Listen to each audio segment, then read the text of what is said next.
Hello everyone, welcome to Machine Learning Full Course by Simplilearn. We will explore one of the most in-demand skills of 2025. But why machine learning? With industries like healthcare, finance, and tech rapidly adopting AI, machine learning experts are in high demand.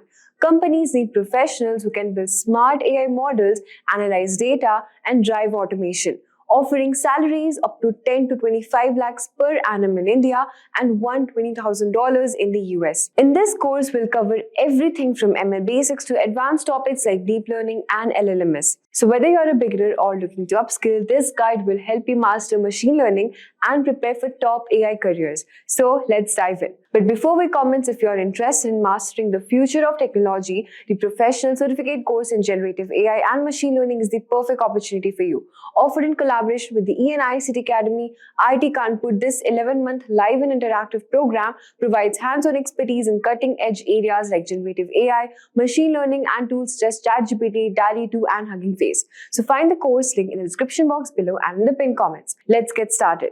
We know humans learn from their past experiences, and machines follow instructions given by humans. But what if humans can train the machines to learn from their past data and do what humans can do and much faster? Well, that's called machine learning. But it's a lot more than just learning. It's also about understanding and reasoning. So today, we will learn about the basics of machine learning. So that's Paul. He loves listening to new songs. He either likes them or dislikes them. Paul decides this on the basis of the song's tempo, genre, intensity, and the gender of voice. For simplicity, let's just use tempo and intensity for now. So here, tempo is on the x-axis, ranging from relaxed to fast, whereas intensity is on the y-axis, ranging from light to soaring. We see that Paul likes the song with fast tempo and soaring intensity, while he dislikes the song with relaxed tempo and light intensity. So now we know Paul's choices. Let's say Paul listens to a new song. Let's name it as Song A. Song A has fast tempo and a soaring intensity, so it lies somewhere here. Looking at the data, can you guess whether Paul will like the song or not? Correct. So Paul likes this song. By looking at Paul's past choices, we were able to classify the unknown song very easily, right? Let's say now Paul listens to a new song. Let's label it as Song B. So Song B lies somewhere here with medium tempo and medium intensity. Neither relaxed nor fast, neither light nor soaring. Now can you guess whether Paul likes it or not? Not able to guess whether Paul will like it or dislike it? Are the choices unclear? Correct. We could easily classify Song A. But when the choice became complicated, as in the case of Song B, yes, and that's where machine learning comes in. Let's see how. In the same example, for Song B, if we draw a circle around the Song B, we see that there are 4 votes for like, whereas 1 vote for dislike. If we go for the majority votes, we can say that Paul will definitely like the song. That's all. This was a basic machine learning algorithm also. It's called k-nearest neighbors. So this is just a small example in one of the many machine learning algorithms. Quite easy, right? Believe me, it is. But what happens when the choices become complicated, as in the case of Song B? That's when machine learning comes in. It learns the data, builds the prediction model, and when the new data point comes in, it can easily predict for it. More the data, better the model, higher will be the accuracy. There are many ways in which the machine learns. It could be either supervised learning, unsupervised learning, or reinforcement learning. Let's first quickly understand supervised learning. Suppose your friend gives you 1 million coins of 3 different currencies, say 1 rupee, 1 euro, and 1 dirham. Each coin has different weights. For example, a coin of 1 rupee weighs 3 grams, 1 euro weighs 7 grams, and 1 dirham weighs 4 grams. Your model will predict the currency of the coin. Here, your weight becomes the feature of coins, while currency becomes their label. When you feed this data to the machine learning model, it learns which feature is associated with which label. For example, it will learn that if a coin is of 3 grams, it will be a 1 rupee coin. Let's give a new coin to the machine. On the basis of the weight of the new coin, your model will predict the currency. Hence, supervised learning uses labeled data to train the model. Here the machine knew the features of the object and also the labels associated with those features. On this note, let's move to unsupervised learning and see the difference. Suppose you have cricket dataset of various players with their respective scores and the wickets taken. When we feed this dataset to the machine identifies the pattern of player performance. So it plots this data with the respective wickets on the x-axis while runs on the y-axis. While looking at the data, you will clearly see that there are two clusters. The one cluster are the players who scored high runs and took less wickets, while the other cluster is of the players who scored less runs but took many wickets. So here we interpret these two clusters as batsmen and bowlers. The important point to note here is that there were no labels of batsmen and bowlers. Hence, the learning with unlabeled data is unsupervised learning. So we saw supervised learning where the data was labeled and the unsupervised learning where the data was unlabeled.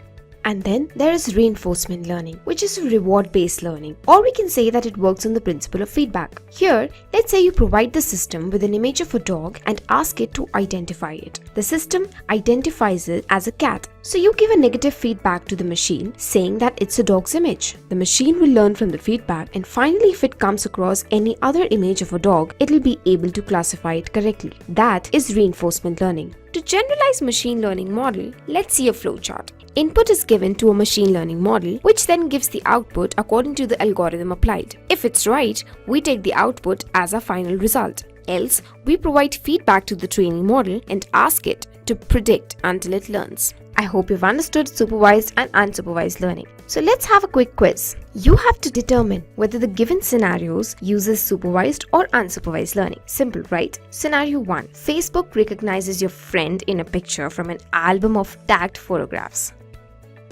Scenario 2. Netflix recommends new movies based on someone's past movie choices. Scenario 3. Analyzing bank data for suspicious transactions and flagging the fraud transactions. Think wisely and comment below your answers. Moving on, don't you sometimes wonder how is machine learning possible in today's era? Well, that's because today we have humongous data available. Everybody is online, either making a transaction or just surfing the internet, and that's generating a huge amount of data every minute. And that data, my friend, is the key to analysis. Also, the memory handling capabilities of computers have largely increased, which helps them to process such a huge amount of data at hand without any delay. And yes, computers now have great computational powers. So there are a lot of applications of machine learning out there. To name a few, machine learning is used in healthcare where diagnostics are predicted for doctors' review. The sentiment analysis that the tech giants are doing on social media is another interesting application of machine learning. Fraud detection in the finance sector and also to predict customer churn in the e-commerce sector. While booking a cab, you must have encountered surge pricing often, where it says the fare of your trip has been updated. Continue booking? Yes, please, I'm getting late for office. Well, that's an interesting machine learning model which is used by global taxi giant Uber and others, where they have differential pricing in real time based on demand, the number of cars available, bad weather, rush hour, etc. So they use the surge pricing model to ensure that those who need a cab can get one. Also, it uses predictive modeling to predict where the demand will be high, with the goal that drivers can take care of the demand and surge pricing can be minimized. Great! Hey Siri, can you remind me to book a cab at 6 p.m. today? Okay, I'll remind you. Thanks. No problem. What is machine learning? Machine learning is the science of making computers learn and act like humans by feeding data and information without being explicitly programmed. And we see here we have a nice little diagram where we have our ordinary system. Your computer, nowadays you can even run a lot of this stuff on a cell phone because cell phones have advanced so much. And then with artificial intelligence and machine learning, it now takes the data and it learns from what happened before. And then it predicts what's going to come next. And then really the biggest part right now in machine learning that's going on is it improves on that. How do we find a new solution? So we go from descriptive, where it's learning about stuff and understanding how it fits together, to predicting what it's going to do, to post-scripting, coming up with a new solution. And when we're working on machine learning, there's a number of different diagrams that people have posted for what steps to go through. A lot of it might be very domain specific. So if you're working on photo identification versus language versus medical or physics, some of these are switched around a little bit or new things are put in. They're very specific to the domain. This is kind of a very general diagram. First, you want to define your objective. Very important to know what it is you're wanting to predict. Then you're going to be collecting the data. So once you've defined an objective, you need to collect the data that matches. You spend a lot of time in data science collecting data, and the next step, preparing the data. You got to make sure that your data is clean going in. There's the old saying, bad data in, bad answer out, or bad data out. And then once you've gone through and we've cleaned all this stuff coming in, then you're going to select the algorithm. Which algorithm are you going to use? You're going to train that algorithm. In this case, I think we're going to be working with SVM, the support vector machine. Then you have to test the model. Does this model work? Is this a valid model for what we're doing? And then once you've tested it, you want to run your prediction. You want to run your prediction or your choice or whatever output it's going to come up with. And then once everything is set and you've done lots of testing, then you want to go ahead and deploy the model. And remember I said domain specific. This is very general as far as the scope of doing something. A lot of models, you get halfway through and you realize that your data is missing something and you have to go collect new data because you've run a test in here someplace along the line. You're saying, hey, I'm not really getting the answers I need. So there's a lot of things that are domain specific that become part of this model. This is a very general model, but it's a very good model to start with. And we do have some basic divisions of what machine learning does that's important to know. For instance, do you want to predict a category? Well, if you're categorizing things, that's classification. For instance, whether the stock price will increase or decrease. So in other words, I'm looking for a yes-no answer. Is it going up or is it going down? And in that case, we'd actually say, is it going up? True. If it's not going up, it's false, meaning it's going down. This way, it's a yes-no, 0, 1. Do you want to predict a quantity? That's regression. So remember, we just did classification. Now we're looking at regression. These are the two major divisions in what data is doing. For instance, predicting the age of a person based on the height, weight, health, and other factors. So based on these different factors, you might guess how old a person is. And then there are a lot of domain-specific things, like do you want to detect an anomaly? That's anomaly detection. And this is actually very popular right now. For instance, you want to detect money withdrawal anomalies. You want to know when someone's making a withdrawal that might not be their own account. We've actually brought this up because this is really big right now. If you're predicting the stock, whether to buy stock or not, you want to be able to know if what's going on in the stock market is an anomaly. Use a different prediction model because something else is going on. You got to pull out new information in there. Or is this just the norm? I'm going to get my normal return on my money invested. So being able to detect anomalies is very big in data science these days.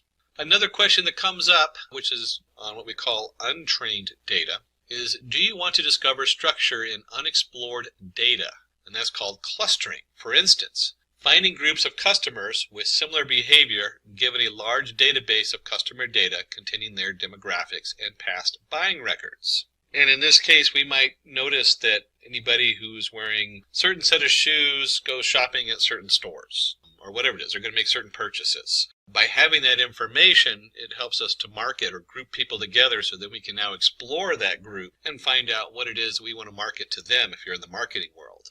And that might also work in just about any arena. You might want to group people together, whether they're based on their different areas and investments and financial background, whether you're going to give them a loan or not. Before you even start looking at whether they're a valid customer for the bank, you might want to look at all these different areas and group them together based on unknown data. So you don't know what the data is going to tell you, but you want to cluster people together that come together. Let's take a quick detour for quiz time. Oh, my favorite. So we're going to have a couple questions here under our quiz time, and we'll be posting the answers in the part 2 of this tutorial. So let's go ahead and take a look at these quiz times questions, and hopefully you'll get them all right, and it'll get you thinking about how to process data and what's going on. Can you tell what's happening in the following cases? Of course, you're sitting there with your cup of coffee and you have your checkbox and your pen trying to figure out what's your next step in your data science analysis. So the first one is grouping documents into different categories based on the topic and content of each document. Very big these days. You have legal documents, you have maybe it's a sports group documents, maybe you're analyzing newspaper postings. But certainly having that automated is a huge thing in today's world. B, identifying handwritten digits in images correctly. So we want to know whether they're writing an A or capital A, B, C. What are they writing out in their handwriting? C, behavior of a website indicating that the site is not working as designed. D, predicting salary of an individual based on his or her years of experience. The way HR hiring set up there. So stay tuned for part 2. We'll go ahead and answer these questions when we get to the part 2 of this tutorial. Or you can just simply write at the bottom and send a note to Simplilearn, and they'll follow up with you on it. Back to our regular content.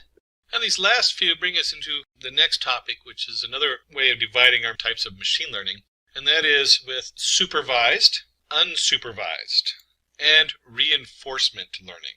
Supervised learning is a method used to enable machines to classify, predict objects, problems, or situations based on labeled data fed to the machine. And in here you see we have a jumble of data with circles, triangles, and squares, and we label them. We have what's a circle, what's a triangle, what's a square, and we have our model training, and it trains it so we know the answer. Very important, when you're doing supervised learning, you already know the answer to a lot of your information coming in. So you have a huge group of data coming in, and then you have new data coming in. So we've trained our model. The model now knows the difference between a circle, a square, a triangle. And now that we've trained it, we can send in this case, a square and a circle goes in, and it predicts that the top one's a square and the next one's a circle. And you can see that this is being able to predict whether someone's going to default on a loan, because I was talking about banks earlier. Supervised learning on stock market, whether you're going to make money or not. That's always important. And if you are looking to make a fortune in the stock market, keep in mind it is very difficult to get all the data correct on the stock market. It is it fluctuates in ways really hard to predict. So it's quite a roller coaster ride. If you're running machine learning on the stock market, you start realizing you really have to dig for new data. So we have supervised learning, and if you have supervised, we should need unsupervised learning. In unsupervised learning, machine learning model finds the hidden pattern in an unlabeled data.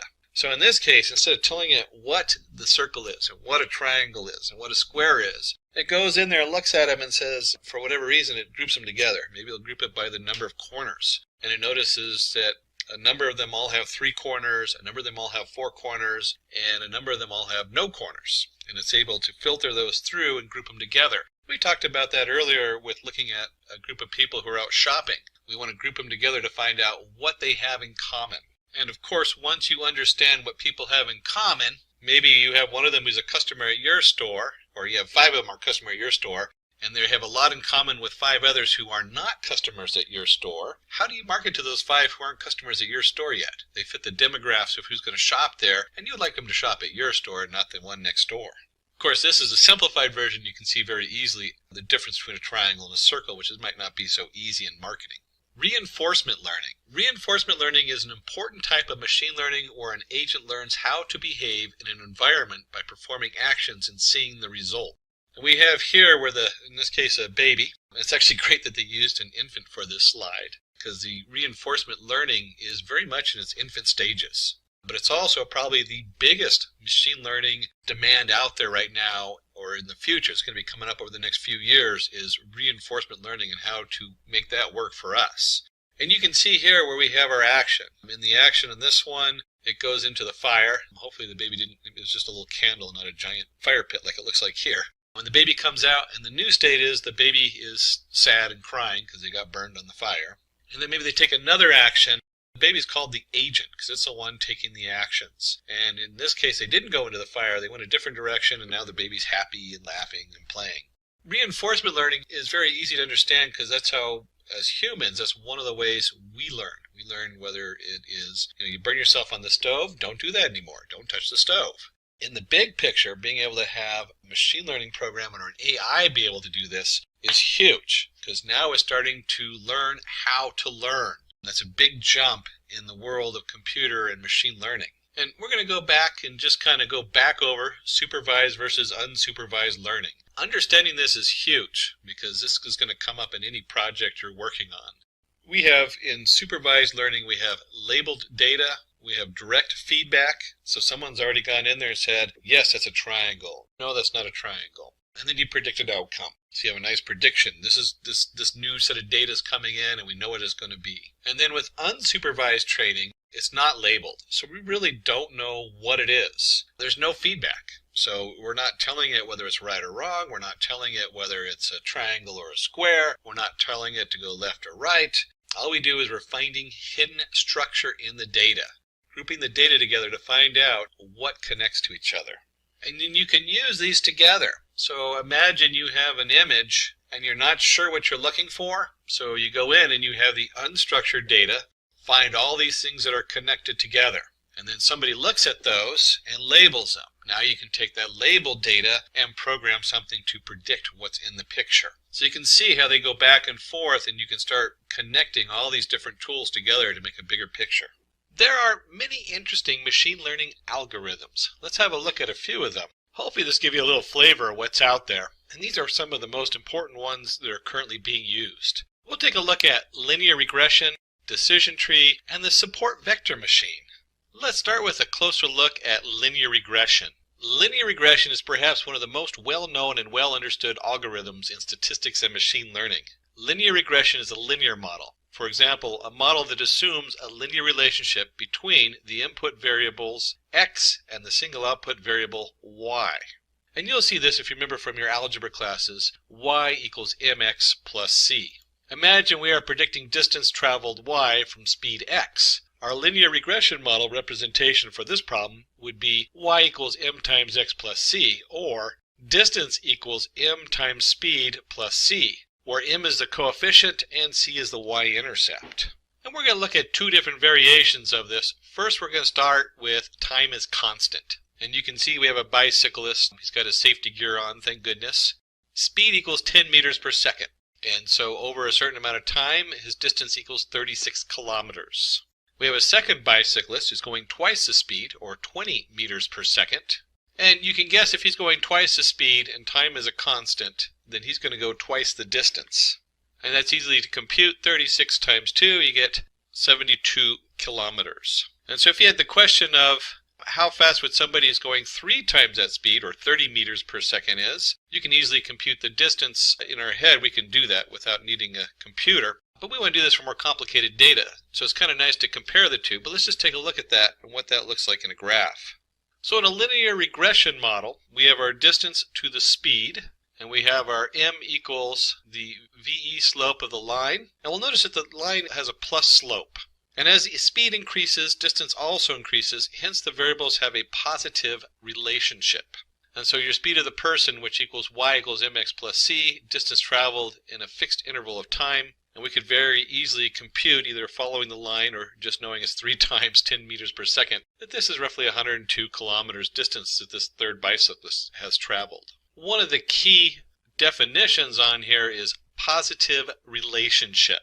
So the slope of the line is positive. As distance increase, so does speed increase. Let's take a look at our second example where we put distance is a constant. So we have speed equals 10 meters per second. They have a certain distance to go, and it takes them 100 seconds to travel that distance. And we have our second bicyclist who's still doing 20 meters per second. Since he's going twice the speed, we can guess that he'll cover the distance in about half the time, 50 seconds. And of course, you could probably guess on the third one, 100 divided by 30, since he's going 3 times the speed. You could easily guess that this is 33.333 seconds time. When we put that into a linear regression model or a graph, if the distance is assumed to be constant, let's see the relationship between speed and time.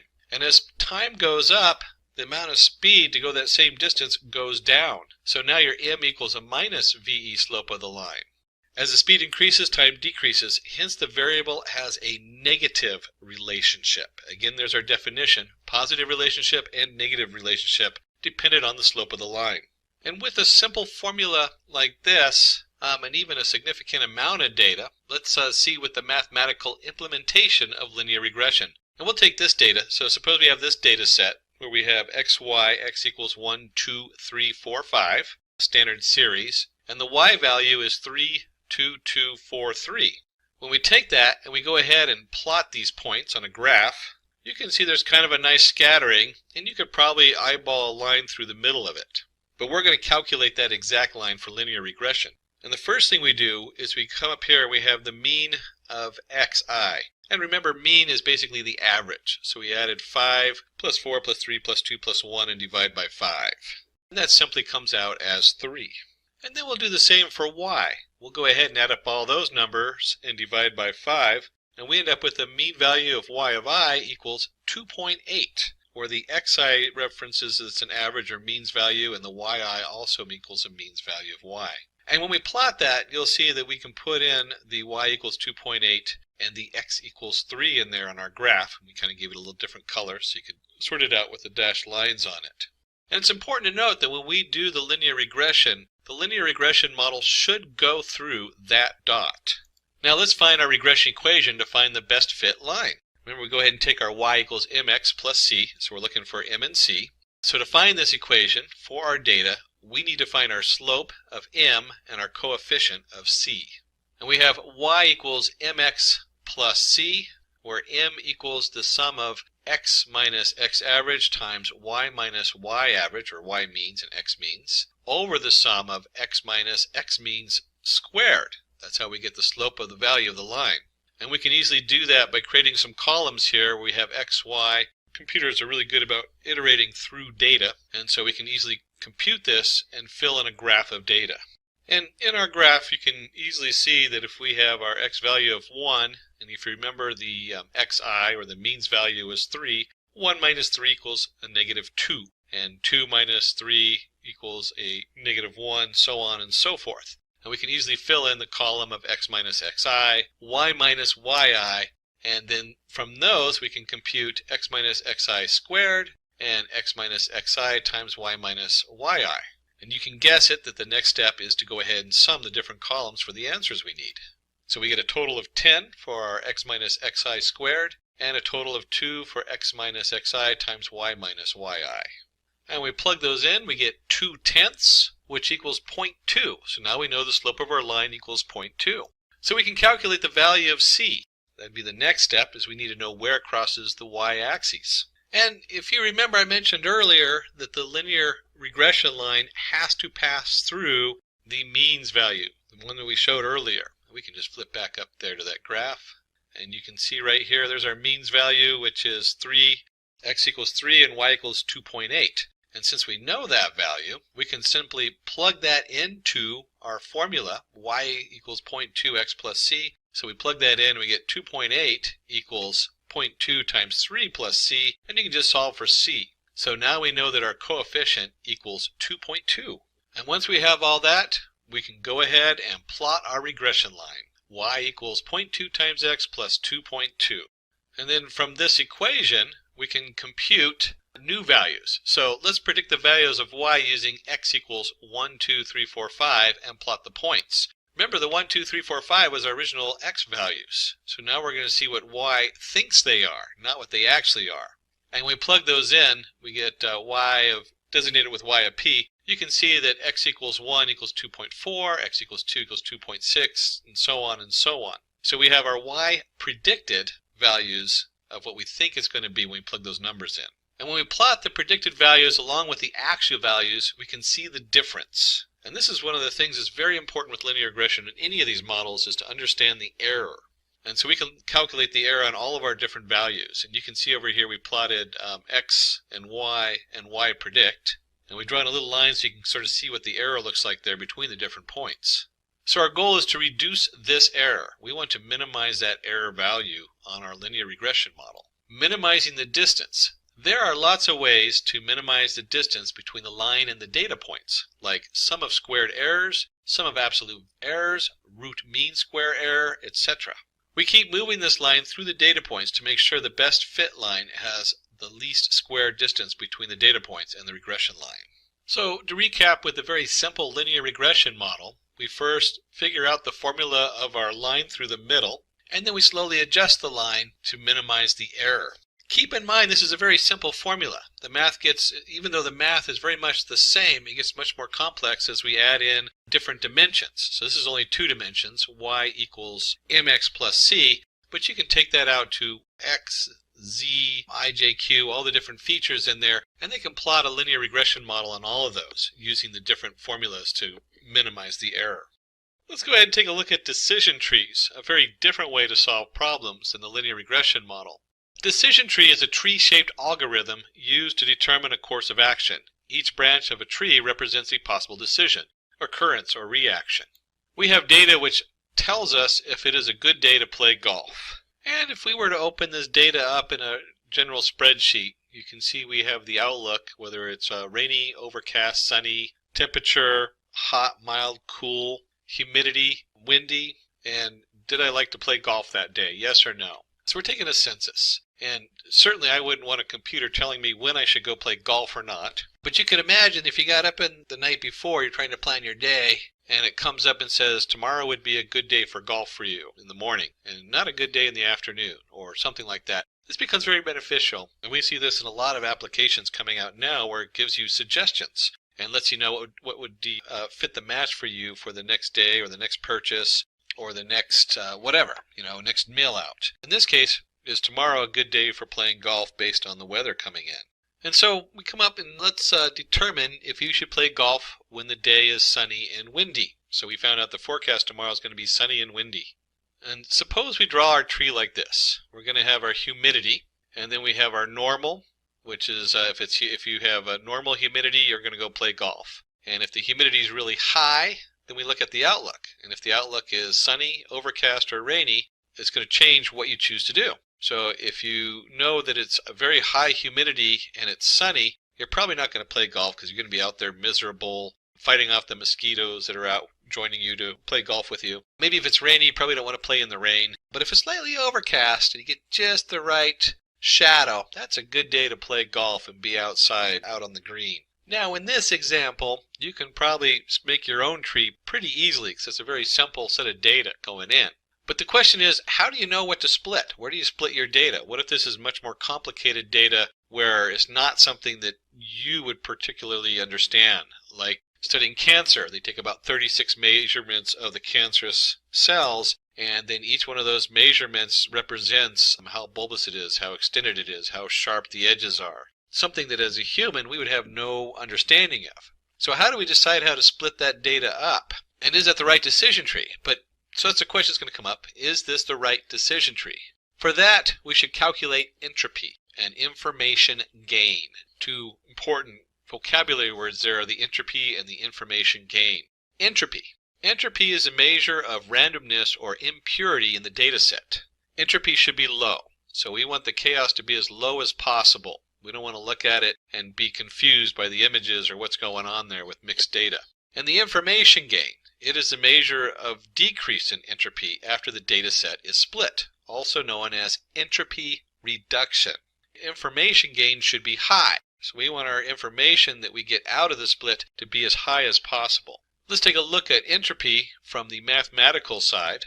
In this case, we're going to denote entropy as I of P of and N, where P is the probability that you're going to play a game of golf, and N is the probability where you're not going to play the game of golf. Now, you don't really have to memorize these formulas. There's a few of them out there depending on what you're working with. But it's important to note that this is where this formula is coming from, so when you see it, you're not lost when you're running your programming, unless you're building your own decision tree code in the back. And we simply have a log squared of P over P plus N minus N over P plus N times the log squared of N of P plus N. But let's break that down and see what it actually looks like when we're computing that from the computer script side. Entropy of a target class of the data set is the whole entropy. So we have entropy play golf. And when we look at this, if we go back to the data, you can simply count how many yeses and no in our complete data set for playing golf days. In our complete set, we find we have 5 days we did play golf and 9 days we did not play golf. And so our I equals, if you add those together, 9 plus 5 is 14. And so our I equals 5 over 14 and 9 over 14. That's our P and N values that we plug into that formula. And you can go to 5 over 14 equals 0.36, 9 over 14 equals 0.64. And when you do the whole equation, you get the minus 0.36 log root squared of 0.36 minus 0.64 log squared root of 0.64. And we get a set value. We get 0.94. So we now have a full entropy value for the whole set of data that we're working with. And we want to make that entropy go down. And just like we calculated the entropy out for the whole set, we can also calculate entropy for playing golf and the outlook. Is it going to be overcast or rainy or sunny? And so when we look at the entropy, we have P of sunny times E of 3 of 2. And that just comes out how many sunny days yes and how many sunny days no. over the total, which is 5. Don't forget to put we'll divide that 5 out later on, equals P overcast equals 4, 0, plus rainy equals 2, 3. And then when you do the whole setup, we have 5 over 14. Remember I said there was a total of 5? 5 over 14 times the I of 3 of 2 plus 4 over 14 times the 4, 0, and 514 over I of 2, 3. And so we can now compute the entropy of just the part that has to do with the forecast, and we get 0.693. Similarly, we can calculate the entropy of other predictors like temperature, humidity, and wind. And so we look at the gain outlook. How much are we going to gain from this? Entropy play golf minus entropy play golf outlook. And we can take the original 0.94 for the whole set minus the entropy of just the rainy day and temperature, and we end up with a gain of 0.247. So this is our information gain. Remember, we define entropy and we define information gain. The higher the information gain, the lower the entropy, the better. The information gain of the other 3 attributes can be calculated in the same way. So we have our gain for temperature equals 0.029. We have our gain for humidity equals 0.152, and our gain for a windy day equals 0.048. And if you do a quick comparison, you'll see the 0.247 is the greatest gain of information, so that's the split we want. Now let's build the decision tree. So we have the outlook. Is it going to be sunny, overcast, or rainy? That's our first split because that gives us the most information gain. And we can continue to go down the tree using the different information gains with the largest information. We can continue down the nodes of the tree where we choose the attribute with the largest information gain as the root node, and then continue to split each subnode with the largest information gain that we can compute. And although it's a little bit of a tongue twister to say all that, you can see that it's a very easy to view visual model. We have our outlook, we split it 3 different directions. If the outlook is overcast, we're going to play. And then we can split those further down if we want. So if the outlook is sunny, but then it's also windy, if it's windy, we're not going to play. If it's not windy, we'll play. So we can easily build a nice decision tree to guess what we would like to do tomorrow and give us a nice recommendation for the day. So we want to know if it's a good day to play golf when it's sunny and windy. Remember the original question that came out? Tomorrow's weather report is sunny and windy. You can see by going down the tree, we go outlook sunny, outlook windy. We're not going to play golf tomorrow. So our little smartwatch pops up and says, I'm sorry, tomorrow's not a good day for golf. It's going to be sunny and windy. And if you're a huge golf fan, you might go, uh-oh, it's not a good day to play golf. We can go in and watch a golf game at home. So we'll sit in front of the TV instead of being out playing golf in the wind. Now that we looked at our decision tree, let's look at the third one of our algorithms we're investigating. Support vector machine. Support vector machine is a widely used classification algorithm. The idea of support vector machine is simple. The algorithm creates a separation line which divides the classes in the best possible manner. For example, dog or cat, disease or no disease. Suppose we have a labeled sample data which tells height and weight of males and females. A new data point arrives and we want to know whether it's going to be a male or a female. So we start by drawing a line. We draw decision lines, but if we consider decision line 1, then we will classify the individual as a male. And if we consider decision line 2, then it will be a female. So you can see this person kind of lies in the middle of the two groups, so it's a little confusing trying to figure out which line they should be under. We need to know which line divides the classes correctly, but how? The goal is to choose a hyperplane, and that is one of the key words they use when we talk about support vector machines. Choose a hyperplane with the greatest possible margin between the decision line and the nearest point within the training set. So you can see here we have our support vector, we have the 2 nearest points to it, and we draw a line between those 2 points. And the distance margin is the distance between the hyperplane and the nearest data point from either set. So we actually have a value, and it should be equally distant between the 2 points that we're comparing it to. When we draw the hyperplanes, we observe that line 1 has a maximum distance. So we observe that line 1 has a maximum distance margin, so we'll classify the new data point correctly. And our result on this one is going to be that the new data point is male. One of the reasons we call it a hyperplane versus a line is that a lot of times we're not looking at just weight and height. We might be looking at 36 different features or dimensions. And so when we cut it with a hyperplane, it's more of a 3-dimensional cut in the data, or multi-dimensional. It cuts the data a certain way. And each plane continues to cut it down until we get the best fit or match. Let's understand this with the help of an example. Problem statement. I always start with a problem statement when you're going to put some code together. We're going to do some coding now. Classifying muffin and cupcake recipes using support vector machines. So the cupcake versus the muffin. Let's have a look at our data set. And we have the different recipes here. We have a muffin recipe that has so much flour. I'm not sure what measurement 55 is in, but it has 55, maybe it's ounces?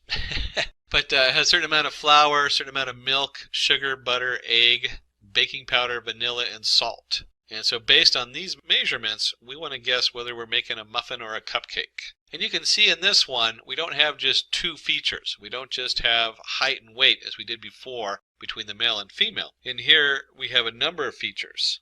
In fact, in this, we're looking at 8 different features to guess whether it's a muffin or a cupcake. What's the difference between a muffin and a cupcake? Turns out muffins have more flour, while cupcakes have more butter and sugar. So basically the cupcake's a little bit more of a dessert, where the muffin's a little bit more of a fancy bread. But how do we do that in Python? How do we code that to go through recipes and figure out what the recipe is? And I really just want to say cupcakes versus muffins, like some big professional wrestling thing. Before we start in our cupcakes versus muffins, we are going to be working in Python. There's many versions of Python, many different editors. That is one of the strengths and weaknesses of Python, is it just has so much stuff attached to it, and it's one of the more popular data science programming packages you can use. In this case, we're going to go ahead and use Anaconda and Jupyter Notebook. The Anaconda Navigator has all kinds of fun tools. Once you're into the Anaconda Navigator, you can change environments. I actually have a number of environments on here. We'll be using Python 3.6 environment. So this is in Python version 3.6. Although it doesn't matter too much which version you use. I usually try to stay with the 3x because they're current, unless you have a project that's very specifically in version 2x. 2.7 I think is usually what most people use in the version 2. And then once we're in our Jupyter Notebook editor, I can go up and create a new file. And we'll just jump in here. In this case, we're doing SVM muffin versus cupcake. And then let's start with our packages for data analysis.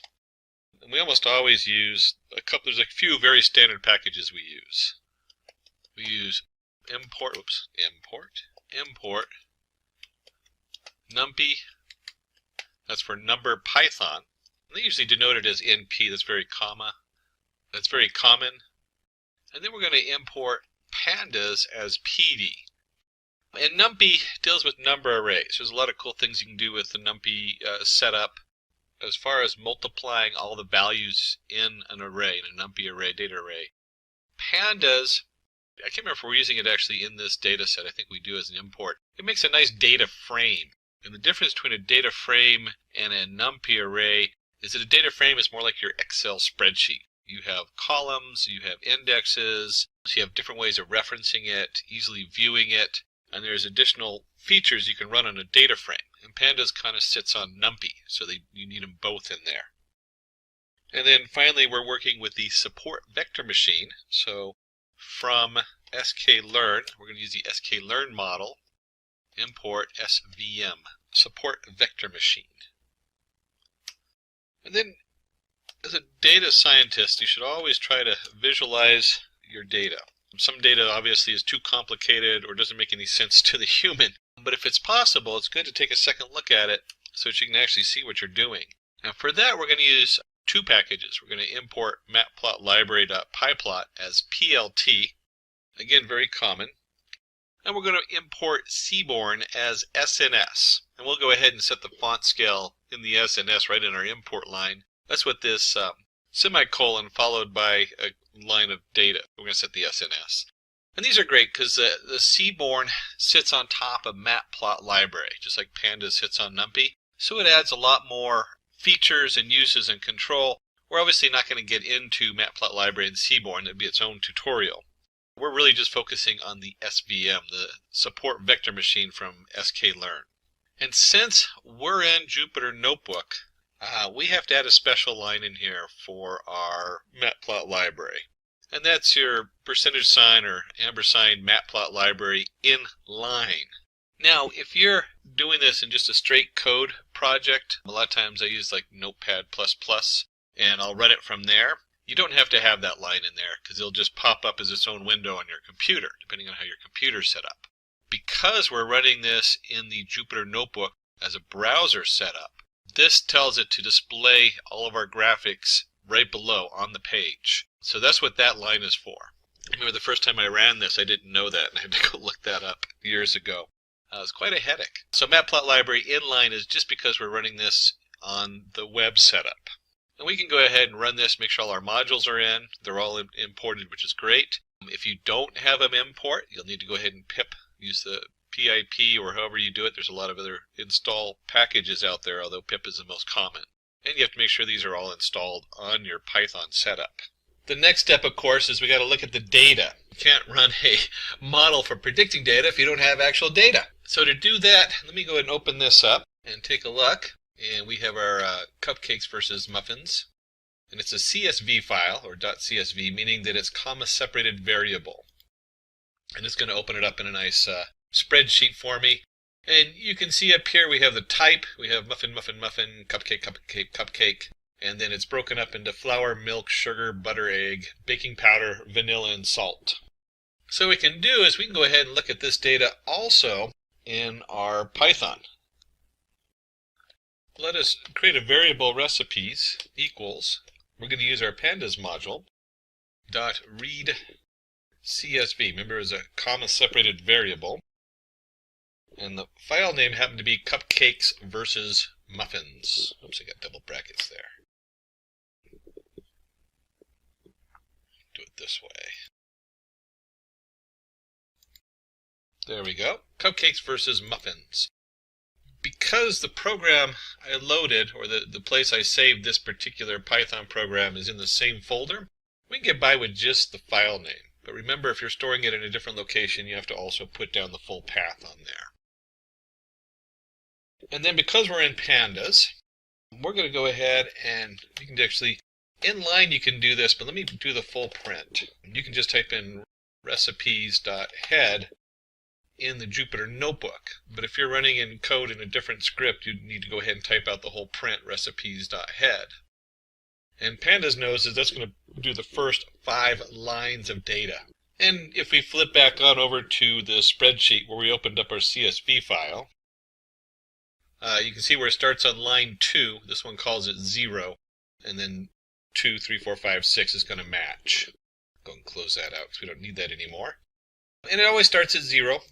And it automatically indexes it since we didn't tell it to use an index in here. So that's the index number for the left-hand side. And it automatically took the top row as labels. So pandas using it to read a CSV is just really slick and fast. One of the reasons we love our pandas. Not just because they're cute and cuddly teddy bears. And let's go ahead and plot our data. And I'm not going to plot all of it. I'm just going to plot the sugar and flour. Now, obviously, you can see where they get really complicated if we have tons of different features. And so you'll break them up and maybe look at just 2 of them at a time to see how they connect. And to plot them, we're going to go ahead and use Seaborn. So that's our SNS. And the command for that is sns.lmplot. And then the 2 different variables I'm going to plot is flour and sugar. Data equals recipes. The hue equals type. And this is a lot of fun because it knows that this is pandas coming in. So this is one of the powerful things about pandas mixed with Seaborn and doing graphing. And then we're going to use a palette set 1. There's a lot of different sets in there. You can go look them up for Seaborn. We'll do a fit regular equals false, so we're not really trying to fit anything. And it's a scatter, KWS. A lot of these settings you can look up in Seaborn. Half of these you could probably leave off when you run them. Somebody played with this and found out that these were the best settings for doing a Seaborn plot. And let's go ahead and run that. And because it does it inline, it just puts it right on the page. And you can see right here that just based on sugar and flour alone, there's a definite split. And we use these models because you can actually look at it and say, hey, if I drew a line right between the middle of the blue dots and the red dots, we'd be able to do an SVM and a hyperplane right there in the middle. Then the next step is to format or pre-process our data. And we're going to break that up into two parts. We need a type label, and remember, we're going to decide whether it's a muffin or a cupcake. Well, a computer doesn't know muffin or cupcake, it knows 0 and 1. So what we're going to do is we're going to create a type label, and from this we'll create a numpy array np where, and this is where we can do some logic. We take our recipes from our panda, and wherever type equals muffin, it's going to be 0. And then if it doesn't equal muffin, which is cupcakes, it's going to be 1. So we create our type label. This is the answer. So when we're doing our training model, remember we have to have a training data. This is what we're going to train it with, is that it's 0 or 1. It's a muffin or it's not. And then we're going to create our recipe features. And if you remember correctly from right up here, the first column is type. So we really don't need the type column because that's our muffin or cupcake. And in pandas, we can easily sort that out. We take our value recipes dot columns. That's a pandas function built into pandas. Dot values, converting them to values. So it's just the column titles going across the top. And we don't want the first one. So what we do is, since it always starts at 0, we want 1 colon till the end. And then we want to go ahead and make this a list, and this converts it to a list of strings. And then we can go ahead and just take a look and see what we're looking at for the features, make sure it looks right. Let me go ahead and run that. And I forgot the S on recipes, so we'll go ahead and add the S in there and then run that. And we can see we have flour, milk, sugar, butter, egg, baking powder, vanilla, and salt. And that matches what we have up here, right where we printed out everything but the type. So we have our features and we have our label. Now, the recipe features is just the titles of the columns, and we actually need the ingredients. And at this point, we have a couple options. One, we could run it over all the ingredients. And when you're doing this, usually you do, but for our example, we want to limit it so you can easily see what's going on. Because if we did all the ingredients, we have, that's what, 7, 8 different hyperplanes that would be built into it. We only want to look at one so you can see what the SVM is doing. And so we'll take our recipes and we'll do just flour and sugar. Again, you can replace that with your recipe features and do all of them, but we're going to do just flour and sugar, and we're going to convert that to values. We don't need to make a list out of it because it's not string values. These are actual values on there. And we can go ahead and just print ingredients, and you can see what that looks like. And so we have just the amount of flour and sugar, just the 2 sets of plots. And just for fun, let's go ahead and take this over here and take our recipe features. And so if we decided to use all the recipe features, you'll see that it makes a nice column of different data. So it just strips out all the labels and everything, and we just have just the values. But because we want to be able to view this easily in a plot later on, we'll go ahead and take that and just do flour and sugar. And we'll run that and you'll see it's just the 2 columns. So the next step is to go ahead and fit our model. We'll go ahead and just call it model. And it's a SVM. We're using a package called SVC. And in this case, we're going to go ahead and set the kernel equals linear. So it's using a specific setup on there. And if we go to the reference on their website for the SVM, you'll see that there's 8 of them here. 3 of them are for regression. 3 are for classification. The SVC, support vector classification, is probably one of the most commonly used.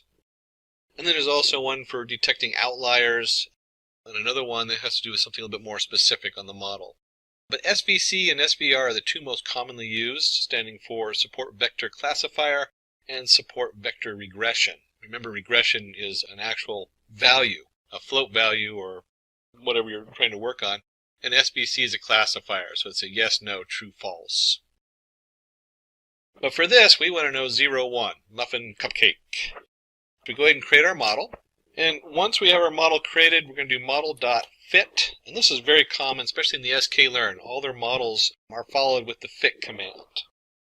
And what we put into the fit, what we're training with it, is we're putting in the ingredients, which in this case we limited to just flour and sugar, and the type label. Is it a muffin or a cupcake? Now, in more complicated data science series, you'd want to split into, we won't get into that today, we split it into training data and test data, and they even do something where they split it into thirds, where a third is used for, where you switch between which one's training and test. There's all kinds of things that go into that, and it gets very complicated when you get to the higher end. Not overly complicated, just an extra step which we're not going to do today because this is a very simple set of data. And let's go ahead and run this, and now we have our model fit. And I got an error here, so let me fix that real quick. It's capital SBC, it turns out. I did it lowercase. Support vector classifier. There we go. Let's go ahead and run that. And you'll see it comes up with all this information that it prints out automatically. These are the defaults of the model. You notice that we changed the kernel to linear. And there's our kernel linear on the printout. And there's other different settings you can mess with. We're going to just leave that alone for right now. For this, we don't really need to mess with any of those. So next, we're going to dig a little bit into our newly trained model. And we're going to do this so we can show you on a graph. And let's go ahead and get the separating. And we're going to say, we're going to use a W for our variable on here. And we're going to do model.coefficient _0. So what the heck is that? Again, we're digging into the model. So we've already got a prediction and a train. This is the math behind it that we're looking at right now. And so the W is going to represent two different coefficients. And if you remember, we had y equals mx plus c. So these coefficients are connected to that, but in two-dimensional. It's a plane. We don't want to spend too much time on this because you can get lost in the confusion of the math. So if you're a math whiz, this is great. You can go through here and you'll see that we have a equals minus w of 0 over w of 1. Remember, there's two different values there. And that's basically the slope that we're generating. And then we're going to build an XX. What is XX? We're going to set it up to a numpy array. There's our np dot line space. So we're creating a line of values between 30 and 60. So it just creates a set of numbers for x. And then if you remember correctly, we have our formula, y equals the slope times x plus the intercept. Well, to make this work, we can do this as yy equals the slope times each value in that array. That's the neat thing about numpy. So when I do a times xx, which is a whole numpy array of values, it multiplies a across all of them. And then it takes those same values and we subtract the model intercept. That's your, remember we had mx plus c, so that'd be the c from the formula, y equals mx plus c. And that's where all these numbers come from. A little bit confusing because it's digging out of these different arrays. And then what we want to do is we're going to take this and we're going to go ahead and plot it. So plot the parallels to separating hyperplane that pass through the support vectors. And so we're going to create B equals a model support vectors. Pulling our support vectors out there. Here's our YY, which we now know is a set of data. And we have we're going to create YY down equals A times XX plus B1 minus A times B0. And then model support vector B is going to be set that to a new value, the -1 setup, and YY up equals A times XX plus B1 minus A times B0. And we can go ahead and just run this to load these variables up. If you wanted to understand a little bit more of what's going on, you can see if we print YY, we just run that, you can see it's an array. This is a line. It's going to have, in this case, between 30 and 60, so it's going to be 30 variables in here. And the same thing with YY up, YY down. And we'll plot those in just a minute on a graph so you can see what those look like. You just go ahead and delete that out of here and run that so it loads up the variables. Nice clean slate. I'm just going to copy this from before. Remember this, our SNS, our seaborn plot, LM plot, flour, sugar. And I'll just go ahead and run that real quick so you can see remember what that looks like. It's just a straight graph on there. And then one of the neat things is because seaborn sits on top of pie plot, we can do the pie plot for the line going through. And that is simply plt.plot. And that's our XX and YY, our two corresponding values, XY. And then somebody played with this to figure out that the line width equals 2 and the color black would look nice. So let's go ahead and run this whole thing with the pie plot on there. And you can see when we do this, it's just doing flour and sugar on here. Corresponding line between the sugar and the flour and the muffin versus cupcake. And then we generated the support vectors, the YY down and YY up. So let's take a look and see what that looks like. So we'll do our PL plot. And again, this is all against XX, our X value. But this time we have YY down. And let's do something a little fun with this. We can put in a K dash dash. That just tells it to make it a dotted line. And if we're going to do the down one, we also want to do the up one. So here's our YY up. And when we run that, it adds both sets of line. And so here's our support, and this is what you expect. You expect these two lines to go through the nearest data point. So the dashed lines go through the nearest muffin and the nearest cupcake when it's plotting it. And then your SVM goes right down the middle. So it gives it a nice split in our data, and you can see how easy it is to see, based just on sugar and flour, which one's a muffin or a cupcake. Let's go ahead and create a function to predict muffin or cupcake. I've got my recipes I pulled off the internet, and I want to see the difference between a muffin or a cupcake. And so we need a function to push that through. And we'll create a function with def. And let's call it muffin or cupcake. And remember, we're just doing flour and sugar today. We're not doing all the ingredients. And that actually is a pretty good split. You really don't need all the ingredients to know it's flour and sugar. And let's go ahead and do an if-else statement. So if model predict is of flour and sugar equals 0. So we take our model and we run a predict. It's very common in sklearn where you have a dot predict. You put the data in and it's going to return a value. In this case, if it equals 0, then print you're looking at a muffin recipe. Else, if it's not 0, that means it's 1, then you're looking at a cupcake recipe. That's pretty straightforward for a function, or def for definition. DEF is how you do that in Python. And of course, if you're going to create a function, you should run something in it. And so let's run a cupcake, and we're going to send it values 50 and 20, a muffin or a cupcake. I don't know what it is. And let's run this and just see what it gives us. And it says, oh, it's a muffin. You're looking at a muffin recipe. So it very easily predicts whether we're looking at a muffin or a cupcake recipe. Let's plot this. There we go. Plot this on the graph so we can see what that actually looks like. And I'm just going to copy it and paste it from below where we're plotting all the points in there. So this is nothing different than what we did before. If I run it, you'll see it has all the points and the lines on there. And what we want to do is we want to add another point. And we'll do PLT plot. And if you remember correctly, we did, for our test, we did 50 and 20. And then somebody went in here and decided we'll do YO for yellow, or it's kind of an orangish yellow color is going to come out.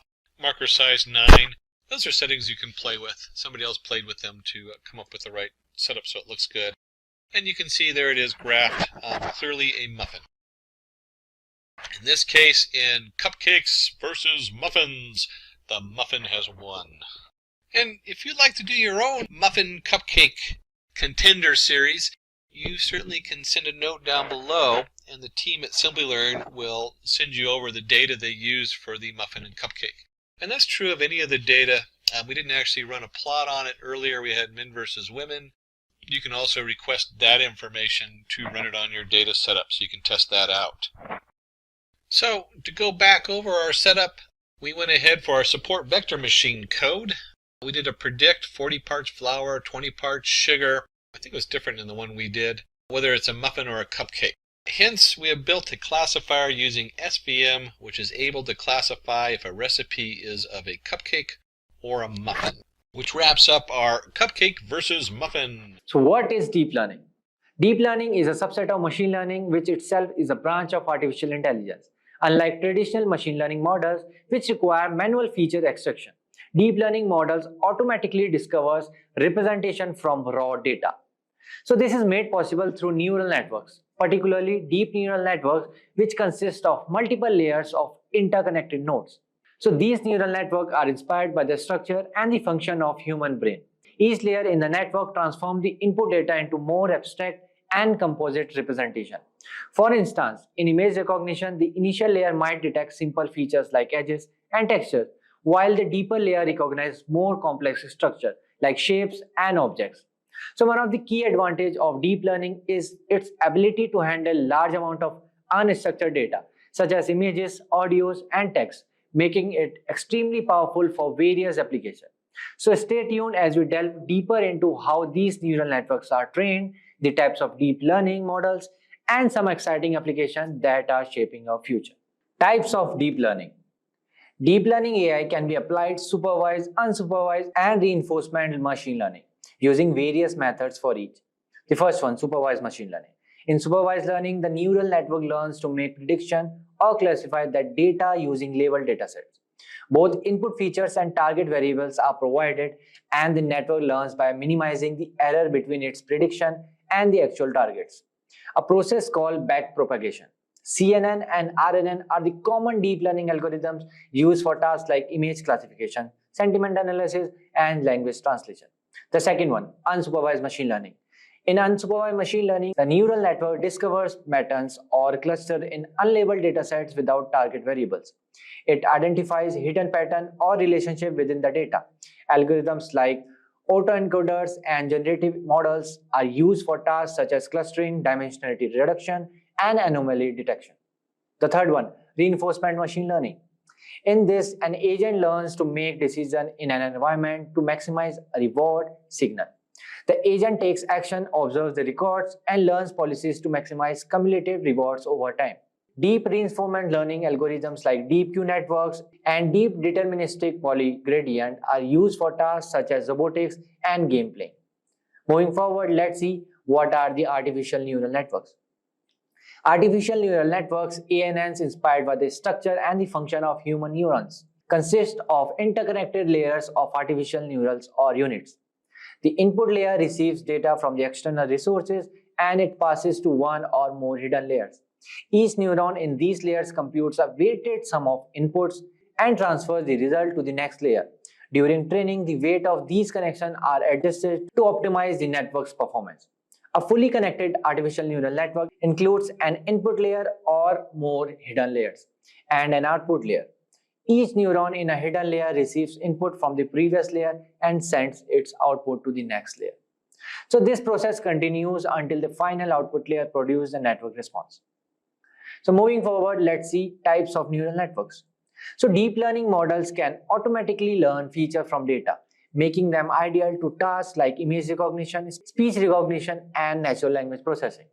So the most common architecture in deep learnings are the first one, feed-forward neural network, FNNs. So these are the simplest type of neural network where information flows linearly from the input to the output. They are widely used for tasks such as image classification, speech recognition, and natural language processing, NLP. The second one, convolutional neural network, designed specifically for image and video recognition. CNNs automatically learn features from images, making them ideal for image classification, object detection, and image segmentation. The third one, recurrent neural networks, RNNs, are specialized for processing sequential data time series and natural language. They maintain an internal state to capture information from previous input, making them suitable for tasks such as speech recognition, NLP, and language translation. So now let's move forward and see some deep learning application. The first one is autonomous vehicle. Deep learning is changing the development of self-driving car. Algorithms like CNNs process data from sensors and cameras to detect objects, recognize traffic signs, and make driving decisions in real time, enhancing safety and efficiency on the road. The second one is healthcare diagnostic.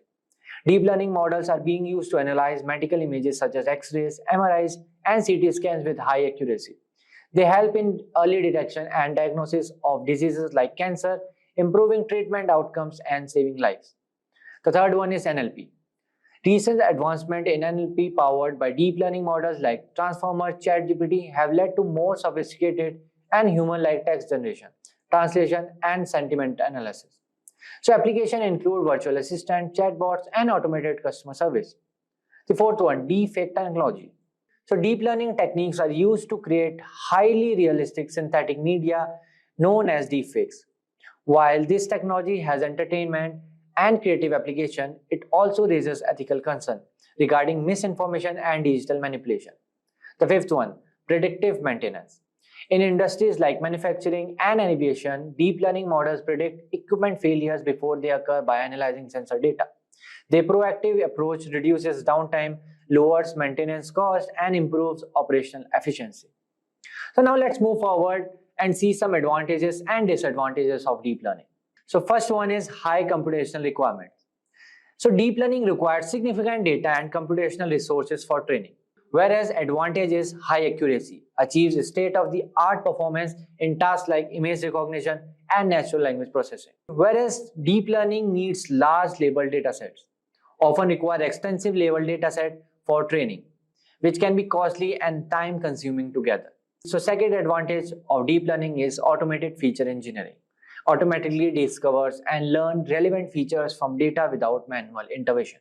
The third disadvantage is overfitting.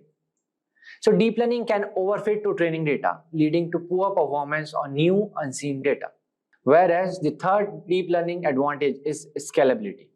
So deep learning can handle large complex dataset and learn from massive amount of data. So in conclusion, deep learning is a transformative leap in AI, mimicking human neural networks. It has changed healthcare, finance, autonomous vehicles, and NLP. What's in it for you? We're going to cover clustering. What is clustering? K-means clustering, which is one of the most common used clustering tools out there, including a flowchart to understand K-means clustering and how it functions. And then we'll do an actual Python live demo on clustering of cars based on brands. Then we're going to cover logistic regression. What is logistic regression? Logistic regression curve and sigmoid function. And then we'll do another Python code demo to classify a tumor as malignant or benign based on features. And let's start with clustering. Suppose we have a pile of books of different genres. Now we divide them into different groups like fiction, horror, education, and as we can see from this young lady, she definitely is into heavy horror. You can just tell by those eyes and the maple Canadian leaf on her shirt. But we have fiction, horror, and education, and we want to go ahead and divide our books up. Well, organizing objects into groups based on similarity is clustering. And in this case, as we're looking at the books, we're talking about clustering things with known categories. But you can also use it to explore data. So you might not know the categories, you just know that you need to divide it up in some way to conquer the data and to organize it better. But in this case, we're going to be looking at clustering in specific categories. And let's just take a deeper look at that. We're going to use K-means clustering. K-means clustering is probably the most commonly used clustering tool in the machine learning library.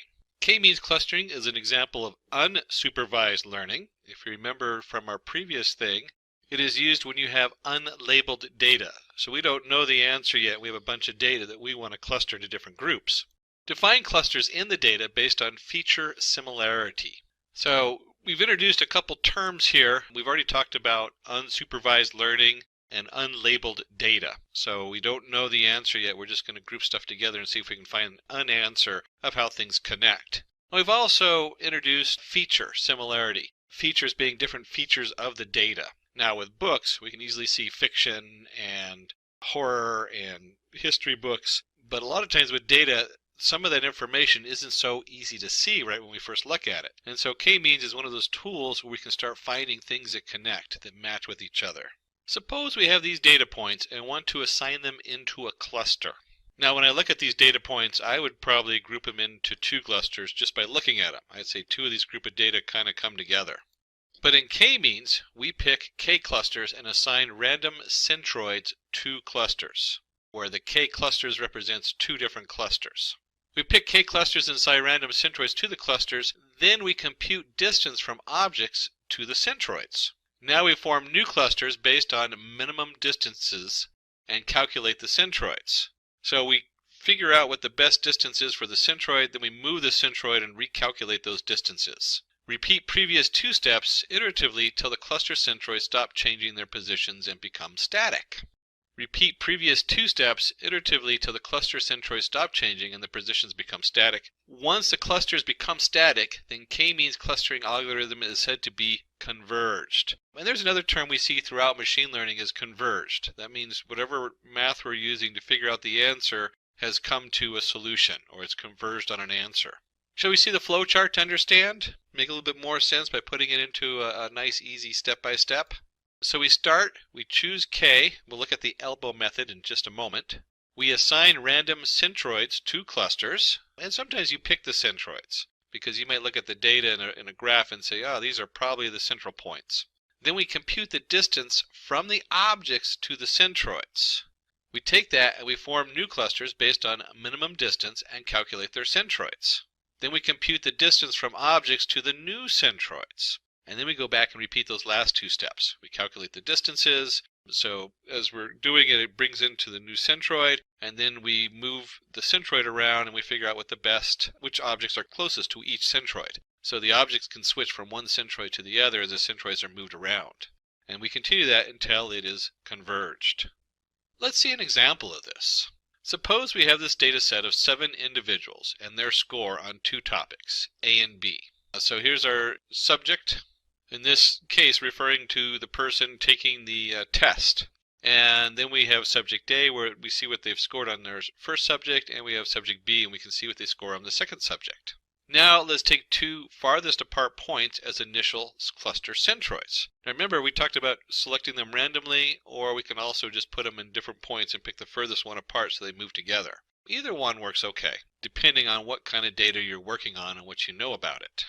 So we took the two furthest points, 1 and 1, and 5 and 7. And now let's take the two farthest apart points as initial cluster centroids.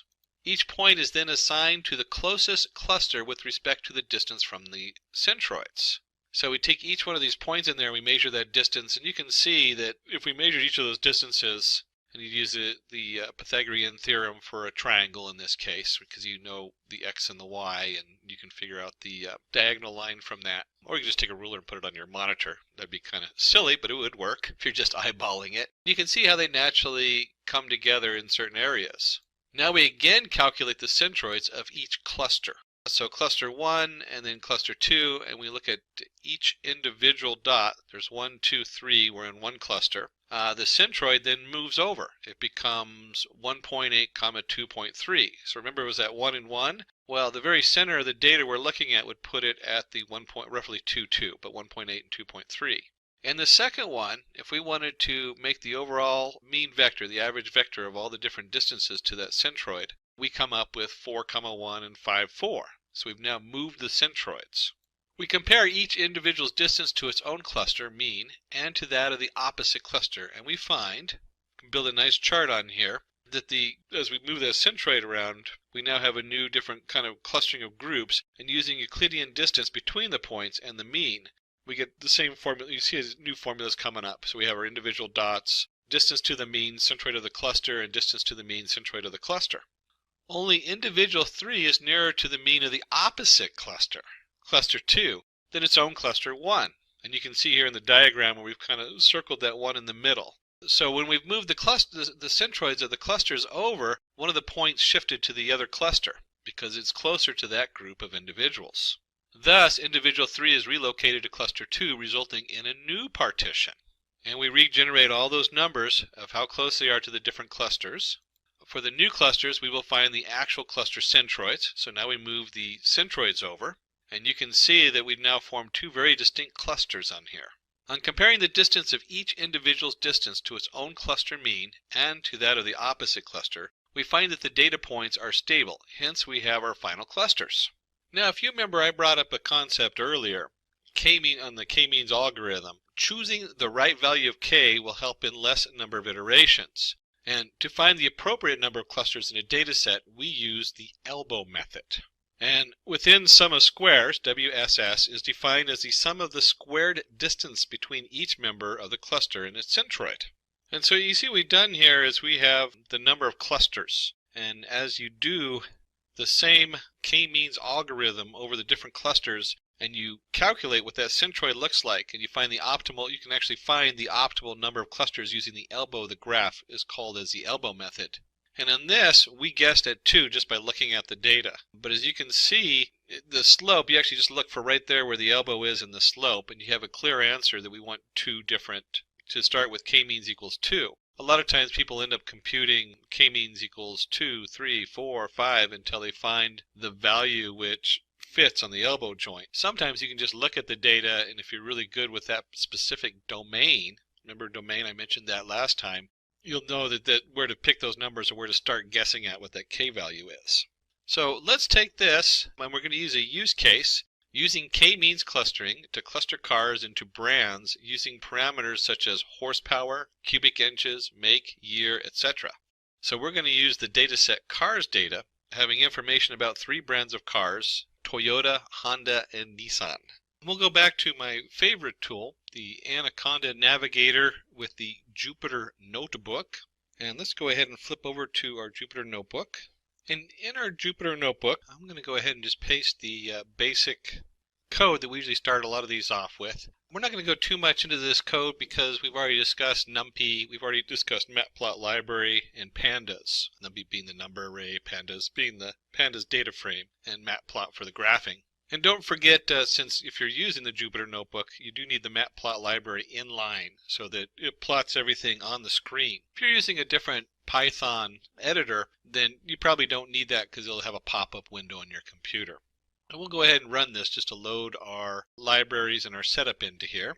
The next step is, of course, to look at our data, which I've already opened up in a spreadsheet.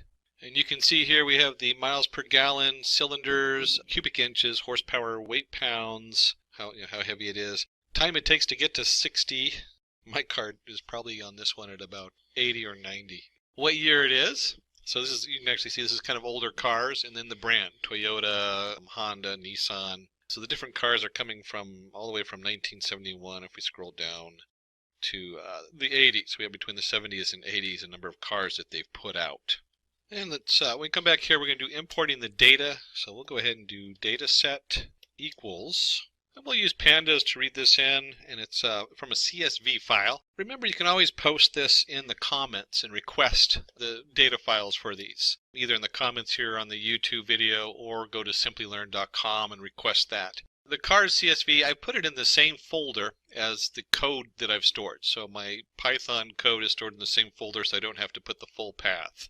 If you store them in different folders, you do have to change this and double check your name variables. And we'll go ahead and run this, and we've chosen dataset arbitrarily because it's a dataset we're importing, and we've now imported our cars CSV into the dataset. As you know, you have to prep the data, so we're going to create the X data. This is the one that we're going to try to figure out what's going on with. And then there's a number of ways to do this, but we'll do it in a simple loop so you can actually see what's going on. So we'll do for I in X dot columns. So we're going to go through each of the columns, and a lot of times it's important. I'll make lists of the columns and do this because I might remove certain columns, or there might be columns that I want to be processed differently. But for this, we can go ahead and take X of I, and we want to go fill NA, and that's a pandas command. But the question is, what are we going to fill the missing data with? We definitely don't want to just put in a number that doesn't actually mean something. And so one of the tricks you can do with this is we can take X of I, and then in addition to that, we want to go ahead and turn this into an integer, because a lot of these are integers. So we'll go ahead and keep it integers. And we add the bracket here. And a lot of editors will do this. They'll think that you're closing one bracket. Make sure you get that second bracket in there if it's a double bracket. That's always something that happens regularly. So once we have our integer of x of y, this is going to fill in any missing data with the average. And I was so busy closing one set of brackets, I forgot that the mean also has brackets in there for the pandas. So we can see here we're going to fill in all the data with the average value for that column. So if there's missing data, it's in the average of the data it does have. And then once we've done that, we'll go ahead and loop through it again and just check and see to make sure everything is filled in correctly. And we'll print, and then we take x is null, and this returns a set of the null value, or the how many lines are null, and we'll just sum that up to see what that looks like. And so when I run this, and so with the x, what we want to do is we want to remove the last column because that had the models. That's what we're trying to see, if we can cluster these things and figure out the models. There is so many different ways to sort the x out. For one, we could take the x and we could go data set, our variable we're using, and use the iLocation, one of the features that's in pandas. And we could take that and then take all the rows and all but the last column of the data set. And at this time we could do values. We just convert it to values. So that's one way to do this. And if let me just put this down here and print x, it's a capital X we chose, and I run this, you can see it's just the values. We could also take out the values and it's not going to return anything because there's no values connected to it. What I like to do with this is, instead of doing the iLocation, which does integers, more common is to come in here and we have our data set, and we're going to do dataset dot columns.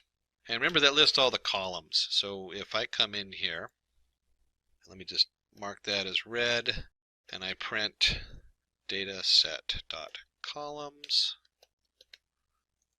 you can see that I have my index here. I have my MPG, cylinders, everything, including the brand, which we don't want. So the way to get rid of the brand would be to do data columns of everything but the last one, -1.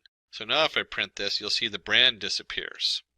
And so I can actually just take dataset columns -1, and I'll put it right in here for the columns we're going to look at. And let's unmark this and unmark this.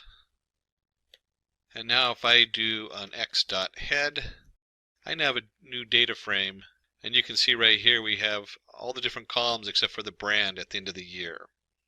And it turns out when you start playing with the data set, you're going to get an error later on, and it'll say cannot convert string to float value. And that's because for some reason these things, the way they recorded them, must have been recorded as strings. So we have a neat feature in here on pandas to convert, and it is simply convert objects. And for this we're going to do convert underscore numeric equals true. And yes, I did have to go look that up. I don't have it memorized, the convert numeric in there. If I'm working with a lot of these things, I remember them, but depending on where I'm at, what I'm doing, I usually have to look it up. And we run that. Oops, I must have missed something in here. Let me double check my spelling. And when I double check my spelling, you'll see I missed the first underscore in the convert objects. And when I run this, it now has everything converted into a numeric value, because that's what we're going to be working with, is numeric values down here. And the next part is that we need to go through the data and eliminate null values. Most people, when they're doing small amounts, working with small data pools, discover afterwards that they have a null value and they have to go back and do this. So, be aware, whenever we're formatting this data, things are going to pop up, and sometimes you go backwards to fix it. And that's fine. That's just part of exploring the data and understanding what you have. And I should have done this earlier, but let me go ahead and increase the size of my window one notch. There we go. Easier to see. So we'll do for I in working with x dot columns. We'll page through all the columns. And we want to take x of I, and we're going to change that, and we're going to alter it. And so with this, we want to go ahead and fill in x of I. Pandas has the fill in a, and that just fills in any non-existent missing data. And we'll put my brackets up, and there's a lot of different ways to fill this data. If you have a really large data set, some people just void out that data and then look at it later in a separate exploration of data. one of the tricks we can do is we can take our column and we can find the means. And the means is in our quotation marks. So when we take the columns, we're going to fill in the non-existing one with the means. The problem is that returns a decimal float. So some of these aren't decimals. Certainly, we need to be a little careful of doing this, but for this example, we're just going to fill it in with the integer version of this. It keeps it on par with the other data that isn't a decimal point. And then what we also want to do is we want to double check. A lot of times you do this first part first to double check, then you do the fill, and then you do it again just to make sure you did it right. So we're going to go through and test for missing data. And one of the ways you can do that is simply go in here and take our x of I column. So it's going to go through the x of I column. It says is null. So it's going to return any place there's a null value. It actually goes through all the rows of each column is null, and then we want to go ahead and sum that. So we take that and we add the sum value, and these are all pandas. So is null is a panda command, and so is sum. And if we go through that and we go ahead and run it, and we go ahead and take and run that, you'll see that all the columns have 0 null values. So we've now tested and double checked, and our data is nice and clean. We have no null values. Everything is now a number value. We turned it into numeric. And we've removed the last column in our data. And at this point, we're actually going to start using the elbow method to find the optimal number of clusters. So we're now actually getting into the sklearn part, the k-means clustering on here. I guess we'll go ahead and zoom it up one more notch so you can see what I'm typing in here. And then from sklearn, we're going to our sklearn cluster. We're going to import k-means. I always forget to capitalize the K and the M when I do this. So it's capital K, capital M, k-means. And we'll go ahead and create a array, WCSS equals, we'll make it an empty array. If you remember from the elbow method from our slide, within the sum of squares, WSS is defined as the sum of square distance between each member of the cluster and its centroid. So we're looking at that change in differences as far as a square distance. And we're going to run this over a number of k-mean values. In fact, let's go for I in range, we'll do 11 of them. Range 0 of 11. And the first thing we're going to do is we're going to create the actual, we'll do it all lowercase. And so we're going to create this object from the k-means that we just imported. And the variable that we want to put into this is in clusters. And we're going to set that equals to I. That's the most important one because we're looking at how increasing the number of clusters changes our answer. There are a lot of settings to the k-means. Our guys in the back did a great job just kind of playing with some of them. The most common ones that you see in a lot of stuff is how you init your k-means. So we have k-means plus plus. This is just a tool to let the model itself be smart how it picks its centroids to start with, its initial centroids. We only want to iterate no more than 300 times. We have a max iteration we put in there. We have the nth init, the random state equals 0. You really don't need to worry too much about these when you're first learning this. As you start digging in deeper, you start finding that these are shortcuts that will speed up the process as far as the setup. But the big one that we're working with is the in clusters equals I. So we're going to literally train our k-means 11 times. We're going to do this process 11 times. And if you're working with big data, you know the first thing you do is you run a small sample of the data so you can test all your stuff on it. And you can already see the problem that if I'm going to iterate through a terabyte of data 11 times, and then the k-means itself is iterating through the data multiple times, that's a heck of a process. So you got to be a little careful with this. A lot of times, though, you can find your elbow, using the elbow method, find your optimal number on a sample of data, especially if you're working with larger data sources. So we want to go ahead and take our k-means, and we're just going to fit it. If you're looking at any of the sklearn, very common, you fit your model. And if you remember correctly, our variable we're using is the capital X. And once we fit this value, we go back to the array we made, and we want to go ahead and just append that value on the end. And it's not the actual fit we're pinning in there, it's when it generates the value you're looking for is inertia. So k-means.inertia will pull that specific value out that we need. And let's get a visual on this. We'll do our PLT plot, and what we're plotting here is first the x-axis, which is range 0, 11, so that will generate a nice little plot there, and the WCSS for our y-axis.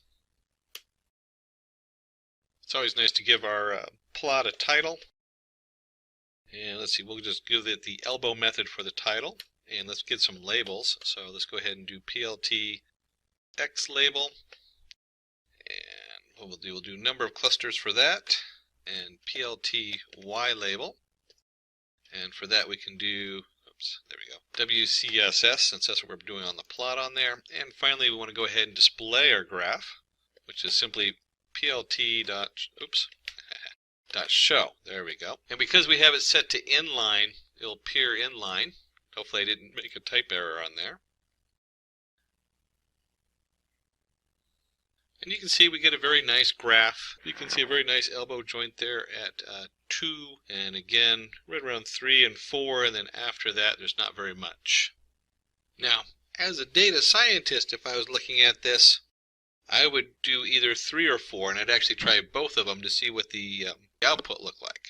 And they've already tried this in the back, so we're just going to use 3 as a setup on here. And let's go ahead and see what that looks like when we actually use this to show the different kinds of cars. And so let's go ahead and apply the k-means to the cars data set. And basically we're going to copy the code that we looped through up above, where k-means equals k-means number of clusters, and we're just going to set the number of clusters to 3, since that's what we're going to look for.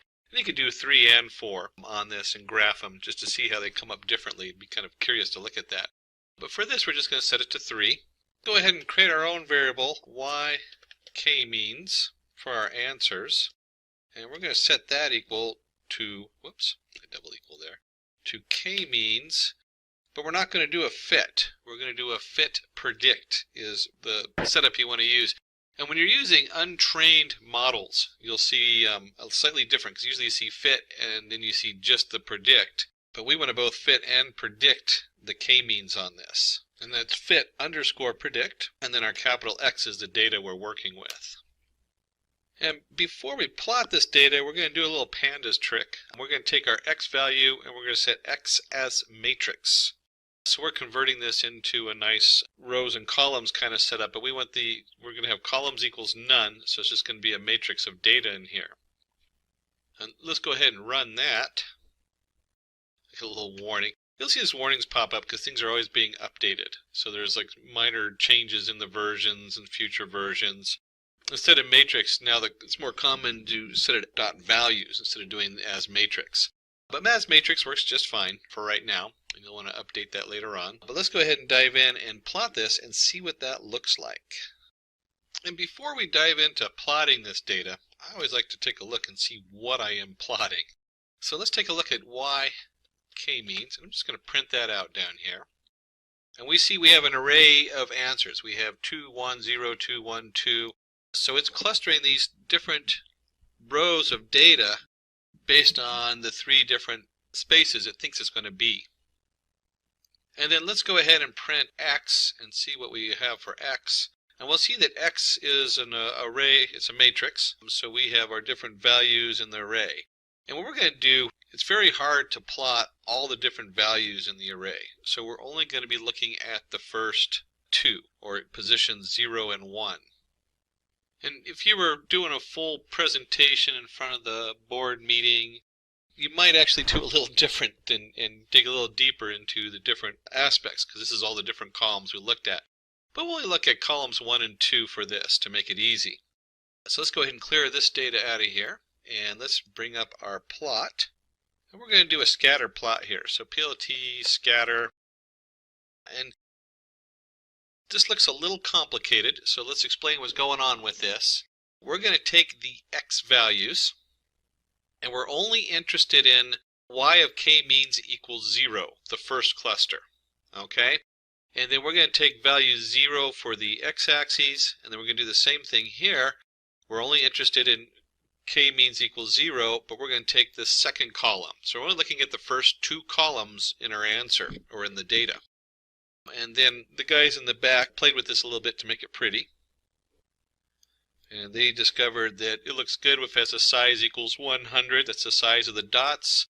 We're going to use red for this one. And when they were looking at the data and what came out, it was definitely the Toyota on this. We're just going to go ahead and label it Toyota. Again, that's something you really have to explore in here as far as playing with those numbers and see what looks good. We'll go ahead and hit enter in there. And I'm just going to paste in the next two lines, which is the next two cars. And this is our Nissan and Honda. And you'll see with our scatter plot, we're now looking at where y underscore k means equals 1.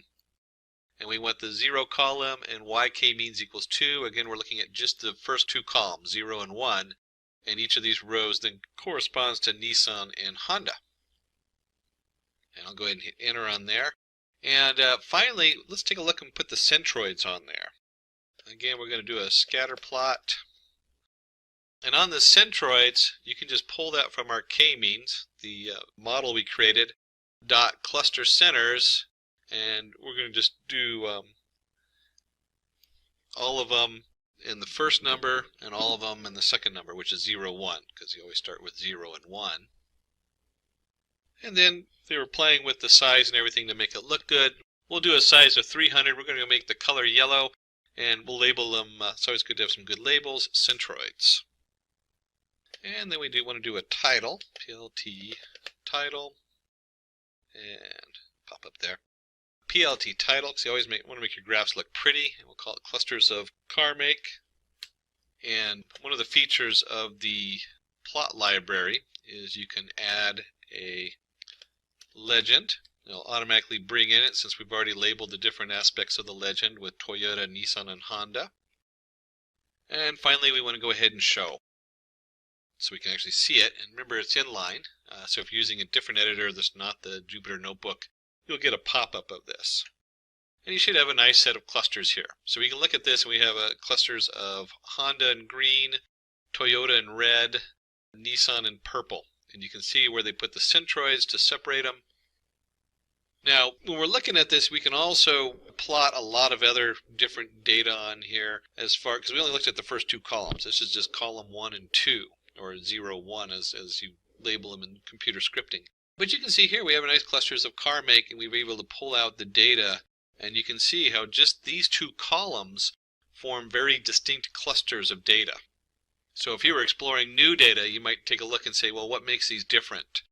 Almost going in reverse, you start looking at the data and pulling apart the columns to find out why is the first group set up the way it is. Maybe you're doing loans and you want to go, well, why is this group not defaulting on their loans? And why is the last group defaulting on their loans? And why is the middle group 50% defaulting on their bank loans? And you start finding ways to manipulate the data and pull out the answers you want. So now that you've seen how to use k-mean for clustering, let's move on to the next topic. Now let's look into logistic regression. The logistic regression algorithm is the simplest classification algorithm used for binary or multi-classification problems. And we can see we have our little girl from Canada who's into horror books is back. That's actually really scary when you think about that with those big eyes. In the previous tutorial, we learned about linear regression, dependent and independent variables. So, to brush up, y equals mx plus c. A very basic algebraic function of y and x. The dependent variable is the target class variable we are going to predict. The independent variables, x1 all the way up to xn, are the features or attributes we're going to use to predict the target class. We know what a linear regression looks like, but using the graph we cannot divide the outcome into categories. It's really hard to categorize 1.5, 3.6, 9.8. For example, a linear regression graph can tell us that with increase in number of hours studied, the marks of a student will increase, but it will not tell us whether the student will pass or not. In such cases where we need the output as categorical value, we will use logistic regression. And for that, we're going to use the sigmoid function. So you can see here we have our marks, 0 to 100, number of hours studied. That's going to be what they're comparing it to in this example. And we usually form a line that says y equals mx plus c. And when we use the sigmoid function, we have p equals 1 over 1 plus e to the minus y. It generates a sigmoid curve. And so you can see right here, when you take the ln, which is the natural logarithm, I always thought it should be nl, not ln. That's just the inverse of e, or e to the minus y. And so when we do this, we get ln of p over 1 minus p equals m times x plus c. That's the sigmoid curve function we're looking for. And we can zoom in on the function, and you'll see that the function, as it derives, goes to 1 or to 0, depending on what your x value is. And the probability, if it's greater than 0.5, the value is automatically rounded off to 1, indicating that the student will pass. So if they're doing a certain amount of studying, they will probably pass. Then you have a threshold value at the 0.5. It automatically puts that right in the middle usually. And your probability, if it's less than 0.5, the value rounded off to 0, indicating the student will fail. So if they're not studying very hard, they're probably going to fail. This, of course, is ignoring the outliers of that one student who's just a natural genius and doesn't need any studying to memorize everything. That's not me, unfortunately. I have to study hard to learn new stuff. Problem statement. To classify whether a tumor is malignant or benign. And this is actually one of my favorite data sets to play with because it has so many features, and when you look at them, you really are hard to understand. You can't just look at them and know the answer. So it gives you a chance to kind of dive into what data looks like when you aren't able to understand the specific domain of the data. But I also want you to remind you that in the domain of medicine, if I told you that my probability was really good at classified things at, say, 90% or 95%, and I'm classifying whether you're going to have a malignant or a benign tumor, I'm guessing that you're going to go get it tested anyways. So you got to remember the domain we're working with. So why would you want to do that if you know you're just going to go get a biopsy because, you know, it's that serious? This is like an all or nothing. Just referencing the domain, it's important. It might help the doctor know where to look just by understanding what kind of tumor it is. So it might help them or aid them in something they missed from before. So let's go ahead and dive into the code, and I'll come back to the domain part of it in just a minute. So use case, and we're going to do our normal imports here, where we're importing NumPy, Pandas, Seaborn, the Matplot library, and we're going to do Matplot library inline since I'm going to switch over to Anaconda. So let's go ahead and flip over there and get this started. So I've opened up a new window in my Anaconda Jupyter Notebook. And by the way, Jupyter Notebook, you don't have to use Anaconda for the Jupyter Notebook. I just love the interface and all the tools that Anaconda brings. So we got our import NumPy as in P for our NumPy number array. We have our Pandas PD. We're going to bring in Seaborn to help us with our graphs as SNS. So many really nice tools in both Seaborn and Matplot library. Then we'll do our Matplot library.pyplot as PLT, and then of course we want to let it know to do it in line. And let's go ahead and just run that so it's all set up. And we're just going to call our data, not creative today, equals PD, and this happens to be in a CSV file. So we'll use the pd.read_CSV, and I happen to name the file, I renamed it, data for p2.csv. You can, of course, write in the comments below the YouTube and request for the data set itself, or go to the Simplilearn website, and we'll be happy to supply that for you. And let's just open up the data before we go any further, and let's just see what it looks like in a spreadsheet. So when I pop it open in a local spreadsheet, and this is just a CSV file, comma separated variables, we have an ID, so I guess they categorize this for reference or what ID, which test was done. The diagnosis, M for malignant, B for benign, so there's two different options on there. And that's what we're going to try to predict is the M and B and test it. And then we have like the radius mean or average, the texture average, perimeter mean, area mean, smoothness. I don't know about you, but unless you're a doctor in the field, most of the stuff, I mean, you can guess what concave means just by the term concave, but I really wouldn't know what that means in the measurements they're taking. So they have all kinds of stuff like how smooth it is, the symmetry, and these are all float values. We can just page through them real quick, and you'll see there's, I believe, 36 if I remember correctly in this one. So there's a lot of different values they take and all these measurements they take when they go in there and they take a look at the different growth, the tumorous growth. So back in our data, and I put this in the same folder as the code. So I saved this code in that folder. Obviously, if you have it in a different location, you want to put the full path in there. And we'll just do pandas first 5 lines of data with the data.head. When we run that, we can see that we have pretty much what we just looked at. We have an ID, we have a diagnosis. If we go all the way across, you'll see all the different columns coming across displayed nicely for our data. And while we're exploring the data, our Seaborn, which we referenced as SNS, makes it very easy to go in here and do a joint plot. You'll notice very similar to, because it is sitting on top of the plot library, so the joint plot does a lot of work for us. And we're just going to look at the first 2 columns that we're interested in, the radius mean and the texture mean. We'll just look at those 2 columns.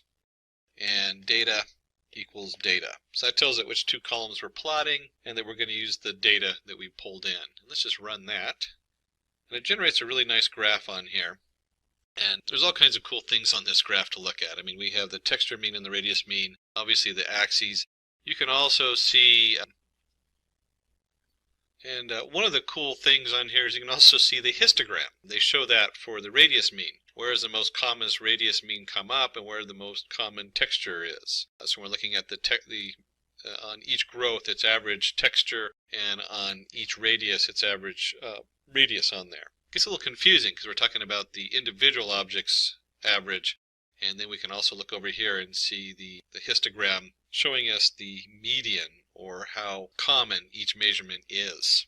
And that's only 2 columns, so let's dig a little deeper into Seaborn. They also have a heat map. And if you're not familiar with heat maps, a heat map just means it's in color. That's all that means. Heat map, I guess the original ones were plotting heat density on something, and so ever since then it's just called a heat map. And we're going to take our data and get our corresponding numbers to put that into the heat map. And that's simply data.corr for that. That's a pandas expression. So remember, we're working in a pandas data frame, so that's one of the cool tools in pandas for our data. And let's just pull that information into a heat map and see what that looks like. And you'll see that we're now looking at all the different features. We have our ID, we have our texture, we have our area, our compactness, concave points. And if you look down the middle of this chart, diagonal, going from the upper left to bottom right, it's all white. That's because when you compare texture to texture, they're identical. So they're 100%, or in this case, a perfect 1 in their correspondence.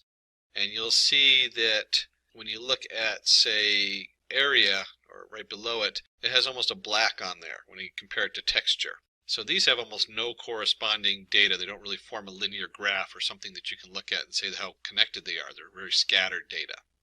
This is really just a really nice graph to get a quick look at your data. It doesn't so much change what you do, but it changes verifying. So when you get an answer or something like that, or you start looking at some of these individual pieces, you might go, hey, that doesn't match. According to showing our heat map, this should not correlate with each other. And if it is, you're going to have to start asking, well, why? What's going on? What else is coming in there? But it does show some really cool information on here. I mean, we can see from the ID, there's no real one feature that just says, if you go across the top line, that lights up. There's no one feature that says, hey, if the area is a certain size, then it's going to be benign or malignant. It says there's some that sort of add up. And that's a big hint in the data that we're trying to ID this, whether it's malignant or benign. That's a big hint to us as data scientists to go, okay, we can't solve this with any one feature. It's going to be something that includes all the features or many of the different features to come up with a solution for it. And while we're exploring the data, let's explore one more area and let's look at data.isNull. We want to check for null values in our data. If you remember from earlier in this tutorial, we did it a little differently where we added stuff up and summed them up. You can actually, with pandas, do it really quickly, data.isNull and sum it, and it's going to go across all the columns. So when I run this, you're going to see all the columns come up with no null data. So we've just to rehash these last few steps, we've done a lot of exploration. We have looked at the first two columns and seen how they plot with the seaborn, with a joint plot which shows both the histogram and the data plotted on the XY coordinates. And obviously you can do that more in detail with different columns and see how they plot together. And then we took and did the seaborn heat map, the SNS heat map of the data.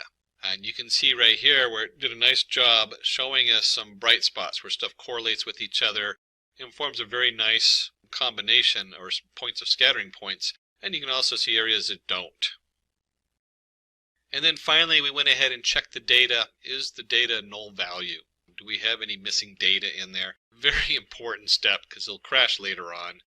If you forget to do this step, it will remind you when you get that nice error code that says null values. Okay, so not a big deal if you miss it, but it's no fun having to go back when you're in a huge process and you've missed this step and now you're 10 steps later and you got to go remember where you were pulling the data in. So we need to go ahead and pull out our x and our y. So we just put that down here and we'll set the x equal to, and there's a lot of different options here. Certainly we could do x equals all the columns except for the first two, because if you remember the first two is the ID and the diagnosis. So that certainly would be an option. But what we're going to do is we're actually going to focus on the worst radius, the worst texture, parameter, area, smoothness, compactness, and so on.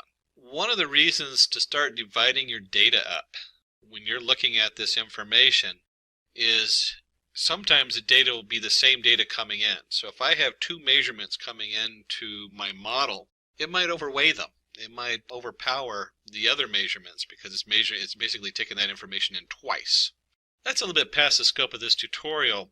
What I want you to take away from this though is that we are dividing the data up into pieces, and our team in the back went ahead and said, hey, let's just look at the worst. So I'm going to create an array, and you'll see this array, radius worst, texture worst, perimeter worst. We've just taken the worst of the worst, and I'm just going to put that in my X. So this X is still a pandas data frame, but it's just those columns. And our Y, if you remember correctly, is going to be, oops, hold on one second.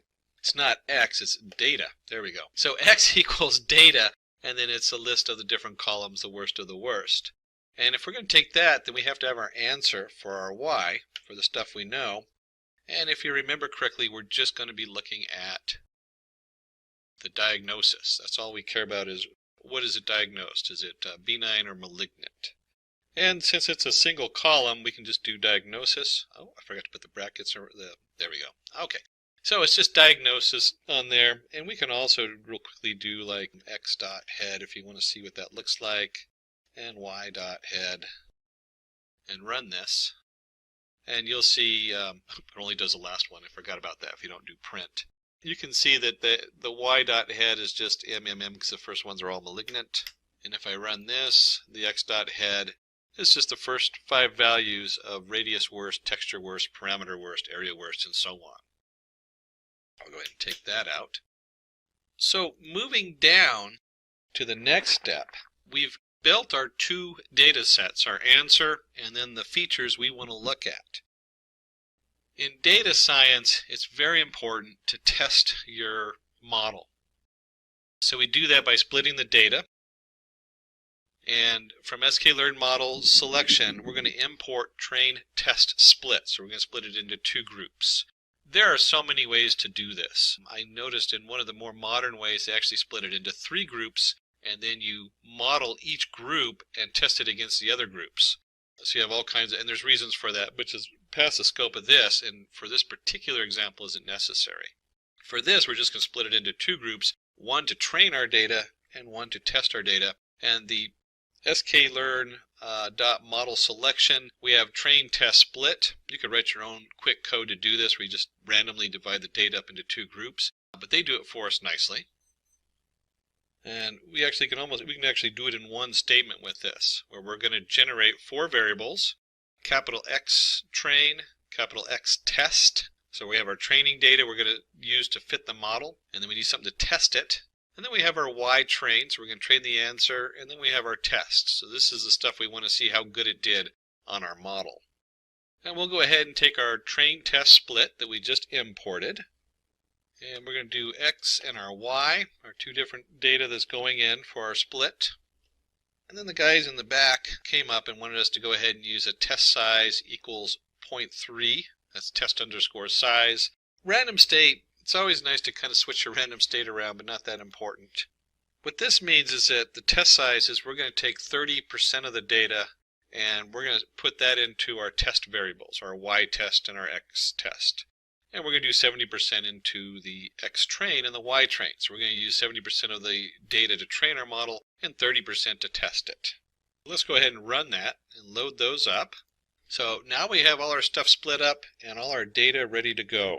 And now we get to the actual logistics part. We're actually going to create our model. So let's go ahead and bring that in from sklearn. We're going to bring in our linear model and we're going to import logistic regression. That's the actual model we're using. And this, we'll call it log model. Oops, there we go, model. And let's just set this equal to our logistic regression that we just imported. So now we have a variable log model set to that class for us to use. And with most of the models in the sklearn, we just need to go ahead and do a fit on there. And we use our X train that we separated out with our Y train. Now let's go ahead and run this. So once we've run this, we'll have a model that fits this data, that 70% of our training data. And of course it prints this out that tells us all the different variables that you can set on there. There's a lot of different choices you can make. But for what we're doing, we're just going to let all the defaults sit. We don't really need to mess with those on this particular example. And there's nothing in here that really stands out as super important until you start fine-tuning it. But for what we're doing, the basics will work just fine. And then we need to go ahead and test out our model. Is it working? So let's create a variable yPredict. And this is going to be equal to our log model. And we want to do a predict. Again, very standard format for the sklearn library is taking your model and doing a predict on it. And we're going to test yPredict against the Y test. So we want to know what the model thinks it's going to be. That's what our yPredict is. And with that, we want the capital X test. So we have our train set and our test set, and now we're going to do our yPredict. And let's go ahead and run that. And if we print yPredict, let me go ahead and run that, you'll see it comes up and it prints a nice array of B and M for benign and malignant for all the different test data we put in there. So it does pretty good. We're not sure exactly how good it does, but we can see that it actually works and is functional. It was very easy to create. You'll always discover with our data science that as you explore this, you spend a significant amount of time prepping your data and making sure your data coming in is good. There's a saying, good data in, good answers out. Bad data in, bad answers out. That's only half the thing. That's only half of it. Selecting your models becomes the next part as far as how good your models are. And then, of course, fine-tuning it depending on what model you're using. So we come in here, we want to know how good this came out. So we have our yPredict here, logModel.predict X test. So for deciding how good our model is, we're going to go from the sklearn.metrics, we're going to import classification report. And that just reports how good our model is doing. And then we're going to feed it the model data. And let's just print this out. And we'll take our classification report and we're going to put into there our test, our actual data. So this is what we actually know is true. And our prediction, what our model predicted for that data on the test side. And let's run that and see what that does. So we pull that up, you'll see that we have a precision for benign and malignant, B and M. And we have a precision of 93 and 91, a total of 92. So it's kind of the average between these two of 92. There's all kinds of different information on here. Your F1 score, your recall, your support coming through on this. And for this, I'll go ahead and just flip back to our slides that they put together for describing it. And so here we're going to look at the precision using the classification report. And you see this is the same printout I had up above. Some of the numbers might be different because it does randomly pick out which data we're using. So this model is able to predict the type of tumor with 91% accuracy. So when we look back here, you will see where we have benign and malignant. It actually is 92 coming up here. But we're looking at about a 92, 91% precision. And remember, I reminded you about domain. So when we're talking about the domain of a medical domain with a very catastrophic outcome, at 91 or 92% precision, you're still going to go in there and have somebody do a biopsy on it. Very different than if you're investing money and there's a 92% chance you're going to earn 10% and 8% chance you're going to lose 8%, you're probably going to bet the money, because at that odds it's pretty good that you'll make some money, and in the long run, you do that enough, you definitely will make money. And also with this domain, I've actually seen them use this to identify different forms of cancer. That's one of the things that they're starting to use these models for, because then it helps the doctor know what to investigate.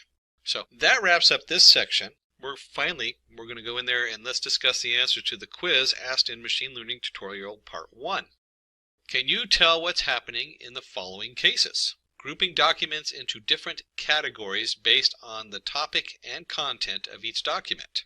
This is an example of clustering where k-means clustering can be used to group the documents by topics using bag of words approach. So if you've gotten in there that you're looking for clustering, and hopefully you had at least one or two examples like k-means that are used for clustering different things, then give yourself a 2 thumbs up. B. Identifying handwritten digits in images correctly. This is an example of classification. The traditional approach to solving this would be to extract digit-dependent features like curvature of different digits, etc., and then use a classifier like SVM to distinguish between images. Again, if you got the fact that it's a classification example, give yourself a thumb up, and if you're able to go, hey, let's use SVM or another model for this, give yourself those 2 thumbs up on it. C. Behavior of a website indicating that the site is not working as designed.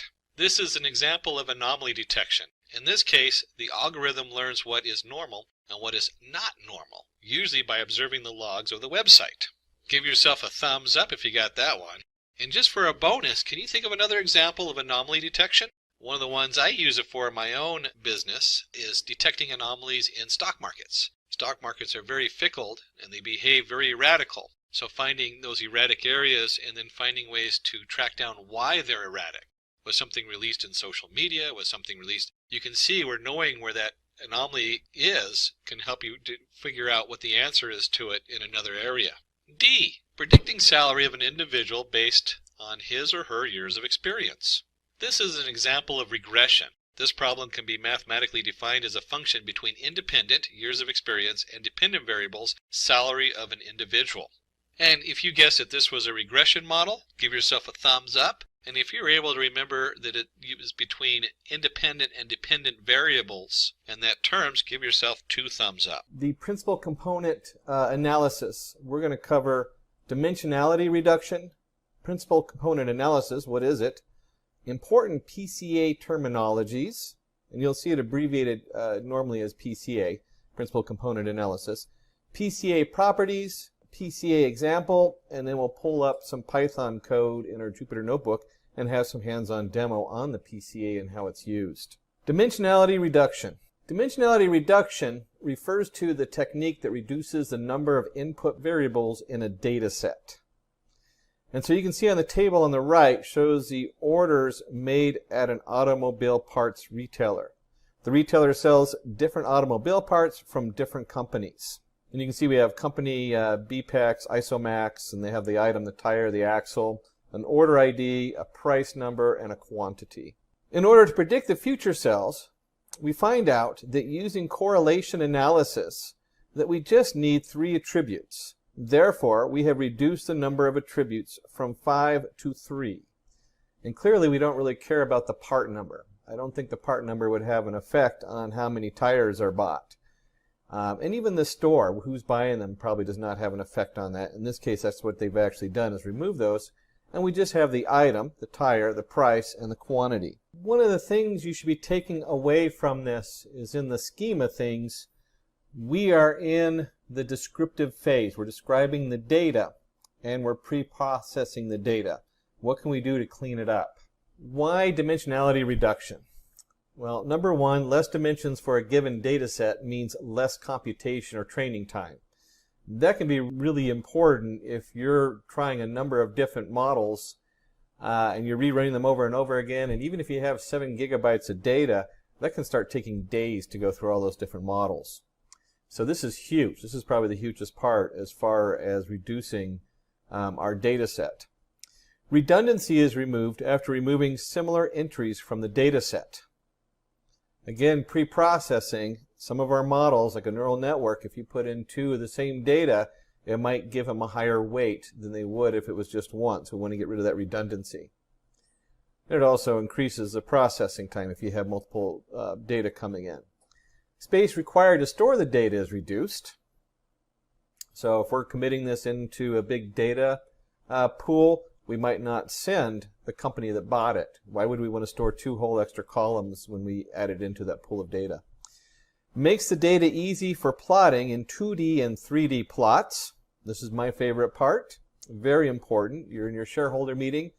You want to be able to give them a really good, clear, and simplified version. You want to reduce it down to something people can take in. It helps to find out the most significant features and skip the rest, which also comes in post-scribing. Leads to better human interpretation. That kind of goes with number 4, where it makes data easy for plotting. You have a better interpretation when we're looking at it. Principal component analysis. So what is it? Principal component analysis is a technique for reducing the dimensionality of data sets, increasing interpretability, but at the same time minimizing information loss. So we take some very complex data set with lots of variables, we run it through the PCA, we reduce the variables. We end up with a reduced variable setup. This is very confusing to look at because if you look at the end result, we have the different colors all lined up. So what we're going to take a look at is, let's say we have a picture here. Let's say you are asked to take a picture of some toddlers and you are deciding which angle would be the best to take the picture from. So if we come up here and we look at this, we say, okay, this is one angle. We get the back of a lot of heads, not many faces. So we'll do it from here. We might get the one person up front smiling. A lot of the people in the class are missing, so we have a huge amount off to the right of blank space. Maybe from up here, again, we have the back of someone's head. And it turns out that the best angle to click the picture from might be this bottom left angle. You look at it and you say, hey, that makes sense. It's a good configuration of all the people in the picture. Now, when we're talking about data, it's not... You really can't do it by what you think is going to be the best. We need to have some kind of mathematical formula so it's consistent and so it makes sense in the back end. One of the projects I worked on many years ago had something similar to the iris. And if you've ever done the iris data set, it's probably one of the most common ones out there where they have the flower and they're measuring the stamen in the petals, and they have width and they have length of the petal. Instead of putting through the width and the length of the petal, we could just as easily do the width to length ratio. We can divide the width by the length and you get a single number where you had 2. That's the kind of idea that's going on into this, in pre-processing and looking at what we can do to bring the data down. A very simplified example on my iris petal example. When we look at the similarity in PCA, we find the best picture or projection of the data points. And so when we look down at from one angle, we've drawn a line down there, we can see these data points based on, in this case, just 2 variables. Now keep in mind, we're usually talking about 36, 40 variables. Almost all of your business models usually have about 26 to 27 different variables they're looking at. Same thing with like a bank loan model. We're talking 26 to 36 different variables they're looking at that are going in. So what we want to do is we want to find the best view. In this case, we're just looking at the XY. We look down at it and we have our second idea, PC2. And again, we're looking at the XY, this time from a different direction. Here, for our ease, we can consider that we get 2 principal components, namely PC1 and PC2. Comparing both the principal components, we find the data points are sufficiently spaced in PC1. So if you look at what we got here, we have PC1. You can see along the line how the data points are spaced versus the spacing in PC2. And that's what they're coming up with. What is going to give us the best look for these data points when we combine them, and we're looking at them from just a single angle. Whereas in PC2, they are less spaced, which makes the observation and further calculations much more difficult. Therefore, we accept the PC1 and not the PC2 as the data points are more spaced. Now, obviously, the back-end calculations are a little bit more complicated when we get into the math of how they decide what is more valuable. This gives you an idea, though, that when we're talking about this, we're talking about the perspective, which would help in understanding how PCA analysis works. What we want to go ahead and do is dive into the important terminologies under PCA. And important terminologies are views, the perspective through which data points are observed. And so you'll hear that if someone's talking about a PCA presentation and they're not taking the time to reduce it to something that the average person, shareholders, can understand, you might hear them refer to it as the different views. What view are we taking? Dimension, number of columns in a data set are called the dimensions of that data set. And we talked about, you'll hear features, dimensions. I was talking about features. There's usually, when you're running a business, you're talking 25, 26, 27 different features, minimal. And then you have the principal component, new variables that are constructed as linear combinations or mixtures of the initial variables. Principal component is very important. It's a combination. If you remember my flower example, it would be the width over the length of the petal as opposed to putting both width and length in. You just put in the ratio instead, which is a single number versus two separate numbers. Projections. The perpendicular distance between the principal component and the data points. And that goes to that line we had earlier. It's that right angle line of where how all those points fall onto the line. Important properties. Important properties. Number of principal components is always less than or equal to the number of attributes. That just makes common sense. You're not going to do 10 principal properties with only 3 features. You're trying to reduce them, so it's just kind of goofy, but it is important to remember that. People will throw weird code out there and just randomly do stuff instead of really thinking it through. Principal components are orthogonal. And this is what we're talking about, that right angle from the line. When we do PC1, we're looking at how those points fall on to that line. Same thing with PC2. And we want to make sure that PC1 does not equal PC2. We don't want to have the same 2 principal points when we do 2 points. The priority of principal components decreases as their numbers increase. This is important to understand. If you're going to create one principal component, everything is summarized into that one component. As we go to 2 components, the priority, how much it holds value, decreases as we go down. So if you have 5 different points, each one of those points is going to have less value than just the one point, which has everything summarized in it. How PCA works. I said there was more in the back end. When we talk about the math, this is what we're talking about, is how does it actually work. So now we have understanding that you're looking at a perspective. Now we want to see how that math side works. PCA performs the following operations in order to evaluate the principal components for a given data set. First, we start with the standardization. Then we have a covariance matrix computation. And we use that to generate our eigene vectors and eigene values, which is the feature vector. And if you remember, the eigene vector is like a translation if we're moving the data from x equals 1 to x equals 2 or whatever, altering it. And the eigene value is the final value that we generate. When we talk about standardization, the main aim of this step is to standardize the range of the attributes so that each one of them lie within similar boundaries. This process involves removal of the mean from the variable values and scaling the data with respect to the standard deviation. And you can see here we have z equals the variable values minus the mean over the standard deviation. The covariance matrix computation. Covariance matrix is used to express the correlation between any 2 or more attributes in multi-dimensional data set. The covariance matrix has the entries as the variance and the covariance of the attribute values. The variance is denoted by var, and the covariance is denoted by cov.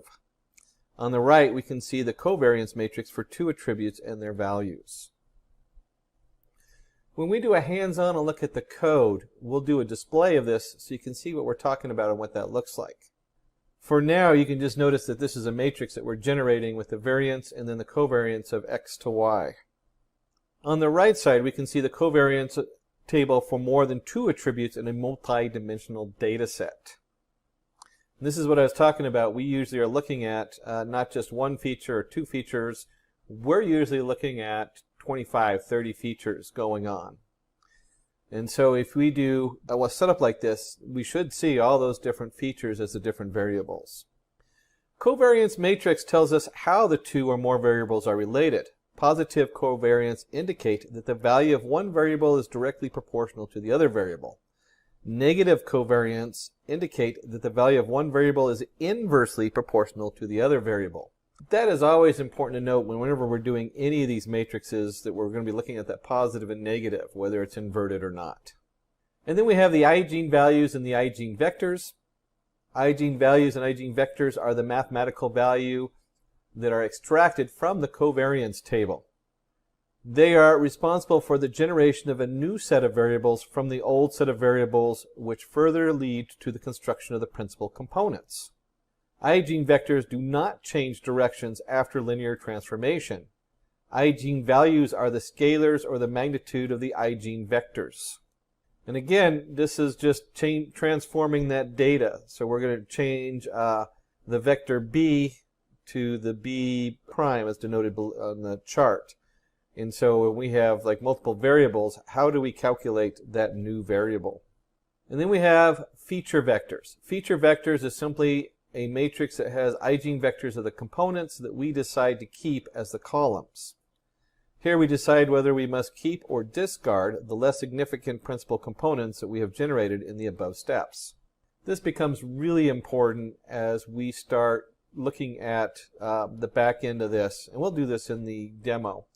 But one of the more important steps to understand.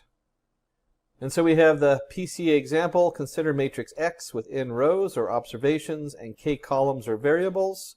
Now for this matrix, we would construct a variable space with as many dimensions as the variable. But for our simplicity, let's consider this 3 dimensions for now.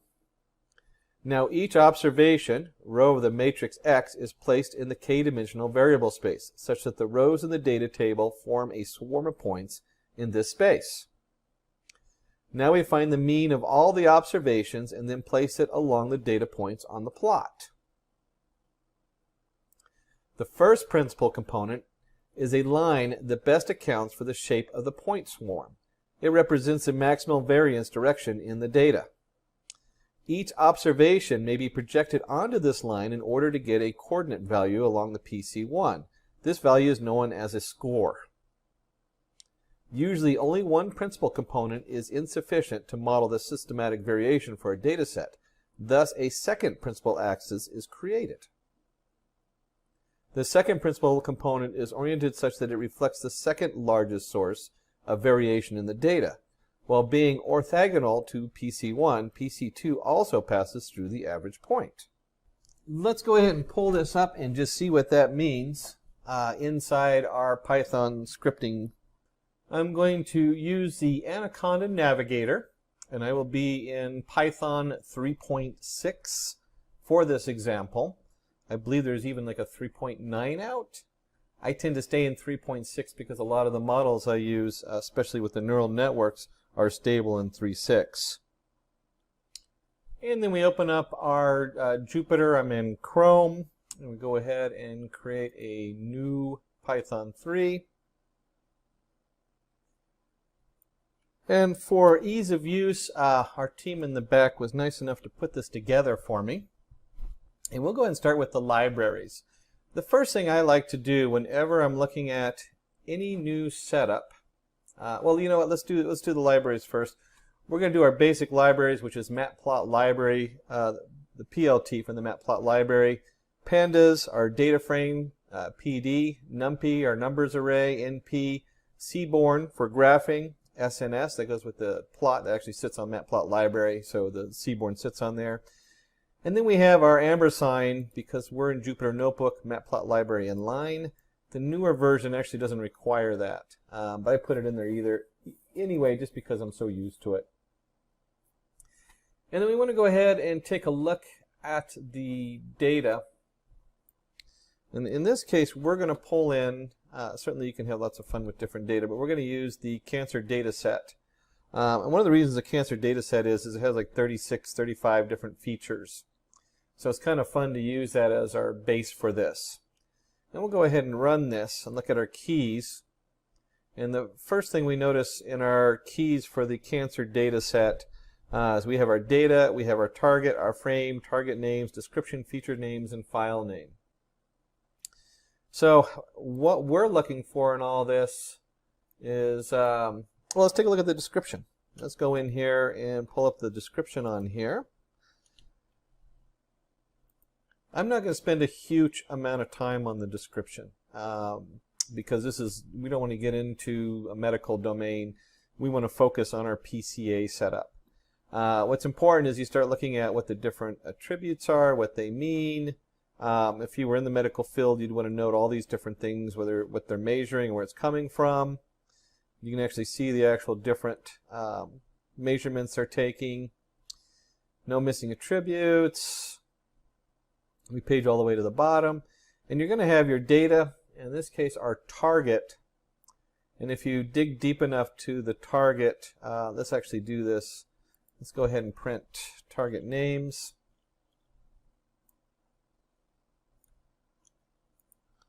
Real quick here, I always like to just take a look and see what's on the other end of this. Target names. Run that. And so the target name is it malignant or is it benign? So in other words, is this dangerous growth or is it something we don't have to worry about? That's the bottom line with the cancer in this case. And then we can go ahead and load our data. And you know what, let me go up just a notch here for easy of reading. It's hard to get that just right. I guess I'll have to do. So let's go ahead and look at our data. We're going to use our pandas. And we're going to go ahead and do our data frame. It's going to equal cancer data. Columns equals cancer, feature equals feature names. So remember up here, we already loaded the names up of the features in there. What is going to come out of this? Let me just see if I can get to that.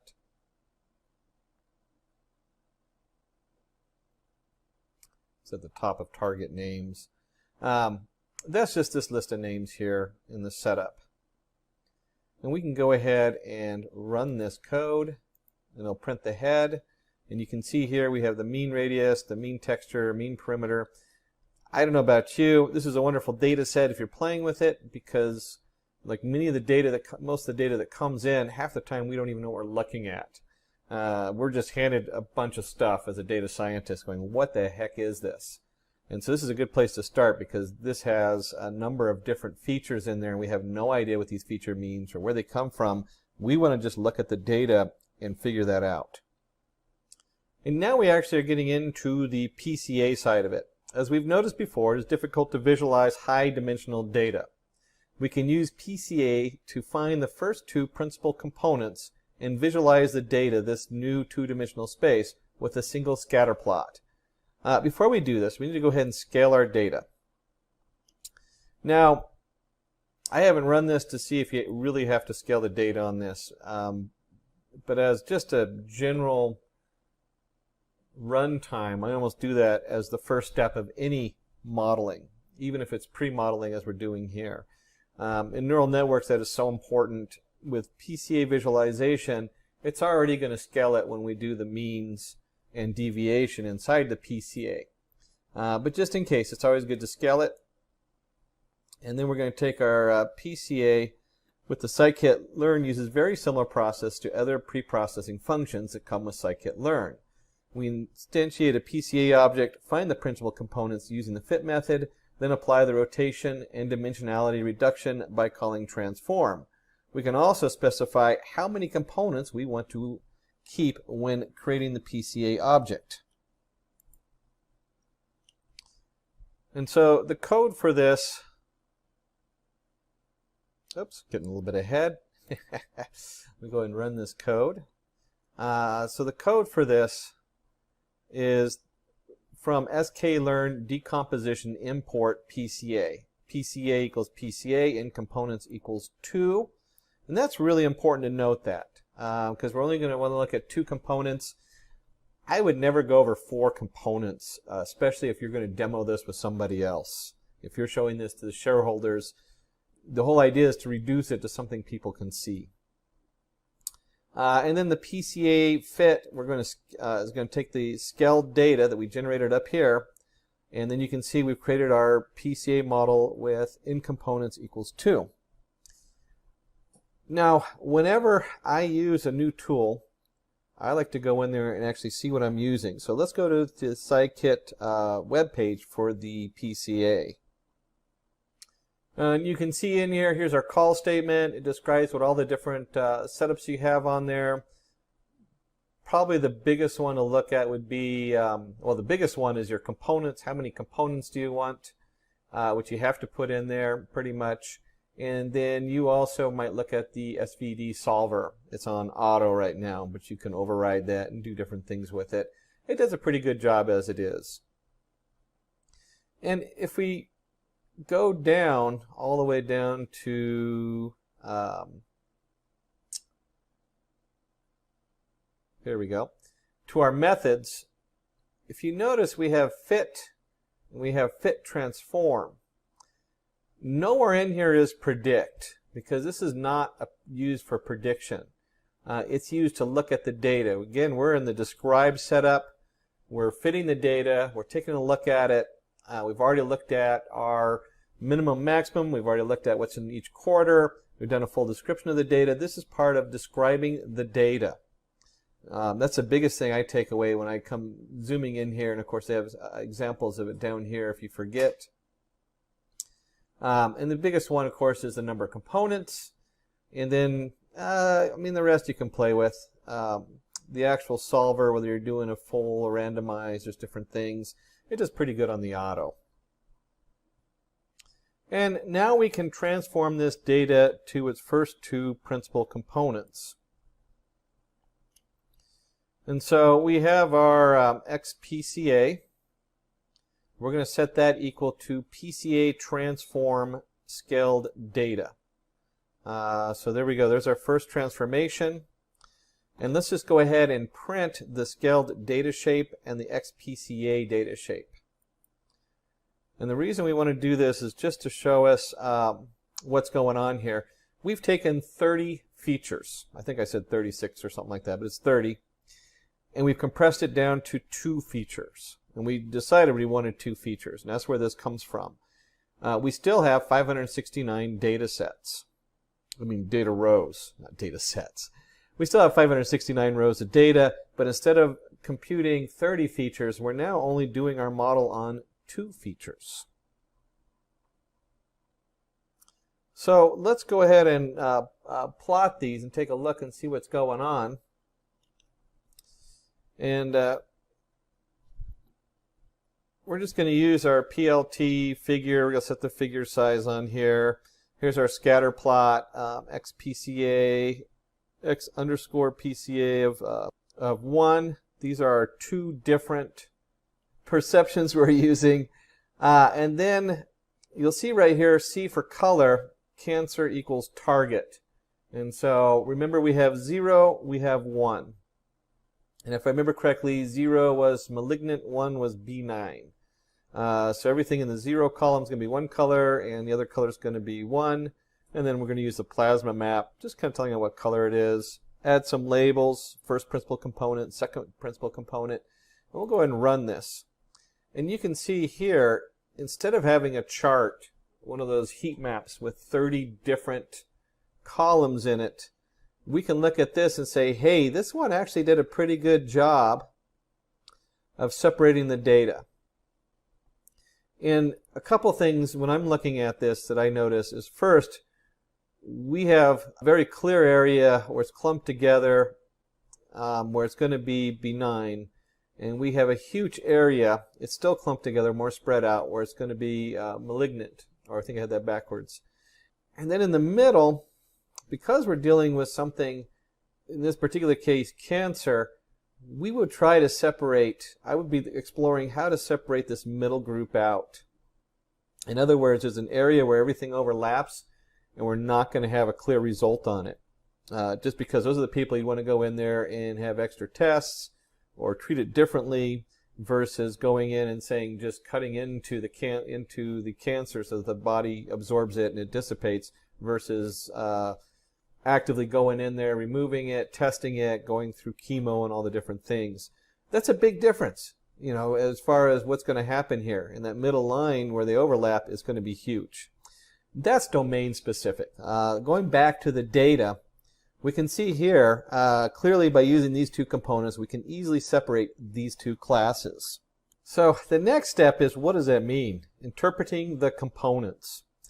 Unfortunately, with this great power of dimensionality reduction comes a cost of not being able to easily understand what these components represent. I don't know what principal component 1 represents, or second principal. The components correspond to combinations of original features. The components themselves are stored as an attribute of the filtered PCA object. And so when we look at that, we can go ahead and look at the PCA components. This is in our model we built. We've trained it. We can run that, and you can see here's the actual components. It's the two components each have their own array. And within the array, you can see what the scores they're using. And these actually give weight to what features are doing what. So in this NumPy matrix array, each row represents a principal component, and each column relates back to the original features. What's really neat about this is we can now go in reverse and drop this onto a heat map and start seeing what this means. And so let me go ahead and just put this down. Oops, I already got it down here. We'll go ahead and put this in here. We're going to use our dfcomp data frame, and we do our PCA components. And I want you to notice how easy this is. We're going to set our columns equal to cancer feature names. That just makes it really easy. And we're dumping it into a data frame. What's neat about a data frame is when we get to Seaborn, it will pull that data frame apart and set it up for us the way we want. And so we're just going to do the Seaborn heat map of our data frame composition, and we'll use the plasma coloring. And it creates a nice little color graph here. You can see we have the mean radius and all the different features along the bottom. On the right, we have a scale, so we can see we have the dark colors all the way to the really light colors, which are what's really shining there. This is like the primary stuff we want to look at. So this heat map and the color bar basically represent the correlation between the various features and the principal component itself. So, you know, very powerful map to look at, and then you can go in here, and we might notice that the mean radius, look how on the bottom of the map it is on some of this. So you have some interesting correlations here that change the variations on that and what means what. This is more when you get to PostScribe, you can also use this to try to guess as what these things mean and what you want to change to get a better result. Regularization in machine learning.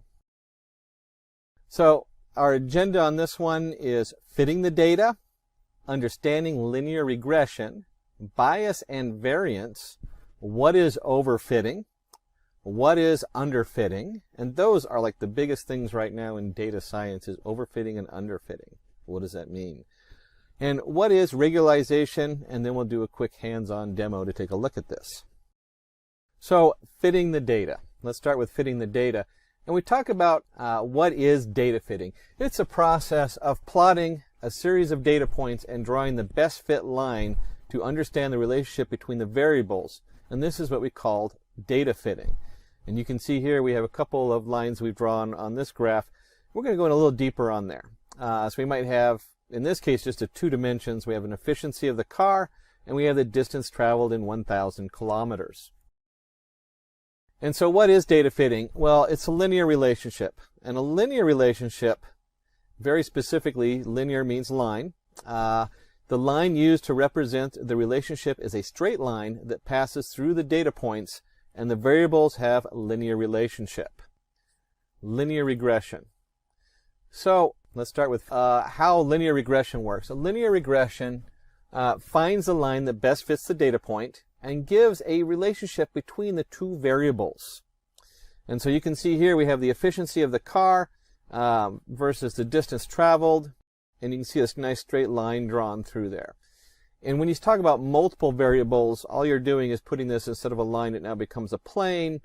It gets a little more complicated with multiple variables, but they all come down to this linear kind of drawing a line through your data and finding what fits the data the best. And so we can consider an example. Let's say that we want to find the relationship between the temperature outside versus the sales of ice cream. And so we start looking at that. We're looking at how many ice cream cones we're selling or how much money we sold in ice cream. And we're looking at how warm it is outside, which would hopefully draw a lot of people into the ice cream store. And suppose we have two lines. We're going to draw L1 and L2. And we're going to kind of guess which one we think is the best fit, and which claim to describe the relationship between the variables. And so first, we find the square of the distance between the line L1 and each data point and add them all and find the mean distance. And I want you to think about that when we square something. If it's a negative or positive number, it no longer matters, because a minus 2 squared is 4, 2 squared is 4. So we're removing what side of the line it's on, and we're just looking for the error. In this case, the mean distance of each of the little dotted lines you see here. This way of calculating the square of the distance, adding them, and then taking the mean is called mean square error, or loss function. And we talk about loss, how far off are we? That's what we're really talking about. What did we miss? And we have a positive distance and a negative distance. And of course, when we square it, it just becomes a positive error. And so we take the mean square error, and a lot of times you'll see it referred to as MSE. If I look in a code and I'm going through my Python code and I see MSE, I know that's the mean squared error. And we take all the dotted lines and we calculate this error and we add them all together, and then we average it or find the means.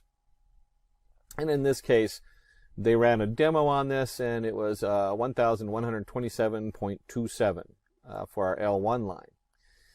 Now we find the loss function for line L2 in a similar fashion, and we get the mean square error to be 6,397.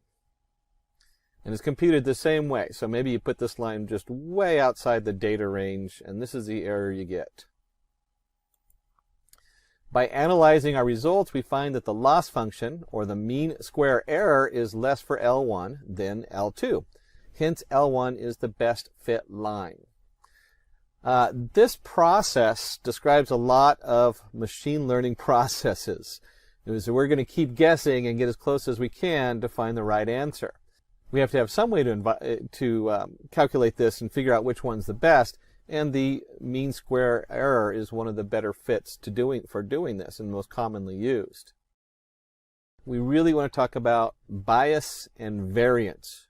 Very important terms to know in machine learning and with linear regression. So bias. Bias occurs when an algorithm has limited flexibility to learn from data. Variance defines the algorithm's sensitivity to specific sets of data. Let's start with bias and variance. You can see here we have the two different setups. Bias, you can think, is very generalized, where variance is very specific. And so when we talk about bias, such models pay very little attention to the training data and oversimplify the model. Therefore, the validation error or prediction error and training error follow similar trends. And with bias, if you oversimplify it so much, you're going to miss your local, if you have like a really good fit, you're going to miss it. You're going to just kind of guess what the average is, and that's what your answer is going to be. With variance, a model with a high variance pays a lot of attention to training data and does not generalize. Therefore, the validation error or prediction error are far apart from each other. Such models always lead to a high error on training and test data, as a bias does.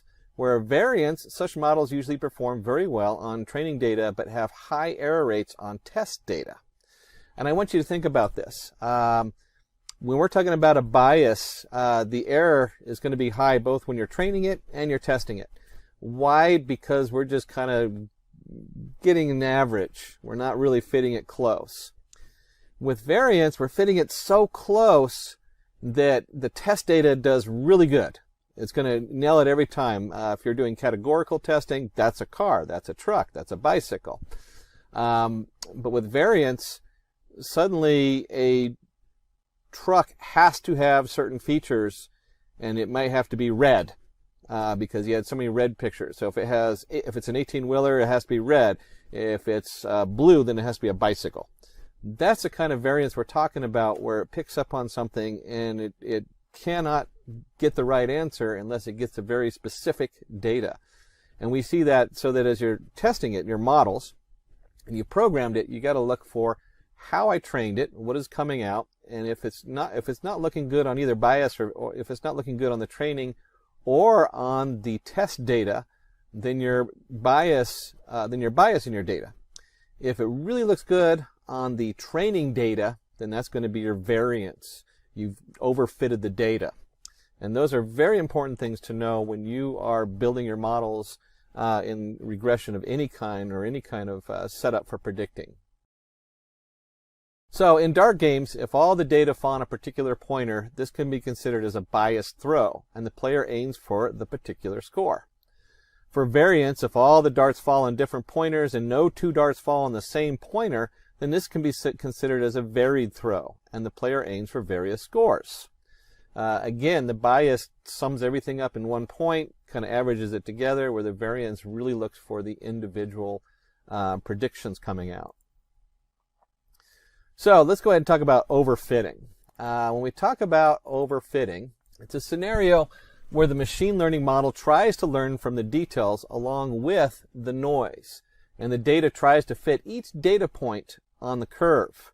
You can see that if you plug in your coordinates, you're just going to get the whatever is fitted every point on the data stream. There's no average. There's no 2 points that might have y might have two different answers, because if the wind blows a certain way and your efficiency of your car, maybe you have a headwind, so your car might alter how efficient it is as it goes, and so there's going to be this variance on here. And this says no, you can't have any variance with it's going to be exactly this. So it can't be you can't be the same speed or the same car and have a slightly different efficiency. So as the model has very less flexibility, it fails to predict new data points, and thus the model rejects every new data point during the prediction.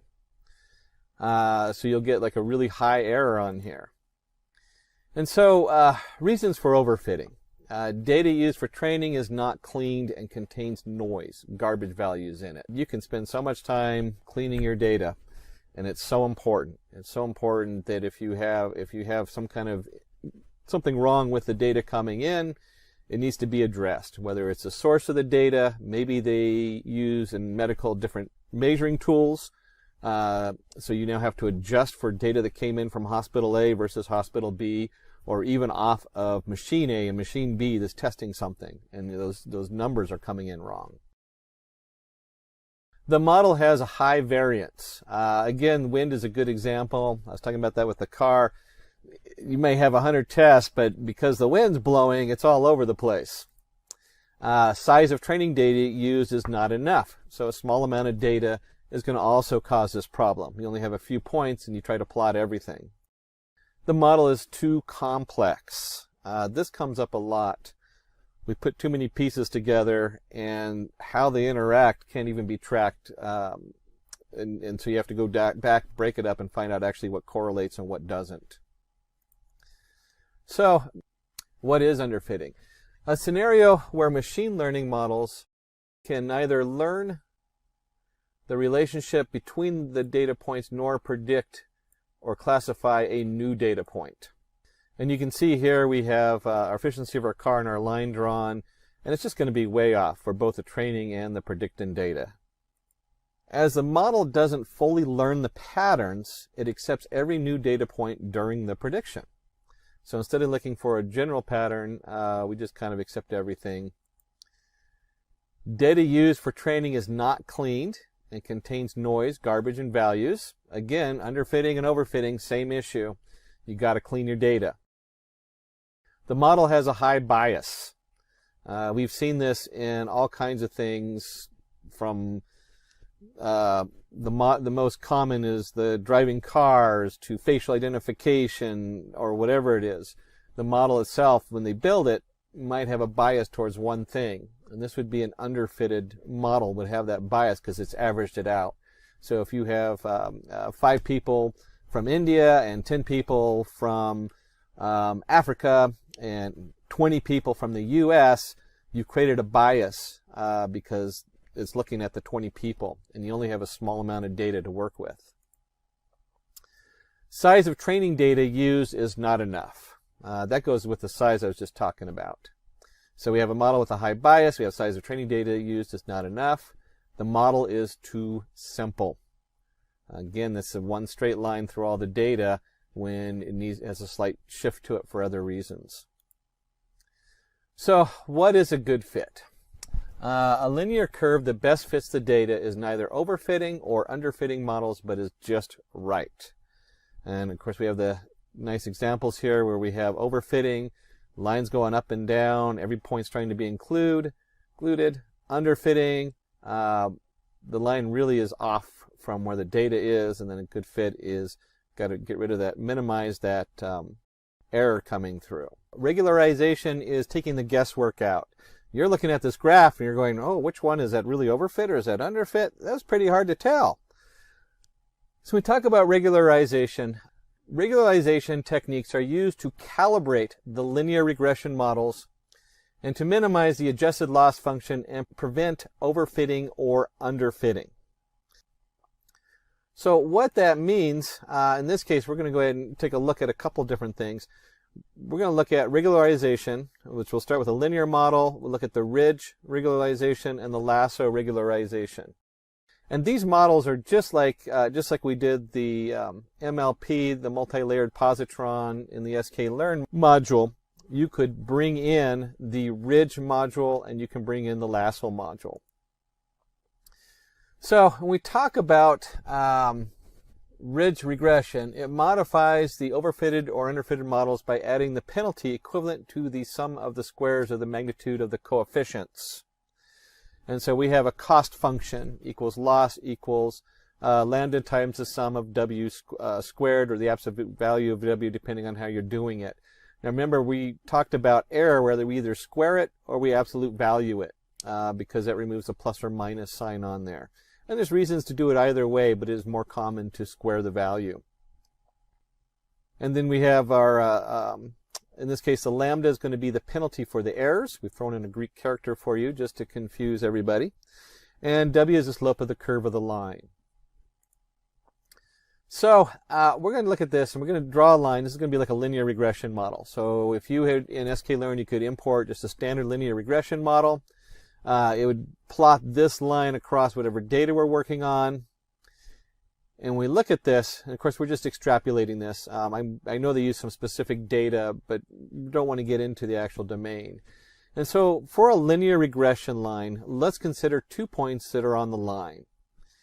And we'll go ahead and have a loss equals 0, considering the 2 points on the line.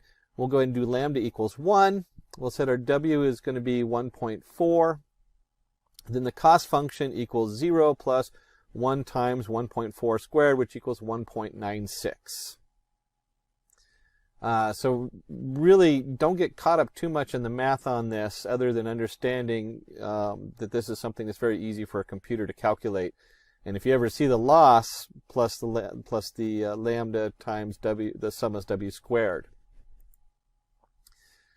And then let's say we have a ridge regression line, and it does this. We go ahead and plot it, and we do the calculations on the data. And for the ridge regression, let's assume a loss equals 0.3 squared plus 0.2 squared equals 0.13. So when they put all the calculations through of the 2 points, we end up with a 0.62. So we now had a linear regression model. We now had a ridge regression model. And the ridge regression model plots a little differently than the standard linear regression model. And comparing the two models with all the data points, we can see that the ridge regression line fits the model more accurately than the linear regression line. And I find this true on a lot of data I work with. I'll end up using either the ridge regression model or the lasso Mars regression model for fitting, especially dealing with a lot of like stock markets daily setup.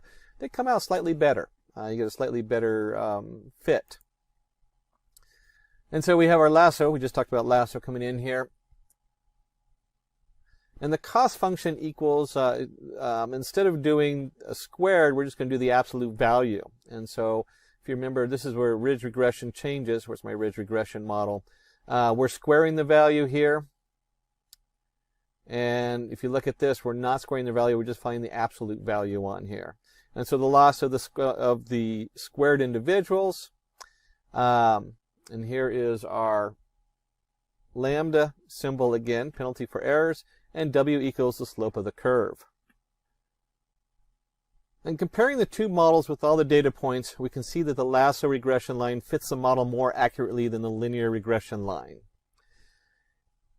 And this is, like I said, I use these two models a lot. The ridge, and this is important, this is kind of the meat of the matter. How do you know which one to use? Some of it is you just do it a bunch of times and then you figure it out. Ridge regularization is useful when we have many variables with relatively smaller data samples. The model does not encourage convergence towards zero, but is likely to make them closer to zero and prevent overfitting.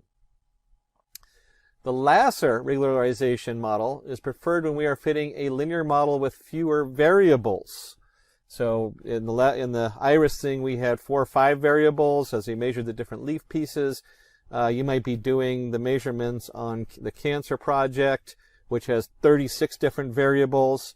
So as we get down to the iris with 4 variables, Lasso LAR will probably work pretty good, where you might use the ridge regularization with more model, if you have something significantly larger.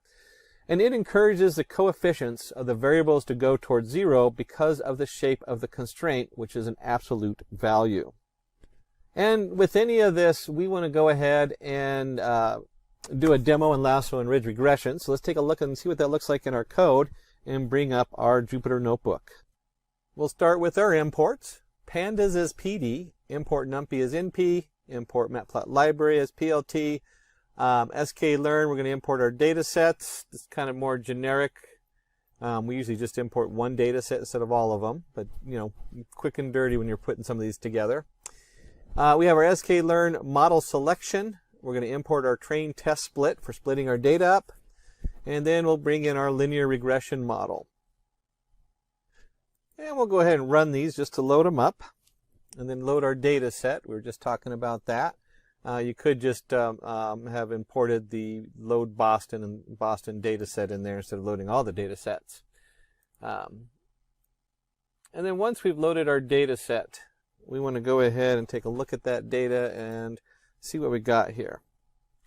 Let me just go ahead and pop that down there and go ahead and run it. And so we've gone ahead and taken our Boston data. We're going to we put it into our pandas data frame. The Boston data set, and then the Boston columns. So we want to see what's going on with them. We have our target, we have the house price, etc. And so our x equals Boston I location. Now remember, in pandas, the new updates to pandas, they want I location if you're going to pull data. We used to be able to leave this off, but it does something different. It creates a slice versus a direct setup, so make sure you're using that I location and the output. So this is all just bringing our data together, and we can see here if we do we print the Boston pandas head, we can see here all of our different aspects we're looking for. And if you're following the X and the Y, the X is everything except for the last column, where Y is that's what this means, all the rows except for the last column, and then y is all the rows, but just the last column. So y is our house price, and the x is the Crim, Zian, Industry, Chas, Knox, and all these other different statistics they've collected for house sales in Boston. There we go. Whoops, control. So we'll go ahead and split our data. X train and our X test, Y train, Y test equals the train test split, which we imported.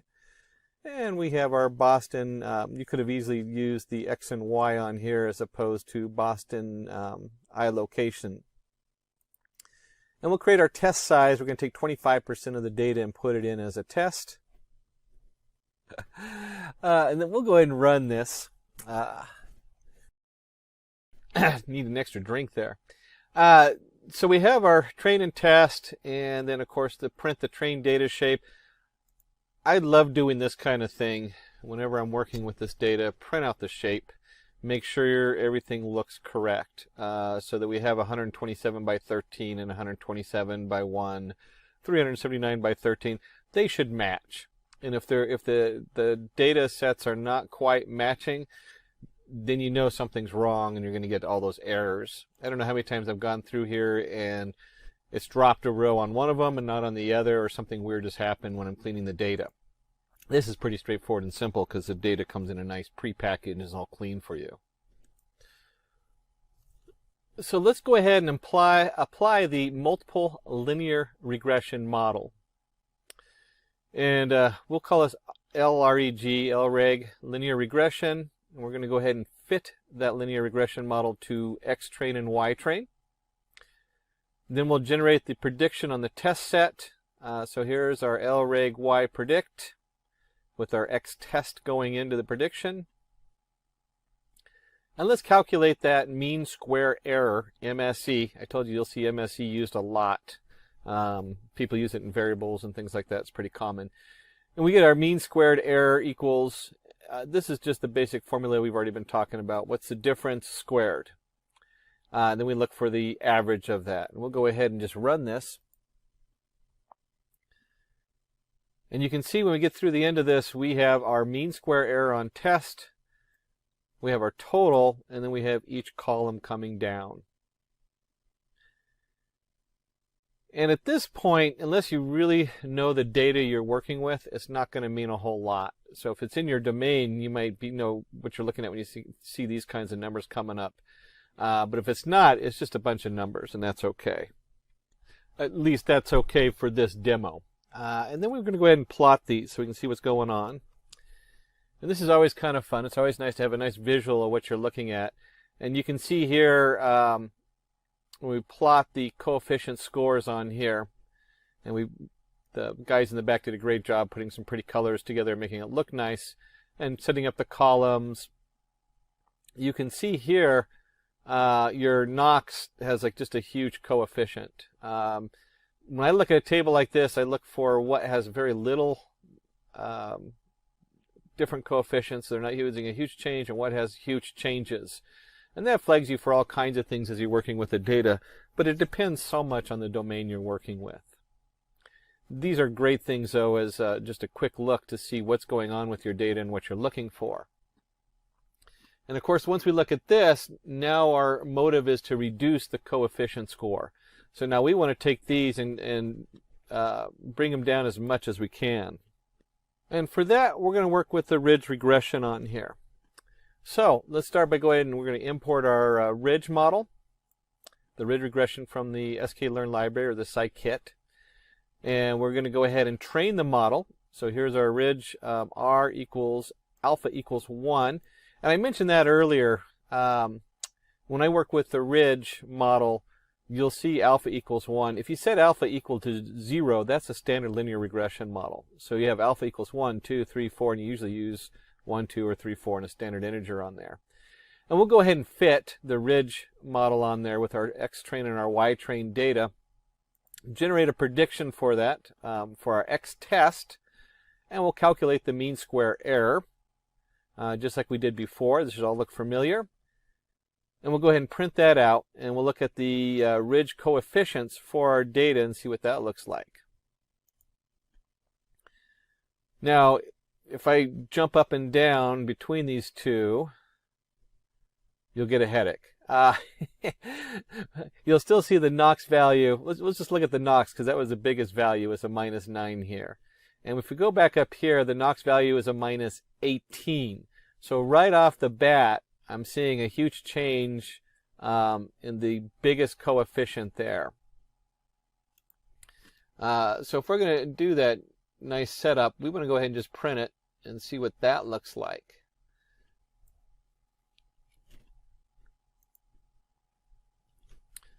Here we go, and we've set up our plots, subplots, and again the team put together some nice colors so it makes it look good.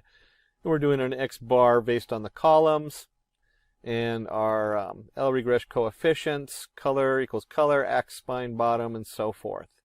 So just puts together a nice little graph.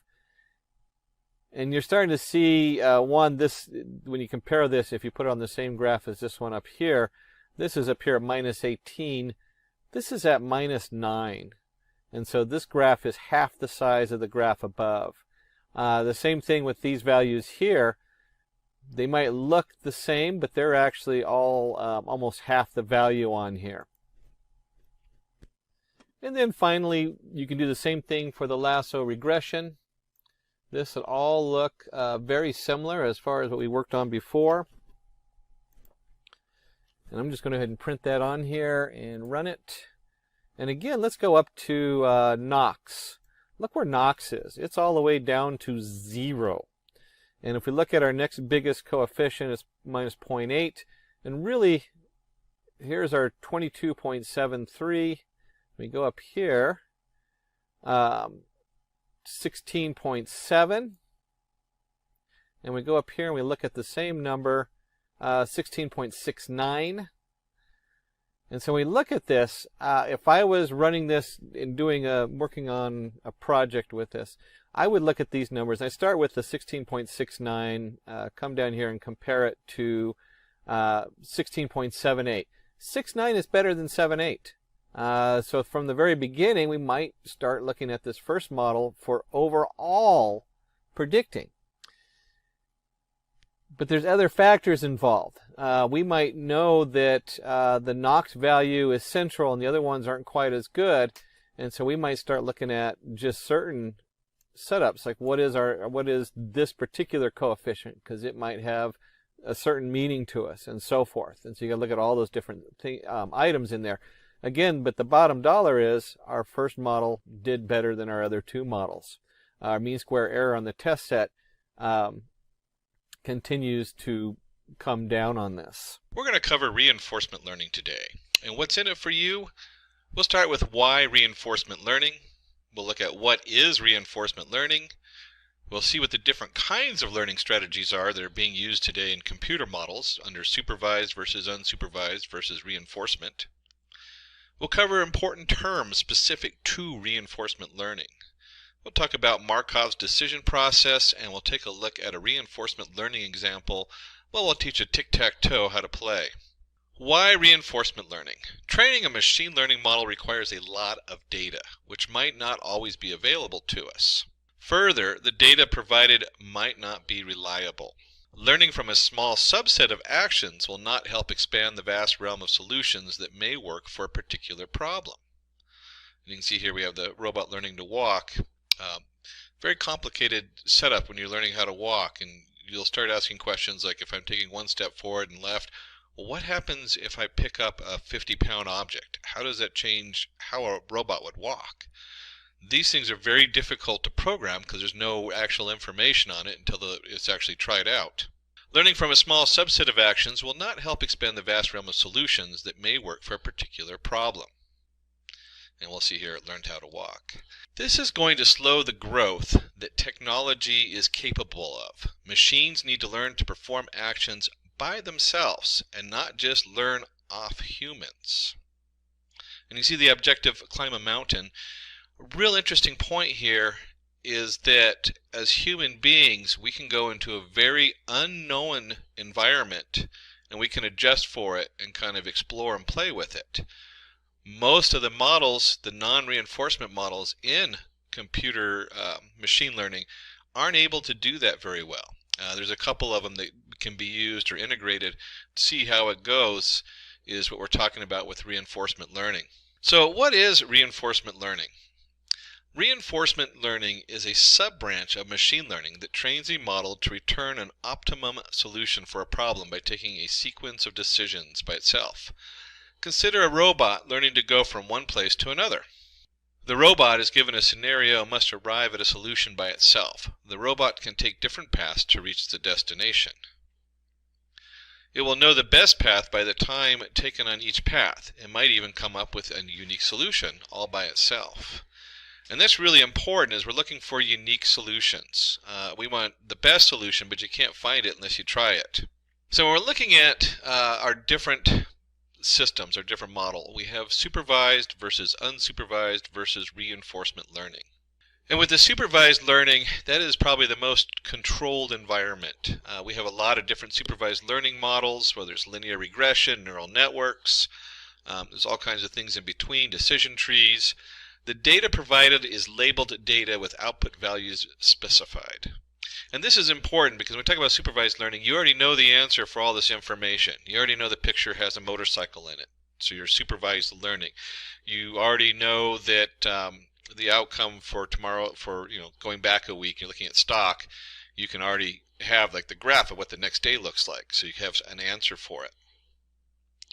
And you have labeled data which is used, you have an external supervision, and solves problems by mapping labeled input to known output.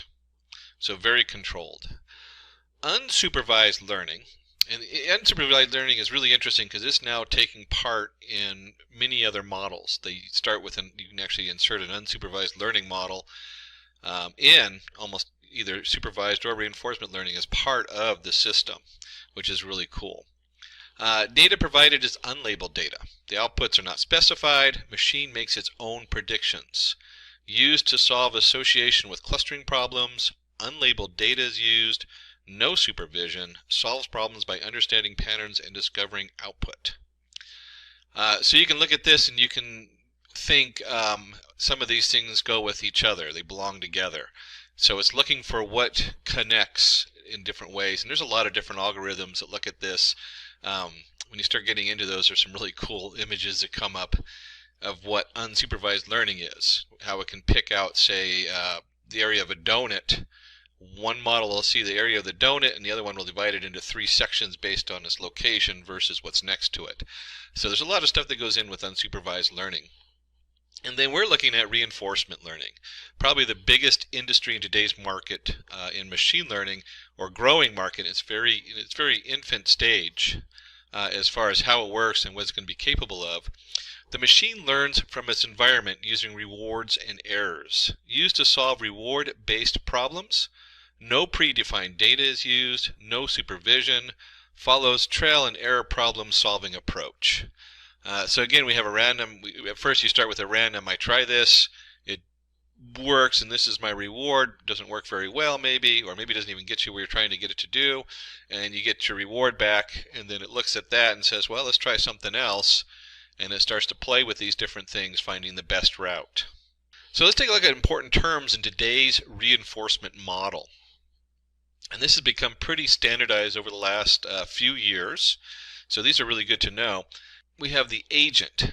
Agent is the model that is being trained via reinforcement learning. So this is your actual entity that has, however you're doing it, whether you're using a neural network or a Q table or whatever, combination thereof. This is the actual agent that you're using. This is the model. And you have your environment. The training situation that the model must optimize to is called its environment. And you can see here, I guess we have a robot who's trying to get a chest full of gems or whatever, and that's the output. And then you have your action. This is all possible steps that can be taken by the model, and it picks one action. And you can see here that it's picked 3 different routes to get to the chest of diamonds and gems. We have a state, the current position condition returned by the model. And you could look at this if you're playing like a video game. This is the screen you're looking at. So when you go back here, the environment is a whole game board. So if you're playing one of those Mobius games, you might have the whole game board going on, but then you have your current position. Where are you on that game board? What's around that? What's around you? If you were talking about a robot, the environment might be moving around the yard, where it is in the yard and what it can see, what input it has in that location. That would be the current position condition returned by the model. And then the reward. To help the model move in the right direction, it is rewarded. Points are given to it to appraise some kind of action. So, yeah, you did good, or if didn't do as good, trying to maximize the reward and have the best reward possible. And then policy. Policy determines how an agent will behave at any time. It acts as a mapping between action and present state. This is part of the model. What is your action that you're going to take? What's the policy you're using to have an output from your agent? One of the reasons they separate policy as its own entity is that you usually have a prediction of different options, and then the policy, well, how am I going to pick the best? Based on those predictions, I'm going to guess at different options, and we'll actually weigh those options in and find the best option we think will work. So it's a little tricky, but the policy thing is actually pretty cool how it works. Let's go ahead and take a look at a reinforcement learning example. And just in looking at this, we're going to take a look, consider what a dog that we want to train. So the dog would be like the agent. So you have your puppy or whatever. And then your environment is going to be the whole house or whatever it is where you're training them. And then you have an action. We want to teach the dog to fetch. So action equals fetching. And then we have a little biscuit, so we can get the dog to perform various actions by offering incentives such as a dog biscuit as a reward. The dog will follow a policy to maximize this reward, and hence will follow every command and might even learn new actions like begging by itself. So you have, so we start off with fetching. It goes, oh, I get a biscuit for that.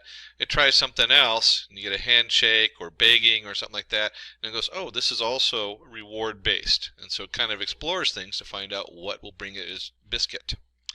And that's very much like how a reinforced model goes. Is it looks for different rewards. How do I find? Can I try different things and find a reward that works? The dog also will want to run around and play and explore its environment. This quality of model is called exploration. So there's a little randomness going on in exploration. And it explores new parts of the house. Climbing on the sofa doesn't get a reward. In fact, it usually gets kicked off the sofa. So let's talk a little bit about Markov's decision process. Markov's decision process is a reinforcement learning policy used to map a current state to an action where the agent continuously interacts with the environment to produce new solutions and receive rewards. And you'll see here's all of our different vocabulary we just went over. We have a reward, our state, our agent, our environment, and our action. And so even though the environment kind of contains everything, that you really, when you're actually writing the program, your environment's going to put out a reward and state that goes into the agent. The agent then looks at this state, or it looks at the reward usually first, and it says, okay, I got rewarded for whatever I just did, or I didn't get rewarded. And then it looks at the state, and then it comes back, and if you remember from policy, the policy comes in, and then we have a reward. The policy is that part that's connected at the bottom. And so it looks at that policy and it says, hey, what's a good action that will probably be similar to what I did, or sometimes they're completely random, but what's a good action that's going to bring me a different reward? So taking the time to just understand these different pieces as they go is pretty important in most of the models today. And so a lot of them actually have templates based on this you can pull in and start using. Pretty straightforward as far as once you start seeing how it works, you can see your environment says, hey, this is the agent did this. If you're a character in a game, this happened, and it shoots out a reward in a state. The agent looks at the reward, looks at the new state, and then takes a little guess and says, I'm going to try this action. And then that action goes back into the environment. It affects the environment. The environment then changes depending on what the action was, and then it has a new state and a new reward that goes back to the agent. So in the diagram shown, we need to find the shortest path between node A and D. Each path has a reward associated with it, and the path with the maximum reward is what we want to choose. The nodes A, B, C, D denote the nodes to travel from node A to B is an action. Reward is the cost of each path, and policy is each path taken. And you can see here A can go to B, or A can go to C right off the bat, or it can go right to D.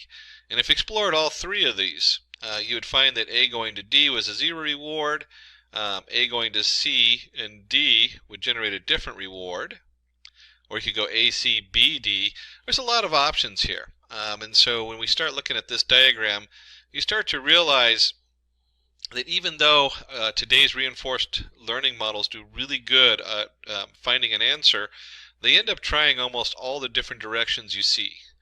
And so they take up a lot of work or a lot of processing time for reinforcement learning.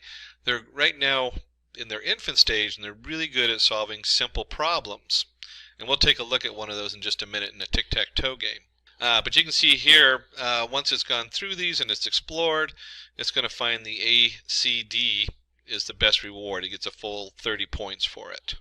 So let's go ahead and take a look at a reinforcement learning demo.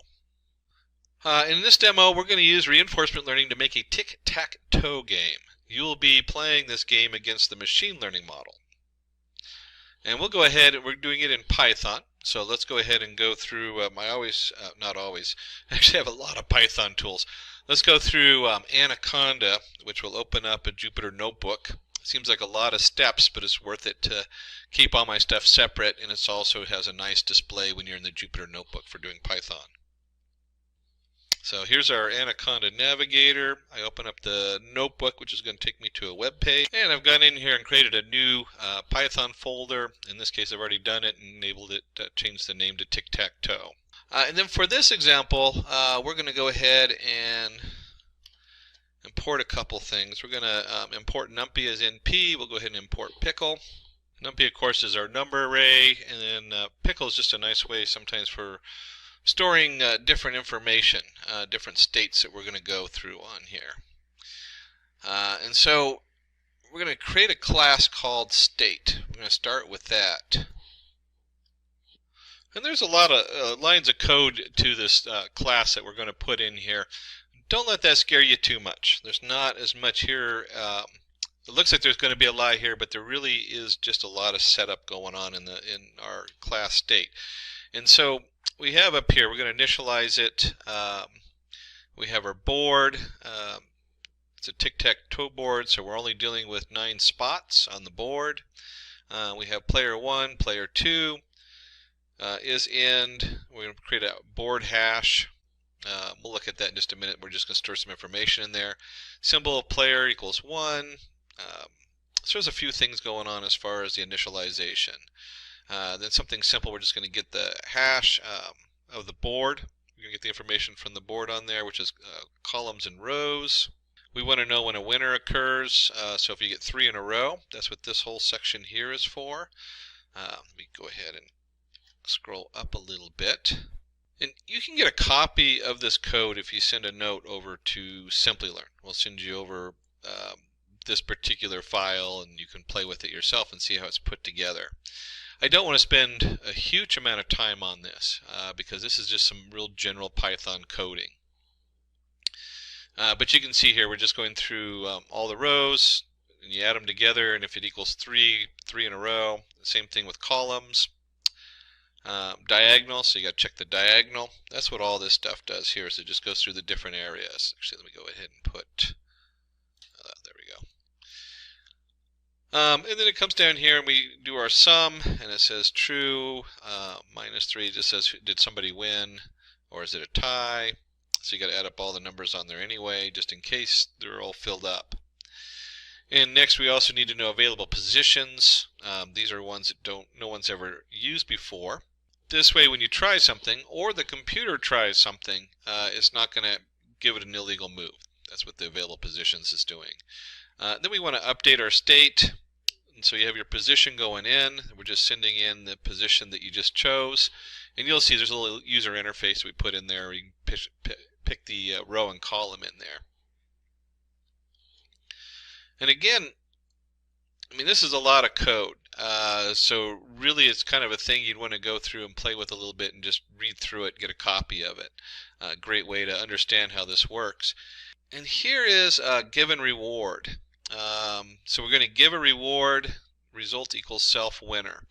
This is one of the hearts of what's going on here, is we have a result self.winner. So if there's a winner, then we have a result. If the result equals 1, here's our feedback. If it doesn't equal 1, then it gets a 0. So it only gets a reward in this particular case if it wins. And that's important to know because different systems of reinforced learning do rewarding a lot differently depending on what you're trying to do. This is a very simple example with a 3x3 board. Imagine if you're playing a video game, certainly you only have so many actions, but your environment is huge. You have a lot going on in the environment. And suddenly a reward system like this is going to be just, is going to have to change a little bit. It's going to have different rewards and different setup. And there's all kinds of advanced ways to do that as far as weighing, you add weights to it. And so they can add the weights up depending on where the reward comes in. So it might be that you actually get a reward. In this case, you get the reward at the end of the game. And I'm spending just a little bit of time on this because this is an important thing to note. But there's different ways to add up those rewards. It might have, like if you take a certain path, the first reward is going to be weighed a little bit less than the last reward because the last reward is actually winning the game or scoring or whatever it is. So this reward system gets really complicated in some of the more advanced setups.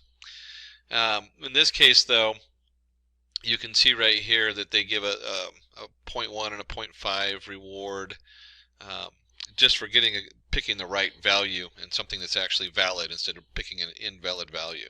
So rewards, again, that's like key. It's huge. How do you feed the rewards back in? Then we have a board reset. That's pretty straightforward. It just goes back and resets the board to the beginning because it's going to try out all these different things while it's learning. It's going to do it by trial and error, so you have to keep resetting it. And then, of course, there's the play. We want to go ahead and play rounds equals 100. Depends on what you want to do on here. You can set this different. You can obviously set that to higher level. But this is just going to go through, and you'll see in here that we have player 1 and player 2. This is the computer playing itself. One of the more powerful ways to learn to play a game or even learn something that isn't a game is to have two of these models that are basically trying to beat each other. And so they keep explore new things. This one works for this one, so this one tries new things. It beats this. We've seen this in chess, I think was a big one, where they had the two players in chess with reinforcement learning. It was one of the ways they trained one of the top computer chess playing algorithms. So this is just what this is. It's going to choose an action, it's going to try something, and the more it tries stuff, the more we're going to record the hash. We actually have a board hash where you self get the hash set up on here where it stores all the information. And then once you get to a win, one of them wins, it gets the reward. Then we go back and reset and try again. And then kind of the fun part we actually get down here is we're going to play with a human. So we'll get a chance to come in here and see what that looks like when you put your own information in. And then it just comes in here and does the same thing it did above. It gives it a reward for its things, or sees if it wins or ties, looks at available positions, all that kind of fun stuff. And then finally we want to show the board. So it's going to print the board out each time. Really, as an integration, is not that exciting. What's exciting in here is, one, looking at this reward system. Whoops, play one more up. The reward system is really the heart of this. How do you reward the different setup?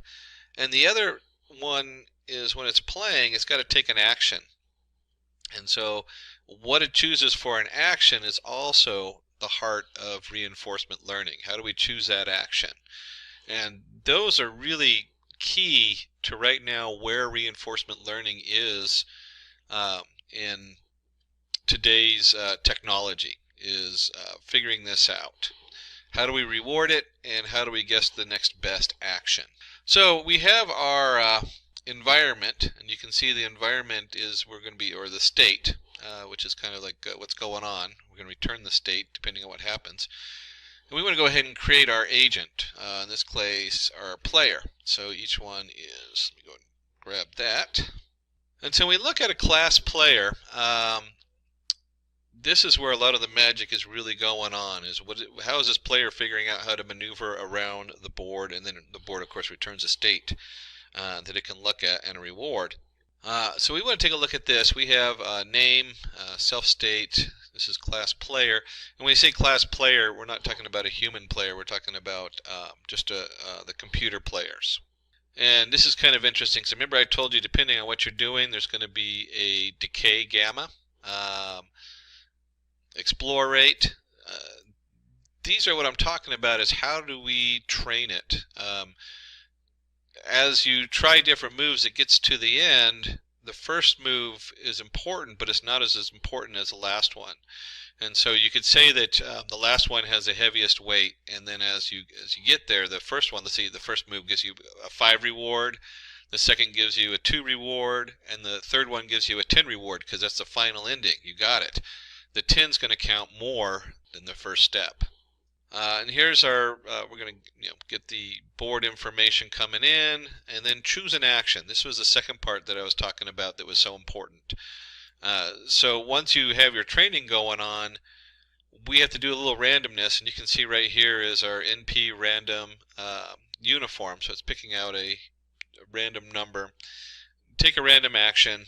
This is going to just pick which row and which column it is. And so choosing the action, this one you can see we're just doing random states, choice, length of positions, action position, and then it skips in there and takes a look at the board. For P in positions, it's actually storing the different boards each time you go through. So it has a record of what it did, so it can properly weigh the values. And this simply just appends a hash state. What's the last state? Append it to the to our states on here. Here's our feedback reward. So the reward comes in, and it's going to take a look at this and say, is it none? What is the reward? And here is that formula. Remember I was telling you about up here that was important because it has decay gamma times the reward. This is where, as it goes through each step, and this is really important, this is kind of the heart of this, of what I was talking about earlier. You have step 1, and this might have a reward of 2. You have step 2, I probably should have done ABC. This has a step 3, step 4, and so on until you get to step N, and this might have a reward of 10. So reward of 10,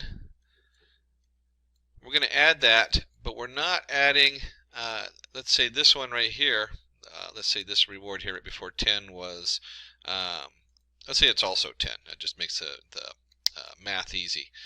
So we had 10 and 10. We had 10, this is 10 and 10n, whatever it is, but it's 0.9. So instead of putting a full 10 here, we only do 9. That's 0.9 times 10. And so this formula, as far as the decay times the reward minus the cell state value, it basically adds in, it says here's 1, or here's 2, I'm sorry, I should have done this ABC, it would have been easier. So the first move goes in here and it puts 2 in here. Then we have our self set up on here. You can see how this gets pretty complicated in the math, but this is really the key, is how do we train our states? And we want the final state, the win, to get the most points. If you win, you get most points. And the first step gets the least amount of points. So you're really training this almost in reverse. You're training it from the last place where you have, like it says, okay, this is now where I need to sum up my rewards, and I want to sum them up going in reverse, and I want to find the answer in reverse. Kind of an interesting play on the mind when you're trying to figure this stuff out. And of course we want to go ahead and reset the board down here and save the policy, load policy. these are the different things that are going in between the agent and the state to figure out what's going on. Let's go ahead and load that up. And then finally, we want to go ahead and create a human player. And the human player is going to be a little different in that you choose an action, row and column. Here's your action. If action in positions, meaning positions that are available, you return the action. If not, it just keeps asking you until you get the action that actually works. And then we're going to go ahead and append to the hash state, which we don't need to worry about because it returns the action up here, and feed forward. Again, this is because it's a human. At the end of the game, propagate and update state values. This part isn't being done because it's not programming the model. The model is getting its own rewards. So we've gone ahead and loaded this in here. So here's all our pieces. And the first thing we want to do is set up P1 player 1, P2 player 2, and then we're going to send our players to our state. So now it has P1, P2, and it's going to play, 50,000 rounds. Now we can probably do a lot less than this, and it's not going to get the full results. In fact, you know what? Let's go ahead and just do 5, just to play with it, because I want to show you something here. Oops. Somewhere in there I forgot to load something. There we go. I must have forgot to run this. Run. Oops, forgot a reference there for the board, rows and columns, 3 by 3. There's actually in the state, it references that. We can just tack it on the end. It was supposed to be at the beginning. So now I've only set this up with, let's see, where are we going here? I've only set this up to train 5 times. And the reason I did that is we're going to come in and actually play it, and then I'm going to change that, and we can see how it differs on there. There we go. And it didn't even make it through a run, and we're going to go ahead and save the policy. So now we have our player 1 and our player 2 policy. The way we set it up, it has 2 separate policies loaded up in there.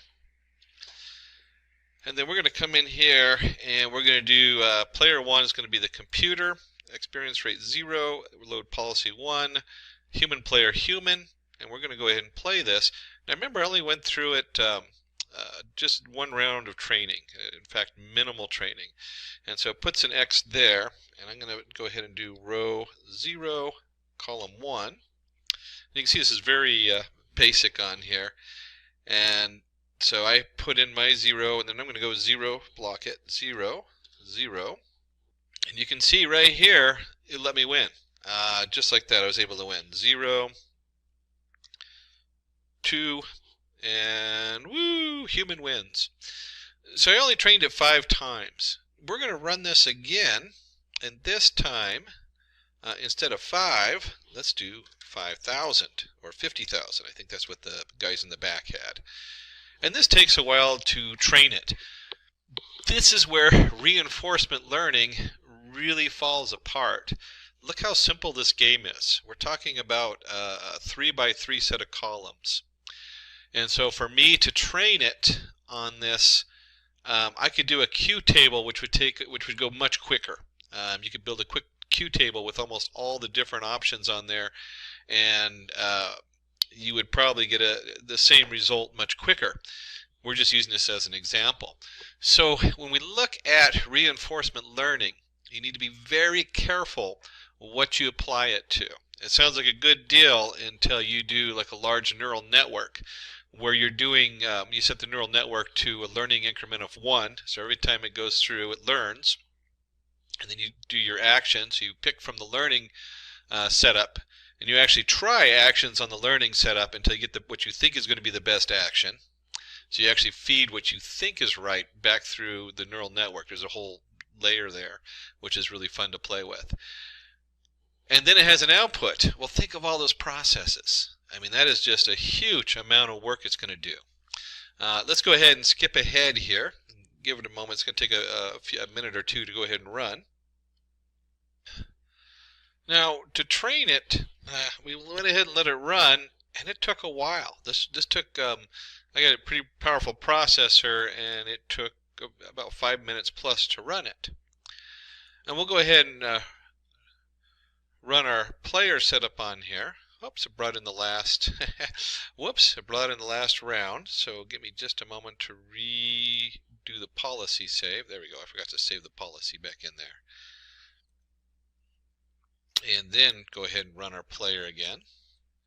So we've saved the policy, and then we want to go ahead and load the policy for P1 as a computer. And we can see the computer's gone in the bottom right corner. I'm going to go ahead and go 1, 1, which is the center. And it's gone right up the top, and if you have ever played tic-tac-toe, you know the computer has me. But we'll go ahead and play it out. Row 0, column 2. There it is, and then it's gone here, and so I'm going to go ahead and go row 0, 1, 2, no, 0, 1, there we go, and column 0. That's where I wanted. Oh, and it says, okay, your action, there we go, boom. So you can see here, we've got didn't catch the win on this, it said tie. Kind of funny that it didn't catch the win on there. But if we play this a bunch of times, you'll find that it's going to win more and more. The more we train it, the more the reinforcement happens. This lengthy training process is really the stopper on reinforcement learning. As this changes, reinforcement learning will be one of the more powerful packages evolving over the next decade or two. In fact, I would even go as far as to say it is the most important machine learning tool and artificial intelligence tool out there, as it learns not only a simple tic-tac-toe board, but we start learning environments. And the environment would be like in language.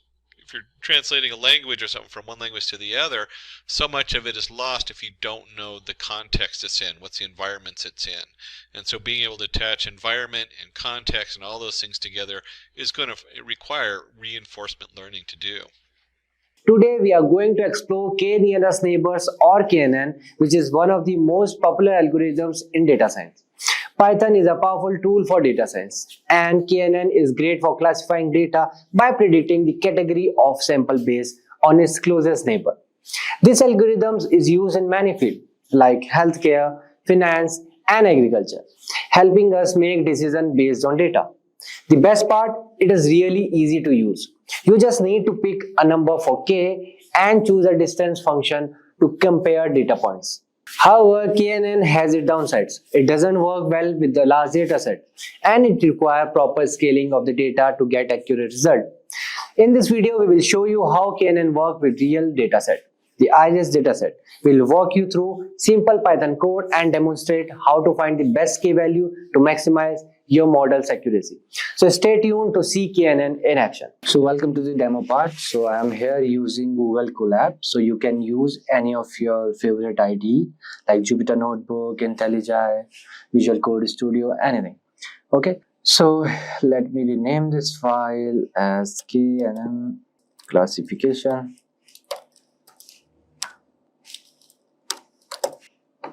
Okay, cool.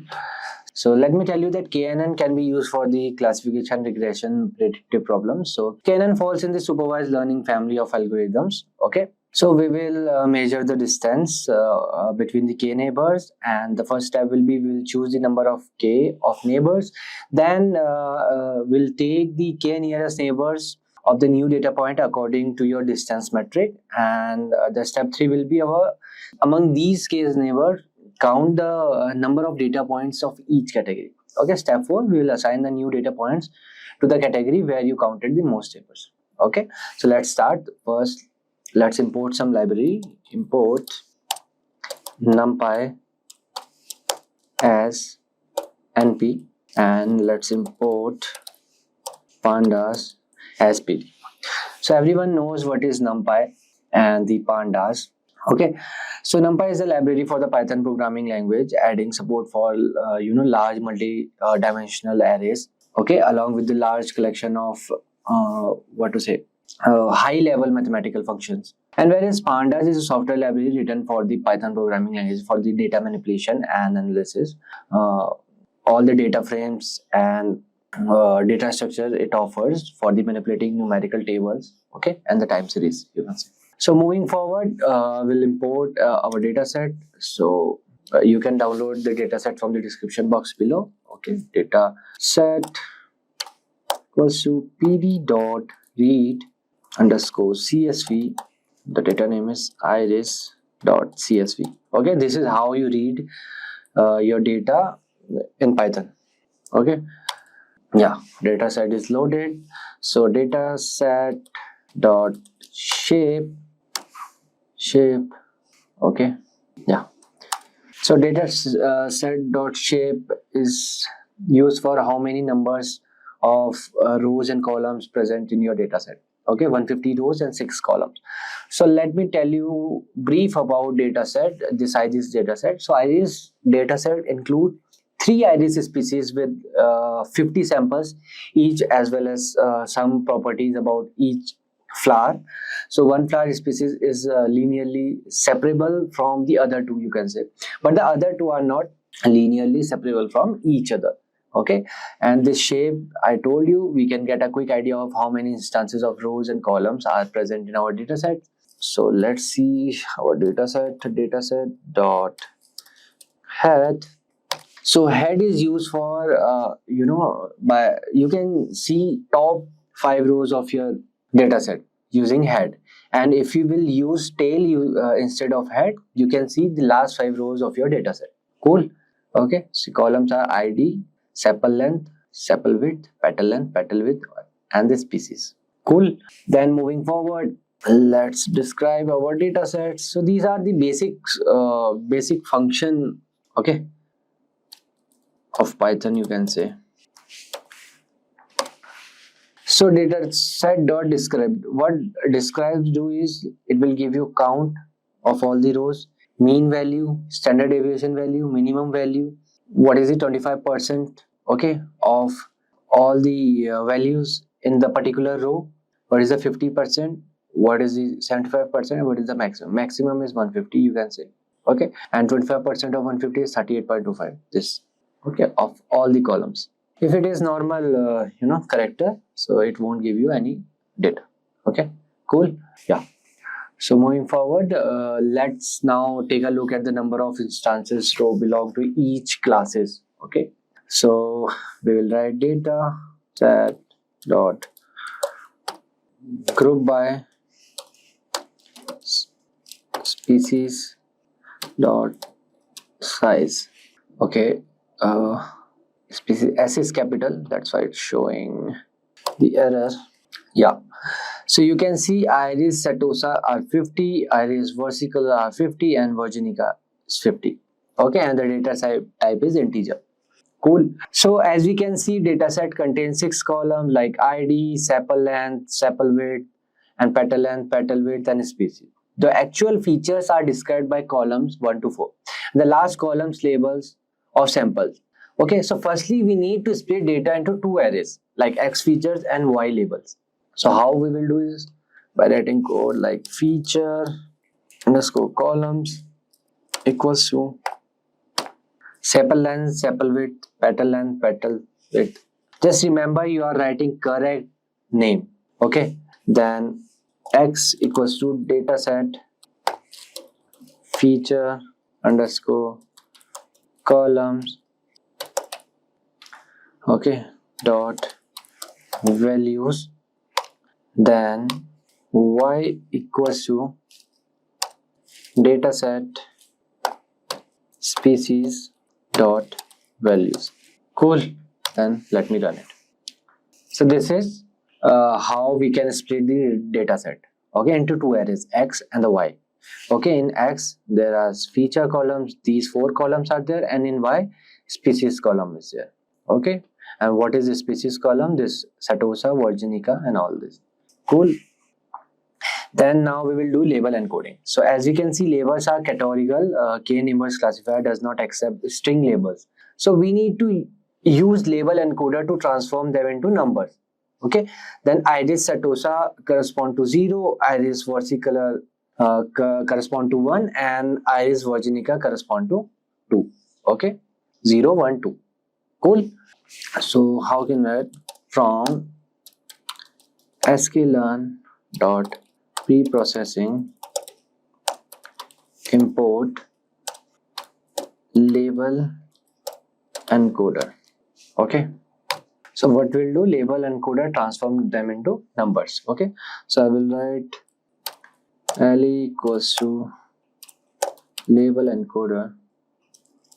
Okay, my bad, label encoder.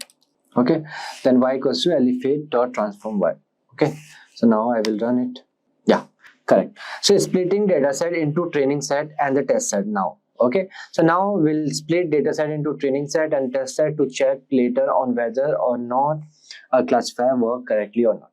Okay, so here I will write from sklearn dot not cross.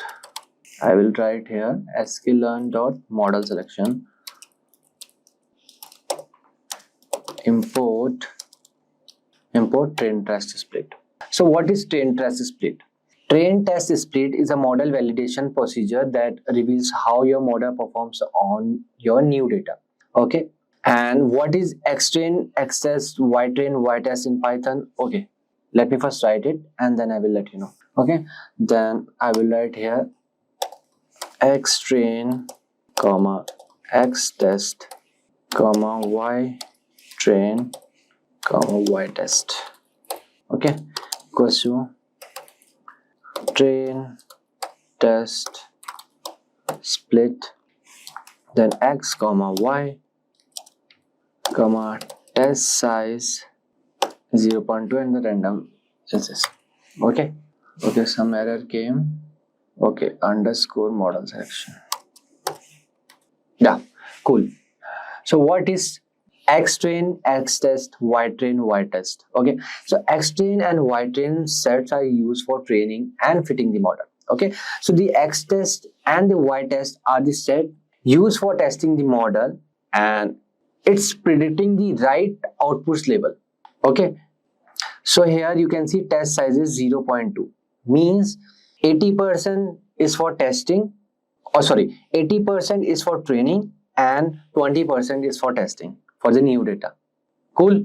Yeah, so now we will see some let's do some data visualization. Okay, so here I will write import matplotlib dot pyplot as plt, then import cbon as sns, then here I will write %matplotlib inline. So what is matplotlib? Matplotlib is a plotting library for the Python programming language and it's numerical mathematics extension. Okay, so NumPy, it provides an object API for embedding plots into application using generating purpose GUI toolkits like Kinter and Python, Qt or GTK. Okay, whereas cbon is a library for making statistical graph in Python. It builds on the top of matplotlib and integrates closely with pandas data structure. Okay, cbon helps us to explore and understand the data. Okay, so I will run it. Here I will write from pandas dot plotting import parallel coordinates, then plt dot figure size should be 15 comma 10. Okay, then parallel coordinates. Okay, then dataset dot drop, I don't need id, comma axis is 1. Okay, then comma species, then plt dot title and let parallel coordinates plot. Okay, and you can give some font size equals to 20, then font weight equals to, okay, let's say bold only, bold, then plt dot x label, then features, comma, font size equals to 15, then plt dot y label, then I'll write here features, values, comma, font size equals to 15.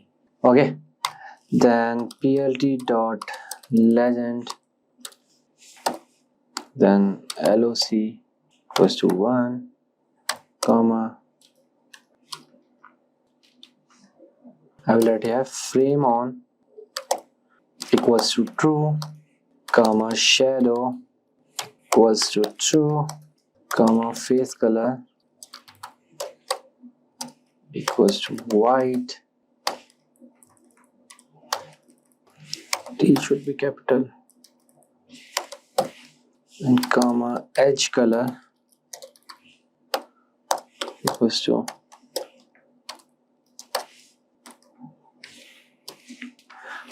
okay, plt dot show. Okay, some error is there, plt dot figure size, okay, spelling mistake. Okay, one more error, plt dot legend, okay, face color, okay, some spelling mistake. So yeah, let me make it view output in full screen. Yeah, so parallel coordinates is a plotting technique for plotting multivariate data. So it allows one to see clusters in the data and to estimate other stat visually. So using parallel coordinate points are represented as the connected line segments, as you can see. Okay, and each vertical line represent one attribute and one set of connected line segments represent one data point. Okay, and points that tend to cluster will appear closer together. Okay, so this color is iris setosa, and this is iris versicolor, and this purple one is iris virginica, as you can see in the legend. Okay, cool. So moving forward, let's create another graph, Andrew curves. Okay, so here I will write from pandas dot plotting import scatter. No, it's plotting import Andrew curves. Okay, then plt dot figure. It's AI based, so it's giving me suggestions. Okay, so sometimes suggestions are good, but not always. Yeah, let's carry on. Figure size is 15, comma 10. Then Andrew curves. Then I will add dataset dot drop id access species and plt Andrew curves plot. Okay, fine. Okay, let me add, we don't need X label and all, let me add legend, plt dot legend, then same loc equals to 1, then proposition size, then I will write here size is 15, frame on equals to 2, comma shadow equals to true. So this is truly based upon you if you want to add legend or not, or you can skip. If you want to skip, you can skip. Okay, face color equals to white, then edge color equals to black. Okay, then plt dot show. Yeah, so no error is there. So let me first view output in full screen. Okay, so Andrew curves, these are the Andrew curves. Okay, you can see the graph in the curve. So Andrew curve allow one to plot multivariate data as a large number of curves, so that are created using the attributes of samples, okay, as coefficient for Fourier series. Okay, so by coloring these curves differently for each class, it is possible to visualize data clustering. So curves belonging to samples of the same class will usually be closer together and they form large structure.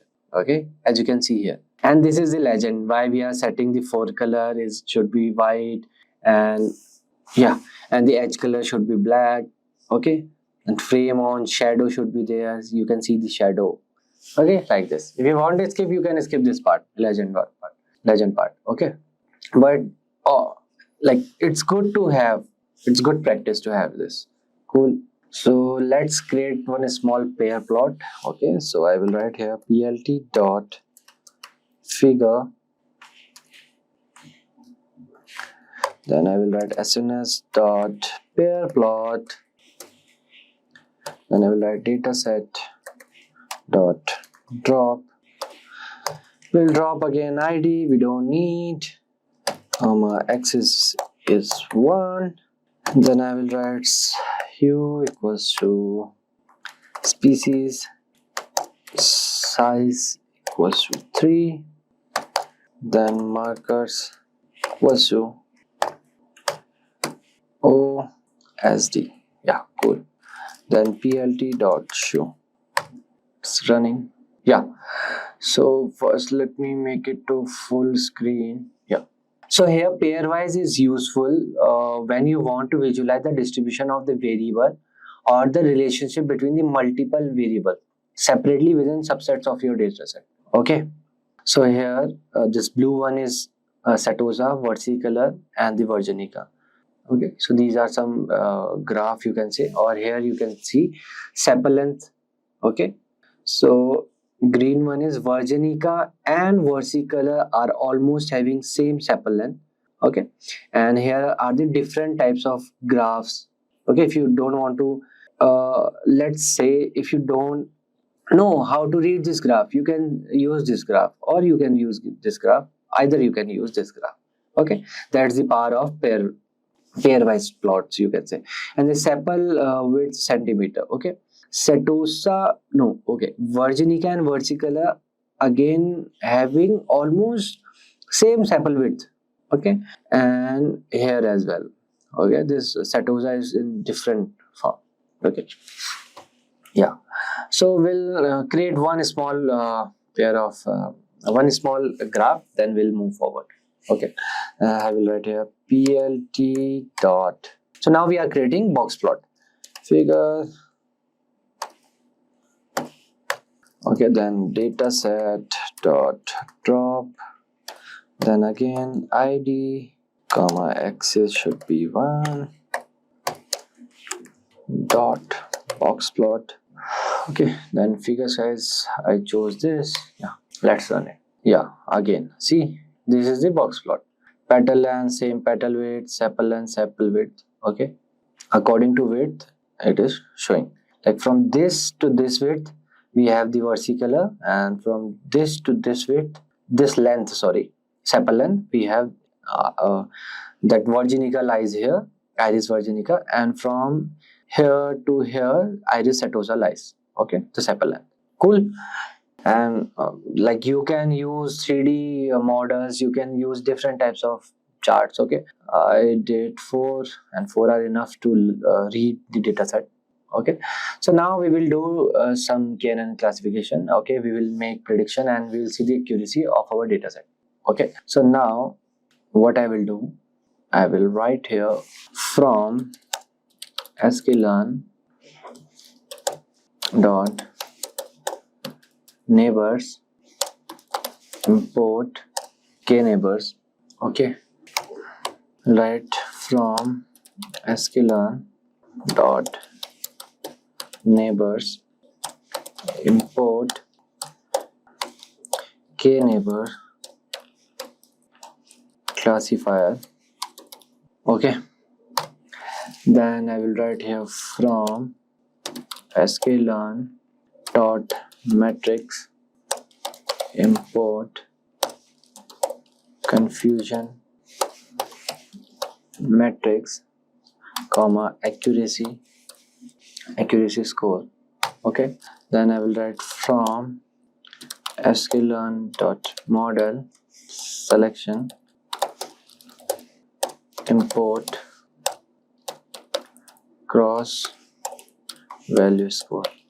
Okay, so here what I did, we are fitting the classifier to the training set and the loading the libraries basically. Okay, then we'll initiate a learning model k equals to 3. Okay, so here I will write classifier. Let me give one space. Classifier equals to neighbors classifier and neighbors equals to 3. Okay, then fitting the model, I will write here classifier dot fit x train comma y train. Okay, then now we will predicting the test set results. Okay, so y prediction equals to classifier dot predict x test. Cool. Okay, spelling mistake. Okay,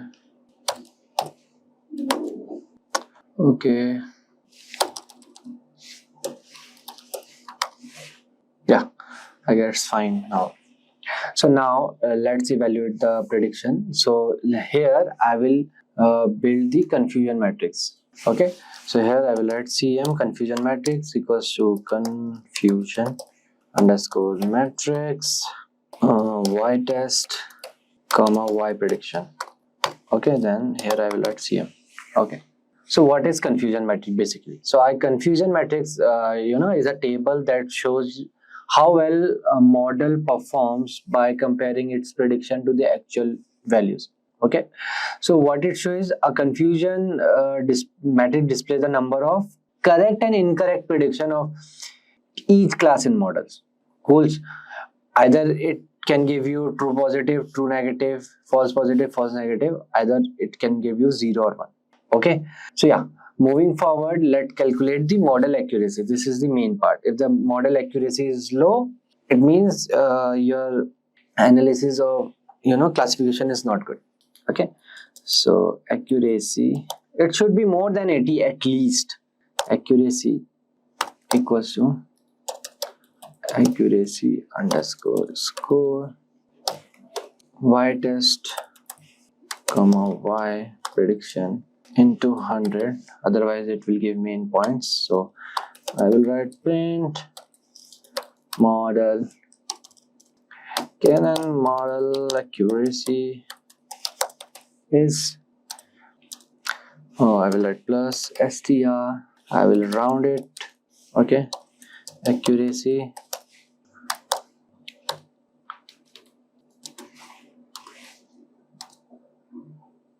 I will add the percent. So why I wrote this accuracy to round? So I don't want after points, I need only 2 numbers. Okay, I don't want like 6, 7, 8, 9, 10, 11, 12 like this. Okay, I need only like 80.20 like this. Cool. Let's run it. See, our KNN model accuracy is 96.67. That's why I wrote 2 here and the percent should be there. So 96, which is very, very, very good. Okay, so this is how you can find the accuracy. So now let's find the optimal number of neighbors in K. Okay, basically finding the best K. So we will use using cross validation parameter. Okay, tuning. So first I will create the list of K for Canon. Okay, so here I will write K underscore list equals to list range 1 comma 50 comma 2. Here I will create the list of CV score. Okay, so here I will write CV scores. Okay, I have to give the brackets. Yeah. So we'll here perform the tenfold cross validation. Okay, I will explain you what is cross validation. Don't worry. So first, let me write for K and K list KNN equals to K neighbor classifier, and here I will write N neighbors equals to K. Then scores equals to cross value score KNN and X train comma Y train. Okay, comma I will write here cross validation equals to 10 comma scoring equals to, I will write here accuracy. Okay, and then here CV underscore scores dot append to scores dot mean. Okay, so now yeah, let me run it. Okay, comma, some error came. Okay, the error is the scoring parameter. Yeah, why? Because here accuracy you can see, and I did the spelling mistake. Okay, so now what is cross validation? Of course, cross validation determine the accuracy of your machine learning model by partitioning the data into two different groups, okay, called training set and testing set. You can see test and the testing set, okay, X and Y. So the data is randomly separated into a certain number of groups or subsets called folds. Okay, you can see the 10 folds we have wrote. Each fold contains about the same amount of, okay. And there is one more thing, validation. So validation is a technique for assessing the accuracy of the model on data set. Okay, and this cross validation we did on new data set. Cool. So now let's find the best K. Okay, so here I will write best K equals to K list. Okay, before that I will write one thing. I will write here MSE was changing to misclassification error. Okay, so equals to 1 as X for X in CV scores. Okay, list I will write MSE dot index minimum MSE. I will use this bracket, square bracket. Okay, so then I will write print the best optimal number of neighbors is %d person best underscore k. Okay, let's run it. See the best optimal number of neighbors. Okay, neighbors is 9. Okay, so in the k nearest neighbor KNN algorithms, okay, so k represent the number of neighbors that are considered when classifying a query point. Okay, see if we'll classify this particular point, you will get the 6. Okay, 1 2 3 4 5 6.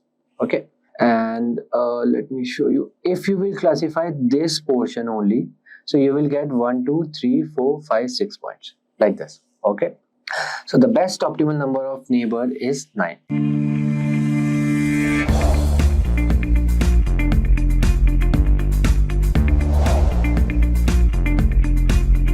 Learning objectives. Welcome to Math Refresher, Linear Algebra. In this lesson, we are going to explain the concepts of linear algebra, solve a linear system of equations, describe matrix, forms of matrix and matrix operations, and define vectors and list down its properties. Introduction to linear algebra. Linear algebra. Linear algebra refers to study of linear combinations. For linear transformations to be carried out, a study of vector spaces, lines, and planes, as well as some mappings is necessary. It contains linear functions, vectors, and matrices. It is an examination of characteristic of linear set transformations. Linear equations. Linear algebra's major goal is to establish systematic techniques for solving systems of linear equations. A linear equation with n variables can be represented as a1x1 plus a2x2 plus a3x3 and so on till an xn equals to b, where x1, x2, x3 and so on till xn are the unknown quantities that are to be found. While a1, a2, a3, and so on, until an are the coefficients. B here is a constant term. A linear equation with two variables, x and y, is a linear connection between x and y.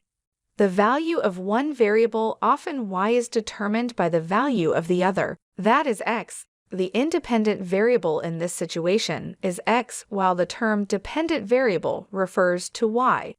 Since it depends on x, let's consider some examples for linear equations. Linear equations in one variable can be written as 3x plus 5 equals 0, or 3 by 2 of x plus 7 equals to 0, or 98x equals to 49. Linear equations in two variables. Examples can include y plus 7x equals to 3, or 3a plus 2b equals to 5, 6x plus 9, y minus 12 equals to 0. Linear equations can also be written with three variables as x plus y plus z equals to 0, a minus 3b equals to c, 3x plus 12y equals to half of z. Identifying linear and nonlinear equations. Linear equations present themselves as a straight line on a graph. However, nonlinear equations represent themselves as a non-straight line on the graph. Here, equations like y equals to 8x minus 9 or y plus 3x minus 1 equals to 0 are examples of linear equations. However, y equals to x squared minus 7 is a nonlinear equation because x is raised to the power 2. Hence, denoting a nonlinear relationship or a non-straight line relationship between x and y. Similarly, square root of y plus x equals to 6 or y raised to the power 2 minus x equals to 9 are examples of nonlinear equations, as y is raised to the power half and 2 respectively. Forms of linear equation. Linear equations can be represented in three forms: a standard form, a slope-intercept form, or a point-slope form. Linear equation in standard form. A linear equation in standard form for a single variable can be represented as a x plus b equals to 0, where a and b are real integers and x is the variable. While a linear equation in standard form for two variable can be represented as ax plus by equals 2c, where a, b, and c are real integers, while x and y are the variables. To summarize, a linear equation for variables can be written as ax plus by equals to c, where x and y are the variables. C is the constant and a and b are the coefficients of x and y respectively. Linear equation in the slope-intercept form. A linear equation slope can be calculated to see how one variable varies in response to a unit change in another variable. It is represented as y equals to mx plus b, where m is the slope, b is the intercept on the y-axis and x, and y are the line's distance from the x and the y-axis respectively. Consider this example. The line's point x, y represents the distance from the x and the y-axis respectively,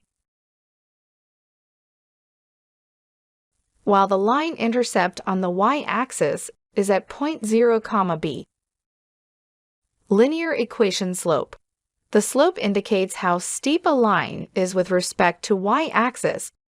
When seen from left to right, it indicates whether the line goes up or down.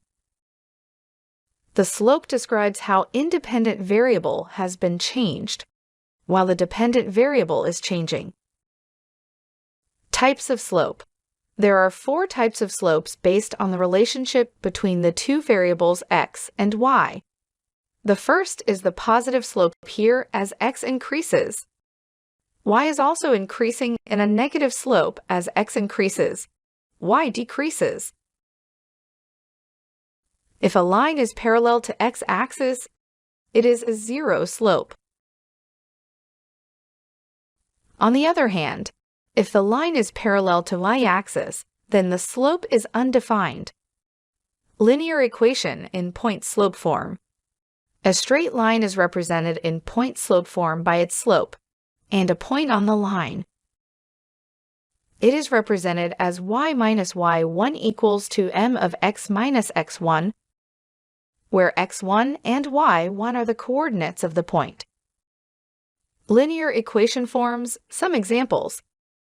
Consider solving the linear equation given as 2x minus 10 divided by 2 equals to 3x minus 1.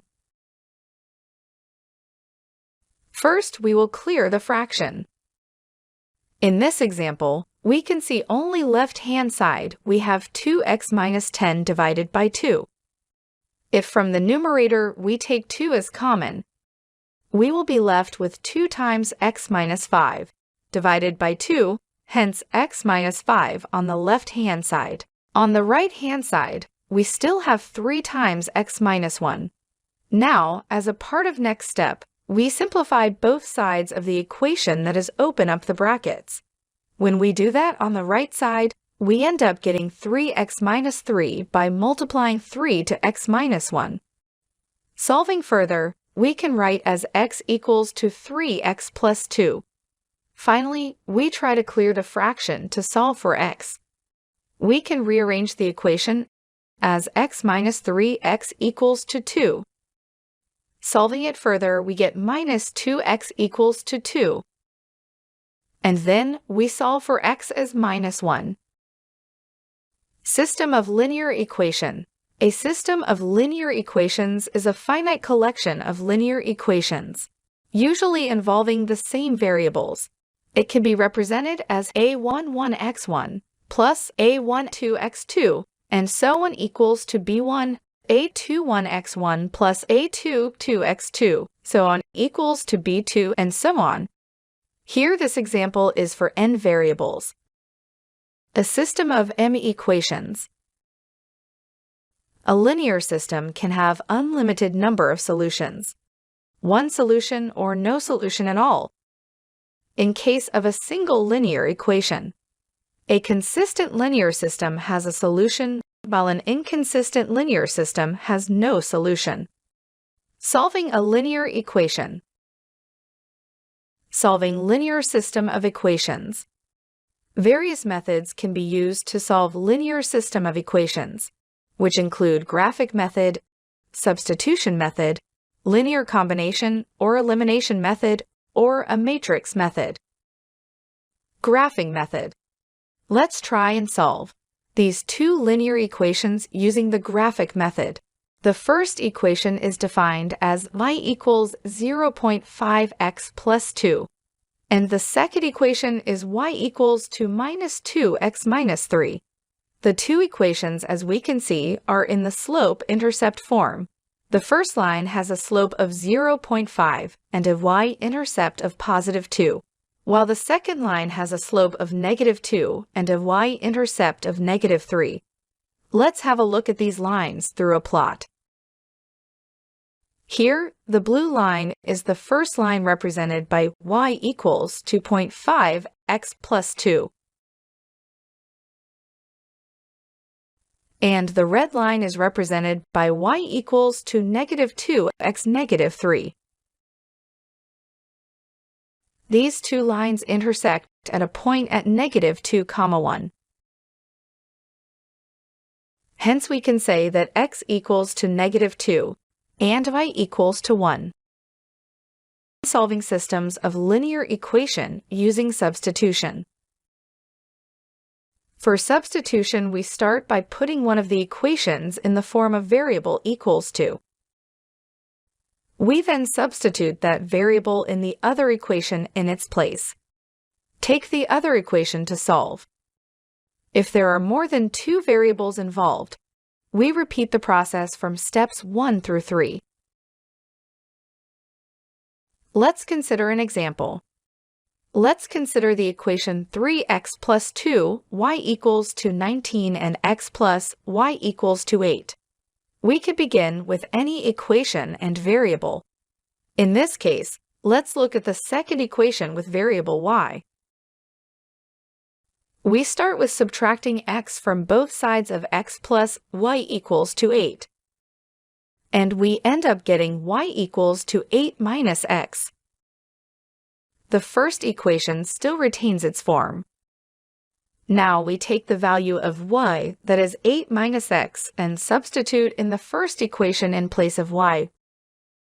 We end up getting the equation 3x plus 2 times 8 minus x equals to 19. We further simplify and solve this equation using algebra method to get 3x plus 16 minus 2x equals 290. We solve this equation further, and we end up getting x plus 16 equals to 19, and finally x equals to 3. Now we take the value of x and substitute in the new reformed second equation as y equals to 8 minus x.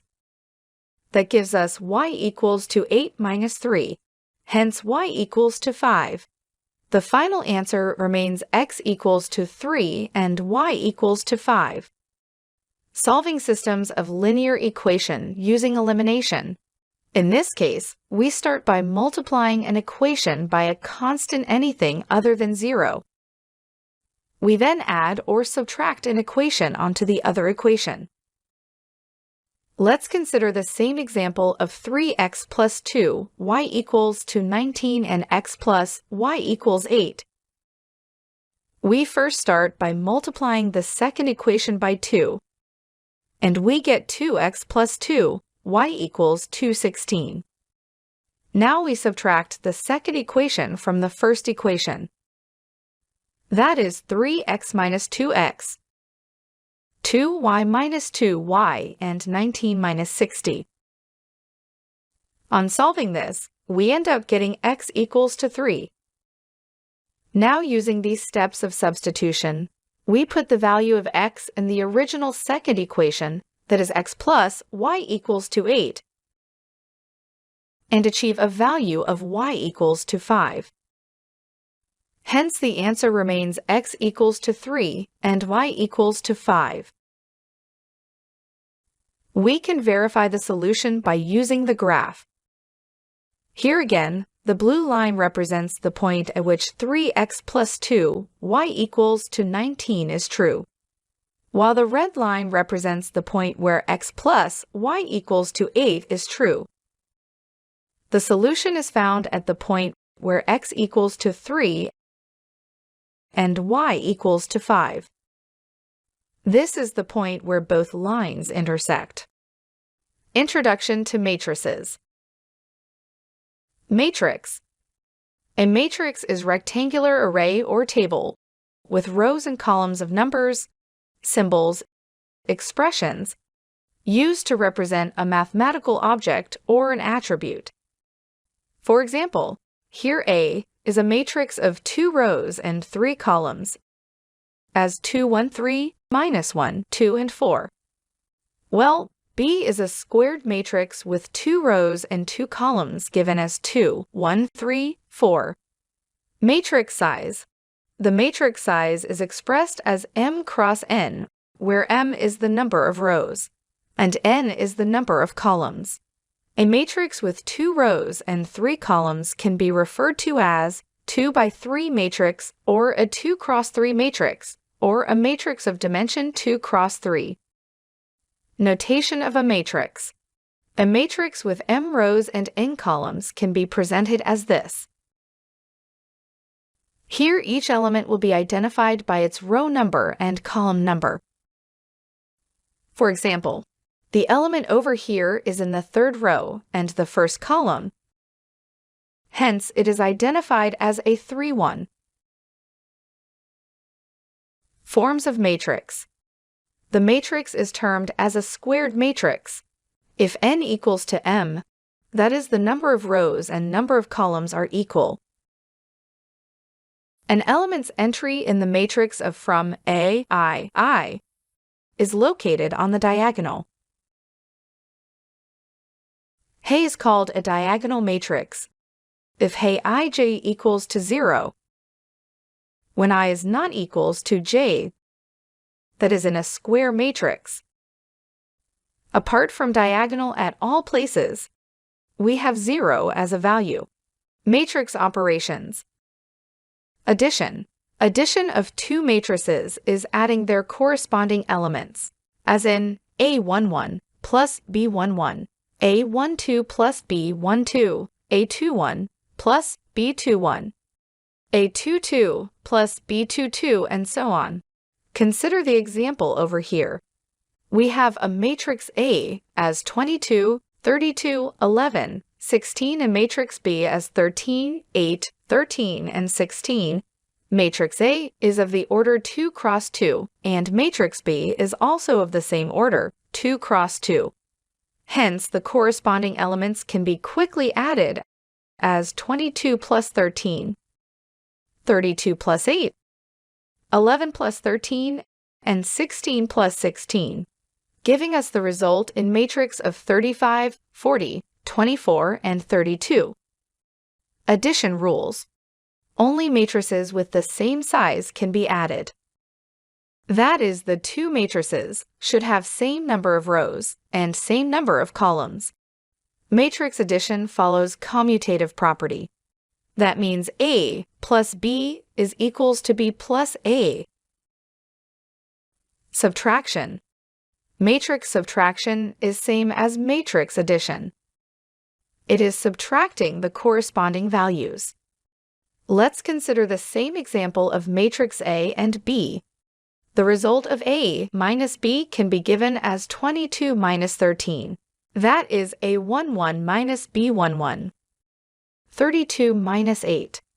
That is A12 minus B12. 11 minus 13. A21 minus B21. And 16 minus 16. That is A22 minus B22. Giving us result as 9, 24, -2, and 0. Subtraction rules. Only matrices with the same number of rows and columns can be subtracted. Matrix subtraction does not follow commutative property. That means A minus B is not equals to B minus A. Multiplication.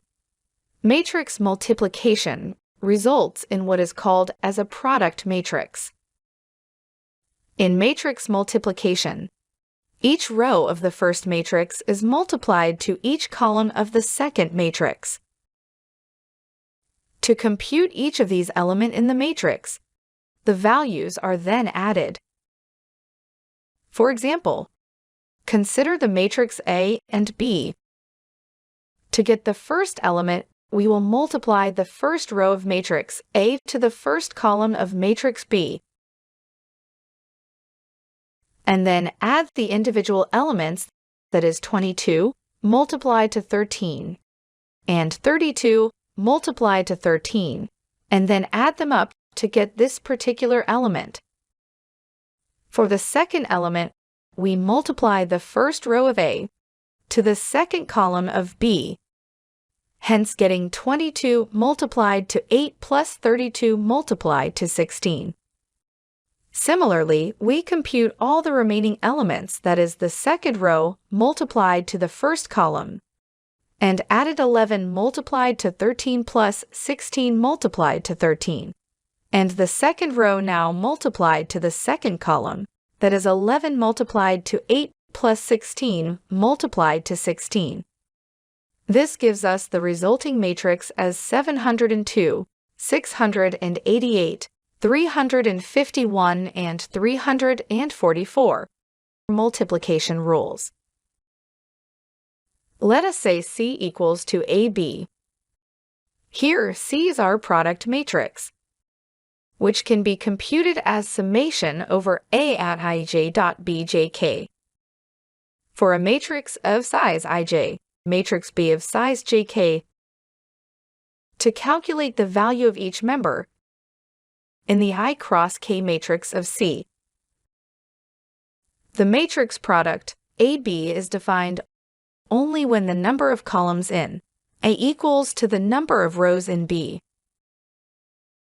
The matrix product of BA is defined only when the number of columns in B is equals to the number of rows in A.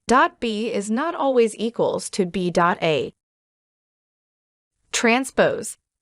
A transpose is a matrix form by turning all the rows of a given matrix into the columns and vice versa.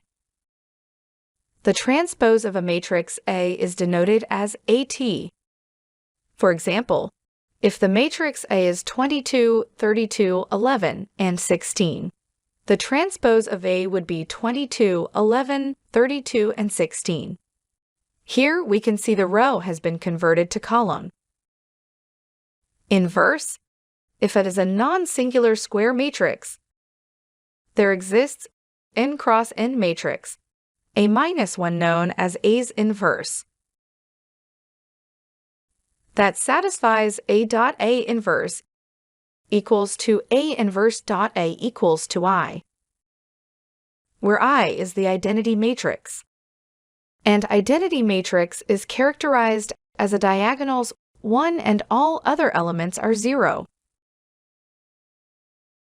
Also AB equals to B.A equals to IN, where IN denotes the n cross n identity matrix. Special matrix types. Symmetric matrix. A matrix A is set to be symmetric. If A is equals to transpose of A, diagonal matrix, A matrix D is diagonal only if Dij equals to 0. For all I not equals to J. Identity matrix. Identity matrix is denoted as IN, where AIN equals to IN.A equals to A. Tensors. Tensors are arrays with more than 2 axes. A tensor can have n dimensions. Aijk is the value in the tensor A at coordinates ij and k. The principal component analysis PCA, which is a statistical technique used to reduce the number of dimensions in a given data set while we preserve its variability. So there are different use cases of PCA in real-time scenarios. One of the major use cases is in the healthcare domain, so technically known as the spike-triggered covariance analysis. It uses the principle of PCA in neuroscience to identify the specific properties of a stimulus that increase a neuron's probability of generating an action potential. So it is using reduction techniques, which is going to be really helpful in detecting the coordinated activities of large neuronal ensembles. So it is basically used for identifying a neuron from the shape of its action potential, then in terms of quantitative finance. So PCA help us in reducing the dimensionality of a complex problem. Let's say a fund manager has 200 stocks in his portfolio. Now to analyze these stocks quantitatively, a stock manager will require a correlational metric of a size 200 by 200, which makes the problem very complex. However, if he has to extract 10 principal components, which best represents the variance in the stock price, this will reduce the complexity of the problem while still explaining the movement of all 200 stocks. So we use it for analyzing the shape of the yield curve in terms of forecasting the portfolio returns, developing the asset allocation algorithms, and so on. And it is also widely used in image compression. So PCA is also used for image compression. So if we go ahead and use any of the PyCharm IDE, so here we can work with Matplotlib, ImagePyPlot, and the NumPy as NP. And here we can also import from sklearn. And we can import the PCA. So basically we are trying to print the shape of the image by reading the image. This is a sample logo.png, which has been placed in the same directory. We are trying to print the image. So if we run this particular code, then we will be able to see the shape of the image. Return to us first the current shape based on the image which has been deducted, which is 156, 94, and 3. So what does this mean? This means image is in the form of 156 rows, and each row containing 194 pixels, and then having 3 channels, which is red, green, and blue.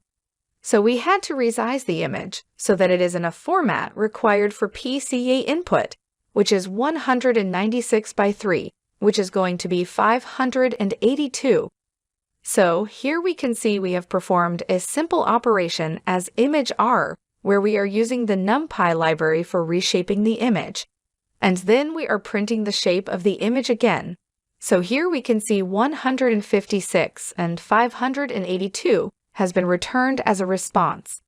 Now running the PCA with 32 principal components, we can use this fit for the image that has been reshaped, and then we are trying to train the transform image. So with these 32 components, we are able to express 98.7% of the variance. So inverse transforming the PC output and reshaping the visualization can also be done forward. And that's how PCA is widely used as a part of the medical and the other sciences. For example, is used for object detection model for the healthcare domain for the transportation, aviation, and location-based services. Introduction to vectors. Objects with both magnitude and direction are called as vectors. The magnitude of the vector determines its size. It is represented as a line with an arrow, where the length of the line indicates the vector's magnitude, and the arrow points in the desired direction. Other names for it include Euclidean vector, geometric vector, spatial vector, or simply vector. Its length is indicated by the symbol double bar v double bar, and it begins at the original 0, 0. Notation of a vector.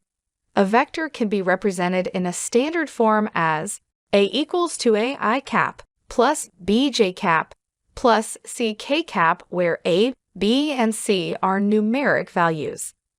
The unit vectors along the x, y, z axis are I, j, and k cap respectively. Hello everyone, I am Mayank and welcome to today's video where we will be talking about LLM benchmarks, tools used to test and measure how well large language models like GPT and Google Gemini performs. If you have ever wondered how AI models are evaluated, this video will explain it in simple terms.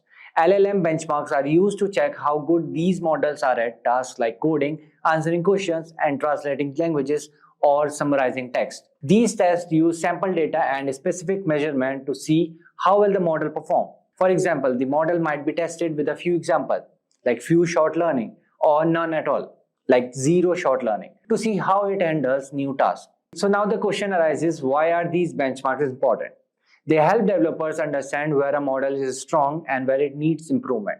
They also make it easier to compare different models, helping people choose the best one for their needs. However, LLM benchmarks do have some limits. They don't always predict how well a model will work in real-world situations, and sometimes model can overfit, meaning they perform well on test data but struggle in practical use.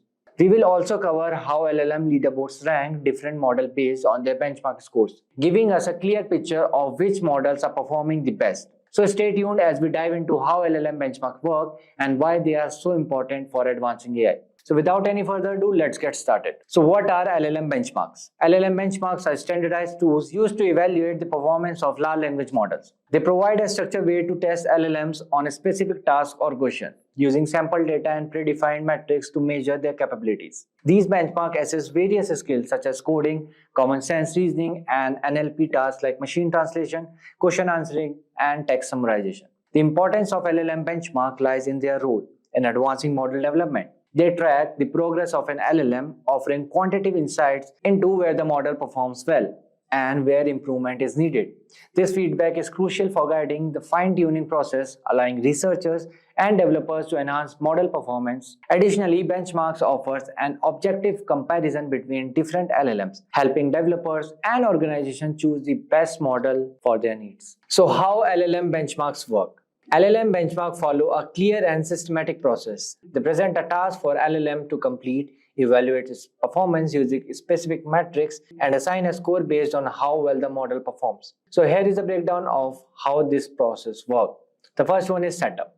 LLM benchmark come with pre-prepared sample data including coding challenges, long documents, math problems, and real-world conversation. The task span various areas like common sense reasoning, problem solving, question answering, summary generation, and translation, all present to the model at the start of testing. The second step is testing. The model is tested on one of the three ways. Few shot, the LLM is provided with a few examples before being prompted to complete a task, demonstrating its ability to learn from limited data. The second one is zero shot. The model is asked to perform a task without any prior examples, testing its ability to understand new concepts and adapt to unfamiliar scenarios. The third one is fine-tune. The model is trained on a dataset similar to the one used in the benchmark, aiming to enhance its performance on the specific task involved. The third step is scoring. So after completing the task, the benchmark compares the model's output with the expected answer and generates a score, typically ranging from 0 to 100, reflecting how accurately the LLM performs. So now moving forward, let's see key metrics for benchmarking LLMs. So LLM's benchmark uses various metrics to assess the performance of large language model. So here are some commonly used metrics. The first one is accuracy or precision. Measure the percentage of correct prediction made by the model. The second one is recall, also known as sensitivity, measure the number of true positive reflecting the correct prediction made by the model. The third one is F1 score, combines both accuracy and recall into a single metric, weighing them equally to address any false positive or negatives. F1 score ranging from 0 to 1, where 1 indicates perfect precision and recall. The fourth one is exact match, tracks the percentage of predictions that exactly match the correct answer, which is especially used for the tasks like translation and question answering.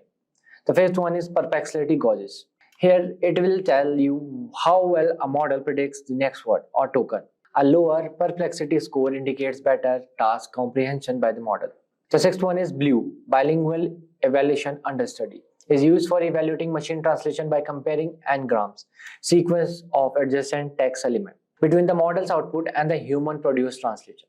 So these quantitative metrics are often combined for more through evaluation. So in addition, human evaluation introduces qualitatively factors like coherence, relevance, and semantic meaning, provide a nuanced assessment. However, human evaluation can be time-consuming and subjective, making a balance between quantitative and qualitative measures important for comprehensive evaluation. So now let's moving forward see some limitation of LLM benchmarking. While LLM benchmarking are valuable for assessing model performance, they have several limitations that prevents them from the fully predicting real-world effectiveness. So here are some few. The first one is bounded scoring. Once a model achieves the highest possible scores on the benchmark, that benchmark loses its utility and must be updated with more challenging tasks to remain a meaningful assessment tool. The second one is broad dataset. LLM benchmark often rely on sample data from diverse subjects and tasks. So this wide scope may not effectively evaluate a model's performance in edge cases, specialized fields, or specific use cases where more tailored data would be needed. The third one is finite assessment. Benchmark only tests a model's current skills, and as LLMs evolve and new capabilities emerge, new benchmarks must be created to measure these advancements. The fourth one is overfitting. So if an LLM is trained on the same data used for benchmarking, it can lead to overfitting, where the model performs well on the test data but struggles with the real task. So this result is scores that don't truly represent the model's broader capabilities. So now what are LLM leaderboards? So LLM leaderboards publish a ranking of LLMs based on the variety of benchmarks. Leaderboards provide a way to keep track to the myriad LLMs and compare their performance. LLM leaderboards are especially beneficial in making decisions on which models to use. So here are some. So in this you can see here OpenAI is leading and GPT-4o second and the Lama third with 405 parameter B and 3.5 sonnet is there. So this is best in multitask reasoning. What about the best in coding? So here OpenAI O1 is leading. I guess this is the Orion one, and the second one is 3.5 sonnet, and after that in the third position there is GPT-4o. So this is in best in coding. So next comes fastest and most affordable models. So fastest models are Lama 8B parameter, and the second one is LLAMA Lama 70B. And the third one is 1.5 flash. This is Gemini 1. And lowest latency. And here it is leading Lama again. In cheapest models, again Lama 8B is leading. And in the second number, we have Gemini Flash 1.5. And in third, we have GPT-4o mini. Moving forward, let's see standard benchmarks between Claude 3 Opus and GPT-4. So in general, they are equal. In reasoning, Claude 3 Opus is leading, and in coding, GPT-4 is leading. In math, again GPT-4o is leading. In tool use, Claude 3 Opus is leading, and in multilingual, Claude 3 Opus is leading. And welcome to this video on Stable Diffusion, one of the most advanced AI tools for generating stunning photorealistic images from just text. Whether you are describing a vibrant sunset, a futuristic city, or a surreal dreamscape, Stable Diffusion can turn your imagination into reality within seconds. The latest version, Stable Diffusion XL, brings even higher quality results thanks to a larger network and improved techniques. Not only you can generate images, but you can also enhance them with features like inpainting, where you can edit parts of an image, or outpainting, which expand image beyond its original borders. So how does it work? The AI starts by breaking down an image into noise, then cleverly reverse that process to recreate a clear and detailed picture. We will also show you how to create effective prompts to get the best result from Stable Diffusion, whether you are using web-based version or running it on your own computer. And yes, you can even use it for commercial purposes. Stick around because I will be giving you a live demo and showing you step by step how to create your own images with this powerful tool. So without any further ado, let's get started. So hello guys, welcome back to the demo part of the Stable Diffusion. So first I will open Stability AI. Okay. So this is the artificial intelligence company which launched Stable Diffusion, text to image generator. Okay. So we have multiple models in this. Okay. So we have image model, we have video model, audio, 3D languages. Okay, let's go to this image models. Yes. So we have two series, SD3 series and SDXL series. SD3 large is there, large turbo is there, SD3 medium is there. In SDXL, see, Stable Diffusion XL is there, SDXL Turbo is there, and Japanese Stable Diffusion XL is there. So there are two ways of using Stable Diffusion. The first is you can install Stable Diffusion locally and you can use it, but there are some requirements you should have on your system. Okay, just like there should be, GPU should be there, graphic card, NVIDIA graphic card should be there, or another graphic card will be fine, right? So here you can use the API, or you can get the license, or you can download the code. Okay, or you can read about the Stable Diffusion XL here, right? So I will show you how to download and install this Stable Diffusion. For a while I don't have any graphic card on my system, okay, so I can't use, but I will show you properly how to use and how to run it. So first step, I will give you this link. Okay, this is the Hugging Face. So here SDXL is their recently launched model. Okay, so here you can read it about all the configuration or you want. Okay, how you can install. So first you have to install Python. Okay, first you have to install Python latest version, and then second you have to install, after installing Python, you have to install Git, not Git Copilot, just Git Bash. Okay, this you have to install Windows, either Mac OS or Linux. Okay, so here what you have to do, I will give you this link, and you have to go to files and version, and you have to download this one, SDXL base 1.0 0. This one, or you have to download it. So see, I have already downloaded it. Okay, so this file is all around 6.5 GB. Okay, for a while I'm canceling it because as you can see here, I already downloaded. Okay, so after downloading this, you have to go to, you have to write stable web UI. Stable Diffusion Web UI. Okay, I will give you this link as well. Okay, here what you have to do, you have to go here and download zip file. Okay, again zip file is there, but again let me download it for you. Okay, this is done. Okay, after that what you have to do, you have to unzip this Stable Diffusion. Okay, then this folder will come. Okay, then you have to go down, and here you can see web UI user for Windows batch file. You have to run this batch file. Okay, if you are Mac user, you can run this shell script.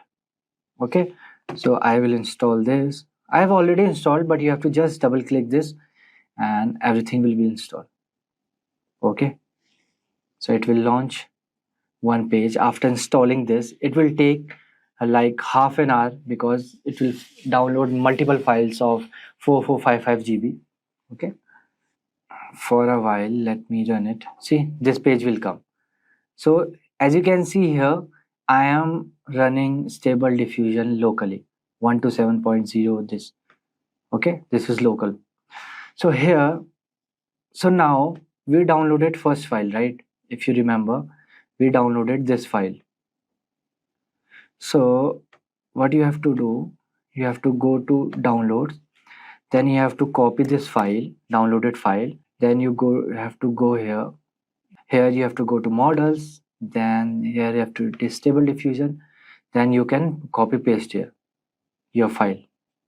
Okay, so these are the models. So this is the latest models. Okay, it will install with v15 pruned model, but we want to use latest model. Okay, so that's why we are copying it. Okay, so while installing, it will show you some these type of things here. It will download multiple things, right? So after installing this, just refresh and you can see two models are there. Okay, you can select either. Okay, I'm selecting this. Here I will write astronaut riding horse, but it will give me error. Okay, will write generate. So what error is coming? See, found no NVIDIA driver on your system. Okay, I don't have any drivers installed in my system. I don't have any graphic card, but if you have graphic card, it will run smoothly. It will give you all the outputs. But again, we can use this Stable Diffusion online as well, web. Okay, here see Stable Diffusion 2.1 demo. I will give you this link as well. Okay, so let me write again then the same thing, astronaut riding horse, generate image. So it will take 11 seconds as it is showing. You have to wait. Okay, it's scanning, almost done, processing. See, astronaut riding horse. Okay, let's go to ChatGPT and ask some funny. Give me some funny text to image generators prompts. Okay, so let's get a cat wearing chef hat adapting. Oh, this one is cool. Okay, let's copy this and paste it here. Okay, let's read. A penguin dressed as a pirate searching for treasure on an ice floe with a parrot that only squawks. Okay, see, pirate hat.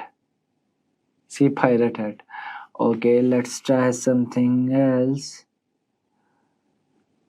A robot trying to blend at a grumpy bear sitting in a therapist office. Okay, this one is cool, I guess. Okay, let me run it.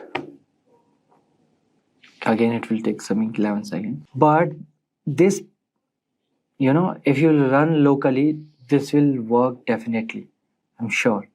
Okay, because in other my system, it's running smoothly. See, a grumpy bear sitting in a therapist's office discussing its feeling about something. See, sitting this one. So this is how you can use stable diffusion, okay, locally and using web, right? This is better than DALE because DALE is again expensive. Hello everyone, I am Mayank and welcome to our YouTube channel. Today we are exploring Hugging Face, an amazing tool that makes working with language and AI super easy. If you are curious about using advanced technology to understand or create text, this video is perfect for you. Hugging Face is a company that helps people use AI models for language tasks like translation, text analysis, or even generating new text. They have created a library called Transformer which comes with pre-trained models so you don't have to build everything from scratch. It's simple, powerful, and perfect for developers, researchers, or even beginners. So in this video, I will show you 3 cool things you can do with Hugging Face. Speech to text, turn spoken words into written text easily, great for captions or voice apps. Second one is sentiment analysis. Find out if a text is positive, negative, or neutral. Helpful for understanding reviews or comments. The third one is text generation. Create human-like text that sounds natural. Perfect for chatbots or creative writing. I will also explain some important basics like how pipelines make using Hugging Face models super easy and how tokenization helps AI understand text. By end of this video, you will know how to use Hugging Face to start building your own projects. It's simple, fun, and really powerful. So without any further ado, let's get started. So welcome to this demo part of this video. So here, as you know, we will be doing 3 things. First thing, speech to text recognition. The second thing, text generation from a particular sentence or a word. And the third thing, we will do sentiment analysis. Okay, so we will perform this one by one. So let's start with something called speech to text recognition. Okay, using Hugging Face. So first I will rename this. I will write here Hugging Face speech to text. Okay, yeah. So first I will install Transformers library. It is already installed on my system, but again, just for you guys, I'm doing this. Okay, pip install transformer. So now let's see what is transformers. So transformers is a powerful Python library created by Hugging Face. So that allows you to download, manipulate, and run thousands of pre-trained open source AI model. Fine. So as you can see, requirement already satisfied. It means like already installed. So these transformer models cover multiple tasks across modalities like NLP, natural language processing, computer vision, audio, and multimodal learning, like many things. Fine. So now I will do from transformers import pipeline. Okay, so now let's run it. So now what is pipeline? Okay, so a transformer pipeline describes the flow of data from origin system to destination system. Fine, because you already know transformer means you can run or manipulate thousands of pre-trained open source AI model.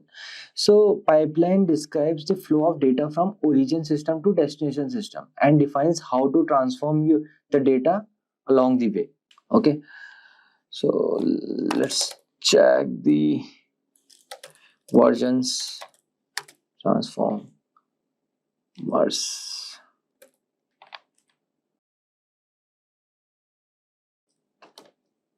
version.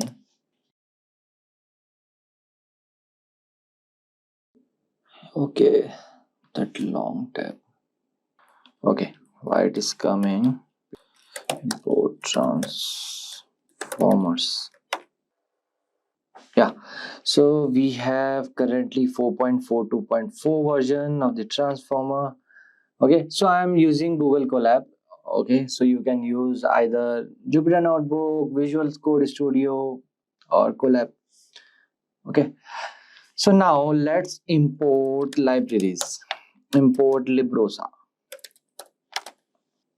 Okay, so what is Librosa?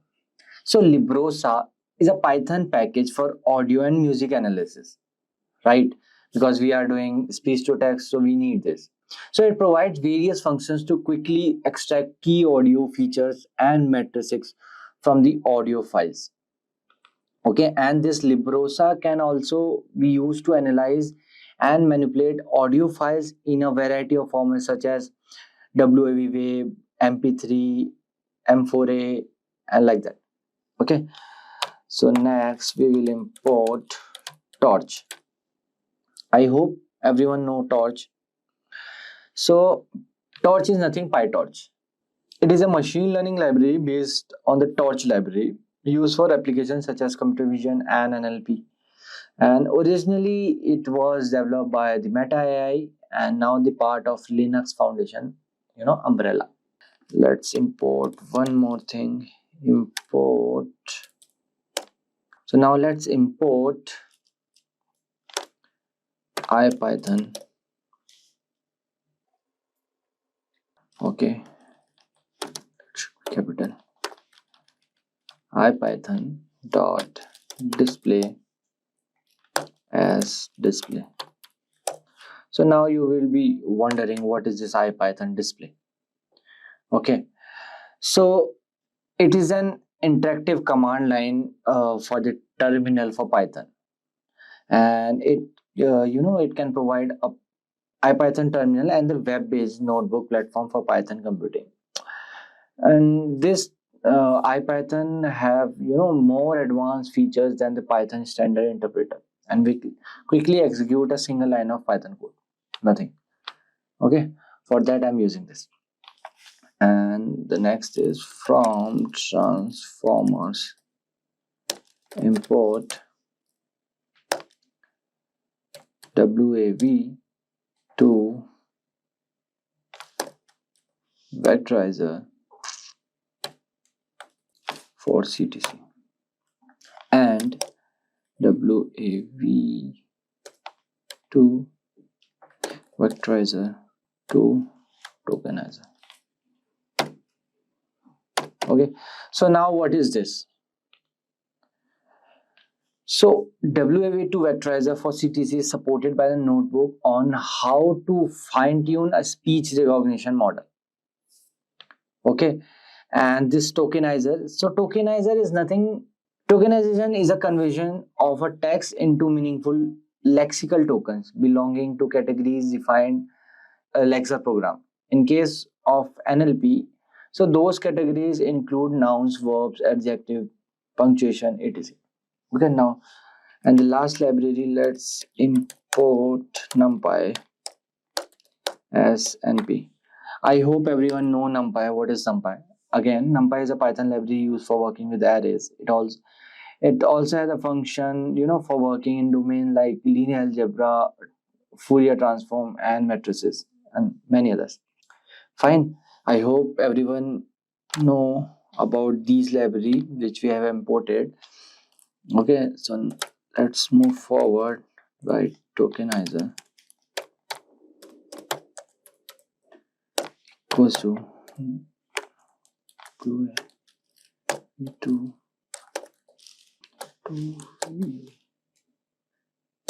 2 tokenizer dot from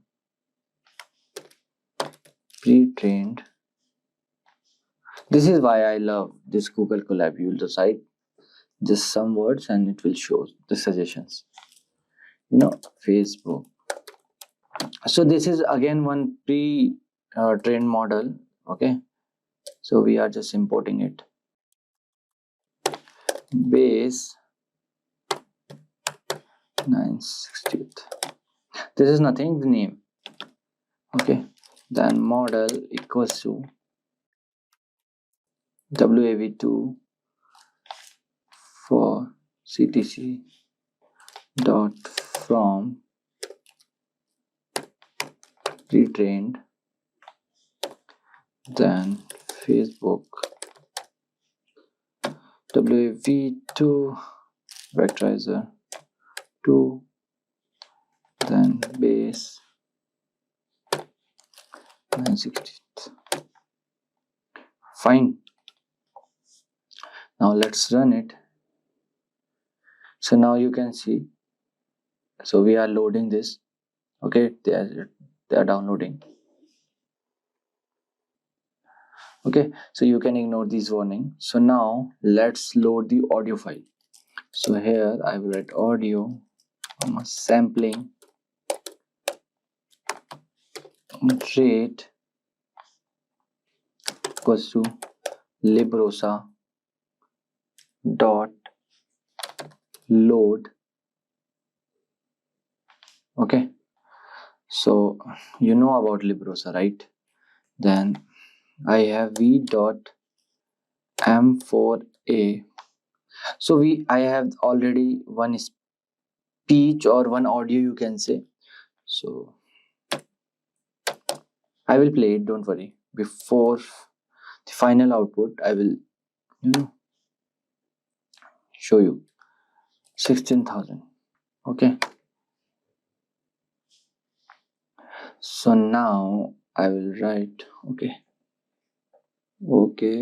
I've already loaded, I guess. Okay, no issues. I will load again. Okay, the file is loaded. I will rename it to V. Yeah, fine. So now it won't, the error won't come again. We have v.mp4a. Okay, so now we have to do, okay, let me try it. We have v.mp4a, but I don't know why it is not coming. Okay, let me copy the path. Now it will run, I guess. It's running. Yeah. So now I will write here audio, comma, sampling rate. Okay, now listen carefully. Then I will write display dot audio, then path, comma,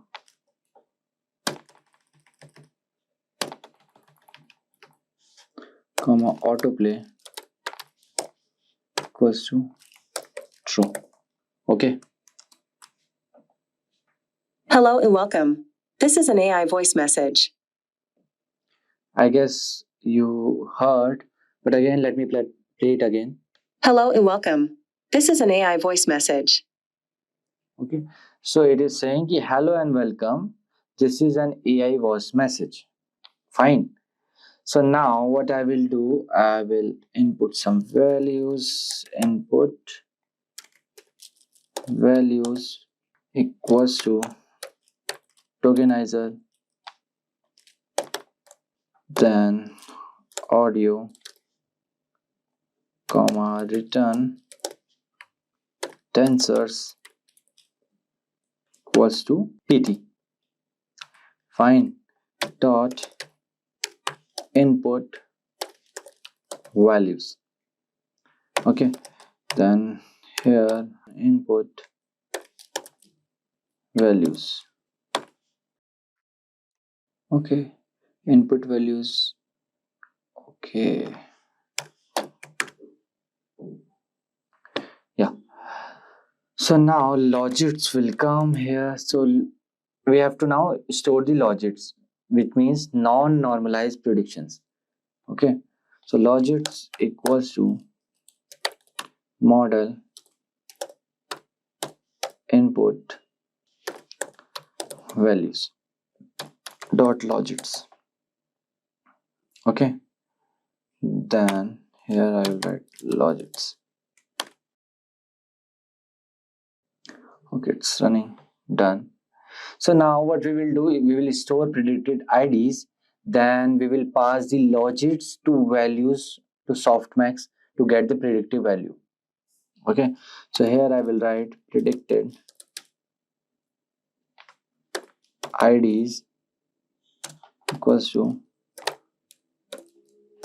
torch dot arg max, okay, then logits comma dimension equals to -1. Okay, then I will pass the prediction to the tokenizer decode to the transcription. Okay, so here I will write transcriptions equals to tokenizer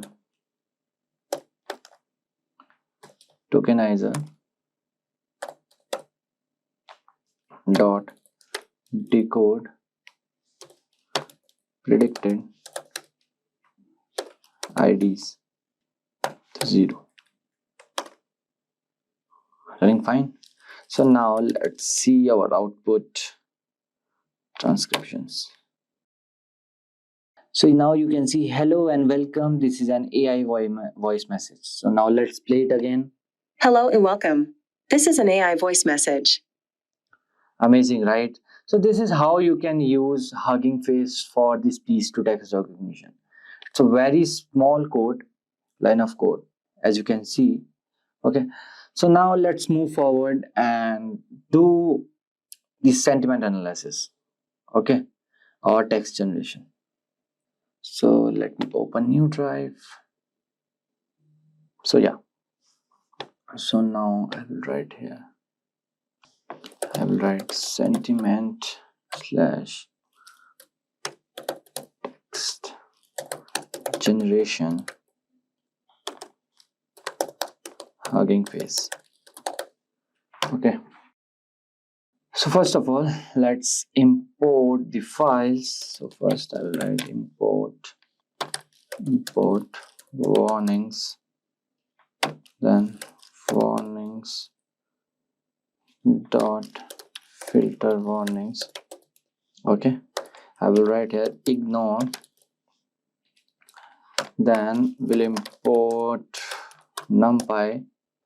You already know what is numpy, and import panda. So these are some basic Python library, and I hope everyone knows. And import matplotlib for the plots, matplotlib dot pyplot as plt.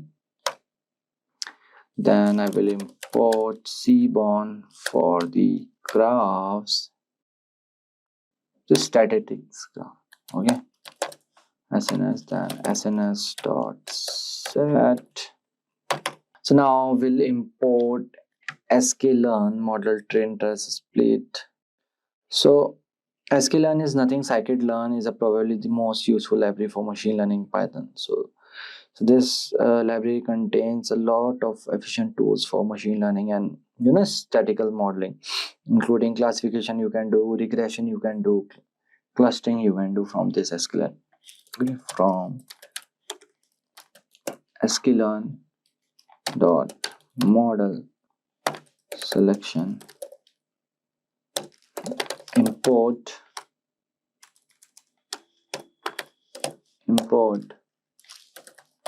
train test split from sklearn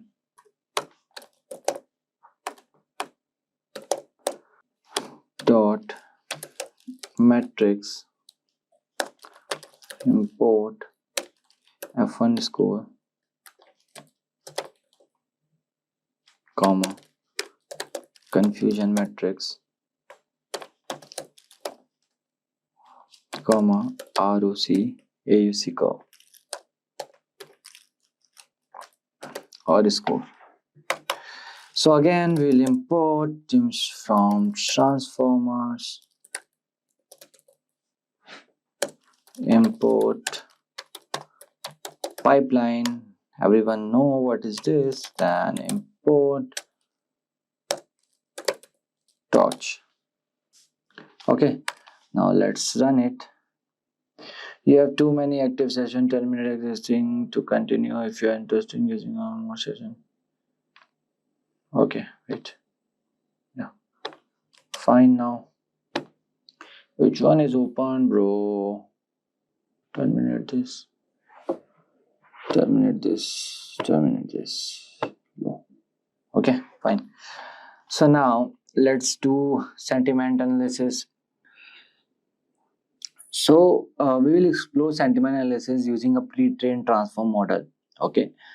The Hugging Face library provides, convenient pipeline, as you already know, function that allows us to easily perform sentiment on the text. So now let's first import the necessary dependencies and create a sentiments pipeline using this line. So I will write here classifier equals to pipeline sentiment analysis, then type classifier. Okay, so it will download the pre-trained sentiment analysis pipeline. Pipeline is not defined. How? Okay, error is there. I hope it will run now. Yeah. So now we can pass a single sentence or a list of sentence to the classifier and get the predictive sentiment labels and associate confidence score. Fine.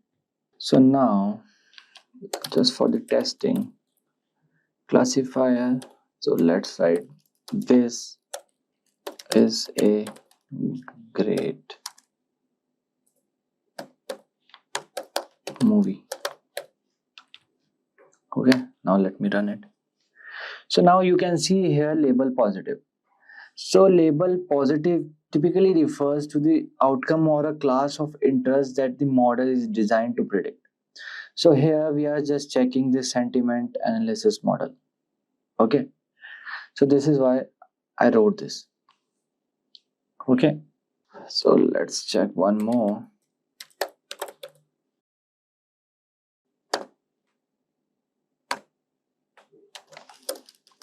This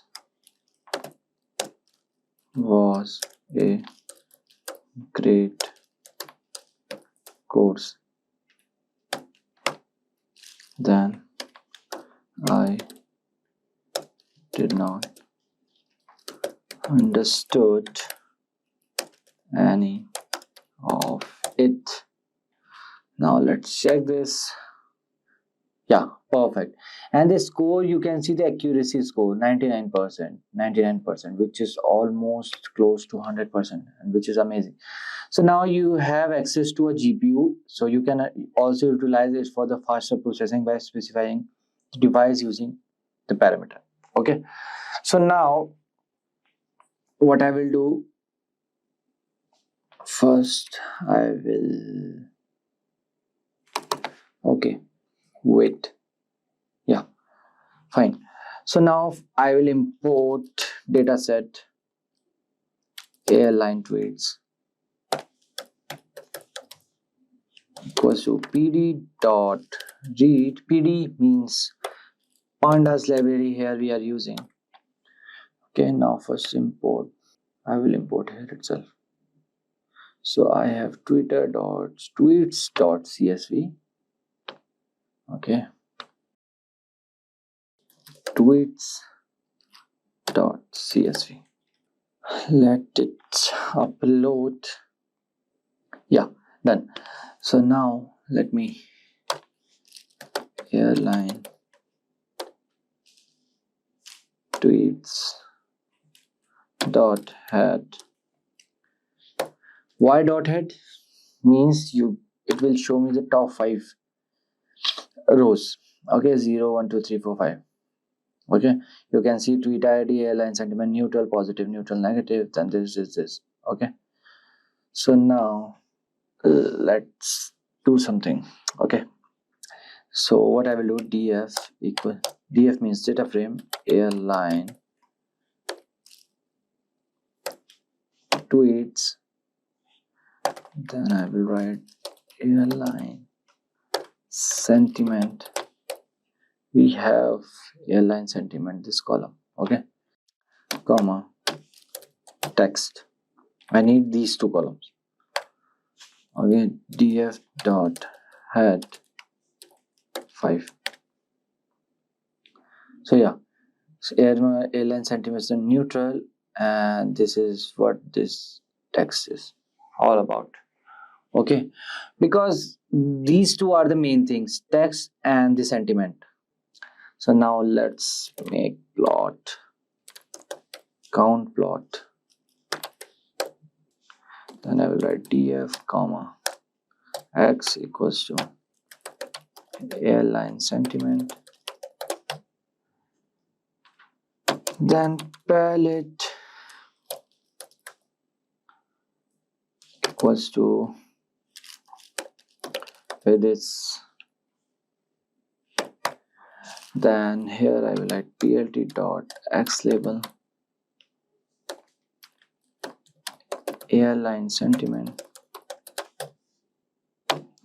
Okay, then plt dot y label count plt dot show. So it will draw one graph. Okay, spelling is wrong. Yeah, so it will show neutral, positive sentiment and the negative. So as you can see, the negative sentences or the sentiments are the more. Okay, so we have now 3 classes which do not match the 2 class available in the Hugging Face pipeline. So therefore we will filter out all the rows which have been labeled as neutral. Okay, so df equals to df and again df airline sentiment, fine, was not equals to neutral.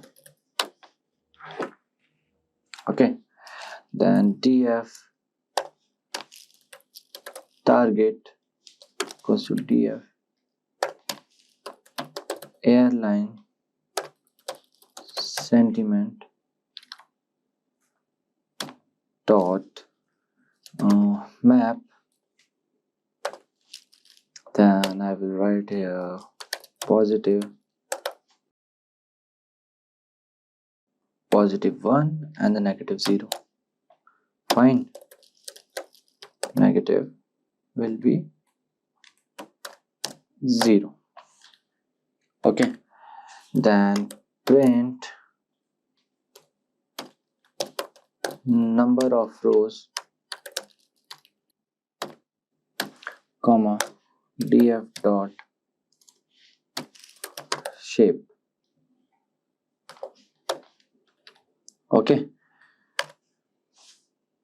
so now you can see number of rows are 11,541. Okay, so now I will write predictions 5. It will, okay, predictions is not defined. Okay, so now what I will do, so here I will write text equals to df text and to list dot to list. Then here I will write predictions equals to classifier text.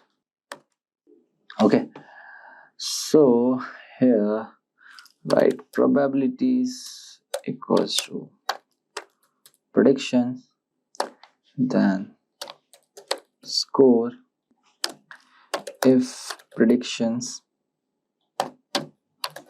label dot starts with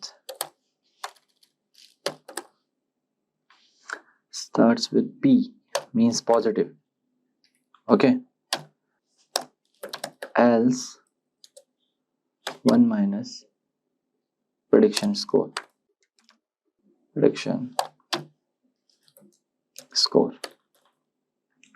Okay. Then I will write for prediction and prediction. Why it is not running? This is taking time, too much time. I don't know why. So as you can see, finally we have the output of predictions values. So this depends on system to system. My system took almost 17 minutes 47 seconds to complete. Okay, so now let's run it. Okay, predictions is not defined pro now. Predictions. Yeah, so now I will write here predictions equals to np dot array. Np means numpy dot array. Then I will write 1 if prediction label is positive dot starts with p. Okay, else 0 for prediction and prediction values. Yep. Okay, fine. So now let's check the accuracy of our model. Print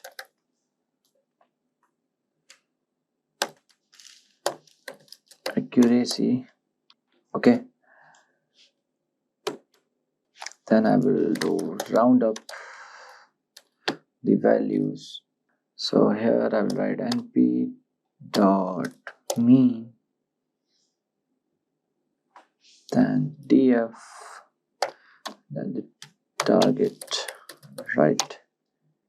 Yeah, then I will write equals to predictions, then I will write into 100 comma 2, then I will write percentage. Okay, fine, looks good. Yes. So as you can see, our accuracy is 88.99%, which is very good again. So now let's do some confusion matrix. Confusion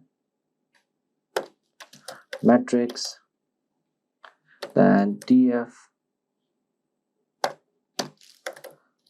target comma predictions comma normalize equals to true. Okay, then I will plot confusion matrix. Okay,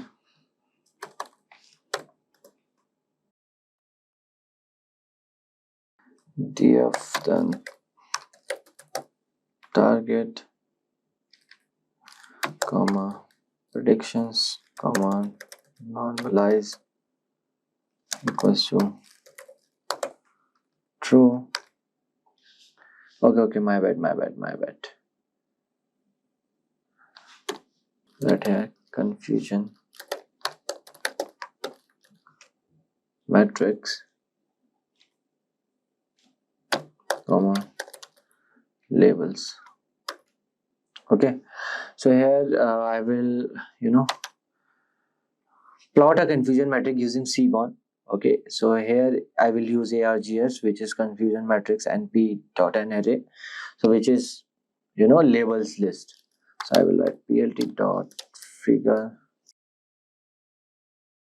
then figure size equals to 8,6. That's SNS dot set font scale equals to 1.4. Okay, then let's create the heat map.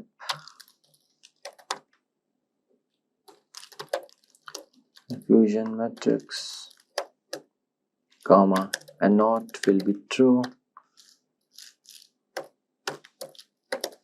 Okay, then I will write fmt equals to g, then confusion map equals to blues,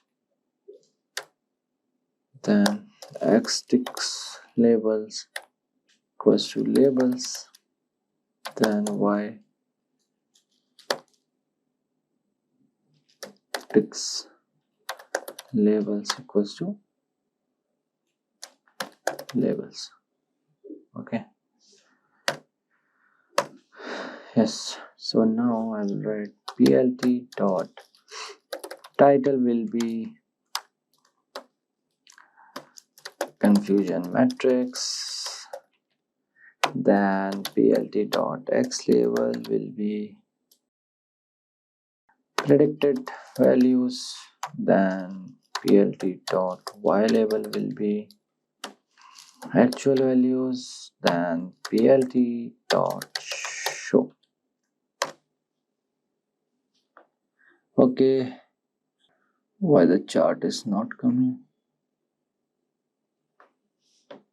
Okay, so I have to write plot confusion matrix, then I write cm,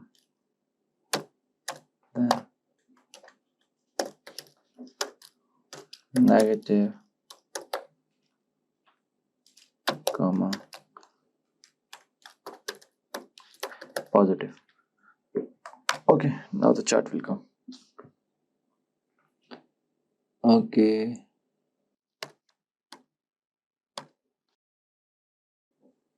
yeah, so now you can see here this is actual, and this is a confusion matrix, and the negative and the positive ratio is there. Okay, so now let's print the now let's check the ROC AUC score. So I will write here print ROC AUC score, then here I will write ROC AUC score, then TF target, comma, props. Okay, so 94. Okay, so first let me tell you what is this ROC AUC score. So this is the area under the ROC curve. So what it does, it sum up how well a model can produce relative scores to discriminate between positive and the negative instance across all the classification threshold. So with this ROC score of 94, 0.94, which is 94%, we can conclude that a pre-trained sentiment analysis model has achieved a high level of accuracy and effectiveness. So in predicting the sentiment labels. So this indicates that the model is capable of accuracy classifying text into positive or the negative sentiment categories. Okay, so now we'll do text generation. Okay, so text generation involves generating creative and coherent text based thing. So I will write here text. Okay, so text generation involves generating creative and coherent text based on a given prompt or starting point. So what we will do first, we will import the necessary dependencies and load the data set of the poem. Okay, so here I am write poems. Let me write poems equals to pd.read.csv. Don't worry, I will give you these files. Okay, description box below I will add. So here I will write robot frost, okay, .csv. Fine, and then I will write poems dot head 5, or head, just have to write head. Module pandas has, okay, not dot underscore csv. Yeah, okay, it will show the top 5. Stopping by woods on a snowy evening, fire and ice, the aim was song, collection, content, year of publication. Okay. So now what we will do, we will write content equals to poems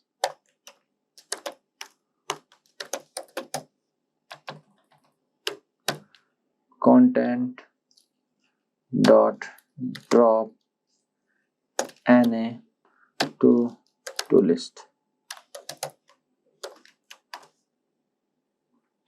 Okay. So to generate text, we extract individual lines from the poems and use the pipeline text generation function to create a text generation pipeline. Fine.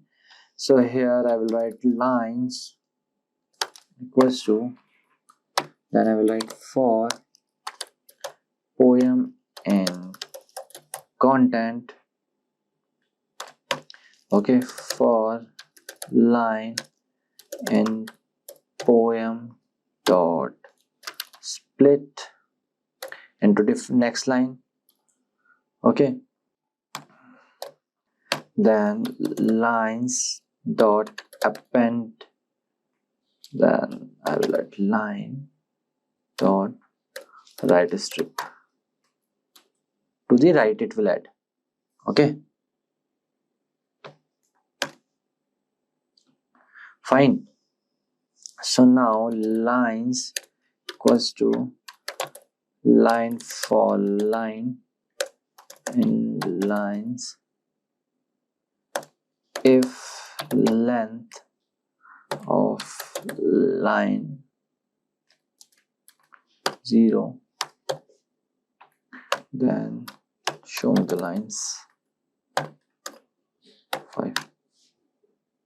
Okay, so now you have seen here whose woods these are, I think I know. Then the next line, his house is in the village though. That's the next line, he will not sing. Okay, like this. So now let's import that pipeline text generation module. Okay, gen equals to pipeline. So these are the some pre-trained model. You already know generation.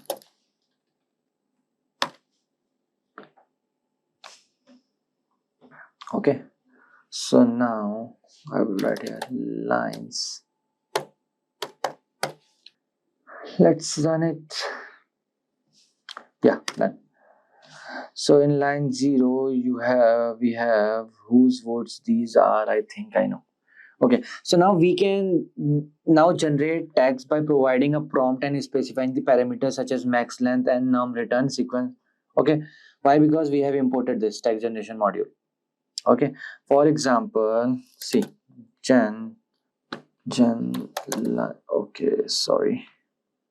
lines 0 dot max length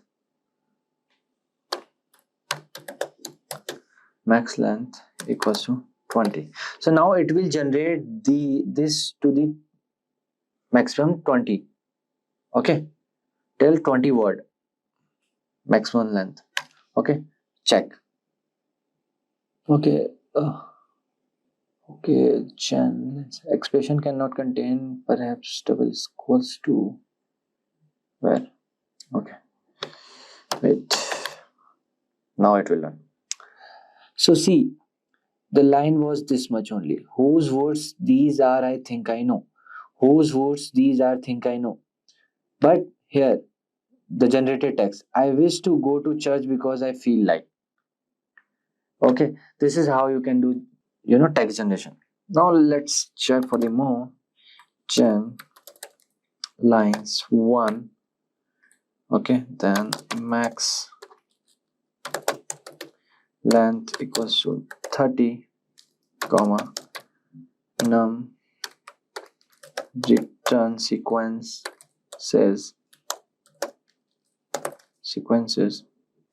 equals to 2. Okay, so our first line was this, his house is in the village though. Okay, 0 1 2 3 4 5. Okay, so here you can see See, his house in the village, though, however, you might say that the place was the same with the place, this. So these are the generated text. Okay, and this is another, return sequence second. So there are two, one and the second. Okay, so now let me, import text tab. Okay, then creating function wrap x. I don't need this.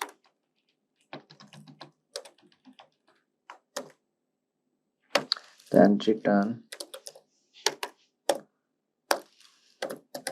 text wrap dot fill x comma replace white space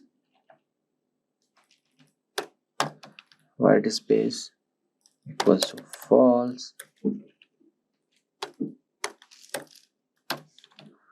false comma fix sentence endings equals to true. Okay, so now out equals to generated lines 0 to maximum length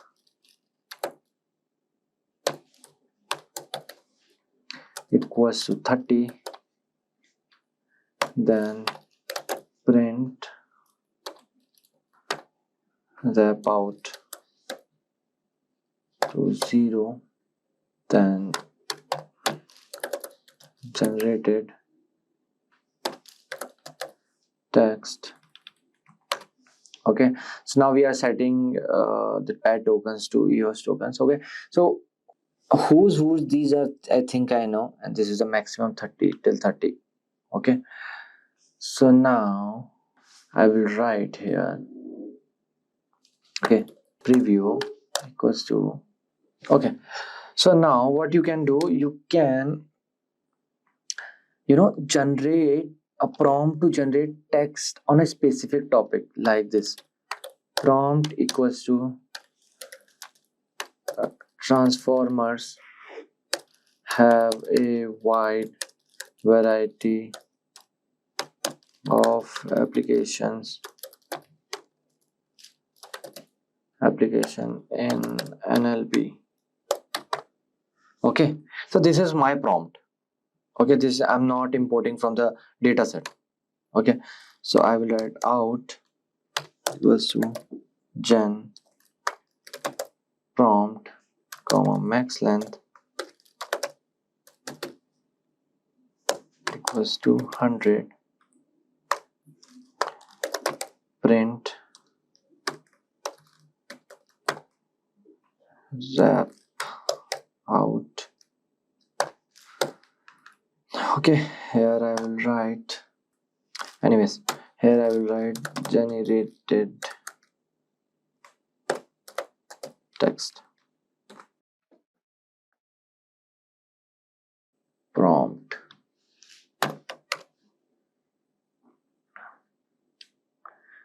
Okay, so it is running. Let's wait. Yeah, so okay, some error is there.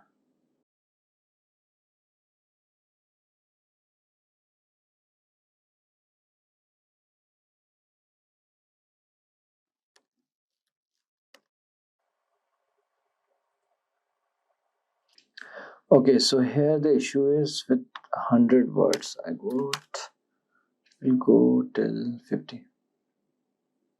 Yeah, so let me do it again. 100.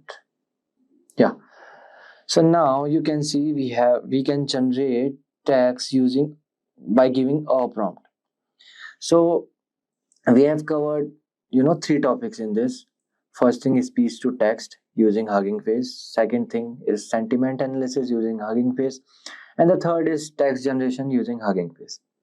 Okay, and in this text generation we did with 2 methods. one with data set, and second thing with the by giving prompt, like in ChatGPT you can say. Hello and welcome to this tutorial on deep learning. My name is Mohan, and in the next about 1.5 hours I will take you through what is deep learning and into TensorFlow environment to show you an example of deep learning. Now, there are several applications of deep learning, really very interesting and innovative applications, and one of them is identifying the geographic location based on a picture. And how does this work? The way it works is pretty much we train an artificial neural network with millions of images which are tagged, their geolocation is tagged, and then when we feed a new picture, it will be able to identify the geolocation of this new image. For example, you have all these images, especially with maybe some significant monuments or significant locations, and you train with millions of such images, and then when you feed another image, it need not be exactly one of those that you have trained. It can be completely different. That is the whole idea of training. It will be able to recognize, for example, that this is a picture from Paris because it is able to recognize the Eiffel Tower. So the way it works internally, if we have to look a little bit under the hood, is these images are nothing but this is digital information in the form of pixels. So each image could be a certain size. It can be 256 by 256 pixel kind of a resolution, and then each pixel is either having a certain grade of color, and all that is fed into the neural network, and it then gets trained in, and it's able to, based on these pixel information, it is able to get trained and able to recognize the features and extract the features, and thereby it is able to identify these images and the location of these images. And then when you feed a new image, it kind of, based on the training, it will be able to figure out where this image is from. So that's the way, a little bit under the hood, how it works. So what are we going to do in this tutorial? We will see what is deep learning and what do we need for deep learning, and one of the main components of deep learning is neural networks. So we will see what is neural network, what is a perceptron, and how to implement logic gates like AND, OR, NOR, and so on using perceptrons, the different types of neural networks, and then applications of deep learning. And we will also see how neural networks works. So how do we do the training of neural networks? And at the end, we will end up with a small demo code which will take you through in TensorFlow. Now, in order to implement deep learning code, there are multiple libraries or development environments that are available, and TensorFlow is one of them. So the focus at the end of this would be on how to use TensorFlow to write a piece of code using Python as a programming language. And we will take up an example which is a very common one, which is like the hello world of deep learning, the handwriting number recognition, which is a MNIST, commonly known as MNIST database. So we will take a look at MNIST database and how we can train a neural network to recognize handwritten numbers. So that's what you will see in this particular video. So let's get started. What is deep learning? Deep learning is like a subset of what is known as a high-level concept called artificial intelligence. You must be already familiar, must have heard about this term, artificial intelligence. So artificial intelligence is like the high-level concept, if you will. And in order to implement artificial intelligence applications, we use what is known as machine learning. And within machine learning, a subset of machine learning is deep learning. Machine learning is a little bit more generic concept, and deep learning is one type of machine learning, if you will. And we will see a little later in maybe the following slides a little bit more in detail how deep learning is different from traditional machine learning. But to start with, we can mention here that deep learning uses one of the differentiators between deep learning and traditional machine learning is that deep learning uses neural networks. And we will talk about what are neural networks and how we can implement neural networks and so on and so forth as a part of this tutorial. So a little deeper into deep learning.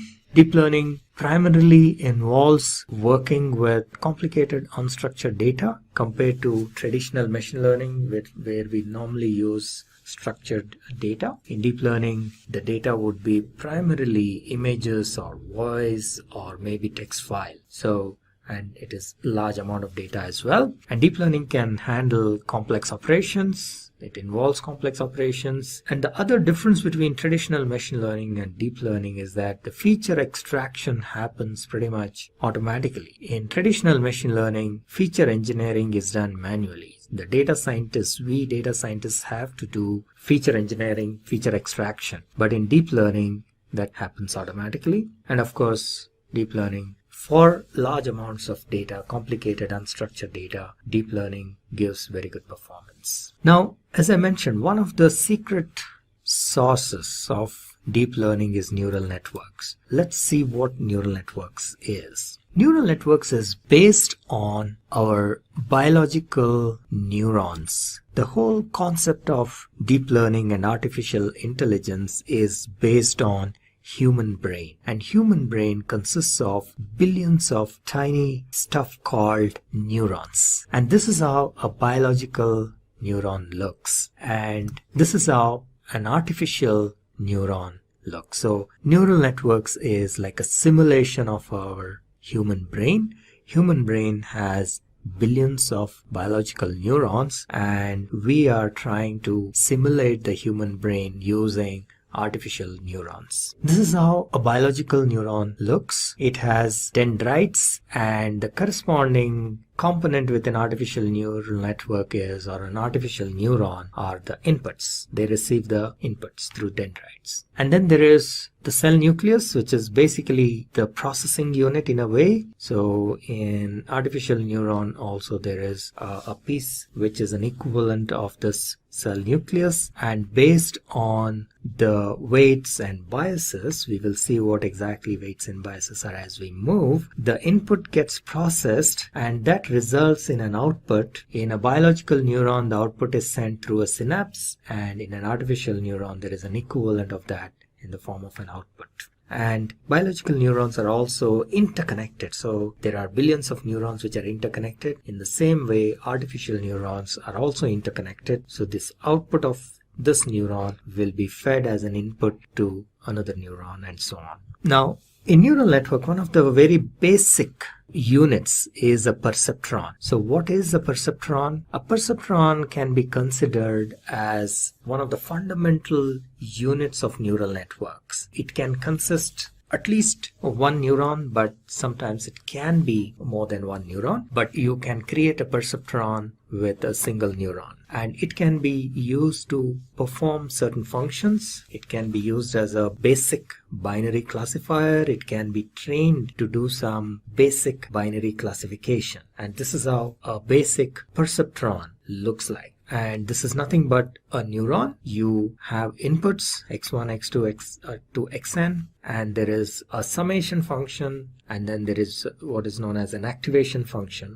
And based on this input, what is known as the weighted sum, the activation function either gives an output like a 0 or a 1. So we say the neuron is either activated or not. So that's the way it works. So you get the inputs. These inputs are, each of the inputs are multiplied by a weight, and there is a bias that gets added, and that whole thing is fed to an activation function, and then that results in an output. And if the output is correct, it is accepted. If it is wrong, if there is an error, then that error is fed back, and the neuron then adjusts the weights and biases to give a new output, and so on and so forth. So that's what is known as the training process of a neuron or a neural network. There's a concept called perceptron learning. So perceptron learning is again one of the very basic learning processes. The way it works is somewhat like this. So you have all these inputs like x1 to xn, and each of these inputs is multiplied by a weight, and then that sum, this is the formula or the equation. So that sum, wi xi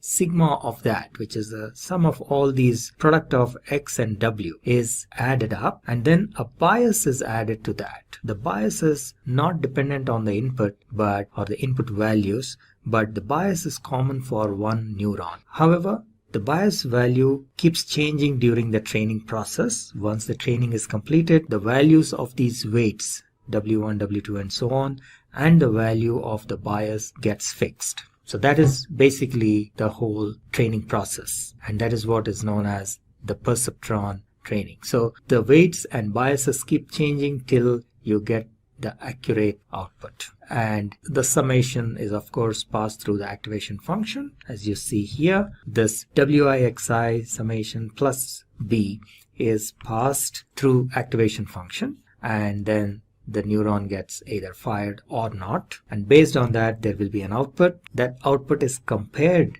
with the actual or expected value, which is also known as labeled information. So this is the process of supervised learning. So the output is already known, and that is compared, and thereby we know if there is an error or not. And if there is an error, the error is fed back and the weights and biases are updated accordingly till the error is reduced to the minimum. So this iterative process is known as perceptron learning or perceptron learning rule, and this error needs to be minimized. So till the error is minimized, this iteratively the weights and biases keep changing, and that is what is the training process. So the whole idea is to update the weights and the bias of the perceptron till the error is minimized. The error need not be zero. The error may not ever reach zero, but the idea is to keep changing these weights and bias so that the error is minimum, the minimum possible that it can have. So this whole process is an iterative process, and the iteration continues till either the error is zero, which is unlikely situation, or it is the minimum possible within these given conditions. Now in 1943, two scientists, Warren McCulloch and Walter Pitts, came up with an experiment where they were able to implement the logical functions like AND, OR, and NOR using neurons. And that was a significant breakthrough in a sense. So they were able to come up with the most common logical gates. They were able to implement some of the most common logical gates, which could take two inputs like A and B and then give a corresponding result. So for example, in case of an AND gate, A and B, and then the output is AB. In case of an OR gate, it is A plus B, and so on and so forth. And they were able to do this using a single layer perceptron. Now, most of these gates, it was possible to use single layer perceptron except for XOR, and we will see why that is in a little bit. So this is how an AND gate works. The inputs A and B, the output should be fired, or the neuron should be fired only when both the inputs are 1. So if you have 0, 0, the output should be 0. For 0, 1, it is again 0, 1, 0, again 0, and 1, 1, the output should be 1. So how do we implement this with a neuron? So it was found that by changing the values of weights, it is possible to achieve this logic. So for example, if we have equal weights like 0.7, 0.7, and then if we take the sum of the weighted product, so for example 0.7 into 0, and then 0.7 into 0 will give you 0, and so on and so forth. And in the last case, when both the inputs are 1, you get a value which is greater than 1, which is the threshold. So only in this case the neuron gets activated and the output is, there is an output. In all the other cases, there is no output because the threshold value is 1. So this is implementation of an AND gate using a single perceptron or a single neuron. Similarly, an OR gate. In order to implement an OR gate, in case of an OR gate, the output will be 1 if either of these inputs is 1. So for example, 0, 1 will result in 1, or rather, in all the cases it is 1 except for 0, 0. So how do we implement this using a perceptron? Once again, if you have a perceptron with weights, for example 1.2, now if you see here, if in the first case when both are 0, the output is 0. In the second case, when it is 0 and 1, 1.2 into 0 is 0, and then 1.2 into 1 is 1. And in the second case, similarly, the output is 1.2. In the last case, when both the inputs are 1, the output is 2.4. So during the training process, these weights will keep changing, And then at one point where the weights are equal to W1 is equal to 1.2 and W2 is equal to 1.2, the system learns that it gives the correct output. So that is implementation of OR gate using a single neuron or a single layer perceptron. Now XOR gate. This was one of the challenging ones. They tried to implement an XOR gate with a single level perceptron, but it was not possible. And therefore, in order to implement an XOR, so this was like a roadblock in the progress of neural network. However, subsequently they realized that this can be implemented, an XOR gate can be implemented using a multi-level perceptron or MLP. So in this case, there are two layers instead of a single layer, and this is how you can implement an XOR gate. So you will see that X1 and X2 are the inputs, and there is a hidden layer, and that's why it is denoted as H3 and H4, and then you take the output of that and feed it to the output at O5 and provide a threshold here. So we will see here that this is the numerical calculation. So the weights are, in this case for X1 it is 20 and minus 20, and once again 20 and minus 20. So these inputs are fed into H3 and H4. So you will see here for H3 the input is 0 1 1 1, and for H4 it is 1 0 1 1. And if you now look at the output, final output, where the threshold is taken as 1, if we use a sigmoid with the threshold 1, you will see that in these two cases it is 0, and in the last two cases it is 1. So this is the implementation of XOR. In case of XOR, only when one of the inputs is 1, you will get an output. So that is what we are seeing here. If we have either both the inputs are 1 or both the inputs are 0, then the output should be 0. So that is what is an exclusive OR gate. So it is exclusive because only one of the inputs should be 1, and then only you will get an output of 1, which is satisfied by this condition. So this is a special implementation. XOR gate is a special implementation of perceptron. Now that we got a good idea about perceptron, let's take a look at what is a neural network. So we have seen what is a perceptron, we have seen what is a neuron, so we will see what exactly is a neural network. So neural network is nothing but a network of these neurons, and there are different types of neural networks. There are about 5 of them. These are artificial neural network, convolutional neural network, then recursive neural network or recurrent neural network, deep neural network, and deep belief network. So, and each of these types of neural networks have a special, they can solve a special kind of problems. For example, convolutional neural networks are very good at performing image processing and image recognition and so on, whereas RNN are very good for speech recognition and also text analysis and so on. So each type has some special characteristics, and they're good at performing certain special kind of tasks. What are some of the applications of deep learning?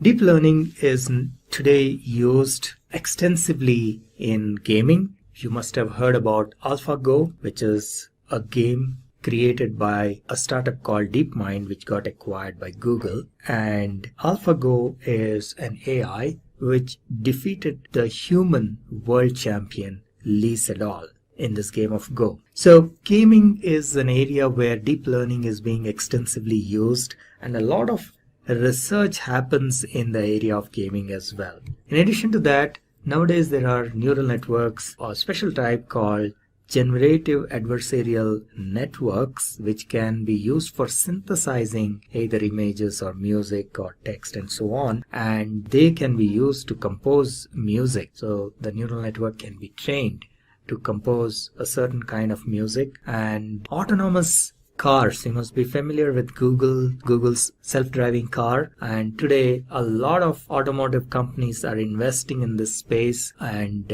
deep learning is a core component of this autonomous cars. The cars are trained to recognize, for example, the road, the lane markings on the road, signals, any objects that are in front, any obstruction, and so on and so forth. So all this involves deep learning. So that's another major application. And robots, we have seen several robots, including Sophia. You may be familiar with Sophia, who was given a citizenship by Saudi Arabia. And there are several such robots which are very human-like, and the underlying technology in many of these robots is deep learning. Medical diagnostics and healthcare is another major area where deep learning is being used, and within healthcare diagnostics, again, there are multiple areas where deep learning and image recognition, image processing can be used. For example, for cancer detection, as you may be aware, if cancer is detected early on, it can be cured. And one of the challenges is in the availability of specialists who can diagnose cancer using these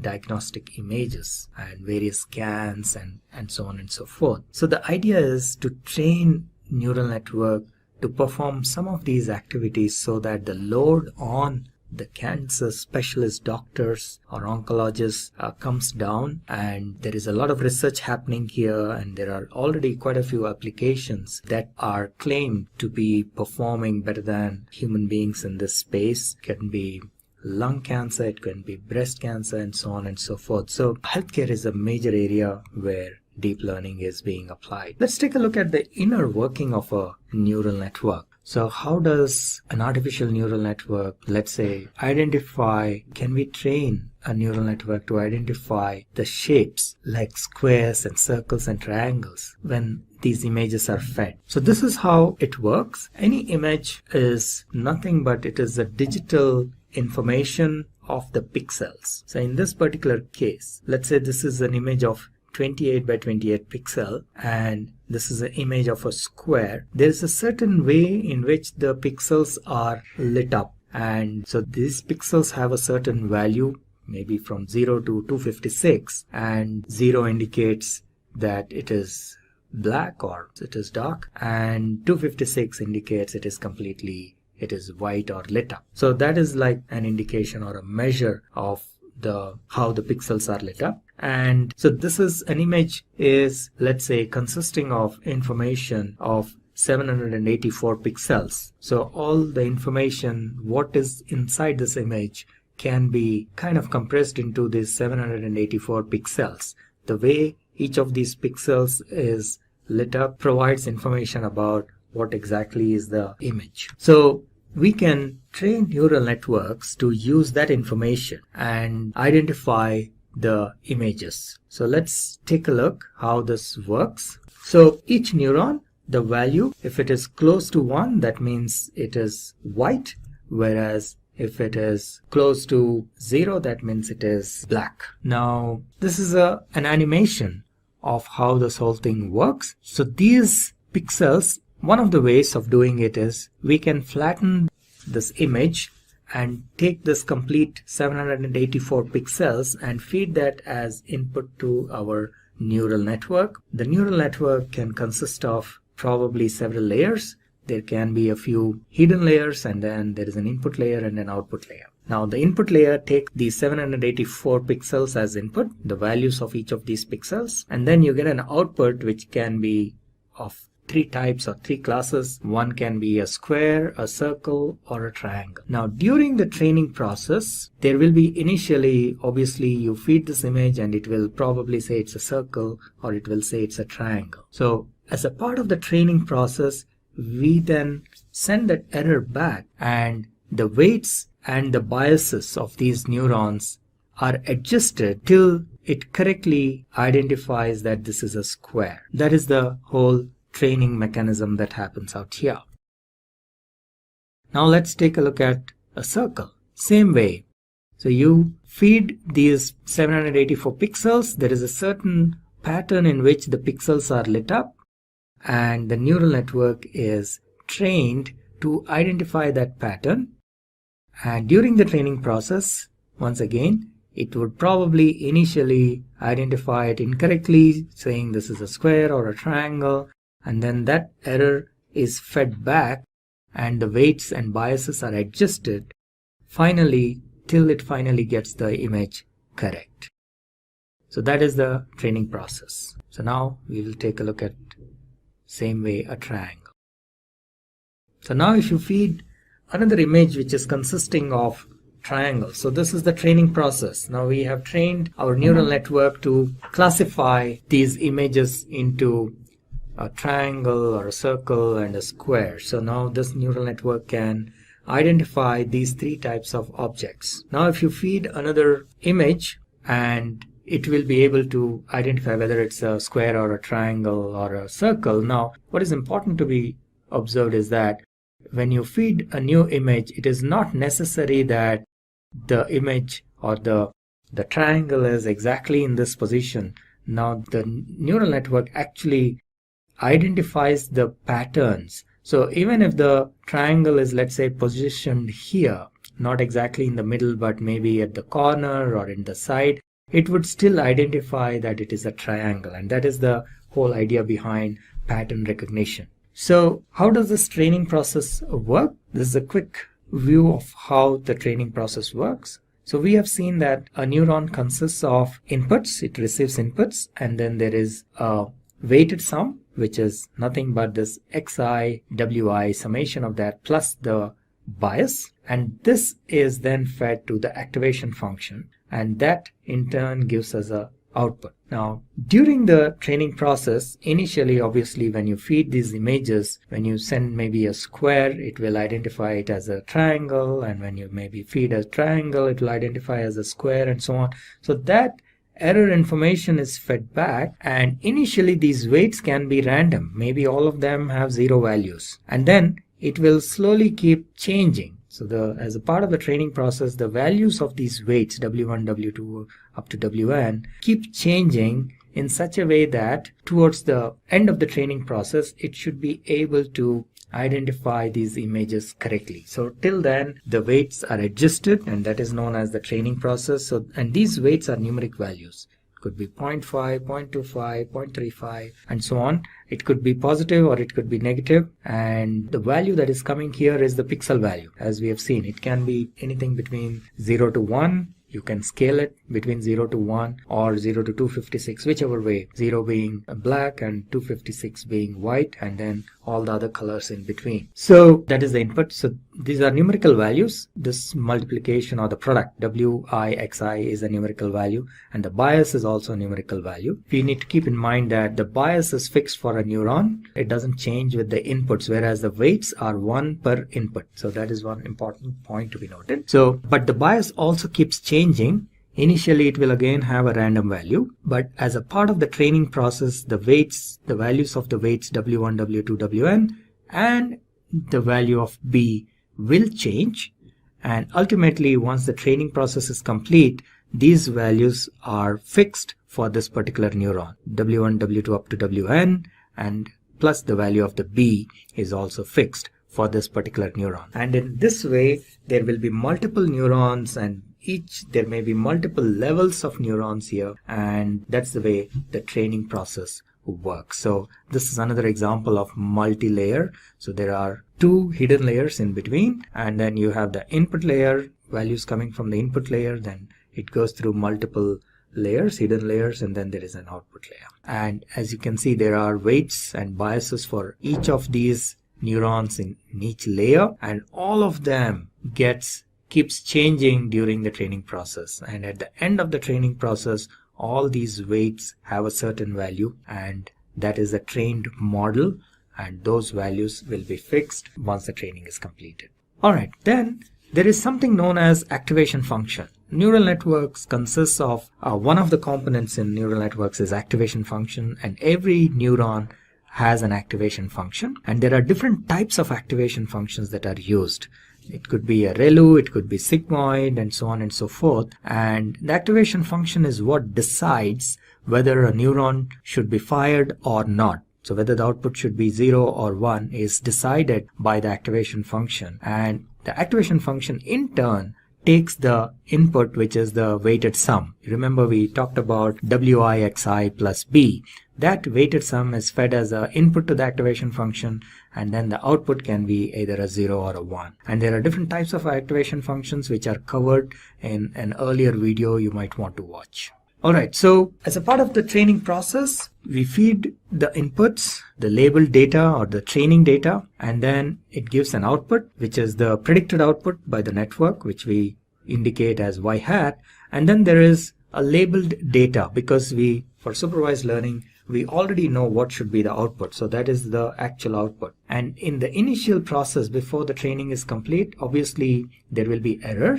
So that is measured by what is known as a cost function. So the difference between the predicted output and the actual output is the error. And the cost function can be defined in different ways. There are different types of cost functions. So in this case, it is like the average of the squares of the error. So, and then all the errors are added, which can sometimes be called as sum of squares, sum of square errors, or SSE. And that is then fed as a feedback in what is known as backward propagation or back propagation. And that helps in the network adjusting the weights and biases. And so the weights and biases get updated till this value, the error value or the cost function, is minimum. Now there is a optimization technique which is used here called gradient descent optimization, and this algorithm works in a way that the error, which is the cost function,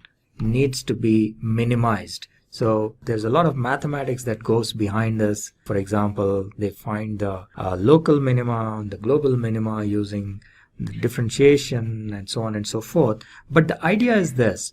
So as a training process, as the part of training, the whole idea is to bring down the error, which is like, let's say this is the function, the cost function. At certain levels it is very high, the cost value of the cost function, the output of the cost function is very high. So the weights have to be adjusted in such a way, and also the bias of course, that the cost function is minimized. So there is this optimization technique called gradient descent that is used, and this is known as the learning rate. Now gradient descent, you need to specify what should be the learning rate, and the learning rate should be optimal, because if you have a very high learning rate, then the optimization will not converge, because at some point it will cross over to the side. On the other hand, if you have very low learning rate, then it might take forever to convert. So you need to come up with the optimum value of the learning rate, and once that is done using the gradient descent optimization, the error function is reduced, and that's like the end of the training process. Alright, so this is another view of gradient descent. So this is how it looks. This is your cost function, the output of the cost function, and that has to be minimized using gradient descent algorithm. And these are like the parameters, and weight could be one of them. So initially we start with certain random values, so cost will be high, and then the weights keep changing, and in such a way that the cost function needs to come down, and at some point it may reach the minimum value, and then it may increase. So that is where the gradient descent algorithm decides that, okay, it has reached a minimum value and it will kind of try to stay here. This is known as the global minima. Now sometimes these curves may not be, just for explanation purpose, this has been drawn in a nice way, but sometimes these curves can be pretty erratic. There can be some local minima here, and then there is a peak, and so on. So the whole idea of gradient descent optimization is to identify the global minima and to find the weights and the bias at that particular point. So that's what is gradient descent. And then this is another example. So you can have these multiple local minima. So as you can see, at this point when it is coming down, it may appear like this is a minimum value, but then it is not. This is actually the global minimum value, and the gradient descent algorithm will make an effort to reach this level and not get stuck at this point. So the algorithm is already there, and it knows how to identify this global minimum, and that's what it does during the training process. Now, in order to implement deep learning, there are multiple platforms and languages that are available, but the most common platform nowadays is TensorFlow, and so that's the reason we have this tutorial. We have created this tutorial for TensorFlow. So we will take you through a quick demo of how to write a TensorFlow code using Python. And TensorFlow is an open source platform created by Google. So let's just take a look at the details of TensorFlow. And so this is the a library, a Python library, so you can use Python or any other languages. It's also supported in other languages like Java and R and so on. But Python is the most common language that is used. So it is a library for developing deep learning applications, especially using neural networks. And it consists of primarily two parts, if you will. So one is the tensors, and then the other is the graphs or the flow. That's the way the name, that's the reason for this kind of a name called TensorFlow. So what are tensors? Tensors are like multi-dimensional arrays, if you will. That's one way of looking at it. So usually you have a one-dimensional array. So first of all, you can have what is known as a scalar, which means a number. And then you have a one-dimensional array, something like this, which means this is like a set of numbers. So that is a one-dimensional array. Then you can have a two-dimensional array, which is like a matrix. And beyond that, sometimes it gets difficult. So this is a three-dimensional array, but TensorFlow can handle many more dimensions. So it can have multi-dimensional arrays. That is the strength of TensorFlow, and which makes computation, deep learning computation, much faster. And that's the reason why TensorFlow is used for developing deep learning applications. So TensorFlow is a deep learning tool, and this is the way it works. So the data basically flows in the form of tensors, and the way the programming works as well is that you first create a graph of how to execute it, and then you actually execute that particular graph in the form of what is known as a session. We will see this in the TensorFlow code as we move forward. So all the data is managed or manipulated in tensors, and then the processing happens using these graphs. There are certain terms called, like for example, ranks of a tensor. The rank of a tensor is like a dimensionality in a way. So for example, if it is scalar, so there is just a number, just one number, the rank is supposed to be 0, and then it can be a one-dimensional vector, in which case the rank is supposed to be 1, and then you can have a two-dimensional vector, typically like a matrix. Then in that case we say the rank is 2, and then if it is a three-dimensional array, then rank is 3, and so on. So it can have more than 3 as well. So it is possible that you can store multi-dimensional arrays in the form of tensors. So what are some of the properties of TensorFlow? I think today it is one of the most popular platform. TensorFlow is the most popular deep learning platform or library. It is open source. It's developed by Google, developed and maintained by Google, but it is open source. One of the most important things about TensorFlow is that it can run on CPUs as well as GPUs. GPU is a graphical processing unit, just like CPU is central processing unit. Now, in earlier days, GPU was used primarily for graphics, and that's how the name has come. And one of the reasons is that it cannot perform generic activities very efficiently like CPU, but it can perform iterative actions or computations extremely fast and much faster than a CPU. So they are really good for computational activities, and in deep learning there is a lot of iterative computation that happens, so in the form of matrix multiplication and so on. So GPUs are very well suited for this kind of computation, and TensorFlow supports both GPU as well as CPU. And there's a certain way of writing code in TensorFlow. We will see as we go into the code. And of course, TensorFlow can be used for traditional machine learning as well, but then that would be an overkill. But just for understanding, it may be a good idea to start writing code for a normal machine learning use case, so that you get a hang of how TensorFlow code works, and then you can move into neural networks. So that is just a suggestion, but if you're already familiar with how TensorFlow works, then probably you can go straight into the neural networks part. So in this tutorial, we will take the use case of recognizing handwritten digits. This is like a hello world of deep learning, and this is a nice little, MNIST database is a nice little database that has images of handwritten digits, nicely formatted, because very often in deep learning and neural networks, we end up spending a lot of time in preparing the data for training. And with MNIST database, we can avoid that you already have the data in the right format which can be directly used for training. And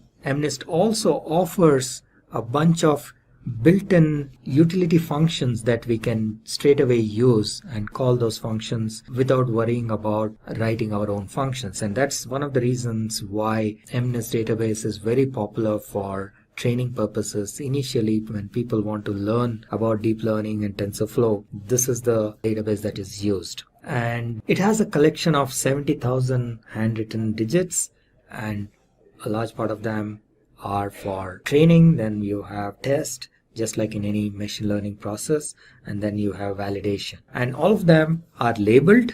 So you have the images and their label. And these images, they look somewhat like this. So they are handwritten images collected from a lot of individuals. People have, these are samples written by human beings. They have handwritten these numbers going from 0 to 9. So people have written these numbers, and then the images of those have been taken and formatted in such a way that it is very easy to handle. So that is MNIST database. And the way we are going to implement this in our TensorFlow is we will feed this data, especially the training data, along with the label information. And the data is basically, these images are stored in the form of the pixel information, as we have seen in one of the previous slides. All the images are nothing but, these are pixels. So an image is nothing but an arrangement of pixels, and the value of the pixel, either it is lit up or it is not, or in somewhere in between. That's how the images are stored, and that is how they are fed into the neural network and for training. Once the network is trained, when you provide a new image, it will be able to identify within a certain error, of course. And for this, we will use one of the simpler neural network configurations called softmax. And for simplicity, what we will do is we will flatten these pixels. So instead of taking them in a two-dimensional arrangement, we just flatten them out. So for example, it starts from here. It is a 28 by 28, so there are 784 pixels. So pixel number 1 starts here, it goes all the way up to 28, then 29 starts here and it goes up to 56 and so on. And the pixel number 784 is here. So we take all these pixels, flatten them out, and feed them like one single line into our neural network. And this is what is known as a softmax layer. What it does is, once it is trained, it will be able to identify what digit this is. So there are, in this output layer, there are 10 neurons, each signifying a digit. And at any given point of time, when you feed an image, only one of these 10 neurons gets activated. So for example, if this is trained properly, and if you feed a number 9 like this, then this particular neuron gets activated. So you get an output from this neuron. Let me just use a pen or a laser to show you here. Okay, so you're feeding a number 9. Let's say this has been trained, and now if you're feeding a number 9, this will get activated. Now let's say you feed 1 to the trained network, then this neuron will get activated. If you feed 2, this neuron will get activated, and so on. I hope you get the idea. So this is one type of a neural network or an activation function known as softmax layer. So that's what we will be using here. This is one of the simpler ones for quick and easy understanding. So this is how the code would look. We will go into our lab environment in the cloud, and we will show you there directly. But very quickly, this is how the code looks. And let me run you through briefly here, and then we will go into the Jupyter notebook where the actual code is, and we will run that as well. So as a first step, first of all, we are using Python here, and that's why the syntax of the language is Python. And the first step is to import the TensorFlow library. So, and we do this by using this line of code saying import TensorFlow as TF. TF is just for convenience, so you can give any name. And once you do this, TF is TensorFlow is available as an object in the name of TF, and then you can run its methods and accesses its attributes and so on and so forth. And MNIST database is actually an integral part of TensorFlow, and that's again another reason why we, as a first step, we always use this example, MNIST database example. So you just simply import MNIST database as well using this line of code, and you slightly modify this so that the labels are in this format, what is known as one hot true, which means that the label information is stored like an array. And let me just use a pen to show what exactly it is. So when you do this one hot true, what happens is each label is stored in the form of an array of 10 digits, and let's say the number is 8. Okay, so in this case, all the remaining values, there will be a bunch of zeros. So this is like array at position 0, this is at position 1, position 2, and so on and so forth. Let's say this is position 7, then this is position 8. That will be 1 because our input is 8. And again, position 9 will be 0. Okay, so one hot encoding, this one hot encoding true will kind of load the data in such a way that the labels are in such a way that only one of the digits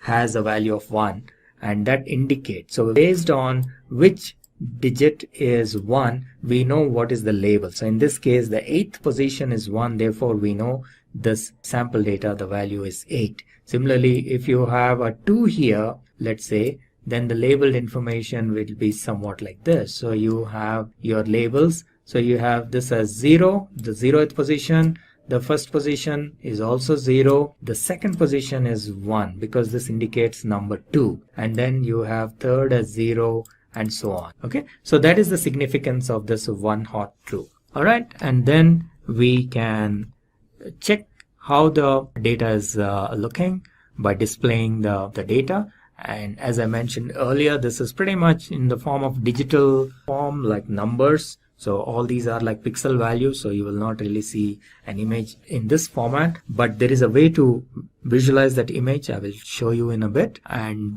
this tells you how many images are there in each set. So the training, there are 55,000 images in training, and in the test set there are 10,000, and then validation there are 5,000. So altogether there are 70,000 images. All right, so let's move on, and we can view the actual image by using the matplotlib library, and this is how you can view. This is the code for viewing the images, and you can view them in color or you can view them in grayscale. So the CMap is what tells in what way we want to view it, and what are the maximum values and the minimum values of the pixel values. So these are the max and minimum values, so of the pixel values. So maximum is 1 because this is a scaled value.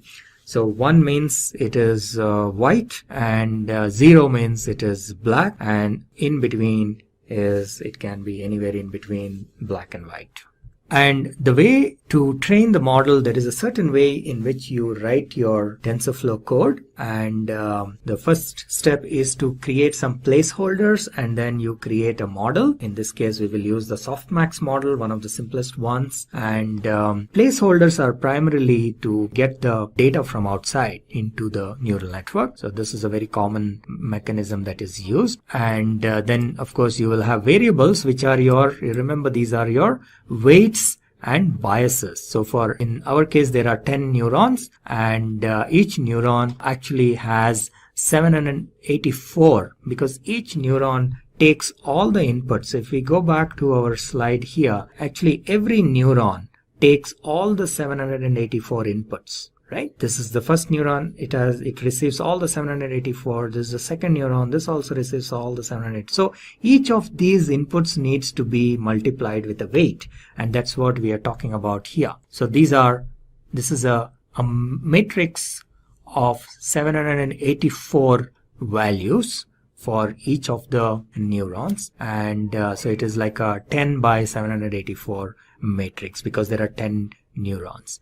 And similarly, there are biases. Now remember, I mentioned bias is only 1 per neuron, so it is not 1 per input, unlike the weights. So therefore there are only 10 biases because there are only 10 neurons in this case. So that is what we are creating a variable for biases. So this is something little new in TensorFlow. You will see, unlike our regular programming languages where everything is a variable, here the variables can be of 3 different types. You have placeholders, which are primarily used for feeding data. You have variables, which can change during the course of computation. And then a third type, which is not shown here, are constants. So these are like fixed numbers. All right. So in a regular programming language, you may have everything as variables or at the most variables and constants. But in TensorFlow, you have 3 different types: placeholders, variables, and constants. And then you create what is known as a graph. So TensorFlow programming consists of graphs and tensors, as I mentioned earlier. So this can be considered ultimately as a tensor. And then the graph tells how to execute the whole implementation, so that the execution is stored in the form of a graph. And in this case, what we are doing is we are doing a multiplication. TF, you remember this TF was created as a TensorFlow object here. One more level, one more. So TF is available here. Now TensorFlow has what is known as a matrix multiplication or matmul function. So that is what is being used here in this case. So we are using the matrix multiplication of TensorFlow so that you multiply your input values x with w, right? This is what we were doing, xw plus b. You're just adding b, and this is in very similar to one of the earlier slides where we saw sigma xi wi. So that's what we are doing here. Matrix multiplication is multiplying all the input values with the corresponding weights and then adding the bias. So that is the graph we created. And then we need to define what is our loss function and what is our optimizer. So in this case, we again use the TensorFlow's APIs. So tf.nn softmax cross entropy with logits is the API that we will use, and reduce mean is what is like the mechanism whereby which says that you reduce the error. And optimizer for doing reduction of the error, what optimizer are we using? So we are using gradient descent optimizer. We discussed about this in a couple of slides earlier. And for that, you need to specify the learning rate. You remember we saw that there was a slide somewhat like this, and then you define what should be the learning rate, how fast you need to come down. That is the learning rate. And this again needs to be tested and tried, and to find out the optimum level of this learning rate. It shouldn't be very high, in which case it will not converge, or shouldn't be very low, because it will, in that case, it will take very long. So you define the optimizer, and then you call the method minimize for that optimizer, and that will kickstart the training process. And so far we've been creating the graph, and in order to actually execute that graph, we create what is known as a session, and then we run that session. And once the training is completed, we specify how many times, how many iterations we want it to run. So for example, in this case, we are saying 1000 steps. So that is a exit strategy in a way. So you specify the exit condition. So a training will run for 1000 iterations. And once that is done, we can then evaluate the model using some of the techniques shown here. So let us get into the code quickly and see how it works. So this is our cloud environment. Now you can install TensorFlow on your local machine as well.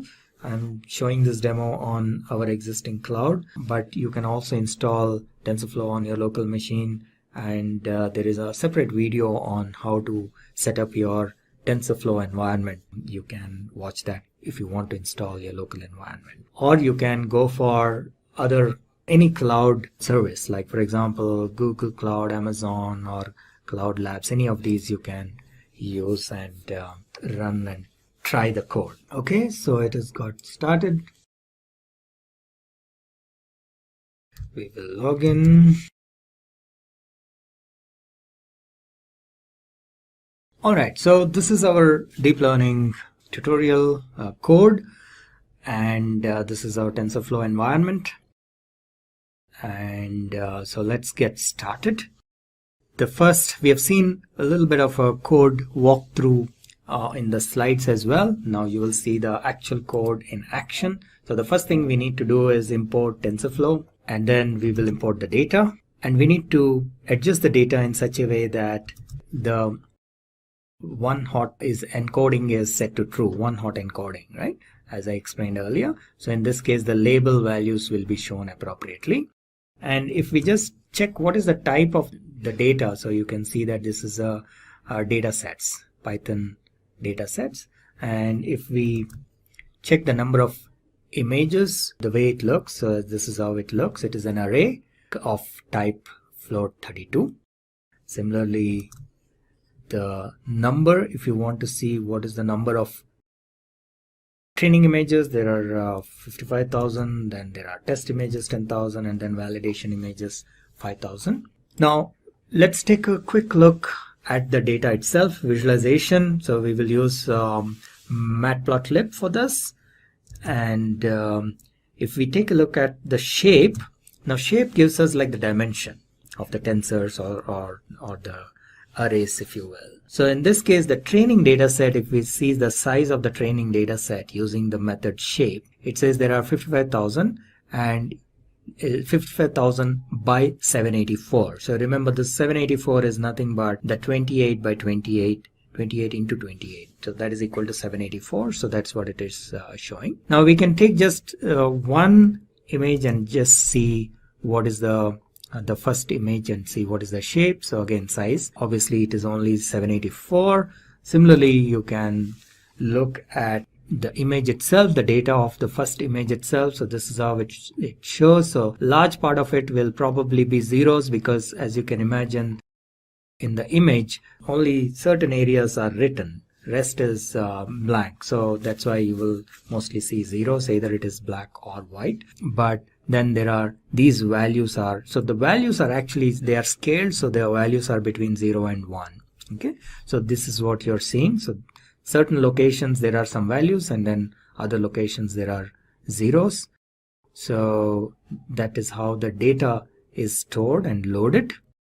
If we want to actually see what is the value of the handwritten image, if you want to view it, this is how you view it. So you create, like, do this reshape, and matplotlib has this feature to show you these images. So we will actually use the function called imshow, and then if you pass this parameters appropriately, you will be able to see the different images. Now I can change the values in this position, so which image we are looking at, right? So we can say, if I want to see what is there in maybe 5,000, right? So 5,000 has 3.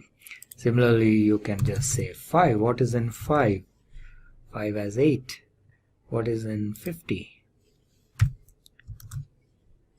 Again 8. So basically, by the way, if you're wondering how I'm executing this code, Shift Enter, in case you're not familiar with Jupyter Notebooks, Shift Enter is how you execute each cell, individual cell. And if you want to execute the entire program, you can go here and say run all. So that is how this code gets executed.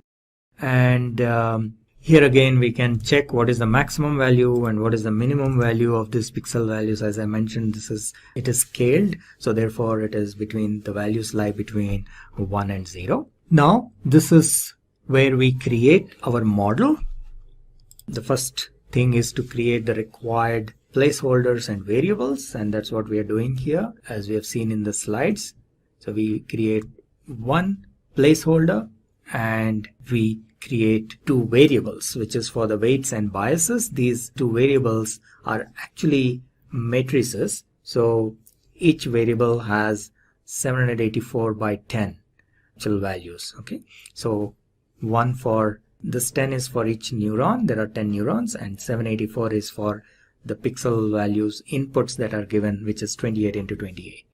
And the biases, as I mentioned, one for each neuron, so there will be 10 biases. They are stored in a variable by the name B.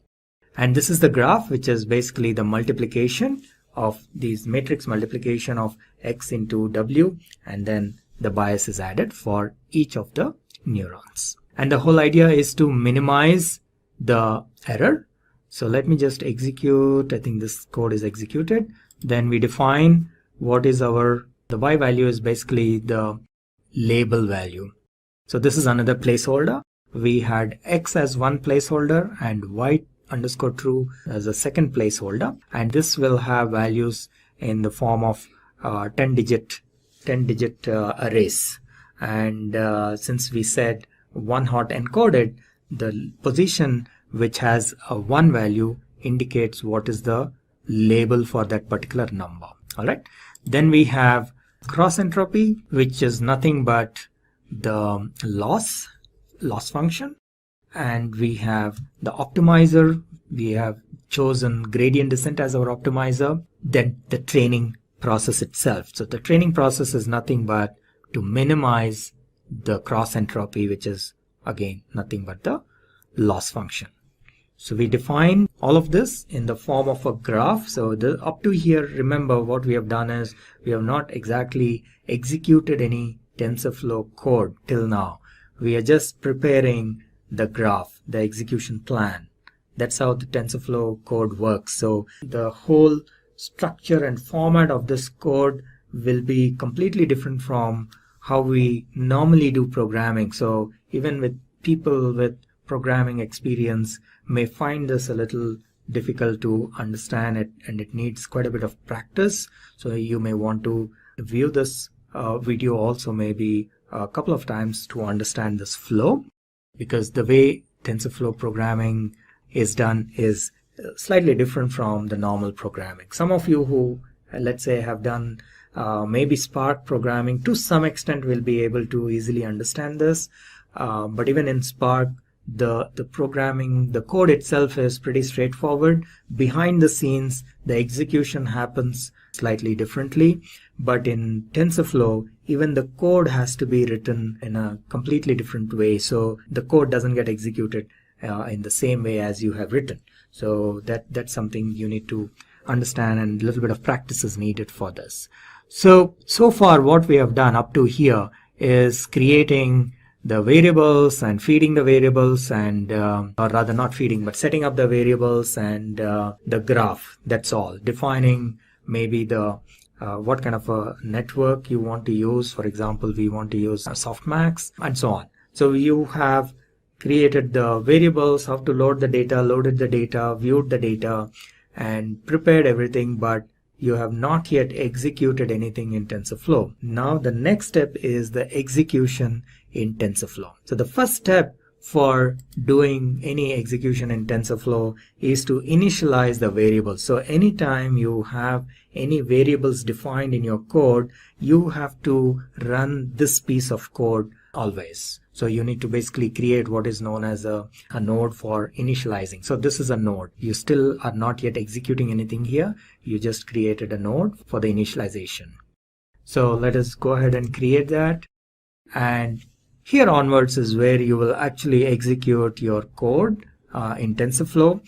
And in order to execute the code, what you will need is a session, TensorFlow session. So tf.session will give you a session, and there are a couple of different ways in which you can do this, but one of the most common methods of doing this is with what is known as a with loop. So you have a with tf.session as ses and with a colon here, and this is like a block, starting of the block, and these indentations tell how far this block goes, and this session is valid till this block gets executed. So that is the purpose of creating this with block. This is known as a with block. So with tf.session as ses, you say ses.run init. Now ses.run will execute a node that is specified here. So for example, here we are saying ses.run. Ses is basically an instance of the session, right? So here we are saying tf.session. So an instance of the session gets created and we are calling that ses. And then we run a node within that, one of the nodes in the graph. So one of the nodes here is init. So we say run that particular node, and that is when the initialization of the variables happens. Now what this does is, if you have any variables in your code, in our case we have w is a variable and b is a variable. So any variables that we created, you have to run this code, you have to run the initialization of these variables, otherwise you will get an error. Okay, so that's what this is doing. Then we, within this with block, we specify a for loop, and we are saying we want the system to iterate for 1000 steps and perform the training. That's what this for loop does. Run training for 1000 iterations. And what it is doing basically is it is fetching the data or these images. Remember, there are about 50,000 images, but it cannot get all the images in one shot because it will take up a lot of memory and performance issues will be there. So this is a very common way of performing deep learning training. You always do in batches. So we have maybe 50,000 images, but you always do it in batches of 100 or maybe 500 depending on the size of your system and so on and so forth. So in this case we are saying, okay, get me 100 images at a time and get me only the training images. Remember, we use only the training data for training purpose, and then we use test data for test purpose. You must be familiar with machine learning, so you must be aware of this, but in case you are not, in machine learning also, this is not specific to deep learning, but in machine learning in general, you have what is known as training data set and test data set. Your available data, typically you will be splitting into two parts and using the training data set for training purpose, and then to see how well the model has been trained, you use the test data set to check or test the validity or the accuracy of the model. So that's what we are doing here. And you observe here that we are actually calling an mnest function here. So we are saying mnest train.next batch, right? So this is the advantage of using mnest database, because they have provided some very nice helper functions which are readily available. Otherwise, this activity itself, we would have had to write a piece of code to fetch this data in batches. That itself is a lengthy exercise. So we can avoid all that if we are using mnest database, and that's why we use this for the initial learning phase. Okay, so when we say fetch, what it will do is it will fetch the images into X and the labels into Y, and then you use this batch of 100 images and you run the training. So ses.run, basically what we are doing here is we are running the training mechanism, which is nothing but it passes this through the neural network, passes the images through the neural network, finds out what is the output,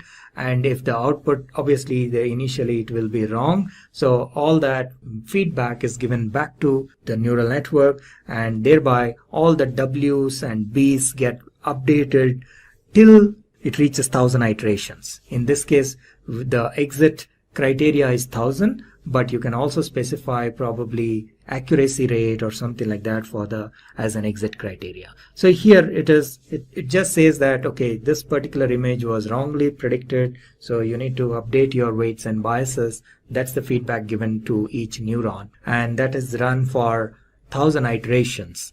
And typically by the end of this 1000 iterations, the model would have learned to recognize these handwritten images. Obviously it will not be 100% accurate. Okay, so once that is done, so this happens for 1000 iterations. Once that is done, you then test the accuracy of these models by using the test data set.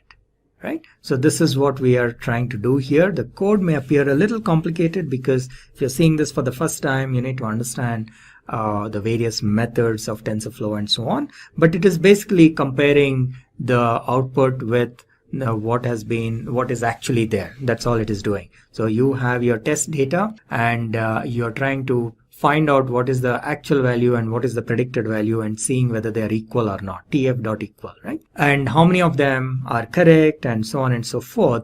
And based on that, the accuracy is calculated as well. So this is the accuracy, and that is what we are trying to see, how accurate the model is in predicting these numbers or these digits. Okay, so let us run this. This entire thing is in one cell, so we will have to just run it in one shot. It may take a little while. Let us see. And not bad. So it has finished the 1000 iterations, and what we see here as an output is the accuracy. So we see that the accuracy of this model is around 91%. Okay, now which is pretty good for such a short exercise. Within such a short time we got 90% accuracy. However, in real life this is probably not sufficient, so there are other ways to increase the accuracy.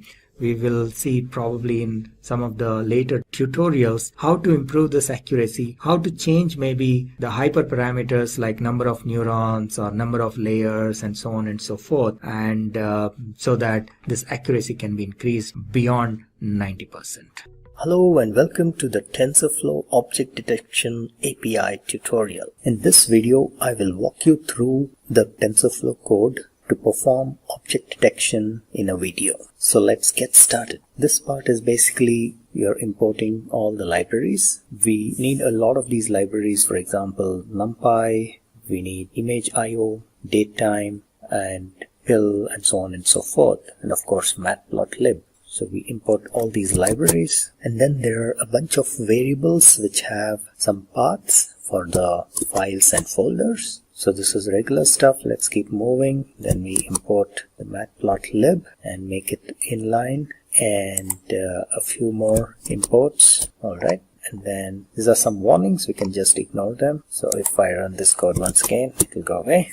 All right. And then here onwards, we do the model preparation. Now what we're going to do is we are going to use an existing neural network model. So we are not going to train a new one because that really will take a long time, and it needs a lot of computation resources and so on, and it is really not required. There are already models that have been trained, and in this case it is the SSD with MobileNet. That's the model that we are going to use, and this model is trained to detect objects, and it is readily available as open source, so we can actually use this. And if you want to use other models, there are a few more models available, so you can click on this link here, and let me just take you there. There are a few more models, but we have chosen this particular one because this is faster. It may not be very accurate, but that is one of the faster models. But on this link you will see a lot of other models that are readily available. These are trained models. Some of them would take a little longer, but they may be more accurate and so on, so you can probably play around with these other models. Okay, so we will be using that model. So this piece of code, this line, is basically importing that model, and this is also known as frozen model. The term we use is frozen model. So we import, download and import that, and then we will actually use that model in our code. Alright, so these two cells, we have downloaded and imported the model, and then once it is available locally, we will then load this into our program. Alright, so we are loading this into memory, and you need to perform a couple of additional steps, which is basically we need to map the numbers to text. As you may be aware, when we actually build a model and when we run predictions, the model will not give a text. The output of the model is usually a number. So we need to map that to a text. So for example, if the network predicts that the output is 5, we know that 5 means it is an aeroplane. Things like that. So this mapping is done in this next cell.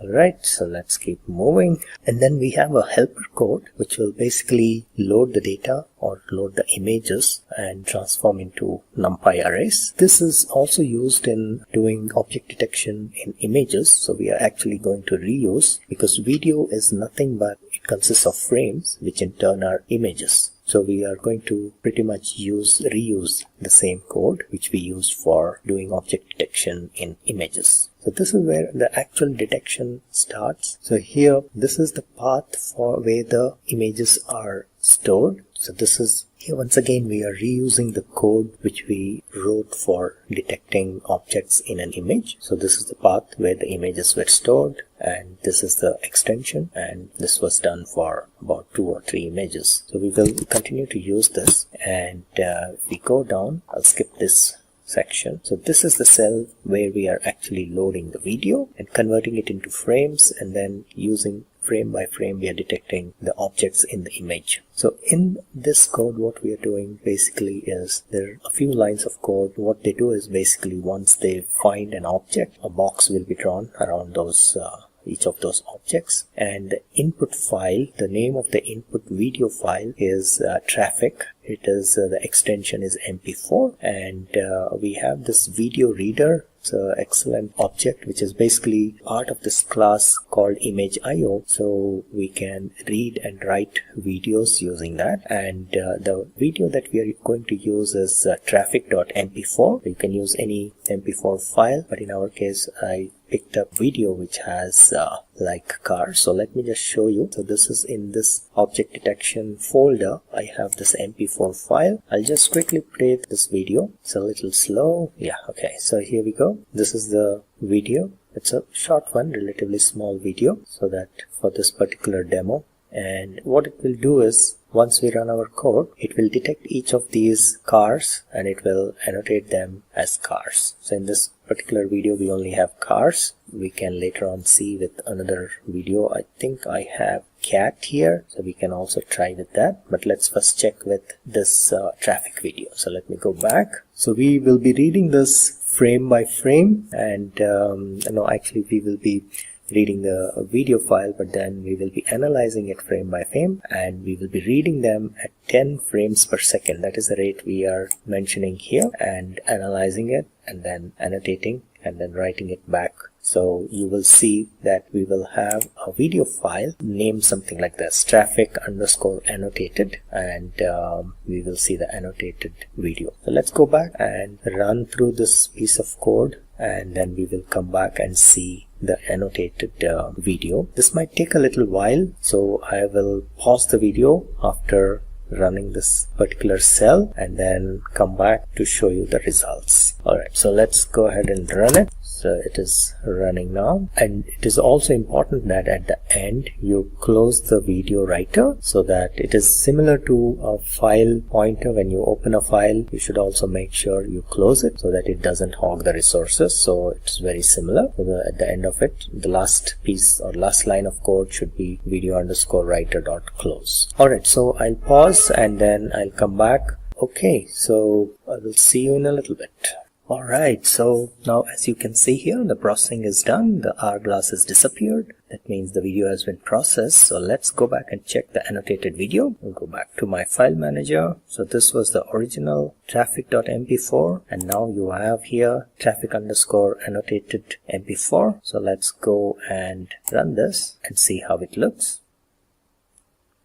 You see here, it has got each of these cars are getting detected. Let me pause and show you. So we pause here. It says car 70%. Let us allow it to go a little further. It detects something on top. What is that? Truck. Okay. So I think because of the board on top, it somehow thinks there is a truck. Let's play some more and see if it detects anything else. So this is again a car, looks like. So let us, yeah. So this is a car, and it has confidence level of 69%. Okay, this is again a car. Alright, so basically till the end it goes and detects each and every car that is passing by. Now we can quickly repeat this process for another video. Let me just show you the other video, which is a cat. Again, there is this cat is not really moving or anything, but it is just standing there staring and moving a little slowly, and our application will, our network will detect that this is a cat, and even when the cat moves a little bit in the other direction, it will continue to detect and show that it is a cat. Okay, so yeah, so this is how the original video is. Let's go ahead and change our code to analyze this one and see if it detects, our network detects this cat. Close this, here we go, and I'll go back to my code. All we need to do is change this traffic to cat. The extension, it will automatically pick up because it is given here, and then it will run through. So very quickly, once again, what it is doing is this video underscore reader has a neat little feature or interface whereby you can say for frame in video underscore reader. So it will basically provide frame by frame. So you're in a loop frame by frame, and then you take that each frame that is given to you, you take it and analyze it as if it is an image, individual image. So that's the way it works. So it is very easy to handle this. Alright, so now let's once again run just this cell. The rest of the stuff remains the same. So I will run this cell again. It will take a little while, so the hourglasses come back. I will pause and then come back in a little while. Alright, so the processing is done. Let's go and check the annotated video. Go here. So we have cat annotated.mp4. Let's play this. Alright, so you can see here it is detecting the cat, and in the beginning you also saw it detected something else here. There looks like it detected one more object. So let's just go back and see what it has detected here. Let's see. Yes. So what is it trying to show here? It's too small, not able to see, but it is trying to detect something. I think it is saying it is a car. I don't know. Alright, okay, so in this video there's pretty much only one object, which is the cat, and let's wait for some time and see if it continues to detect it when the cat turns around and moves as well. Just in a little bit that's going to happen, and we will see. There we go. And in spite of turning the other way, I think our network is able to detect that it is a cat. So let me freeze and then show here. It is actually still continues to detect it as a cat. Alright, so that's pretty much it. I think that's the only object that it detects in this particular video. Okay, so close this. So that's pretty much it. Thank you very much for watching this video, and you have a great day. And in case you have any questions, please put them below the video here, and we will be more than happy to get back to you. And make sure you put your email ID so that we can contact you in case you have any questions. Thank you once again. Bye-bye. Today we're going to be covering the convolutional neural network tutorial.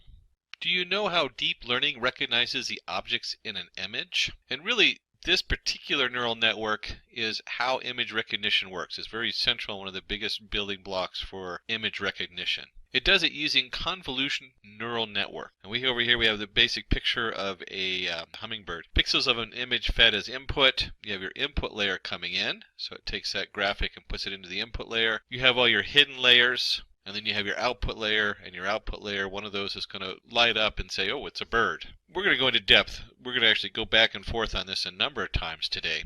So if you're not catching all the image, don't worry, we're going to get into the details. So we have our input layer accepts the pixels of the image as input in the form of arrays. And you can see up here where they've actually labeled each block of the bird in different arrays. So we'll dive into deep as to how that looks like and how those matrices are set up. Your hidden layer carry out feature extraction by performing certain calculations and manipulation. So this is the part that kind of reorganizes that picture multiple ways until we get some data that's easy to read for the neural network. This layer uses a matrix filter and performs convolution operation to detect patterns in the image. And if you remember that convolution means to coil or to twist. So we're going to twist the data around and alter it and use that operation to detect a new pattern. There are multiple hidden layers like convolution layer. ReLU is how that is pronounced. And that's the rectified linear unit. That has to do with the activation function that's used. Pooling layer also uses multiple filters to detect edges, corners, eyes, feathers, beak, etc. And just like the term says, pooling is pooling information together. And we'll look into that a lot closer here. So if it's a little confusing now, we'll dig in deep and try to get you squared away with that. And then finally, there is a fully connected layer that identifies the object in the image. So we have these different layers coming through in the hidden layers, and they come into the final area, and that's where we have, say, one node or one neural network entity that lights up that says it's a bird. What's in it for you? We're going to cover an introduction to the CNN, what is convolution neural network, how CNN recognizes images. We're going to dig deeper into that and really look at the individual layers in the convolutional neural network. And finally, we do a use case implementation using the CNN. We'll begin our introduction to the CNN by introducing the pioneer of convolutional neural network, Yann LeCun. He was the director of Facebook AI Research Group. built the first convolutional neural network called LeNet in 1988. So these have been around for a while and have had a chance to mature over the years. It was used for character recognition tasks like reading zip code digits. Imagine processing mail and automating that process. CNN is a feed-forward neural network that is generally used to analyze visual images by producing data with a grid-like topology. A CNN is also known as a convnet. And very key to this is we are looking at images. That was what this was designed for, and you'll see the different layers as we dig in mirror some of them are actually now used since we're using TensorFlow and Keras in our code later on. You'll see that some of those layers appear in a lot of your other neural network frameworks. But in this case, this is very central to processing images and doing so in a variety that captures multiple images and really drills down into their different features. In this example here you see flowers of two varieties, orchid and a rose. I think the orchid is much more dainty and beautiful, and the rose smells quite beautiful. I have a couple rose bushes in my yard.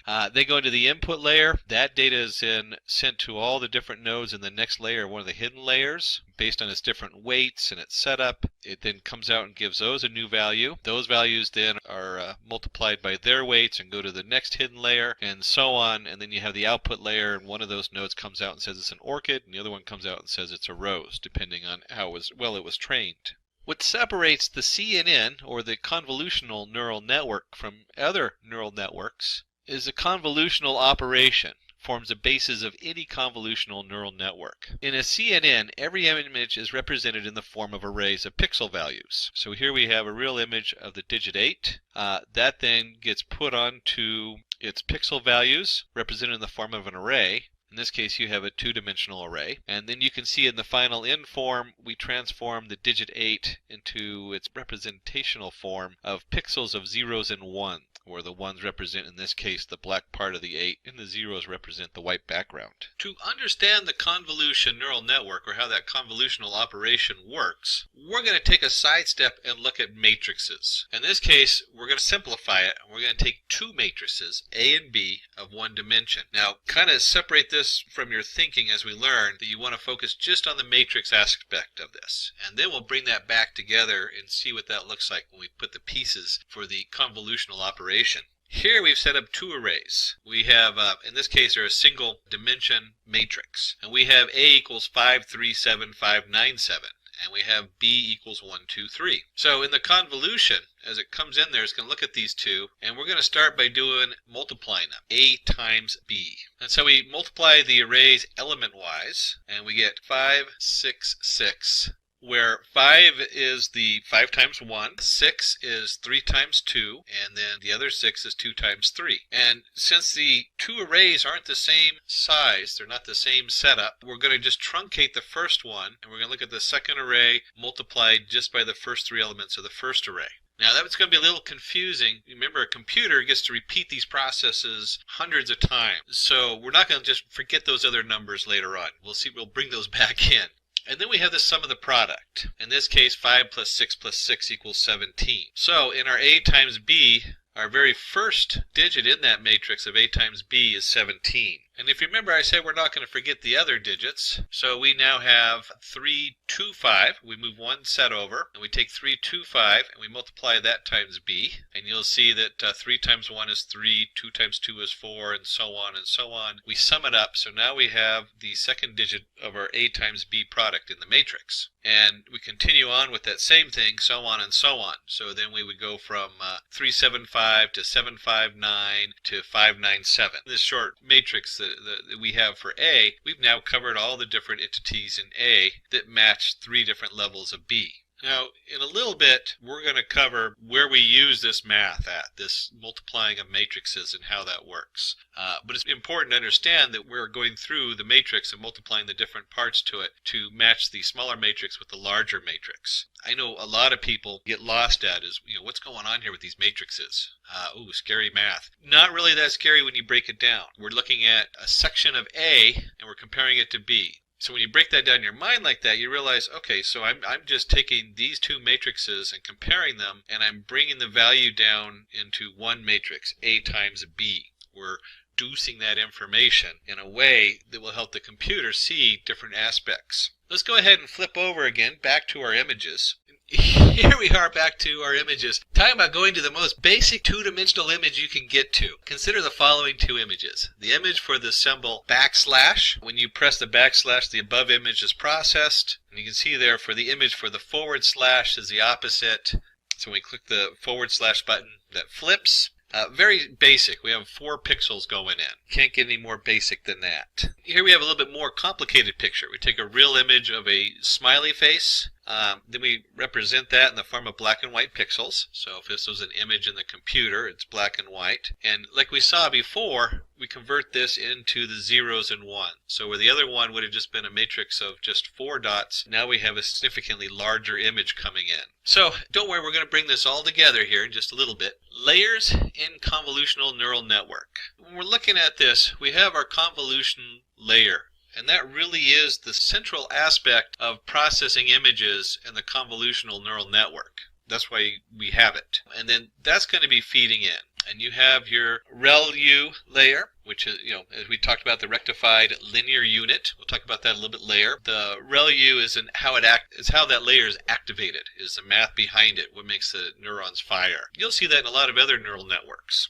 When you're using it just by itself, it's for processing smaller amounts of data, where you use the atom activation feature for large data coming in. Now, because we're processing small amounts of data in each image, the ReLU layer works great. You have your pooling layer. That's where you're pooling the data together. Pooling is a neural network term. It's very commonly used. I like to use the term reduce. So if you're coming from the map and reduce side, you'll see that we're mapping all this data through all these networks, and then we're going to reduce it. We're going to pool it together. And then finally we have the fully connected layer. That's where our output's going to come out. So we have started to look at matrices. We've started to look at the convolutional layer and where it fits in and everything. We've taken a look at images. So we're going to focus more on the convolution layer, since this is a convolutional neural network. A convolution layer has a number of filters and perform convolution operation. Every image is considered as a matrix of pixel values. Consider the following 5x5 image whose pixel values are only 0 and 1.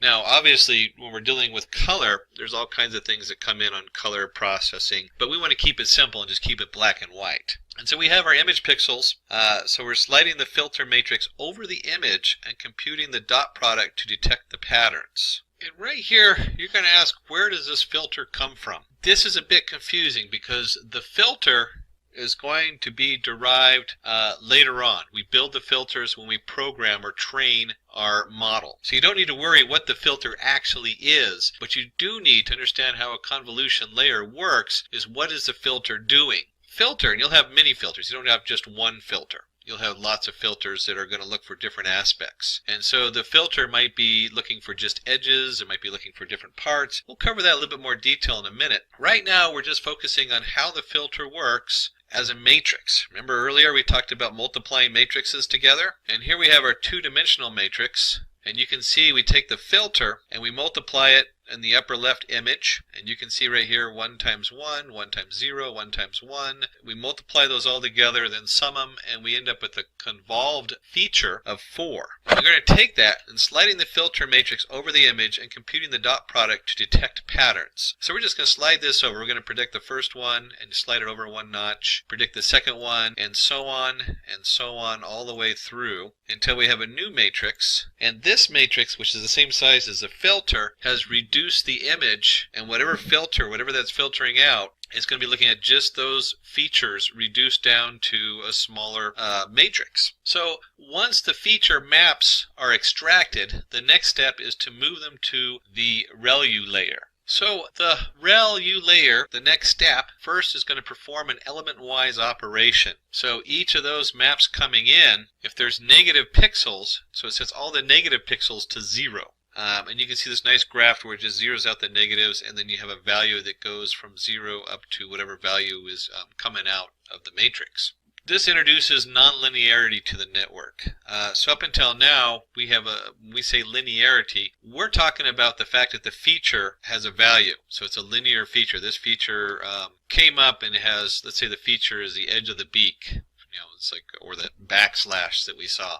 It'll look at that and say, okay, this feature has a value from -10 to 10 in this case. If it was 1, it'd say, yeah, this might be a beak. It might not. It might be an edge right there. A -5 means, no, we're not even going to look at it. It's a 0. And so we end up with an output, and the output takes all these filtered features. Remember, we're not just running one filter on this, we're running a number of filters on this image. And so we end up with a rectified feature map that is looking at just the features coming through and how they weigh in from our filters. So here we have an input of it looks like a toucan bird. Very exotic looking. Real image is scanned in multiple convolution and the ReLU layers for locating features. And you can see up here, it's turned it into a black and white image.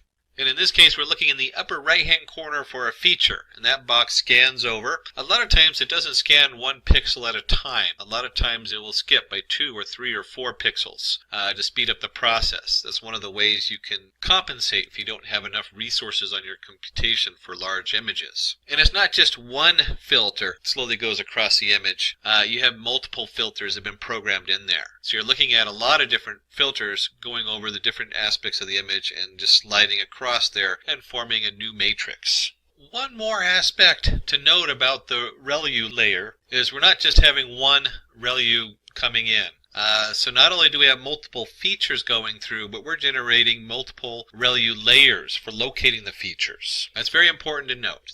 So we have quite a bundle. We have multiple filters, multiple ReLU, which brings us to the next step, forward propagation. Now we're going to look at the pooling layer. The rectified feature map now goes through a pooling layer. Pooling is a downsampling operation that reduces the dimensionality of the feature map. That's all we're trying to do. We're trying to take a huge amount of information and reduce it down to a single answer. This is a specific kind of bird. This is an iris. This is a rose. So you have a rectified feature map. And you see here we have a rectified feature map coming in. We set the max pooling with a 2x2 filters and a stride of 2. And if you remember correctly, I talked about not going 1 pixel at a time. Well, that's where the stride comes in. We end up with a 2x2 pooled feature map, but instead of moving 1 over each time and looking at every possible combination, we skip a few there. We go by 2. We skip every other pixel. We just do every other one. And this reduces our rectified feature map, which as you can see over here, 16 by 16 to a 4 by 4. So we're continually trying to filter and reduce our data so that we can get to something we can manage. And over here you see that we have the max 3, 4, 1, and 2. And in the max pooling, we're looking for the max value, a little bit different than what we were looking at before. So coming from the rectified feature, we're now finding the max value and then we're pooling those features together. So instead of thinking of this as image of the map, think of this as how valuable is a feature in that area? How much of a feature value do we have? And we just want to find the best or the maximum feature for that area. They might have that one piece of the filter of the beak said, oh, I see a 1 in this beak, in this image. And then it skips over and says, I see a 3 in this image. And it says, oh, this one is rated as a 4. We don't want to sum it together because then, you might have like 5 1s and it'll say 5, but you might have 4 zeros and 1 10, and that 10 says, well, this is definitely a beak, where the 1s will say probably not a beak. A little strange analogy since we're looking at a bird, but you can see how that pooled feature map comes down, and we're just looking for the max value in each one of those matrices. Pooling layer uses different filters to identify different parts of the image, like edges, corners, body, feathers, eyes, beak, etc. I know I focus mainly on the beak, but obviously each feature could be a different part of the bird coming in. So let's take a look at what that looks like. Structure of a convolution neural network so far. This is where we're at right now. We have our input image coming in, and then we use our filters, and there's multiple filters on there that are being developed to kind of twist and change that data, and so we multiply the matrices. We take that little filter, maybe it's a 2 by 2, we multiply it by each piece of the image, and if we step 2, then it's every other piece of the image. That generates multiple convolution layers. So we have a number of convolution layers we have set up in there that is looking at that data. We then take those convolution layers, we run them through the ReLU setup, And then once we've done through the ReLU setup, and we have multiple ReLUs going on, multiple layers that are ReLU, then we're going to take those multiple layers and we're going to be pooling them. So now we have the pooling layers, or multiple poolings going on. Up until this point, we're dealing with, sometimes it's multiple dimensions. You can have 3 dimensions. Some strange data setups that aren't doing images but looking at other things, they can have 4, 5, 6, 7 dimensions. So right now we're looking at 2D image dimensions coming into the pooling layer. So the next step is we want to reduce those dimensions, or flatten them. So flattening. Flattening is a process of converting all of the resultant 2-dimensional arrays from pooled feature map into a single long continuous linear vector. So over here you see where we have a pooled feature map. Maybe that's the bird wing, and it has values 6, 8, 4, 7. And we want to just flatten this out and turn it into 6, 8, 4, 7, or a single linear vector. And we find out that not only do we do each of the pooled feature maps, we do all of them into one long linear vector. So now we've gone through our convolutional neural network part, and we have the input layer into the next setup. All we've done is taken all those different pooling layers and we've flattened them out and combined them into a single linear vector going in. So after we've done the flattening, we have just a quick recap because we've covered so much, so it's important to go back and take a look at each of the steps we've gone through. The structure of the network so far is we have our convolution where we twist it and we filter it and multiply the matrices. We end up with our convolutional layer, which uses the ReLU to figure out the values going out into the pooling. As you have numerous convolution layers that then create numerous pooling layers, pooling that data together, which is the max value, which one we want to send forward. We want to send the best value. And then we're going to take all of that from each of the pooling layers and we're going to flatten it. And we're going to combine them into a single input going into the final layer. Once you get to that step, you might be looking at that going, boy, that looks like the normal input to most neural network. And you're correct, it is. So once we have the flattened matrix from the pooling layer, that becomes our input. So the pooling layer is fed as an input to the fully connected layer to classify the image. And so you can see as our flattened matrix comes in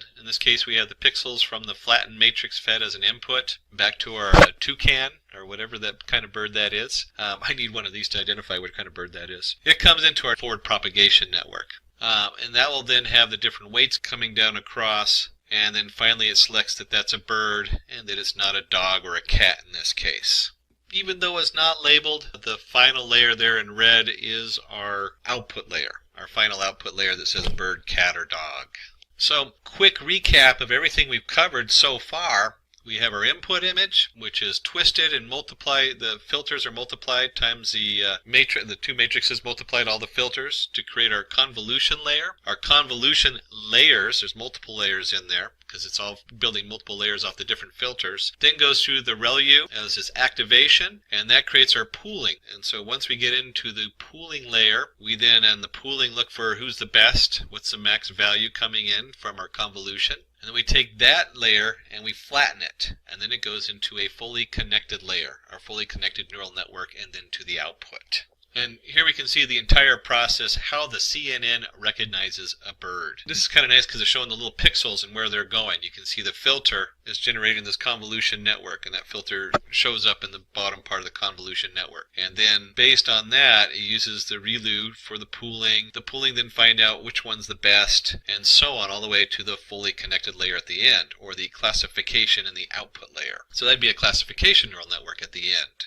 So we covered a lot of theory up till now, and you can imagine each one of these steps has to be broken down in code. So putting that together can be a little complicated. Not that each step of the process is overly complicated, but because we have so many steps. We have 1, 2, 3, 4, 5 different steps going on here with sub-steps in there. We're going to break that down and walk through that in code. So in our use case implementation using the CNN, we'll be using the CFAR10 dataset from Canadian Institute for Advanced Research for classifying images across 10 categories. Unfortunately, they don't let me know whether it's going to be a toucan or some other kind of bird, but we do get to find out whether it can categorize between a ship, a frog, deer, bird, airplane, automobile, cat, dog, horse, truck. So that's a lot of fun. And if you're looking at anything in the news, at all of our automated cars and everything else, you can see where this kind of processing is so important in today's world and very cutting edge as far as what's coming out in the commercial deployment. I mean, this is really cool stuff. We're starting to see this just about everywhere in industry. So great time to be playing with this and figuring it all out. Let's go ahead and dive into the code and see what that looks like when we're actually writing our script. Before we go on, let's do one more quick look at what we have here. Let's just take a look at data batch 1 keys. And remember, in Jupyter Notebook, I can get by with not doing the print statement. If I put a variable down there, it'll just display the variable. And you can see under data batch 1 for the keys, since this is a dictionary, we have the batch 1 label, data, and file names. So you can actually see how it's broken up in our data set. So for the next step, or step 4 as we're calling it, we want to display the image using Matplotlib. There's many ways to display the images. You could even, well, there's other ways to drill into it, but Matplotlib is really good for this. And we'll also look at our first reshape setup, or shaping the data, so you can have a little glimpse into what that means.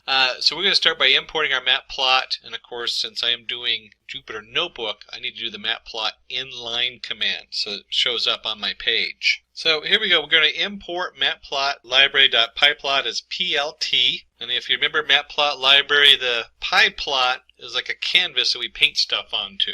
And there's my %sign matplotlib inline, so it's going to show up in my notebook. And then of course we're going to import numpy as np for our numbers Python array setup. And let's go ahead and set x equals to data batch 1. So this will pull in all the data going into the x value.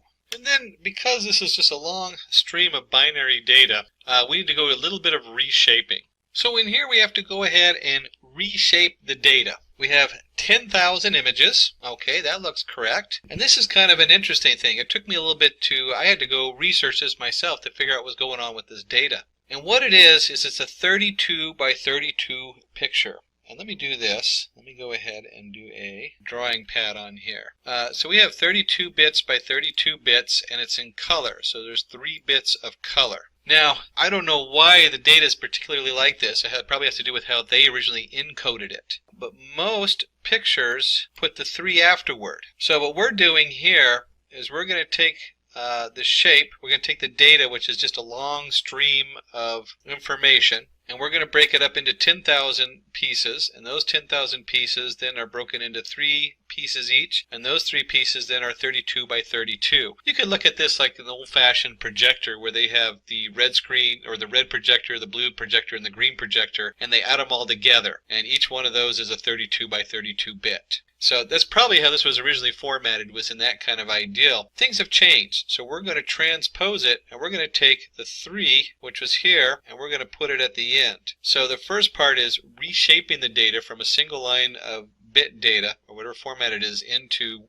10,000 by 3 by 32 by 32, and then we're going to transpose the color factor to the last place. So it's the image, then the 32 by 32 in the middle, that's this part right here, and then finally we're going to take this, which is 3 bits of data, and put it at the end. So it's more like we process images now. And then as type, this is really important that we're going to use an integer 8. You can come in here and you'll see a lot of these, they'll try to do this with a float or a float 64. What you got to remember though is a float uses a lot of memory. So once you switch this into something that's not integer 8, which goes up to 128, you are just going to, the amount of RAM, let me just put that in here, is going to go way up. The amount of RAM that it loads. So you want to go ahead and use this. You can try the other ones and see what happens if you have a lot of RAM on your computer.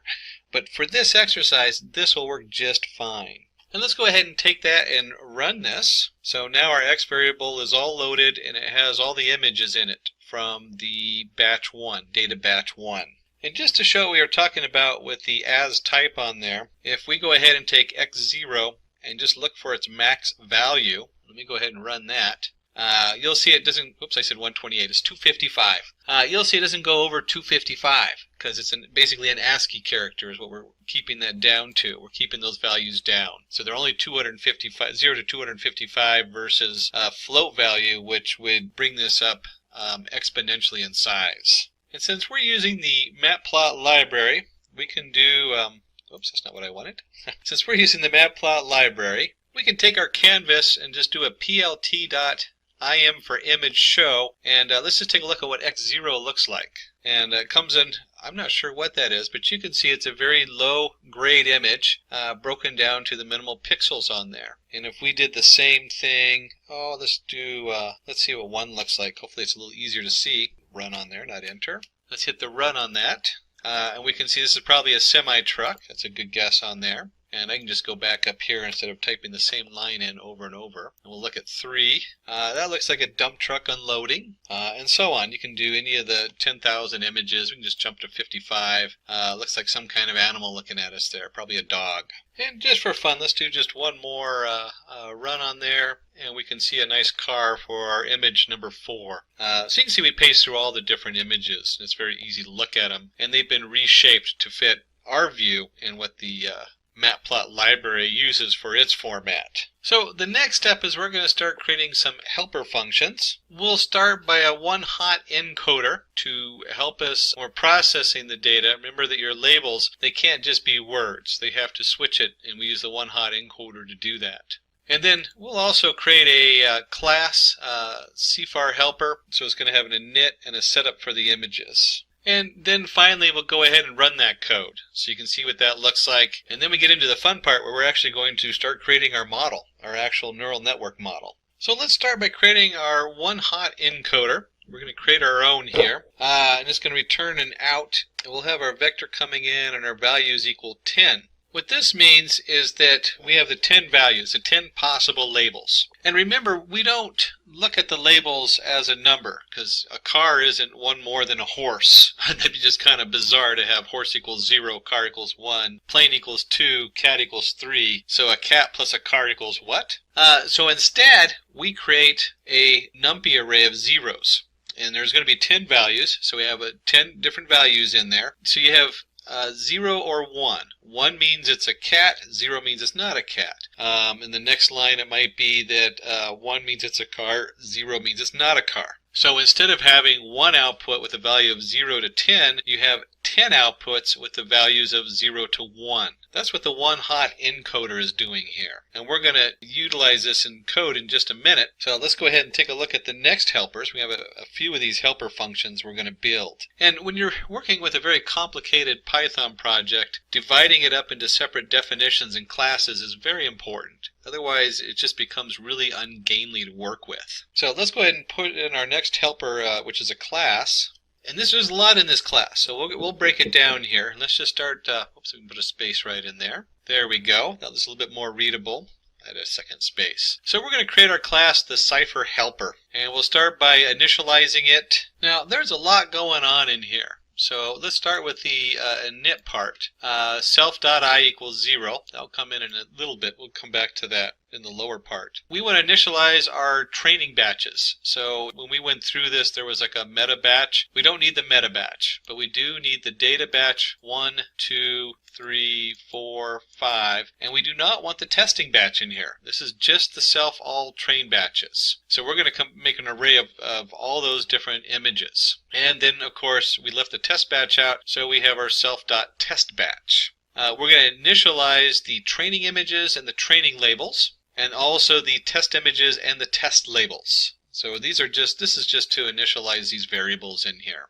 Then we create another definition down here, and this is going to set up the images. And let's just take a look and see what's going on in there. Now we could have all just put this as part of the init part, since this is all just helper stuff, but breaking it up again makes it easier to read. It also makes it easier when we start executing the different pieces to see what's going on. So that way we have a nice print statement to say, hey, we're now running this and this is what's going on in here. We're going to set up these self-training images at this point, and that's going to go to a numpy array vstack. And in there we're going to load up, in this case, the data for D and self all train batches. Again, that points right up to here. So we're going to go through each one of these files, or each one of these data sets, because they're not a file anymore. We've brought them in. Data batch 1 points to the actual data. And so our self-training images is going to stack them all into a numpy array.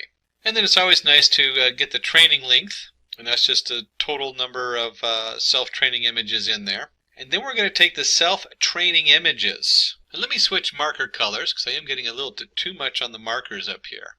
Oops, there we go. Bring down our marker change so we can see it a little better. And at this point, this should look familiar. Where did we see this? Well, when we wanted to look at this above and we wanted to look at the images in the Matplot library, we had to reshape it. So we're doing the same thing here. We're taking our self-training images and based on the training length, total number of images, because we stacked them all together, so now it's just one large file of images, we're going to take and look at it as our 3 video cameras that are each displaying 32 by 32. We're going to switch that around so that now we have each of our images that stays the same place, and then we have our 32 by 32, and then by our 3.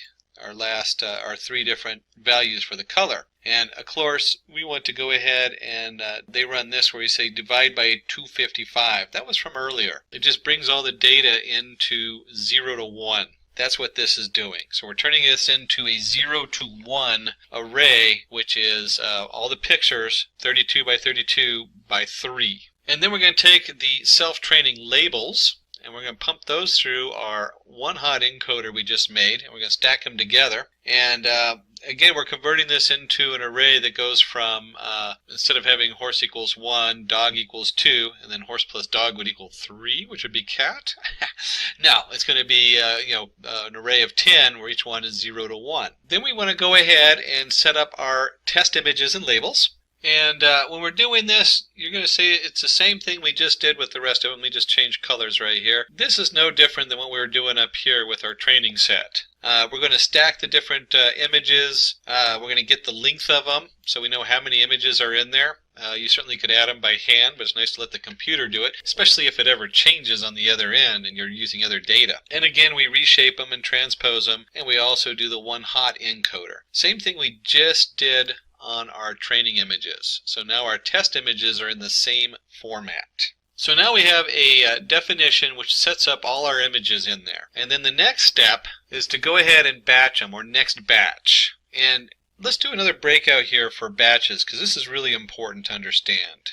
It tends to throw me for a little loop when I'm working with TensorFlow or Keras or a lot of these. We have our data coming in. If you remember, we had like 10,000 photos. Let me just put 10,000 down here. We don't want to run all 10,000 at once, so we want to break this up into batch sizes. And you also remember that we had the number of photos, in this case length of test or whatever number is in there. We also have 32 by 32 by 3. So when we're looking at the batch size, we want to change this from 10,000 to a batch of, in this case I think we're going to do batches of 100. So we want to look at just 100, the first 100 of the photos. And if you remember, we set self-I equal to 0.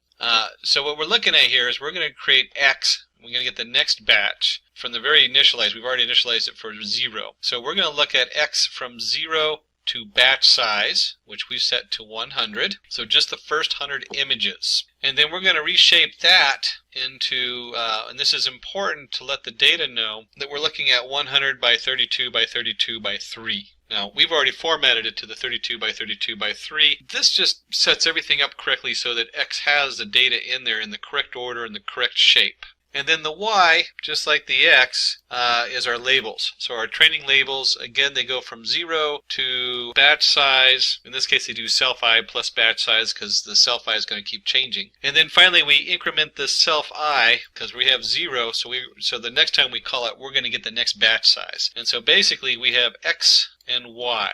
X being the photograph data coming in, and Y being the label. And that, of course, is labeled through one hot encoder. So if you remember correctly, if it was, say, horse is equal to 0, it would be 1 for the 0 position, since this is the horse, and then everything else would be 0 in here. Let me just put lines through there. There we go. There's our array. Hard to see that array. So let's go ahead and take that, and we're going to finish loading it, since this is our class. And now we're armed with all this, our setup over here. Let's go ahead and load that up. And so we're going to create a variable ch with the CFAR helper in it. And then we're going to do ch.setUpImages. Now we could have just put all of the setup images under the init, but by breaking this up into 2 parts, it makes it much more readable. And also, if you're doing other work, there's reasons to do that as far as the setup. Let's go ahead and run that. And you can see where it says setting up training images and labels, setting up test images. And that's one of the reasons we broke it up, is so that if you're testing this out, you can actually have print statements in there telling you what's going on, which is really nice. They did a good job with this setup. I like the way that it was broken up in the back. And then one quick note, you want to remember that batch, to set up the next batch, since we have to run batch equals ch next batch of 100, because we're going to use the 100 size. But we'll come back to that. We're going to use that. Just remember that that's part of our code we're going to be using in a minute from the definition we just made. So now we're ready to create our model. First thing we want to do is we want to import our TensorFlow as TF. I'll just go ahead and run that so it's loaded up. And you can see we got a warning here. That's because they're making some changes. It's always growing, and they're going to be depreciating one of the values from float 64 to float type, or is treated as an NP float 64. Nothing to really worry about, because this doesn't even affect what we're working on, because we've set all of our stuff to a 255 value, or 0 to 1. And do keep in mind that 0 to 1 value that we converted to 255 is still a float value, but it'll easily work with either the NumPy float 64 or the NumPy D-type float. It doesn't matter which one it goes through, so the depreciation would not affect our code as we have it.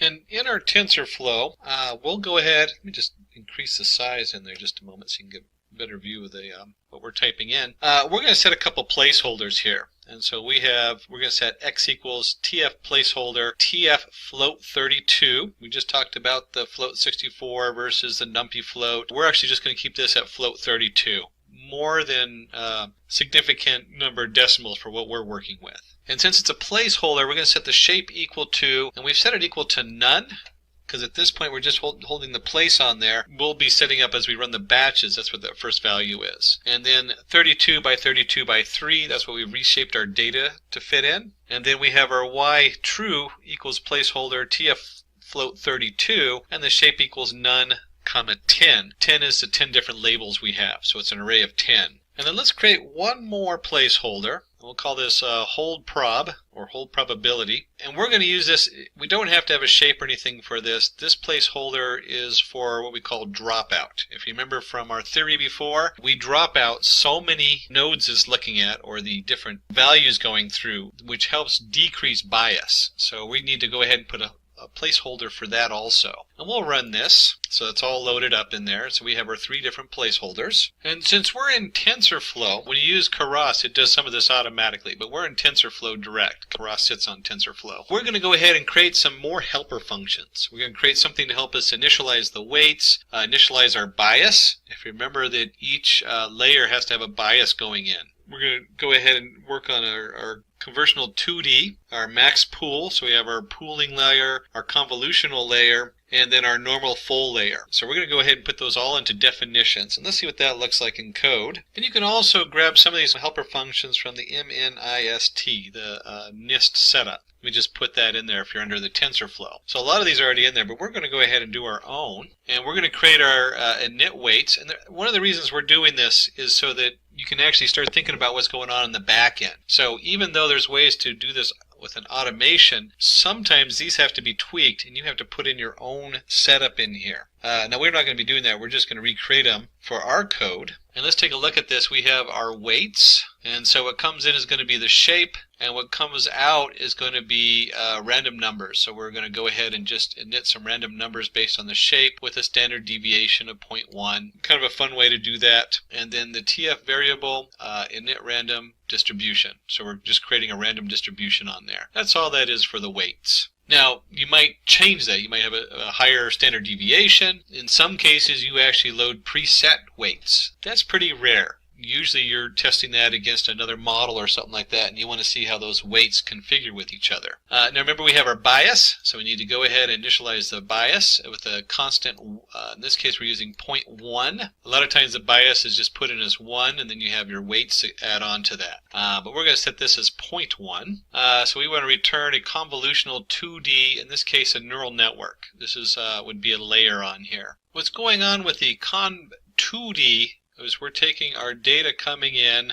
we're going to filter it. Strides, if you remember correctly, strides came from, here's our image, and then we only look at this picture here, and then maybe we have a stride of 1, so we look at this picture here, and we continue to look at the different filters going on there. The other thing this does is that we have our data coming in as 32 by 32 by 3, and we want to change this so that it's just, this is 3 dimensions, and it's going to reformat this as just 2 dimensions. So it's going to take this number here and combine it with the 32 by 32. So this is a very important layer here because it's reducing our data down using different means. And it connects down, I'm just going to jump down one here. It goes with the convolutional layer. So you have your kind of your pre-formatting and the setup, and then you have your actual convolution layer that goes through on there. And you can see here we have init weights by the shape, init bias, shape of 3, because we have the 3 different, here's our 3 again. And then we return the TFNN ReLU with the convention 2D, so this convolutional has this feeding into it. Right there, it's using that as part of it, and of course the input is the XY plus B, the bias. So that's quite a mouthful, but these two are the keys here to creating the convolutional layers there. The convolutional 2D coming in, and then the convolutional layer, which then steps through and creates all those filters we saw. Then of course we have our pooling. So after each time we run it through the conventional layer, we want to pool the data. If you remember correctly on the pool side, and let me just get rid of all my marks, it's getting a little crazy there. And in fact, let's go ahead and jump back to that slide. Let's just take a look at that slide over here. So we have our image coming in. We create our convolutional layer with all the filters. Remember, the filters go, the filters coming in here, and it looks at these 4 boxes, and then if it's a step, let's say step 2, it then goes to these 4 boxes, and then the next step, and so on. So we have our convolutional layer that we generate, or convolutional layers. They use the ReLU function. There's other functions out there. For this, though, the ReLU is the one that works the best, at least so far. I'm sure that will change. And then we have our pooling. Now, if you remember correctly, the pooling was max. So if we had the filter coming in, and they did the multiplication on there, and we have a 1, and maybe a 2 here, and another 1 here, and a 3 here, 3 is the max. And so out of all of these, you then create an array that would be 3, and if the max is over here 2 or whatever it is, that's what goes into the pooling, and what's going on in our pooling. So again, we're reducing that data down. We're reducing it down as small as we can, and then finally we're going to flatten it out into a single array, and that goes into our fully connected layer. And you can see that here in the code. Right here we're going to create our normal full layer. So at some point we're going to take from our pooling layer, this will go into some kind of flattening process, and then that will be fed into the different layers going in down here. And so we have our input size. You'll see our input layer get shape, which is just going to get the shape for whatever's coming in. And then input size, initial weights is also based on the input layer coming in. And the input size down here is based on the input layer shape. So we're just going to already use the shape and already have our size coming in. And of course, you have to make sure you init the bias. Always put your bias on there. And we'll do that based on the size. So this will return tf.matmul input layer W plus B. This is just a normal full layer. That's what this means right down here. That's what we're going to return. So that was a lot of steps we went through. Let's go ahead and run that. So those are all loaded in there. And let's go ahead and create the layers. Let's see what that looks like. Now that we've done all the heavy lifting and everything, we get to do all the easy part. Let's go ahead and create our layers. We'll create a convolution layer 1 and 2 different convolutional layers, and then we'll take that and we'll flatten that out, create a reshape pooling in there for our reshape, and then we'll have our full layer at the end. So let's start by creating our first convolutional layer. Then we come in here, and let me just run that real quick. And I want you to notice on here the 3 and the 32. This is important because coming into this convolutional layer, we have 3 different channels and 32 pixels each.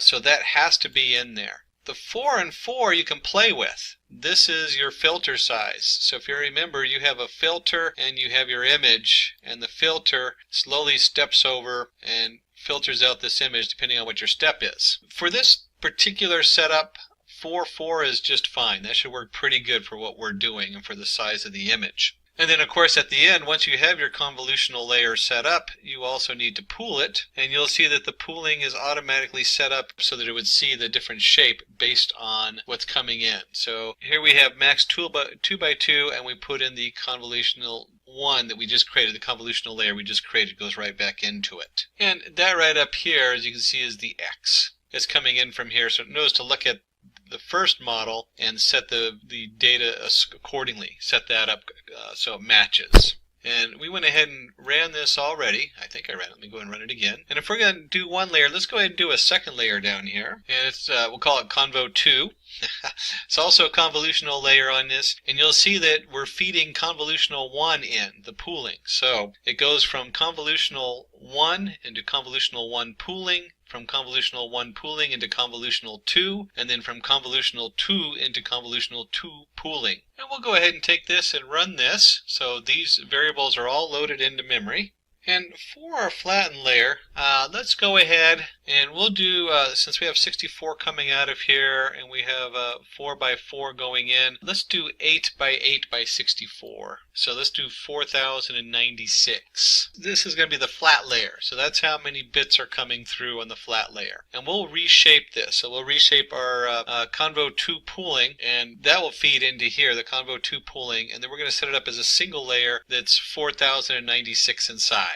That's what that means there. We'll go ahead and run this. So we've now created this variable, the Convo 2 flat, and then we have our first full layer. This is the final neural network where we have the flat layer going in. And we're going to again use the ReLU for our setup on there in a neural network for evaluation. And you'll notice that we're going to create our first full layer. Our normal full layer, that's our definition. So we created that. That's creating the normal full layer. And our input for the data comes right here from this goes right into it. The Convo 2 flat. So this tells it how big the data is. And we're going to have it come out. It's going to have 1024. That's how big the layer is coming out. We'll go ahead and run this. So now we have our full layer 1. And with the full layer 1, we want to also define the full 1 dropout to go with that. So our full layer 1 comes in, keep probability equals hold probability. Remember we created that earlier. And the full layer 1 is what's coming into it. And this is going backwards and training the data. We're not training every weight. We're only training a percentage of them each time, which helps get rid of the bias. So let me go ahead and run that. And finally, we'll go ahead and create a Y-predict, which is going to equal the normal full 1 dropout and 10, because we have 10 labels in there. Now, in this neural network, we could have added additional layers. That would be another option to play with. You can also play with, instead of 1024, you can use other numbers for the way that sets up on what's coming out and going into the next one. We're only going to do just the 1 layer and the 1 layer dropout. And you can see if we did another layer, it'd be real easy just to feed in the full 1 dropout into full layer 2. And then full layer 2 dropout would have full layer 2 feed into it. And then you'd switch that here for the Y prediction. For right now, this is great. This particular data set is tried and true, and we know that this will work on it. And if we just type in Y predict and we run that, we'll see that this is a tensor object, shape $10, d-type 32. A quick way to double check what we're working on. So now we've got all of our, we've done a setup all the way to the Y predict, which we just did. We want to go ahead and apply the loss function and make sure that's set up in there. Create the optimizer, and then train our optimizer, and create a variable to initialize all the global TF variables. So before we dive into the loss function, let me point out one quick thing, or just kind of a rehab over a couple things. And that is, when we're playing with these setups, we pointed out up here we can change the 4-4 and use different numbers there. They change your outcome. So depending on what numbers you use here will have a huge impact on how well your model fits. And that's the same here with the 1024 also. This is also another number that if you continue to raise that number, you'll get possibly a better fit. You might overfit. And if you lower that number, you'll use less resources. And generally, you want to use this in the exponential growth. An exponential being 2, 4, 8, 16, and in this case, the next one down would be 5, 12. You can use any number there, but those would be the ideal numbers when you look at this data. So the next step in all this is we need to also create a way of tracking how good our model is. And we're going to call this a loss function. And so we're going to create a cross-entropy loss function. And so before we discuss exactly what that is, let's take a look and see what we're feeding it. We're going to feed it our labels, and we have our true labels and our prediction labels. So coming in here is the two different variables we're sending in, or the two different probability distributions, is one that we know is true and what we think it's going to be. Now this function right here, when they talk about cross-entropy, in information theory, the cross-entropy between two probability distributions over the same underlying set of events measures the average number of bits needed to identify an event drawn from the set. That's a mouthful. Really, we're just looking at the amount of error in here. How many of these are correct and how many of these are incorrect? So how much of it matches? And we're going to look at that. We're just going to look at the average. That's what the mean, the reduced to the mean means here. So we're looking at the average error on this.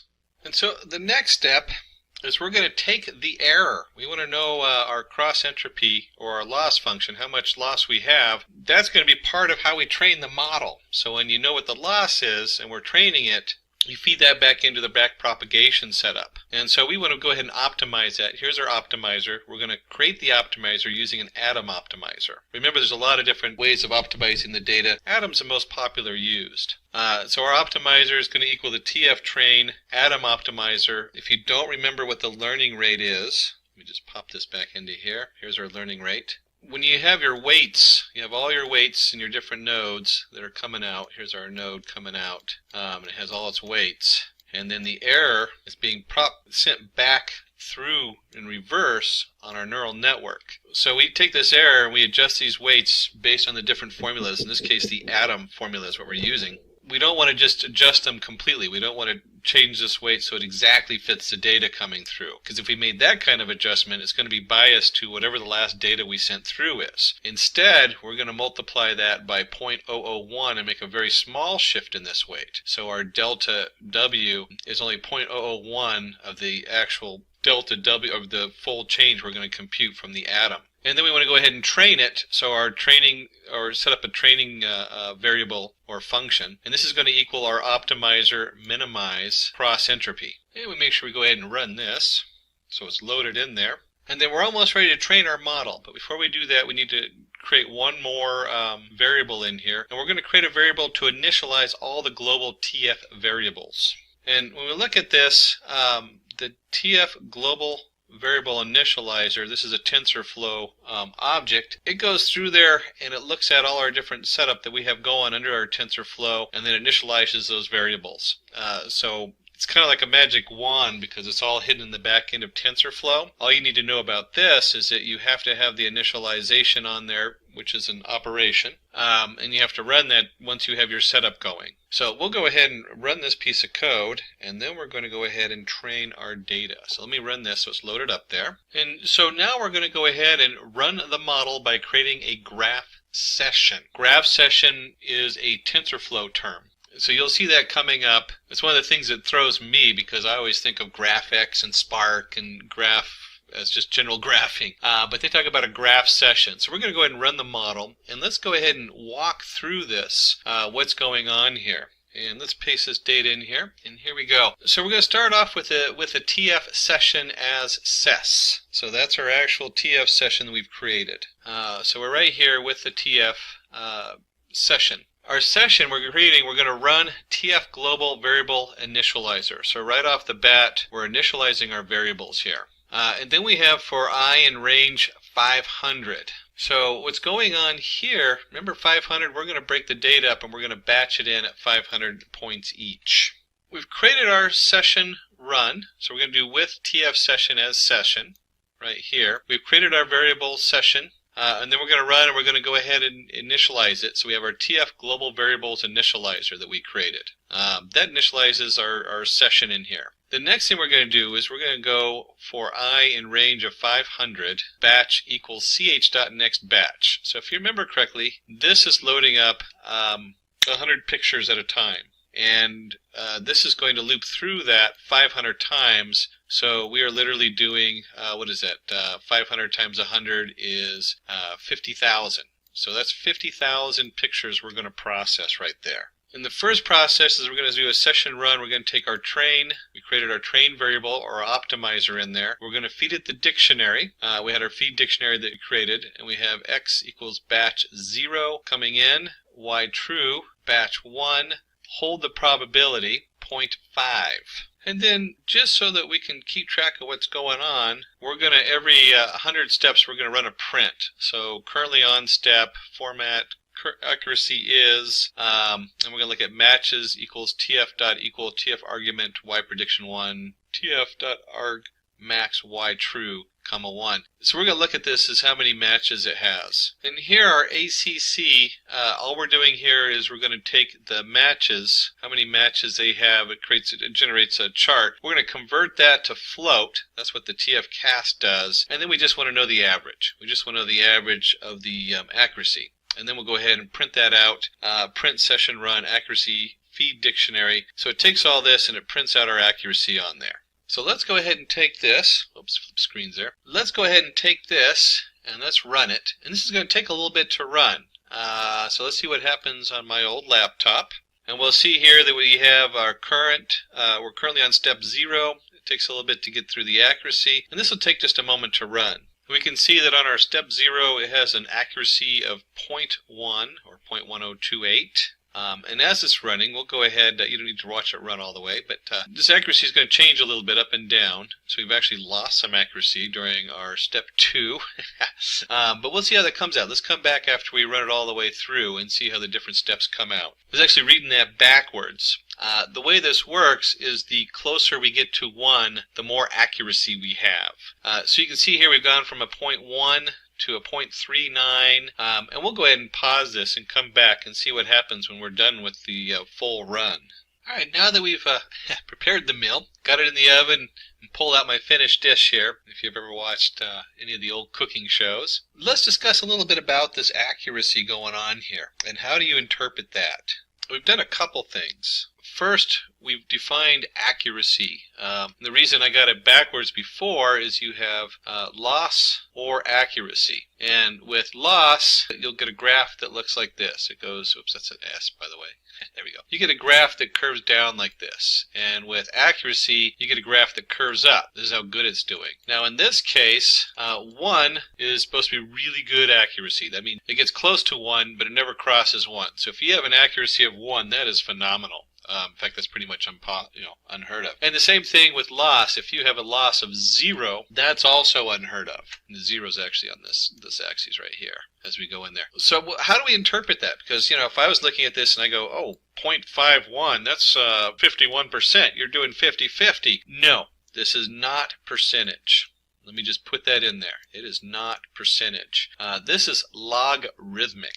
What that means is that 0.2 is twice as good as 0.1. And when we see 0.4, that's twice as good as 0.2. Real way to convert this into a percentage. You really can't say this is a direct percentage conversion. What you can do, though, is in your head, if we were to give this a percentage, we might look at this as 50%, we're just guessing, equals 0.1. And if 50% roughly equals 0.1, that's where we started up here at the top. Remember at the top here, here's our 0.1028. The accuracy of 50%, then 75% is about 0.2, and so on and so on. Don't quote those numbers because that doesn't work that way. They say that if you have 0.95, that's pretty much saying 100%.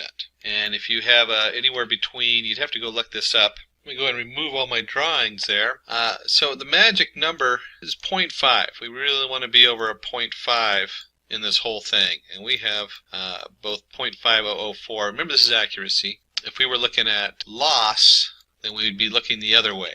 But 0.0, instead of how high it is, we want how low it is. But with accuracy, being over a 0.5 is pretty valid. That means this is pretty solid. And if you get to a 0.95, then it's a direct correlation. That's what we're looking for here in these numbers. And you can see we finished with this model at 0.5135, so still good. And if we look at when they ran this in the other end, remember there's a lot of randomness that goes into it when we seed the weights. They got 0.5251, so a little better than ours. But that's fine. You'll find your own comes up a little bit better or worse depending on just that randomness. And so we've gone through the whole model. We've trained the model, and we've also gone through on every 100th run to test the model to see how accurate it is. Welcome to the RNN tutorial. That's the recurrent neural network. So we talk about a feed-forward neural network. In a feed-forward neural network, information flows only in the forward direction, from the input nodes through the hidden layers, if any, and to the output nodes. There are no cycles or loops in the network. And so you can see here we have our input layer. I was talking about how it just goes straight forward into the hidden layers. So each one of those connects and then connects to the next hidden layer, connects to the output layer. And of course we have a nice simplified version where it has a predicted output, and they refer to the input as X a lot of times and the output as Y. Decisions are based on current input, no memory about the past, no future scope. Why recurrent neural network? Issues in feed-forward neural network. So one of the biggest issues is because it doesn't have a scope of memory or time, a feed-forward neural network doesn't know how to handle sequential data. It only considers only the current input. So if you have a series of things, and because 3 points back affects what's happening now, and what your output affects what's happening, that's very important. So whatever I put as an output is going to affect the next one. A feed forward doesn't look at any of that. It just looks at this is what's coming in. And it cannot memorize previous inputs. So it doesn't have that list of inputs coming in. Solution to feed forward neural network. You'll see here where it says recurrent neural network, and we have our X on the bottom going to H, going to Y. That's your feed forward. But right in the middle it has a value C, so there's a whole other process. So it's memorizing what's going on in the hidden layers, and the hidden layers, as they produce data, feed into the next one. So your hidden layer might have an output that goes off to Y, but that output goes back into the next prediction coming in. What this does is this allows it to handle sequential data. It considers the current input and also the previously received inputs. And if we're going to look at general drawings and solutions, we should also look at applications of the RNN. Image captioning. RNN is used to caption an image by analyzing the activities present in it. A dog catching a ball in midair. That's very tough. I mean, we have a lot of stuff that analyzes images of a dog and the image of a ball, but it's able to add one more feature in there that's actually catching the ball in midair. Time series prediction. Any time series problem like predicting the prices of stocks in a particular month can be solved using RNN. And we'll dive into that in our use case and actually take a look at some stock. One of the things you should know about analyzing stock today is that it is very difficult. And if you're analyzing the whole stock, the stock market at the New York Stock Exchange in the U.S. produces somewhere in the neighborhood, if you count all the individual trades and fluctuations by the second, it's like 3 terabytes a day of data. So we're only going to look at one stock. Just analyzing one stock is really tricky. In here, we'll give you a little jump on that, so that's exciting, but don't expect to get rich off of it immediately.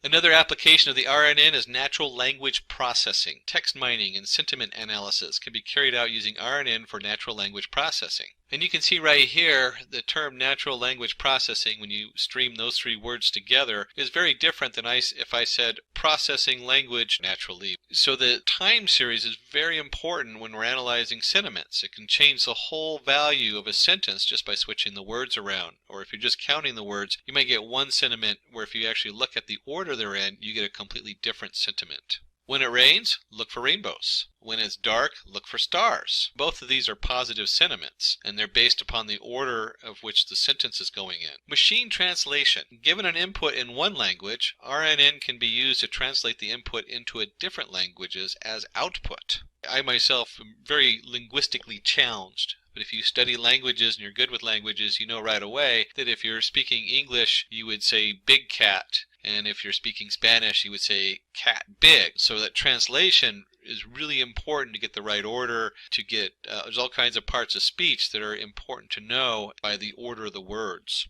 Here this person is speaking in English and getting translated. And you can see here a person is speaking in English in this little diagram. I guess that's denoted by the flags. I have a flag. I own it. No. But they're speaking in English and it's getting translated into Chinese, Italian, French, German, and Spanish languages. Some of the tools coming out are just so cool. So somebody like myself who's very linguistically challenged, I can now travel into worlds I would never think of, because I can have something translate my English back and forth readily, and I'm not stuck with a communication gap. So let's dive into what is a recurrent neural network. Recurrent neural network works on the principle of saving the output of a layer and feeding this back to the input in order to predict the output of the layer. Sounds a little confusing. When we start breaking it down, it'll make more sense. And usually we have a propagation forward neural network with the input layers, the hidden layers, the output layer. With the recurrent neural network, we turn that on its side. So here it is, and now our X comes up from the bottom into the hidden layers into Y, and they usually draw it very simplified, X to H with C as a loop, A to Y, where A, B, and C are the perimeters. A lot of times you'll see this kind of drawing in here, digging closer and closer into the H and how it works. Going from left to right, you'll see that the C goes in and then the X goes in. So the X is going upward bound and C is going to the right. A is going out. And C is also going out. That's where it gets a little confusing. So here we have X in, C in, and then we have Y out and C out. And C is based on HT minus 1.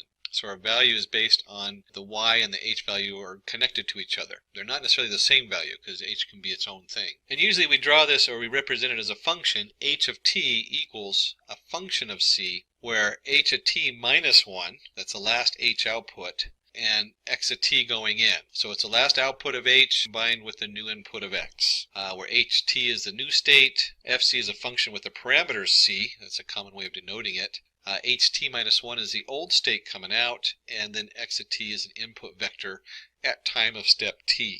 Well, we need to cover types of recurrent neural networks. And so the first one is the most common one, which is a one-to-one single output. One-to-one neural network is usually known as a vanilla neural network, used for regular machine learning problems. Why? Because vanilla is usually considered kind of just a real basic flavor. But because it's very basic, a lot of times they'll call it the vanilla neural network, which is not the common term, but it is, like kind of a slang term. People will know what you're talking about usually if you say that. Then we run one to many, so you have a single input and you might have multiple outputs. In this case, image captioning, as we looked at earlier, where we have not just looking at it as a dog, but a dog catching a ball in the air. And then you have many-to-one network, takes in a sequence of inputs. Examples, sentiment analysis, where a given sentence can be classified as expressing positive or negative sentiments. And we looked at that as we were discussing, if it rains, look for a rainbow. So positive sentiment, where rain might be a negative sentiment if you were just adding up the words in there. And then, of course, if you're going to do a one-to-one, many-to-one, one-to-many, there's many-to-many networks, takes in a sequence of inputs and generates a sequence of outputs. Example, machine translation. So we have a lengthy sentence coming in English and then going out in all the different languages. Just a wonderful tool. Very complicated set of computations. If you're a translator, you realize just how difficult it is to translate into different languages. One of the biggest things you need to understand when we're working with this neural network is what's called the vanishing gradient problem. While training an RNN, your slope can be either too small or very large, and this makes training difficult. When the slope is too small, the problem is known as vanishing gradient. And you'll see here they have a nice image, loss of information through time. So if you're pushing not enough information forward, that information is lost, and then when you go to train it, you start losing the third word in the sentence or something like that, or it doesn't quite follow the full logic of what you're working on. Exploding gradient problem. Oh, this is one that runs into everybody. When you're working with this particular neural network, when the slope tends to grow exponentially instead of decaying, this problem is called exploding gradient. Issues in gradient problem: long training time, poor performance, bad accuracy. And I'll add one more in there. Your computer, if you're on a lower end computer testing out a model, will lock up and give you the memory error. Explaining gradient problem. Consider the following two examples to understand what should be the next word in the sequence. The person who took my bike and blank.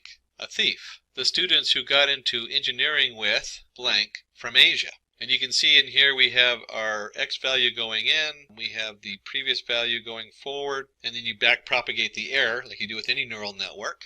And as we're looking for that missing word, maybe we'll have the person took my bike and blank was a thief. And the student who got into engineering with a blank were from Asia. Consider the following example, the person who took the bike, so we'll go back to the person who took the bike was blank a thief. In order to understand what would be the next word in the sequence, the RNN must memorize the previous context, whether the subject was singular noun or a plural noun.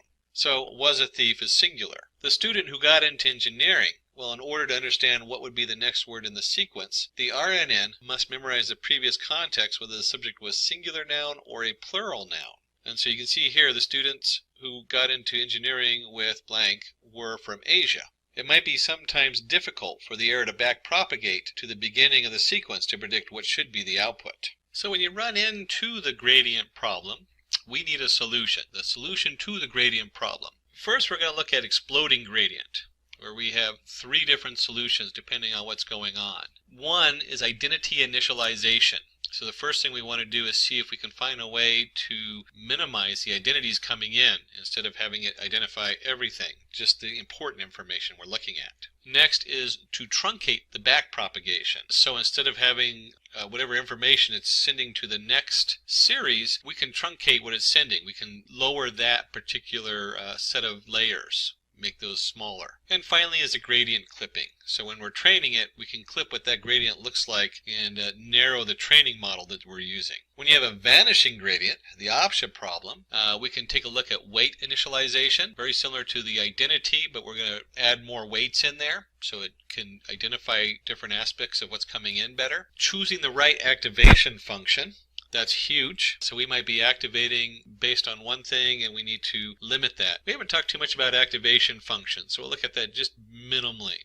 There's a lot of choices out there. And then finally there's long short-term memory networks, the LSTMs. And we can make adjustments to that. So just like we can clip the gradient as it comes out, we can also expand on that. We can increase the memory network, the size of it, so it handles more information. And one of the most common problems in today's setup is what they call long-term dependencies. Suppose we try to predict the last word in the text. The clouds are in the, and you probably said sky. Here we do not need any further context. It's pretty clear that the last word is going to be sky.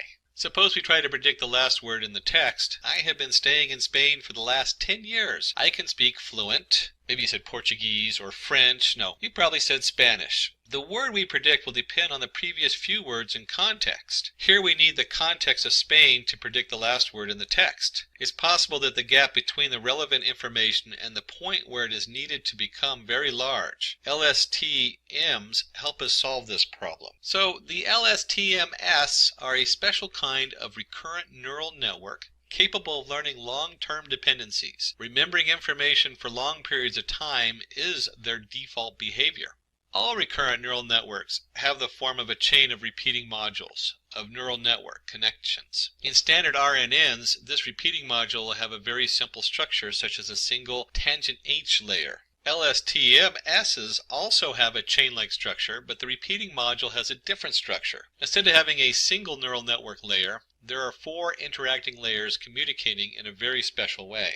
LSTMs are a special kind of recurrent neural network, capable of learning long-term dependencies. Remembering information for long periods of time is their default behavior. LSTMs also have a chain-like structure, but the repeating module has a different structure. Instead of having a single neural network layer, there are 4 interacting layers communicating in a very special way. As you can see, the deeper we dig into this, the more complicated the graphs get. In here, I want you to note that you have x at t minus 1 coming in, you have x at t coming in, and you have x at t plus 1.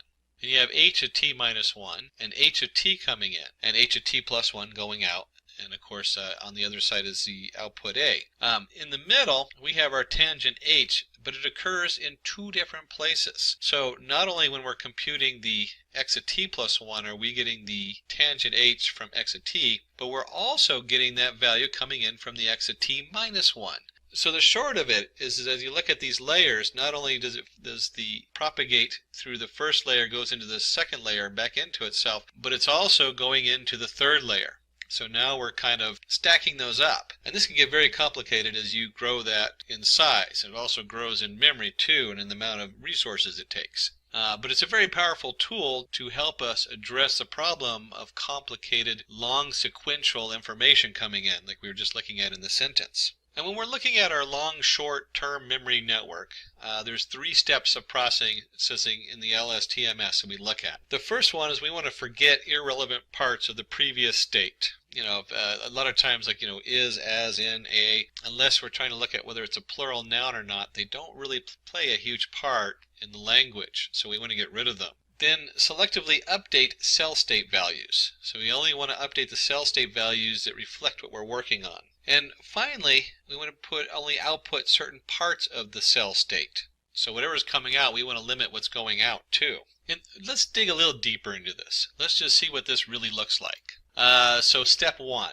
decides how much of the past it should remember. First step in the LSTM is to decide which information to be omitted from the cell in that particular time step. It is decided by the sigmoid function. It looks at the previous state, h at t minus 1, and the current input, x at t, and computes the function. So you can see over here we have a function of t equals the sigmoid function of the weight of f, the h at t minus 1, and then x at t, plus, of course, you have a bias in there with any of our neural networks, so we have a bias function. So f at t equals forget gate, decides which information to delete that is not important from the previous time step. Considering an LSTM is fed with the following inputs from the previous and present time step. Alice is good in physics. John, on the other hand, is good in chemistry. So, previous output. John plays football well. He told me yesterday over the phone that he had served as a captain of his college football team. That's our current input. So as we look at this, the first step is the forget gate realizes there might be a change in context after encountering the first full stop.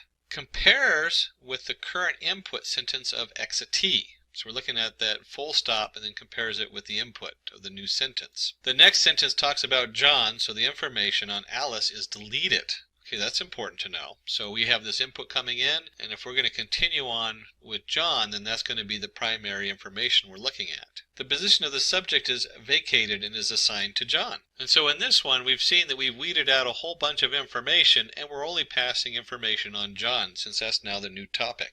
So step 2 is then to decide how much should this unit add to the current state. In the second layer, there are 2 parts. One is the sigmoid function, and the other is the tangent h. In the sigmoid function, it decides which values to let through, 0 or 1. Tangent h function gives the weightage to the values which are passed, deciding their level of importance, -1 to 1. And you can see the 2 formulas that come up. The I of t equals the sigmoid of the weight of I, h at t minus 1, x at t plus the bias of I. And the c of t equals the tangent of h of the weight of c of h at t minus 1, x at t plus the bias of c. So our I of t equals the input gate, determines which information to let through based on its significance in the current time step. If this seems a little complicated, don't worry, because a lot of the programming is already done when we get to the case study. Understanding, though, that this is part of the program is important when you're trying to figure out what to set your settings at. You should also note when you're looking at this, it should have some semblance to your forward propagation neural networks,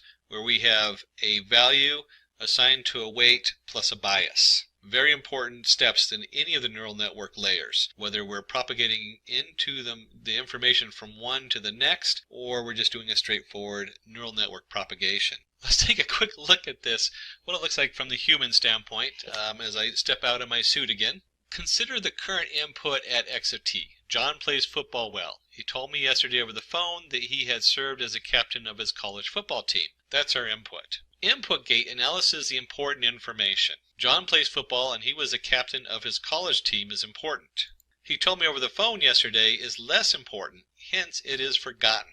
This process of adding some new information can be done via the input gate. Now this example is as a human form, and we'll look at training this stuff in just a minute. But as a human being, if I wanted to get this information from a conversation, maybe it's a Google Voice listening in on you or something like that, how do we weed out the information that he was talking to me on the phone yesterday? Well, I don't want to memorize that he talked to me on the phone yesterday, or maybe that is important. but in this case it's not. I want to know that he was the captain of the football team. I want to know that he served. I want to know that John plays football and he was the captain of the college football team. Those are the two things that I want to take away as a human being. Again, we measure a lot of this from the human viewpoint, and that's also how we try to train them so we can understand these neural networks. Finally, we get to step 3, decides what part of the current cell state makes it to the output.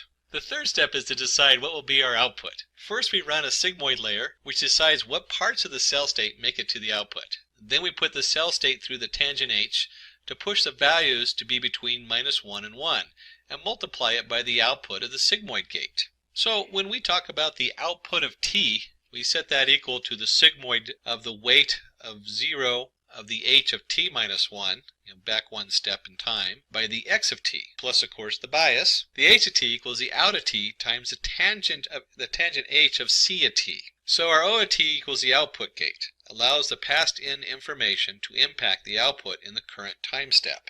Let's consider the example to predicting the next word in the sentence. John played tremendously well against the opponent and won for his team. For his contributions, Brave blank was awarded player of the match. There could be a lot of choices for the empty space. Current input, Brave, is an adjective. Adjectives describe a noun. John could be the best output after Brave. Thumbs up for John, awarded player of the match. And if you were to pull just the nouns out of the sentence, team doesn't look right because that's not really the subject we're talking about. Contributions, brave contributions, or brave team, brave player, brave match. So you look at this and you can start to train this neural network so it starts looking at it and goes, oh no, John is what we're talking about. So brave is an adjective, John's going to be the best output. And we give John a big thumbs up. And then of course we jump into my favorite part, a case study. Use case implementation of LSTM. Let's predict the prices of stocks using the LSTM network based on the stock price data between 2012 2016. We're going to try to predict the stock prices of 2017. And this will be a narrow set of data. We're not going to do the whole stock market. It turns out that the New York Stock Exchange generates roughly 3 terabytes of data per day. That's all the different trades up and down of all the different stocks going on. And each individual one second to second or nanosecond to nanosecond. But we're going to limit that to just some very basic fundamental information. So don't think you're going to get rich off this today. But at least you can give a step forward in how to start processing something like stock prices, a very valid use for machine learning in today's markets. Use case implementation of LSTM. Let's dive in. We're going to import our libraries. We're going to import the training set and get the scaling going. Now, if you watch any of our other tutorials, a lot of these pieces just start to look very familiar because it's a very similar setup. But let's take a look at that. And just a reminder, we're going to be using Anaconda, the Jupyter Notebook. So here I have my Anaconda navigator. When we go under environments, I've actually set up a Keras Python 3.6. I'm in Python 3.6. And nice thing about Anaconda, especially the newer version, I remember a year ago messing with Anaconda in different versions of Python in different environments. Anaconda now has a nice interface. And I have this installed both on a Ubuntu Linux machine and on Windows, so it works fine on there. You can go in here and open a terminal window. And then in here, once you're in the terminal window, this is where you're going to start installing using pip to install your different modules and everything. Now we've already pre-installed them, so we don't need to do that in here. But if you don't have them installed in your particular environment, you'll need to do that. And of course, you don't need to use the Anaconda or the Jupyter. You can use whatever favorite Python IDE you like. I'm just a big fan of this because it keeps all my stuff separate. You can see on this machine I have specifically installed one for Keras, since we're going to be working with Keras under TensorFlow. When we go back to home, I've gone up here to application, and that's the environment I've loaded on here. And then we'll click on the Launch Jupyter Notebook. Now I've already, in my Jupyter Notebook, have set up a lot of stuff so that we're ready to go. Kind of like Martha Stewart's in the old cooking shows. We want to make sure we have all our tools for you so you're not waiting for them to load. And if we go up here to where it says New, you can see where you can create a new Python 3. That's what we did here underneath the setup, so it already has all the modules installed on it. And I'm actually renamed this. If you go under File, you can rename it. I'm calling it RNN Stock. And let's just take a look at, start diving into the code. Let's get into the exciting part. Now we've looked at the tool, and of course you might be using a different tool, which is fine.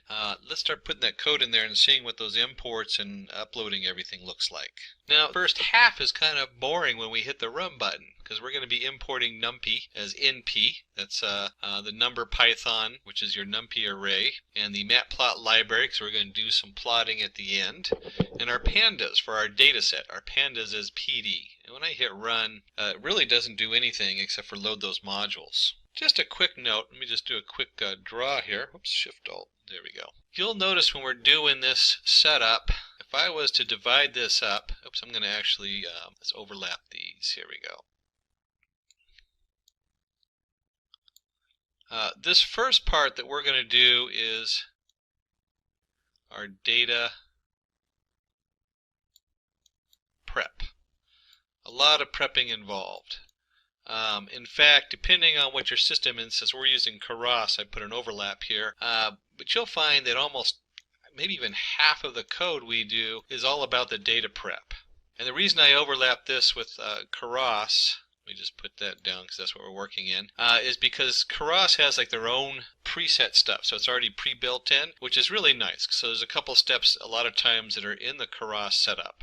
We'll take a look at that to see what comes up in our code as we go through and look at stock. And then the last part is to evaluate. And if you're working with shareholders or classroom, whatever it is you're working with, the evaluate is the next biggest piece. So the actual code here, Keras is a little bit more, but when you're working with some of the other packages, you might have like 3 lines. That might be it. All your stuff is in your pre-processing and your data. Since Keras is cutting edge and you load the individual layers, you'll see that there's a few more lines here and Keras is a little bit more robust. And then you spend a lot of times, like I said, with the evaluate, you want to have something you present to everybody else and say, hey, this is what I did, this is what it looks like. So let's go through those steps. This is like a kind of just general overview. And let's just take a look and see what the next set of code looks like. And in here we have a dataset train, and it's going to be read using the PD, our pandas.readCSV, and it's the Google stock price train.csv.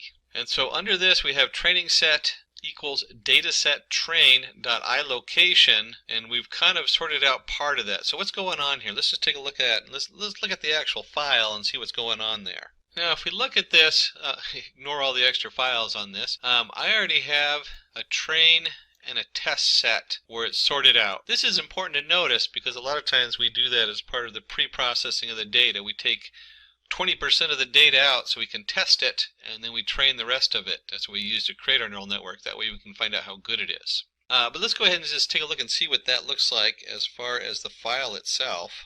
And I went ahead and just opened this up in a basic WordPad and text editor just so we can take a look at it. Certainly you can open up an Excel or any other kind of spreadsheet. And we note that this is a comma-separated variables. We have a date, open, high, low, close, volume. This is the standard stuff that we import into our stock, and we're the most basic set of information you can look at in stock. It's all free to download. In this case, we downloaded it from Google. That's why we call it the Google stock price. And it specifically is Google. This is the Google stock values from, as you can see here, we started off at 1/3/2012. So when we look at this first setup up here, we have a dataset train equals PD_CSV. And if you noticed on the original frame, let me just go back there, they had it set to home Ubuntu downloads Google stock price train. I went ahead and changed that because we're in the same file where I'm running the code. So I've saved this particular Python code, and I don't need to go through any special paths or have the full path on there. And then of course we want to take out certain values in here. And you're going to notice that we're using our data set, and we're now in pandas. So pandas, basically it looks like a spreadsheet. And in this case we're going to do iLocation, which is going to get specific locations. The first value is going to show us that we're pulling all the rows in the data. And the second one is we're only going to look at columns 1 and 2. And if you remember here from our data, as we switch back on over, columns, we always start with 0, which is the date. And we're going to be looking at open and high, which would be 1 and 2. We'll just label that right there so you can see. Now, when you go back and do this, you certainly can extrapolate and do this on all the columns. But for the example, let's just limit a little bit here so that we can focus on just some key aspects of stock. And then we'll go up here and run the code. And again, I said the first half is very boring. Whenever we hit the run button, it doesn't do anything because we're still just loading the data and setting it up. Now that we've loaded our data, we want to go ahead and scale it. And we want to do what they call feature scaling. And in here, we're going to pull it up from the sklearn or the skKit preprocessing import min max scaler. And when you look at this, you got to remember that biases in our data, we want to get rid of that. So if you have something that's like a really high value, let's just draw a quick graph. And I have something here like maybe the stock has a value, one stock has a value of 100, and another stock has a value of 5. You start to get a bias between different stocks. And so when we do this, we go ahead and say, okay, 100 is going to be the max, and 5 is going to be the min, and then everything else goes, and then we change this, so we just squish it down. I like the word squish. So it's between 1 and 0. So 100 equals 1, or 1 equals 100, and 0 equals 5. And you can just multiply. It's usually just a simple multiplication we're using. Multiplication. So it's going to be minus 5 and then 100 divided, or 95 divided by 1. So, or whatever value is divided by 95. And once we've actually created our scale, we've telling us going to be from 0 to 1. We want to take our training set and we're going to create a training set scaled. And we're going to use our scaler, SC, and we're going to fit. We're going to fit and transform the training set. So we can now use the SC, this particular object, we'll use it later on our testing set. Because remember, we have to also scale that when we go to test our model and see how it works. And we'll go ahead and click on the run. Again, it's not going to have any output yet because we're just setting up all the variables. Okay, so we paste the data in here, and we're going to create the data structure with the 60 time steps and output. First note, we're running 60 time steps, and that is where this value here also comes in. So the first thing we do is we create our xtrain and ytrain variables, and we set them to an empty Python array. Very important to remember what kind of array we're in and what we're working with. And then we're going to come in here, we're going to go for I in range 60 to 1258. There's our 60 time steps. And the reason we want to do this is as we're adding the data in, there's nothing below the 60. So if we're going to use 60 time steps, we have to start at point 60 because it includes everything underneath of it. Otherwise, you'll get a pointer error. And then we're going to take our xtrain and we're going to append training set scaled. This is the scaled value between 0 and 1. And then as I is equal to 60, this value is going to be 60 minus 60 is 0. So this actually is 0 to I. So it's going to be 0 to 60, 1 to 61. Let me just circle this part right here. 1 to 61, 2 to 62, and so on and so on. And if you remember, I said 0 to 60. That's incorrect because it does not count. Remember, it starts at 0, so this is a count of 60. So it's actually 59. Important to remember that as we're looking at this. And then the second part of this that we're looking at, so if you remember correctly, here we go from 0 to 59 of I, and then we have a comma, a 0 right here. And so finally, we're just going to look at the open value. Now, I know we did put it in there for 1 to 2. If you remember correctly, it doesn't count the second one, so it's just the open value we're looking at, just open. And then finally, we have ytrain.append training set I to 0. And if you remember correctly, I comma 0. If you remember correctly, this is 0 to 59, so there's 60 values in it. So when we do I down here, this is number 60. So we're going to do this is we're creating an array, and we have 0 to 59. And over here we have number 60, which is going into the ytrain. It's being appended on there. And then this just goes all the way up. So this is down here is 0 to 59, and we'll call it 60 since that's the value over here, and it goes all the way up to 1258. That's where this value here comes in. That's the length of the data we're loading. So we've loaded two arrays. We've loaded one array that has, which is filled with arrays from 0 to 59, and we loaded one array which is just the value. And what we're looking at, you want to think about this as a time sequence. Here's my open. What's the next one in the series? So we're looking at the Google stock, and each time it opens, we want to know what the next one, 0 through 59, what's 60? 1 through 60, what's 61? 2 through 62, what's 62? And so on going up. And then once we've loaded those in our for loop, we go ahead and take xtrain and ytrain equals np.array xtrain.nparray ytrain. We're just converting this back into a numpy array. That way we can use all the cool tools that we get with numpy array, including reshaping. So if we take a look and see what's going on here, we're going to take our xtrain, we're going to reshape it. Wow, what the heck does reshape mean? That means we have an array, if you remember correctly, so many numbers by 60. That's how wide it is. And so when you do xtrain.shape, that gets one of the shapes. And you get xtrain.shape of 1 gets the other shape. And we're just making sure the data is formatted correctly. And so you use this to pull the fact that it's 60 by, in this case, where's that value?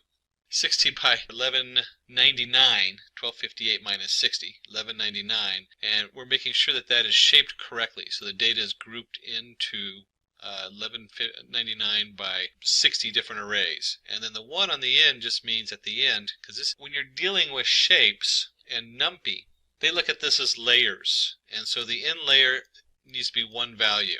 That's like the leaf of a tree, where this is the branch, and then it branches out some more, and then you get the leaf. np.reshape comes from and using the existing shapes to form it. We'll go ahead and run this piece of code. Again, there's no real output. And then we'll import our different Keras modules that we need. So from Keras models, we're going to import the sequential model. We're dealing with sequential data. We have our dense layers. We have actually 3 layers we're going to bring in. Our dense, our LSTM, which is what we're focusing on, and our dropout. And we'll discuss these 3 layers more in just a moment. But you do need with the LSTM, you do need the dropout, and then the final layer will be the dense. But let's go ahead and run this, and that'll import our modules. And you'll see we get an error on here. And if you read it closer, it's not actually an error, it's a warning. What does this warning mean? These things come up all the time when you're working with such cutting edge modules that are completely being updated all the time. We're not going to worry too much about the warning. All it's saying is that the H5PY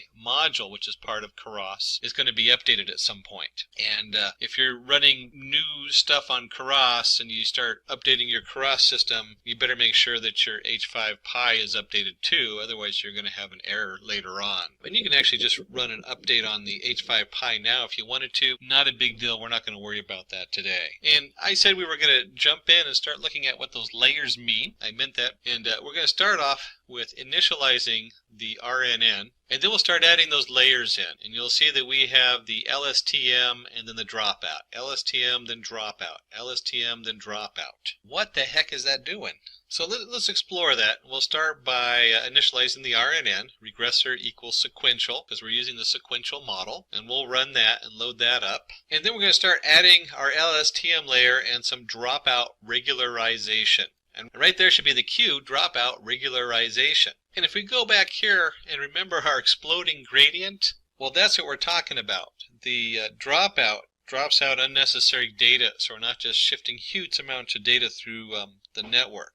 So we go in here, let's just go ahead and add this in. I'll go ahead and run this. And we had 3 of them, so let me go ahead and put all 3 of them in, and then we can go back over them. There's the second one, and let's put 1 more in. So let's put that in, and we'll go ahead and put 2 more in. I said 1 more in, but it's actually 2 more in, and then let's add 1 more after that.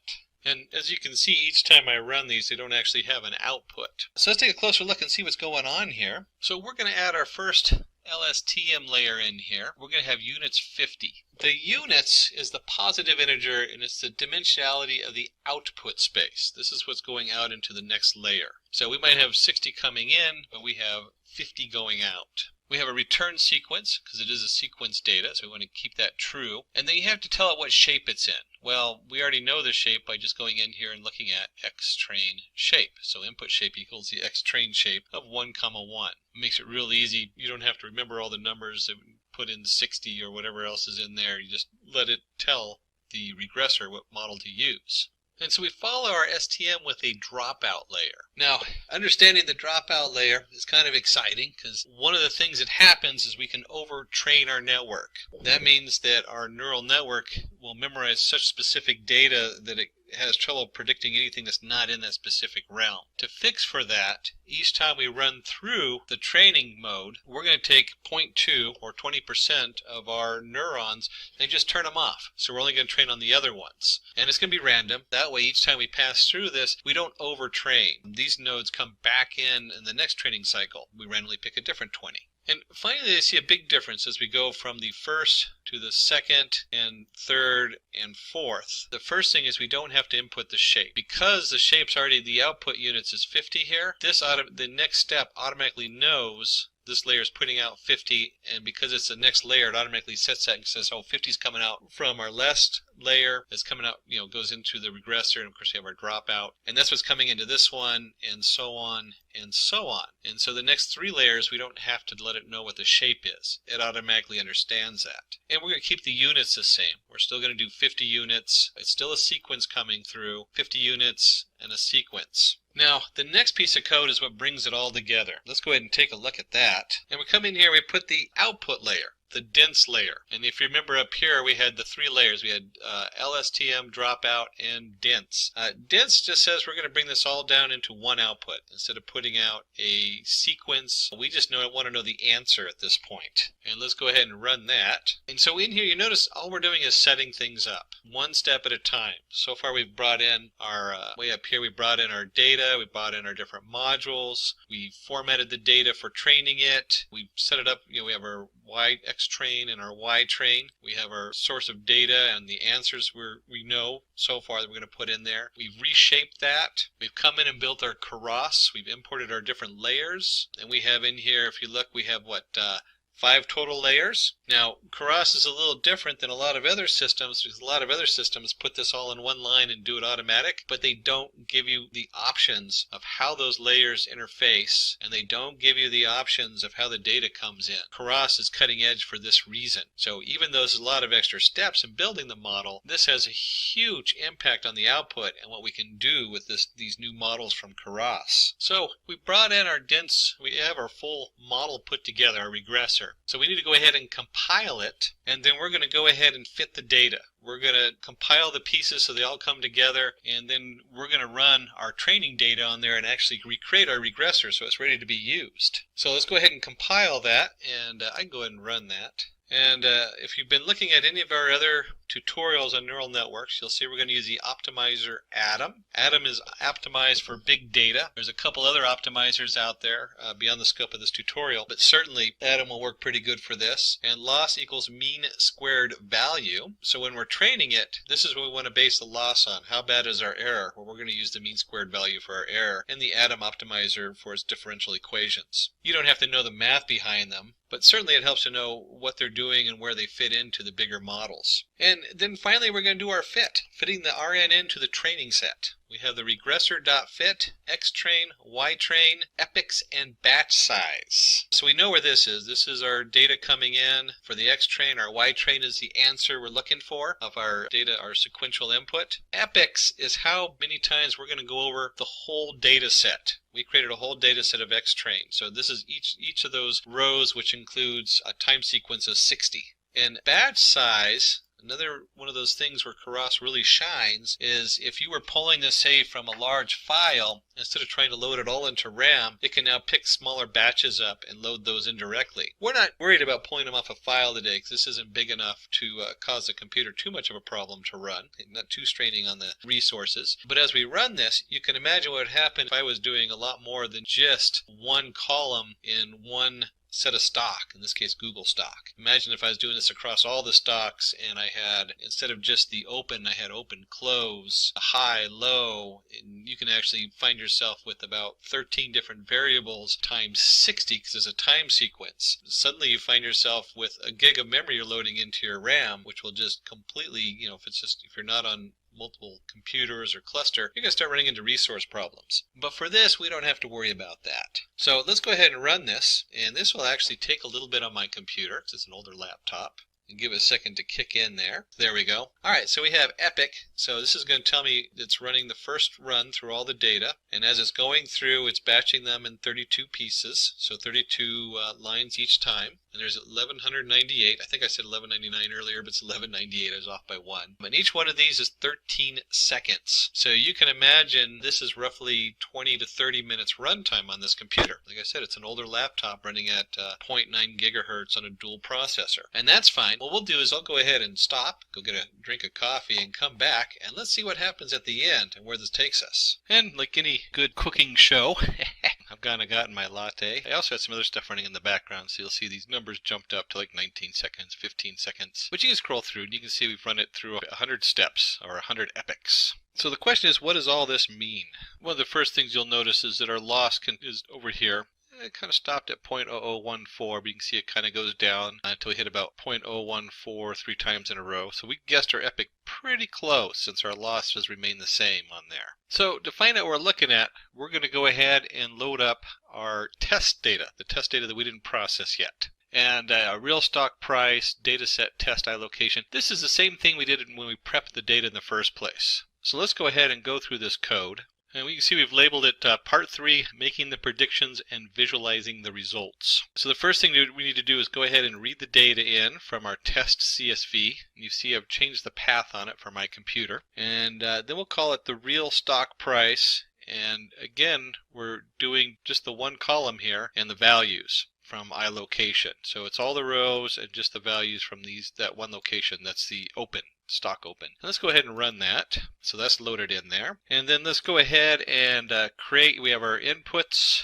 We're going to create inputs here. And this should all look familiar because this is the same thing we did before. We're going to take our data set total. We're going to do a little pandas concat from the data set train. Now remember, the end of the data set train is part of the data going in. And let's just visualize that just a little bit. Here's our train data. Let me just put TR for train. And it went up to this value here. But each one of these values generated a bunch of columns. So it was 60 across, and this value here equals this one, and this value here equals this one, and this value here equals this one. And so we need these top 60 to go into our new data. So to find out what we're looking at, we're going to go ahead and load up our test data, the test data that we didn't process yet. And a real stock price, data set, test allocation. This is the same thing we did when we prepped the data in the first place. So let's go ahead and go through this code.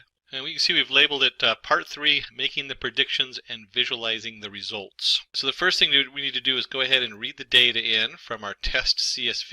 And you see I've changed the path on it for my computer. And then we'll call it the real stock price. And again, we're doing just the one column here and the values from iLocation. So it's all the rows and just the values from that one location. That's the open, stock open. And let's go ahead and run that. So that's loaded in there. And then let's go ahead and we have our inputs. We're going to create inputs here. And this should all look familiar because this is the same thing we did before. We're going to take our data set total. We're going to do a little pandas concat from the data set train. Now remember, the end of the data set train is part of the data going in. And let's just visualize that just a little bit. Here's our train data. Let me just put TR for train. And it went up to this value here. But each one of these values generated a bunch of columns. So it was 60 across, and this value here equals this one, and this value here equals this one, and this value here equals this one. And so we need these top 60 to go into our new data, because that's part of the next data, or it's actually the top 59.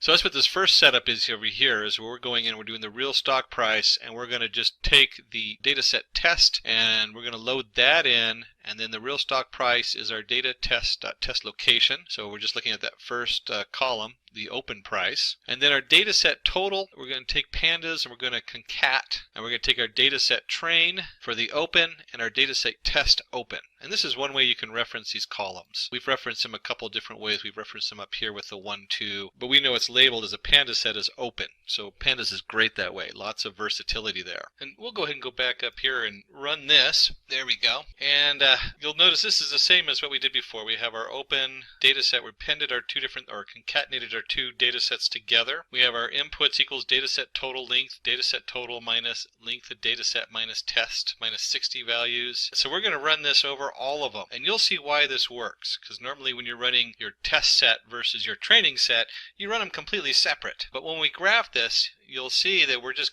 be looking at the part that we didn't train it with to see how well it graphs. And we have our inputs equals inputs dot reshape, so we're reshaping like we did before. We're transforming our inputs. So if you remember from the transform between 0 and 1, and finally we want to go ahead and take our x test, and we're going to create that x test, and for I in range 60 to 80. So here's our x test, and we're appending our inputs I to 60, which remember is 0 to 59, and I comma 0 on the other side. So it's just the first column, which is our open column. And once again, we take our x test, we convert it to a numpy array. We do the same reshape we did before, and then we get down to the final 2 lines, and here we have something new. Right here on these last 2 lines, let me just highlight those or mark them. Predicted stock price equals regressor.predicts x test. So we're predicting all the stock, including both the training and the testing model here. And then we want to take this prediction and we want to inverse the transform. So remember, we put them between 0 and 1. Well, that's not going to mean very much to me to look at a float number between 0 and 1. I want the dollar amounts. I want to know what the cash value is. And we'll go ahead and run this, and you'll see it runs much quicker than the training. That's what's so wonderful about these neural networks. Once you put them together, it takes just a second to run the same neural network that took us, what, a half hour to train? Head and plot the data. We're going to plot what we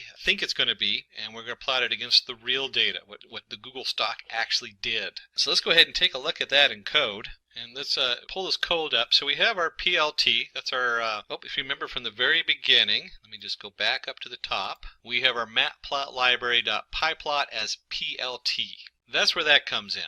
And we come down here, we're going to plot, and let me get my drawing thing out again. We're going to go ahead, and PLT is basically kind of like an object. It's one of the things that always threw me when I'm doing graphs in Python, because I always think you have to create an object, and then it loads that class in there. Well, in this case, PLT is like a canvas you're putting stuff on. So if you've done HTML5, you'll have the canvas object. This is the canvas. So we're going to plot the real stock price. That's what it actually is. And we're going to give that color red. So it's going to be in bright red, and we're going to label it real Google stock price. And then we're going to do our predicted stock, and we're going to do it in blue, and it's going to be labeled predicted. And we'll give it a title, because it's always nice to give a title to your graph, especially if you're going to present this to somebody, to your shareholders in the office. And the X label is going to be time, because it's a time series. And we didn't actually put the actual date and times on here, but that's fine. We just know they're incremented by time. And then, of course, the Y label is the actual stock price. PLT.legend tells us to build the legend on here so that the color red and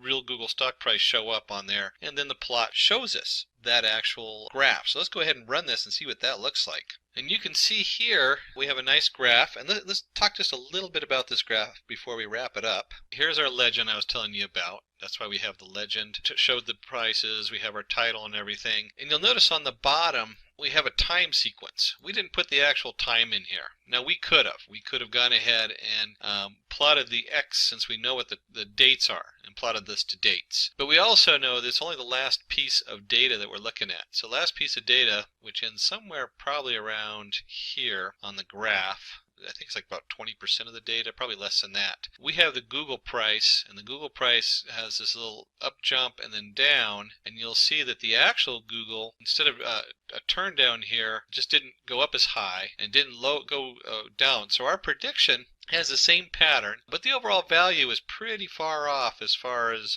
stock. But then again, we're only looking at one column. We're only looking at the open price. We're not looking at how many volumes were traded. And like I was pointing out earlier, when we talk about stock, just right off the bat, there's 6 columns. There's open, high, low, close, volume. Then there's how many volume shares. Then there's the adjusted open, adjusted high, adjusted low, adjusted close. They have a special formula to predict exactly what it would really be worth based on the value of the stock. And then from there, there's all kinds of other stuff you can put in here. So we're only looking at one small aspect, the opening price of the stock. And as you can see here, we did a pretty good job. This curve follows the curve pretty well. It has like little jumps on it, bends. They don't quite match up. So this bend here does not quite match up with that bend there, but it's pretty darn close. We have the basic shape of it, and the prediction isn't too far off. And you can imagine that as we add more data in and look at different aspects in the specific domain of stock, we should be able to get a better representation each time we drill in deeper. Of course, this took a half hour for my computer to train, so you can imagine that if I was running it across all those different variables, it might take a little bit longer to train the data. Not so good for doing a quick tutorial like this. So we're going to dive right into what is Keras. We'll also go all the way through this into a couple of tutorials, because that's where you really learn a lot, is when you roll up your sleeves. So when we talk about what is Keras, Keras is a high-level deep learning API written in Python for easy implementation of neural networks. It uses deep learning frameworks such as TensorFlow, PyTorch, etc. as backend to make computation faster. And this is really nice because as a programmer, there is so much stuff out there and it's evolving so fast, it can get confusing, and having some kind of high-level order in there where you can actually view it and easily program these different neural networks is really powerful. It's really powerful to have something out really quick and also be able to start testing your models and seeing where you're going. So Keras works by using complex deep learning frameworks such as TensorFlow, PyTorch, MLPlaid, etc. as a backend for fast computation, while providing a user-friendly and easy-to-learn front-end. And you can see here we have the Keras API specifications, and under that you'd have like TF Keras for TensorFlow, Thano Keras, and so on. And then you have your TensorFlow workflow that this is all sitting on top of. And this is, like I said, it organizes everything. The heavy lifting is still done by TensorFlow or whatever, underlying package you put in there. And this is really nice because you don't have to dig as deeply into the heavy end stuff while still having a very robust package you can get up and running rather quickly. And it doesn't distract from the processing time because all the heavy lifting is done by packages like TensorFlow. This is the organization on top of it. So the working principle of Keras. The working principle of Keras is Keras uses computational graphs to express and evaluate mathematical expressions. And you can see here we put them in blue. They have the expression expressing complex problems as a combination of simple mathematical operators, where we have like the percentage, or in this case in Python that's usually your remainder, or multiplication. You might have the operator of x to the power of 0.3. And it uses useful for calculating derivatives by using backpropagation. So if we're doing with neural networks, when we send the error back up to figure out how to change it, this makes it really easy to do that without really not banging your head and having to handwrite everything. It's easier to implement distributed computation, and for solving complex problems, specify input and outputs and make sure all nodes are connected. And so this is really nice as you come in through, is that as your layers are going in there, you can get some very complicated different setups nowadays, which we'll look at in just a second. And this just makes it really easy to start spinning this stuff up and trying out the different models. So when we look at Keras models, Keras model, we have a sequential model. Sequential model is a linear stack of layers where the previous layer leads into the next layer. And this, if you've done anything else, even like the sklearn with their neural networks and propagation and any of these setups, this should look familiar. You should have your input layer, it goes into your layer 1, layer 2, and then to the output layer. And it's useful for simple classifier or decoder models. And you can see down here we have the model equals a Keras sequential. And this is the actual code. You can see how easy it is. We have a layer that's dense, your layer 1. As an activation, they're using the ReLU in this particular example. And then you have your name layer 1, layer dense ReLU, name layer 2, and so forth. And they just feed right into each other. So it's really easy just to stack them, as you can see here, and it automatically takes care of everything else for you. And then there's a functional model. And this is really where things are at. This is new. Make sure you update your Keras or you'll find yourself running this, doing the functional model. You'll run into an error code because this is a fairly new release. And it uses multi-input and multi-output model. The complex model which forks into 2 or more branches. And you can see here we have our image inputs equals your Keras input shape equals 32 by 32 by 3. You have your dense layers, dense 64 activation ReLU. This should look similar to what you already saw before, but if you look at the graph on the right, it's going to be a lot easier to see what's going on. You have two different inputs. And one way you could think of this is maybe one of those is a small image and one of those is a full-sized image. And that feedback goes into, you might feed both of them into one node because it's looking for one thing, and then only into one node for the other one. And so you can start to get kind of an idea that there's a lot of use for this kind of split and this kind of setup. Where you have multiple information coming in, but the information's very different even though it overlaps. And you don't want it to send it through the same neural network. And they're finding that this trains faster and also has a better result depending on how you split the data up and how you fork the models coming down. And so in here we do have the two complex models coming in. We have our image inputs, which is a 32 by 32 by 3 or 3 channels, or 4 if you're having an alpha channel. You have your layers dense is 64 activation using the ReLU, very common. X equals dense inputs, X layers dense X64 activation equals ReLU, X outputs equals layers dense 10X, model equals cross, model inputs equals inputs, outputs equals outputs, name equals minced model. So we add a little name on there. And again, this is this kind of split here. This is setting us up to have the input go into different areas. So if you're already looking at cross, you probably already have this answer. What are neural networks? But it's always good to get on the same page, and for those people who don't fully understand neural networks, to dive into them a little bit or do a quick overview. Neural networks are deep learning algorithms modeled after the human brain. They use multiple neurons, which are mathematical operations, to break down and solve complex mathematical problems. And so just like the neuron, one neuron fires in and it fires out to all these other neurons, or nodes as we call them, and eventually they all come down to your output layer. And you can see here we have the really standard graph input layer, a hidden layer, and an output layer.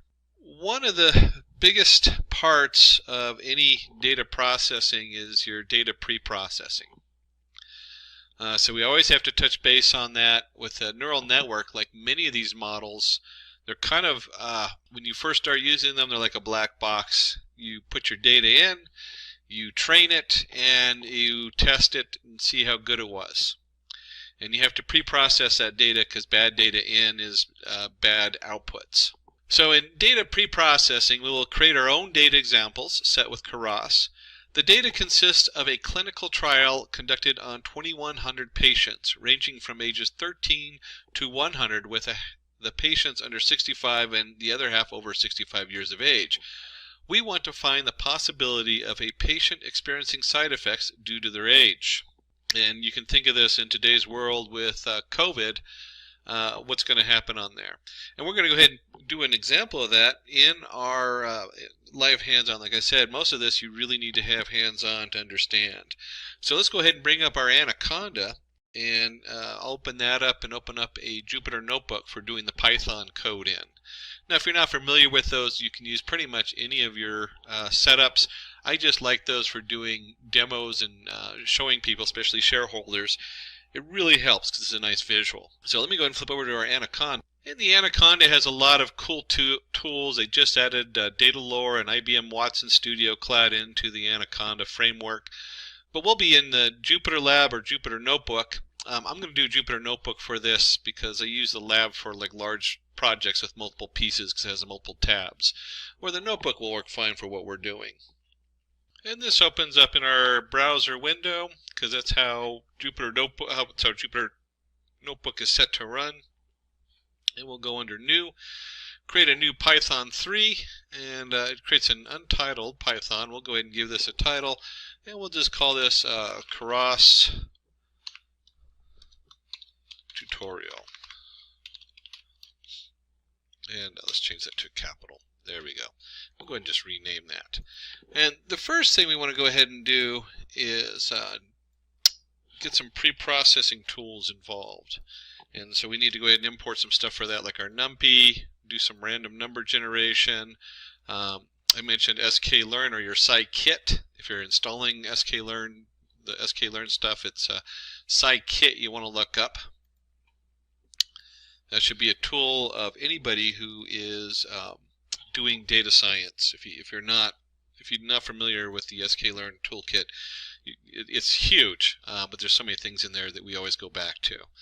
And we want to go ahead and create some train labels and train samples for training our data. And then just a note of what we're actually doing in here. Let me go ahead and change this. This is kind of a fun thing you can do. We can change the code to Markdown. And then Markdown code is nice for doing examples once you've already built this. Our example data, we're going to do experimental. There we go. Experimental drug was tested on 2,100 individuals between 13 to 100 years of age. Half the participants are under 65, and 95% of participants are under 65. Experienced no side effects, while 95% of participants over 65 experienced side effects. So that's kind of where we're starting at. And this is just a real quick example, because we're going to do another one with a little bit more complicated information. And so we want to go ahead and generate our setup. So we want to do for I and range, and we want to go ahead and create, if you look here, we have random integers, train the labels, append. So we're just creating some random data. And let me go ahead and just run that. And so once we've created our random data, and I mean, you can certainly ask for a copy of the code from Simplilearn. They'll send you a copy of this, or you can zoom in on the video and see how we went ahead and did our train samples append. And we're just using this. I do this kind of stuff all the time. I was running a thing on that had to do with errors following a bell-shaped curve on a standard distribution error. And so what do? I generate the data on a standard distribution error to see what it looks like and how my code processes it, since that was the baseline I was looking for. In this, we're just doing generating random data for our setup on here. And we could actually go in, print some of the data up. Let's just do this, print. We'll do train samples, and we'll just do the first 5 pieces of data in there to see what that looks like.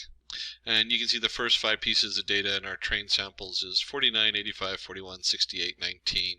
Just random numbers generated in there. That's all that is. And we generated significantly more than that.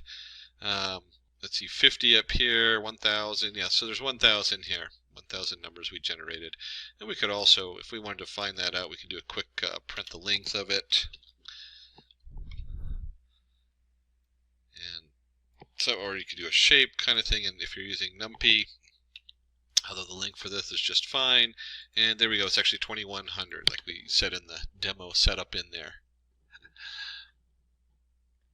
And then we want to go ahead and take our labels. Oh, that was our train labels. We also did samples, didn't we? So we could also print, do the same thing. Oh, labels. And let's change this to labels. And labels. And run that just to double check, and sure enough we have 2,100, and they're labeled 10, 10, 10. I guess that's if they have symptoms or not. 1 symptoms, 0 none. And so we want to go ahead and take our train labels and we'll convert it into a NumPy array, and the same thing with our samples. And let's go ahead and run that. And we also shuffle. This is just a neat feature you can do in NumPy right here. Put my drawing thing on, which I didn't have on earlier. I can take the data and I can shuffle it. So we have our, so it just randomizes it. That's all that's doing. We've already randomized it, so it's kind of an overkill. It's not really necessary. But if you're doing a larger package where the data is coming in, and a lot of times it's organized somehow, and you want to randomize it just to make sure that you know, the input doesn't follow a certain pattern that might create a bias in your model. And we go ahead and create a scalar. The scalar range, minimum max scalar, feature range 0 to 1. And then we go ahead and scale the scaled train samples. So we're going to go ahead and fit and transform the data so it's nice and scaled. And that is the age. So you can see up here we have 49, 85, 41. We're just moving that, so it's going to be between 0 and 1. And so this is true with any of your neural networks. You really want to convert the data to 0 and 1, otherwise you create a bias. So if you have like 100 creates a bias versus the math behind it gets really complicated. If you actually start multiplying stuff, because there's a lot of multiplication and addition going on in there, that higher end value will eventually multiply down, and it will have a huge bias as to how the model fits it, and then it will not fit as well. And then one of the fun things we can do in Jupyter Notebook is that if you have a variable and you're not doing anything with it, and it's the last one on the line, it will automatically print. And we're just going to look at the first 5 samples on here, and so it's going to print the first 5 samples. And you can see, here we go, 0.9195, 0.791, so everything's between 0 and 1. And that just shows us that we scaled it properly and it looks good. It really helps a lot to do these kind of print-ups halfway through. You never know what's going to go on there. I don't know how many times I've gotten down and found out that the data sent to me that I thought was scaled was not. And then I have to go back and track it down and figure it out on there. So let's go ahead and create our artificial neural network. And for doing that, this is where we start diving into TensorFlow and Keras. TensorFlow, if you don't know the history of TensorFlow, it helps to jump into, we'll just use Wikipedia. Be careful, don't quote Wikipedia on these things because you get in trouble. But it's a good place to start. Back in 2011, Google Brain built Disbelief as a proprietary machine learning setup. TensorFlow became the open source for it. So TensorFlow was a Google product, and then it became open sourced, and now it's just become probably one of the de factos when it comes for neural networks as far as where we're at. So when you see the TensorFlow setup, it's got like a huge following. There are some other setups like the Scikit under the sklearn has their own little neural network, but the TensorFlow is the most robust one out there right now. And Keras sitting on top of it makes it a very powerful tool, so we can leverage both the Keras easiness in which we can build a sequential setup on top of TensorFlow. And so in here we're going to go ahead and do our input of TensorFlow, and then we have the rest of this is all Keras here from number 2 down. We're going to import from TensorFlow the Keras connection, and then you have your TensorFlow Keras models, import sequential. It's a specific kind of model. We'll look at that in just a second. If you remember from the files, that means it goes from one layer to the next layer to the next layer. There's no funky splits or anything like that. And then we have from TensorFlow Keras layers, we're going to import our activation and our dense layer. And we have our optimizer Atom. This is a big thing to be aware of, how you optimize your data. When you first do it, Atom's as good as any. Atom is usually, there's a number of optimizer out there. There's a couple of main ones, but Atom is usually assigned to bigger data. It works fine. Usually the lower data does it just fine, but Atom is probably the mostly used. But there are some more out there, and depending on what you're doing with your layers, your different layers might have different activations on them. And then finally down here you'll see our setup where we want to go ahead and use the metrics. And we're going to use the TensorFlow Keras metrics for categorical cross entropy. So we can see how everything performs when we're done. That's all that is. A lot of times you'll see us go back and forth between TensorFlow, and then Scikit has a lot of really good metrics also for measuring these things. Again, it's the end of the at the end of the story, how good does your model do? And we'll go ahead and load all that. And then comes the fun part. I actually like to spend hours messing with these things. And 4 lines of code. You're like, you're going to spend hours on 4 lines of code? No, we don't spend hours on 4 lines of code. That's not what we're talking about when I say spend hours on 4 lines of code. What we have here, and I'm going to explain that in just a second, we have a model. And it's a sequential model. If you remember correctly, we mentioned the sequential up here where it goes from one layer to the next. And our first layer is going to be your input. It's going to be what they call dense, which is usually it's just dense, and then you have your input and your activation. How many units are coming in? We have 16. What's the shape? What's the activation?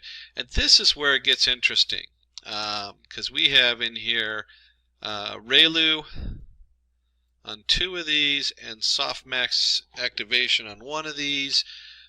There are so many different options for what these mean and how they function. How does the ReLU, how does the softmax function? And they do a lot of different things. We're not going to go into the activations in here. That is what really you spend hours doing, is looking at these different activations. And just some of it is just almost like you're playing with it. Like an artist, you start getting a feel for like a inverse tangent activation, or the tan-H activation. Takes up a huge processing amount. So you don't see it a lot.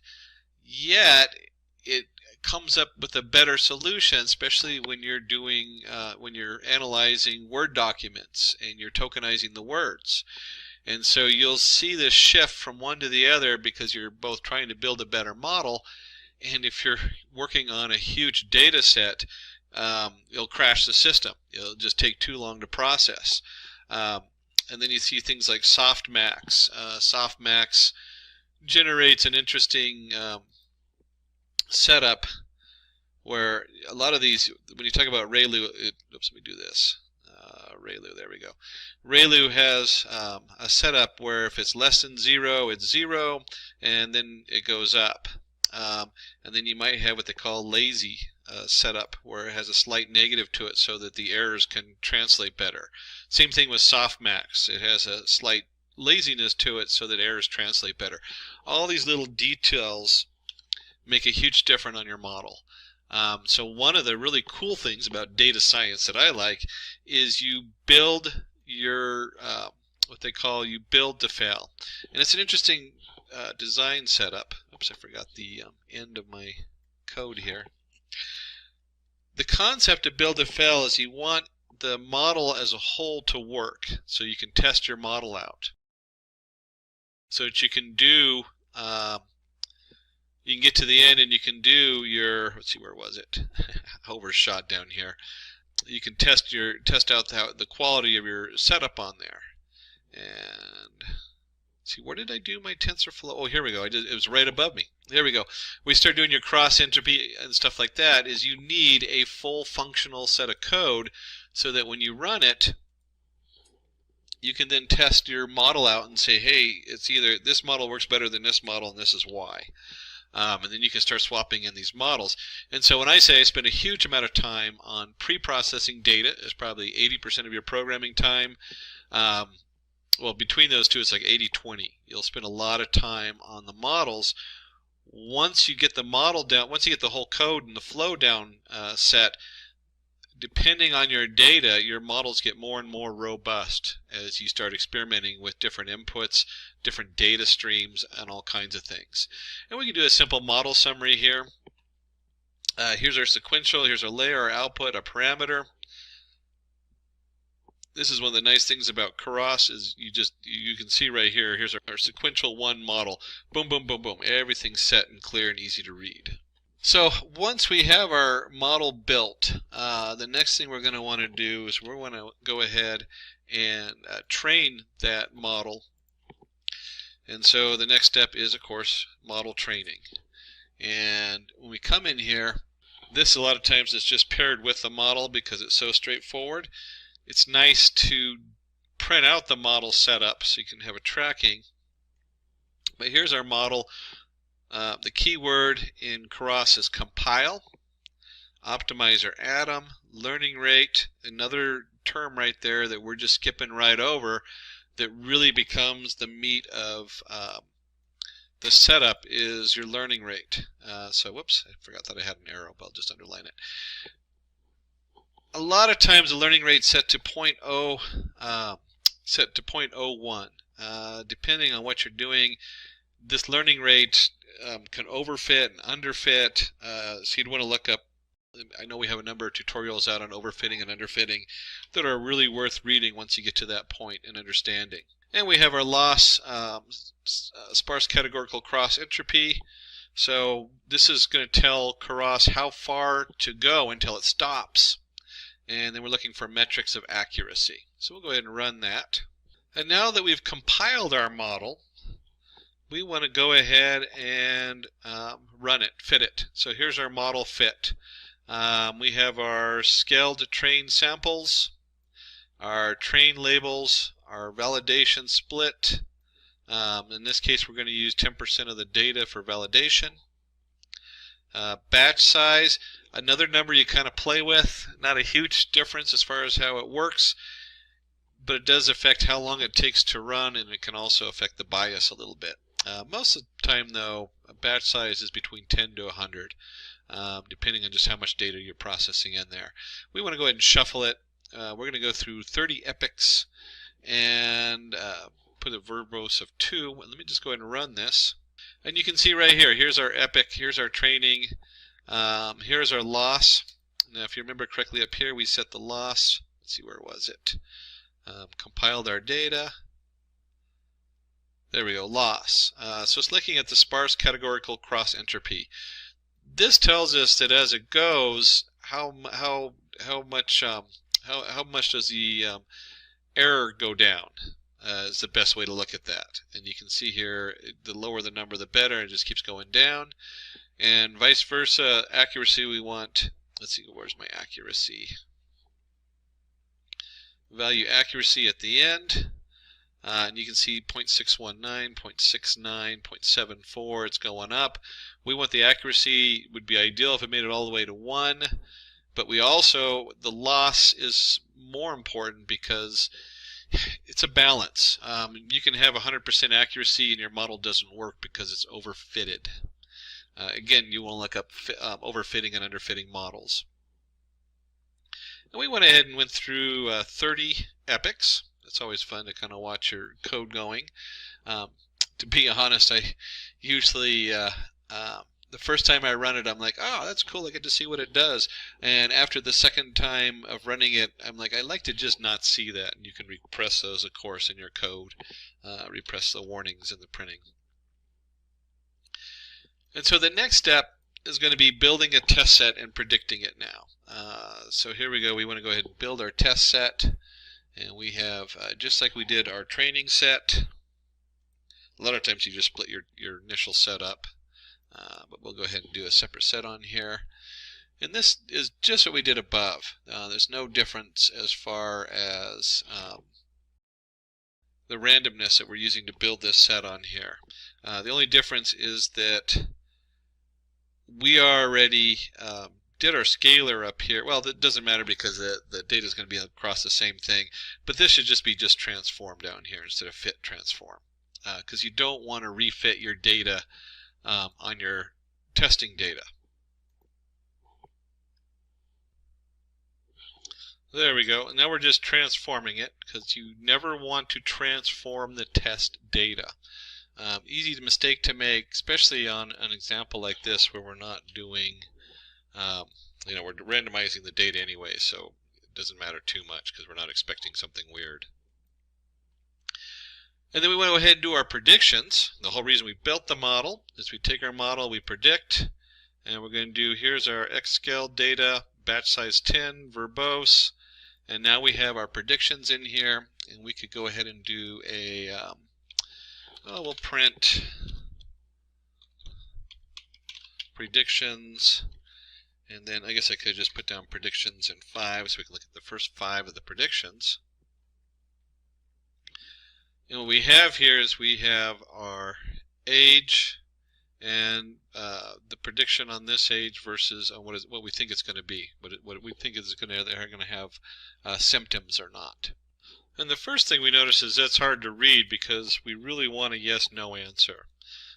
So we'll go ahead and just round off the predictions using the argmax, the numpy argmax for predictions. So it just goes to a 0, 1, and if you remember, this is a Jupyter Notebook, so I don't have to put the print. I can just put in rounded predictions, and we'll just do the first 5. And you can see here 0, 1, 0, 0, 0. So that's what the predictions are that we have coming out of this, is no symptoms, symptoms, no symptoms, symptoms, no symptoms. And just as we were talking about at the beginning, we want to go ahead and take a look at this. There we go. Confusion matrices for accuracy check. Most important part, when you get down to the end of the story, how accurate is your model before you go and play with the model and see if you can get a better accuracy out of it. And for this, we'll go ahead and use the scikit, the sklearn metrics, scikit being where that comes from. Import confusion matrix, some iteration tools, and of course a nice matplot library.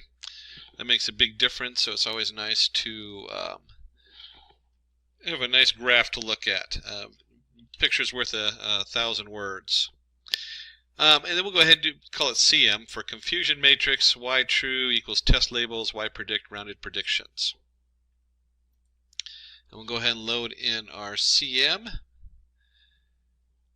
And I'm not going to spend too much time on the plotting, going over the different plotting code. You can spend, we have whole tutorials on how to do your different plotting on there. But we do have here is we're going to do a plot confusion matrix. There's our CM, our classes, normalized false, title, confusion matrix. CMAP is going to be in blues. And you can see here we have to the nearest CMAP, titles, all the different pieces, whether you put tick marks or not, the marks, the classes, the color bar. So a lot of different information on here as far as how we're doing the printing of the confusion matrix. You can also just dump the confusion matrix into a Seaborn and real quick get an output. It's worth knowing how to do all this when you're doing a presentation to the shareholders. You don't want to do this on the fly. You want to take the time to make it look really nice, like our guys in the back did. And let's go ahead and do this. Forgot to put together our CM plot labels. We'll go ahead and run that. And then we'll go ahead and call the definition for our mapping. And you can see here, plot confusion matrix. That's the little script we just wrote. And we're going to dump our data into it. So our confusion matrix, our classes, title confusion matrix, and let's just go ahead and run that. And you can see here we have our basic setup. No side effects 195, had side effects 200, no side effects that had side effects. So we predicted the 10 of them who actually had side effects, and that's pretty good. I mean, I don't know about you, but you know, that's 5% error on this, and this is because there's 200 here. That's where I get 5% is divide these both by 2 and you get 5 out of 100. You can do the same kind of math up here. Not as quick on the fly because it's 15 and 195, not an easily rounded number. But you can see here where they have 15 people who predicted to have no with the no side effects but had side effects kind of setup on there. And these confusion matrix are so important at the end of the day. This is really where you show whatever you're working on comes up, and you can actually show them, hey, this is how good we are or not, how messed up it is. So this was I spent a lot of time on some of the parts, but you can see here is really simple. We did the random generation of data, but when we actually built the model coming up here, here's our model summary, and we just have the layers on here that we built with our model on this, and then we went ahead and trained it and ran the prediction. Now we can get a lot more complicated. Let me flip back on over here because we're going to do another demo. So that was our basic introduction to it. We talked about the oops, here we go. Okay, so implementing a neural network with Keras. After creating our samples and labels, we need to create our Keras neural network model. We will be working with a sequential model which has 3 layers. And this is what we did. We had our input layer, our hidden layers, and our output layers. And you can see the input layer coming in was the age factor. We had our hidden layer, and then we had the output. Are you going to have symptoms or not? So we're going to go ahead and go with something a little bit more complicated. Training our model is a 2-step process. We first compile our model and then we train it in our training data set. So we have compiling. Compiling converts the code into a form of understandable by machine. We used the atom in the last example, a gradient descent algorithm, to optimize the model, and then we trained our model, which means it let it learn on training data.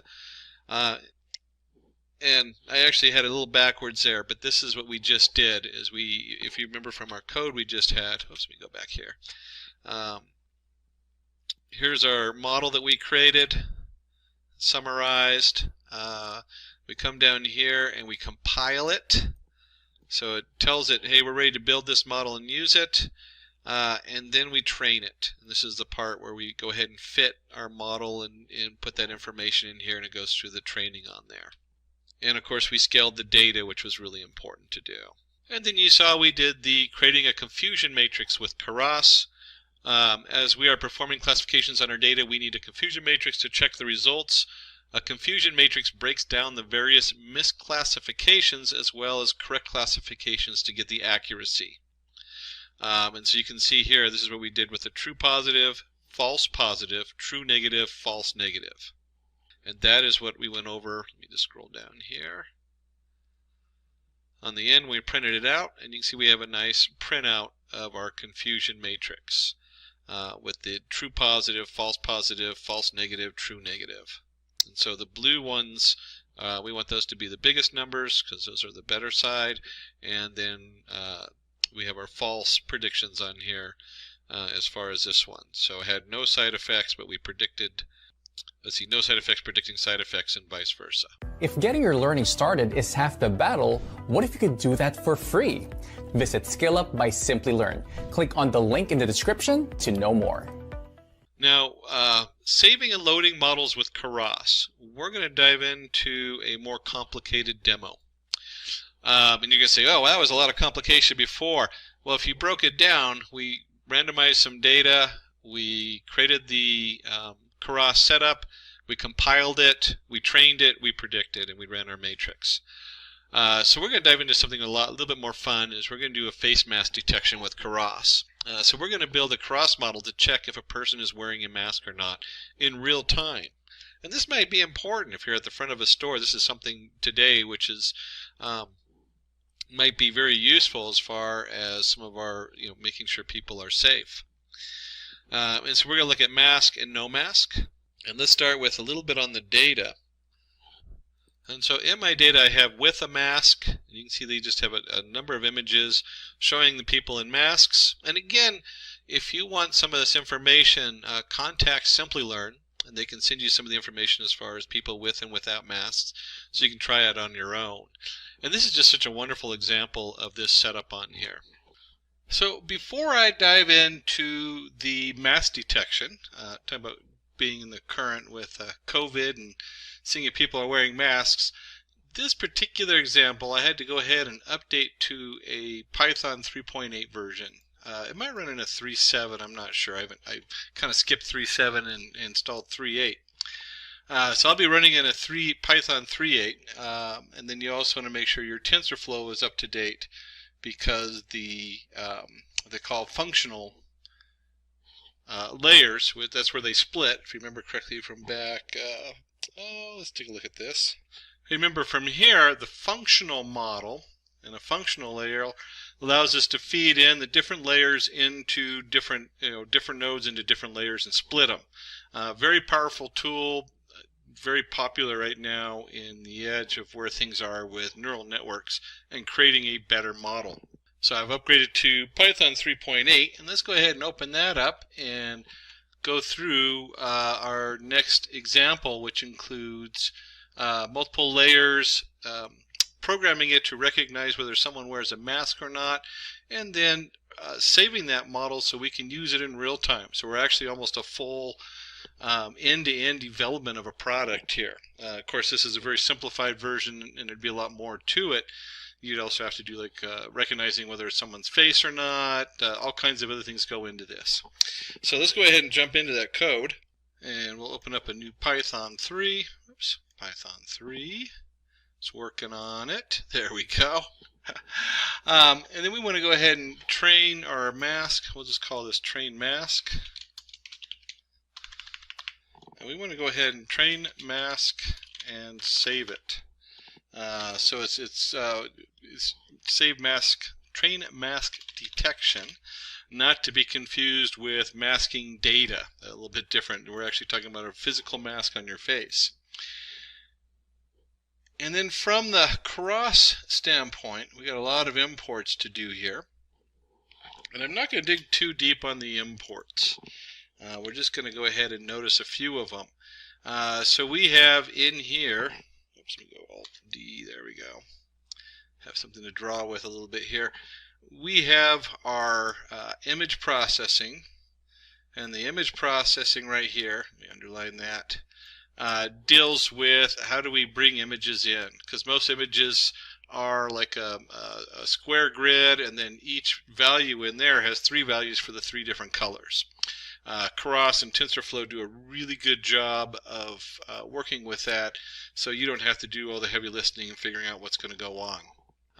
We have the mobile net average pooling 2D. This again is how do we deal with the images and pooling them.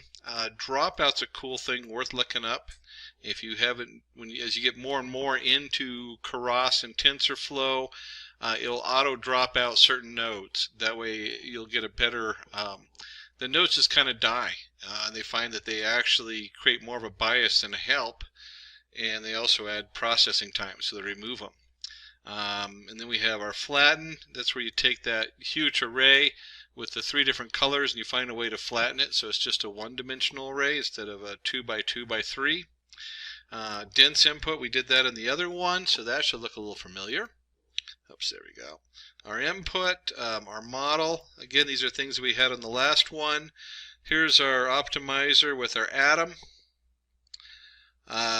We have some pre-processing on the input that goes along with bringing in the data in. More pre-processing with image to array, loading the image. This stuff is so nice. It looks like a lot of work, so you have to import all these different modules in here. But the truth is it does everything for you. You're not doing a lot of pre-processing. You're letting the software do the pre-processing.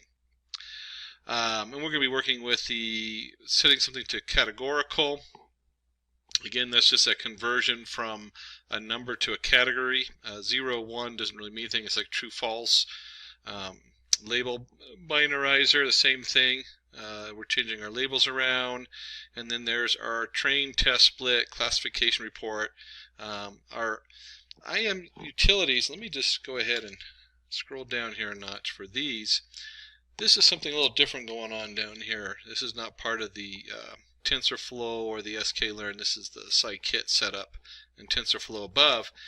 The path, this is part of OpenCV, and we'll actually have another tutorial going out with the OpenCV. So if you want to know more about OpenCV, you'll get a glance on it in this software, especially the second piece when we reload up the data and hook it up to a video camera. We're going to do that on this round.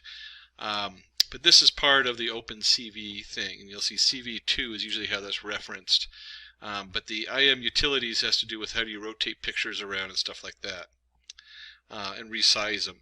And then the matplot library for plotting, because it's nice to have a graph, tells us how good we're doing, and then of course our numpy numbers array and just a straight OS access. Wow, so that was a lot of imports. Like I said, I'm not going to spend a little time going through them, but we didn't want to go too much into them.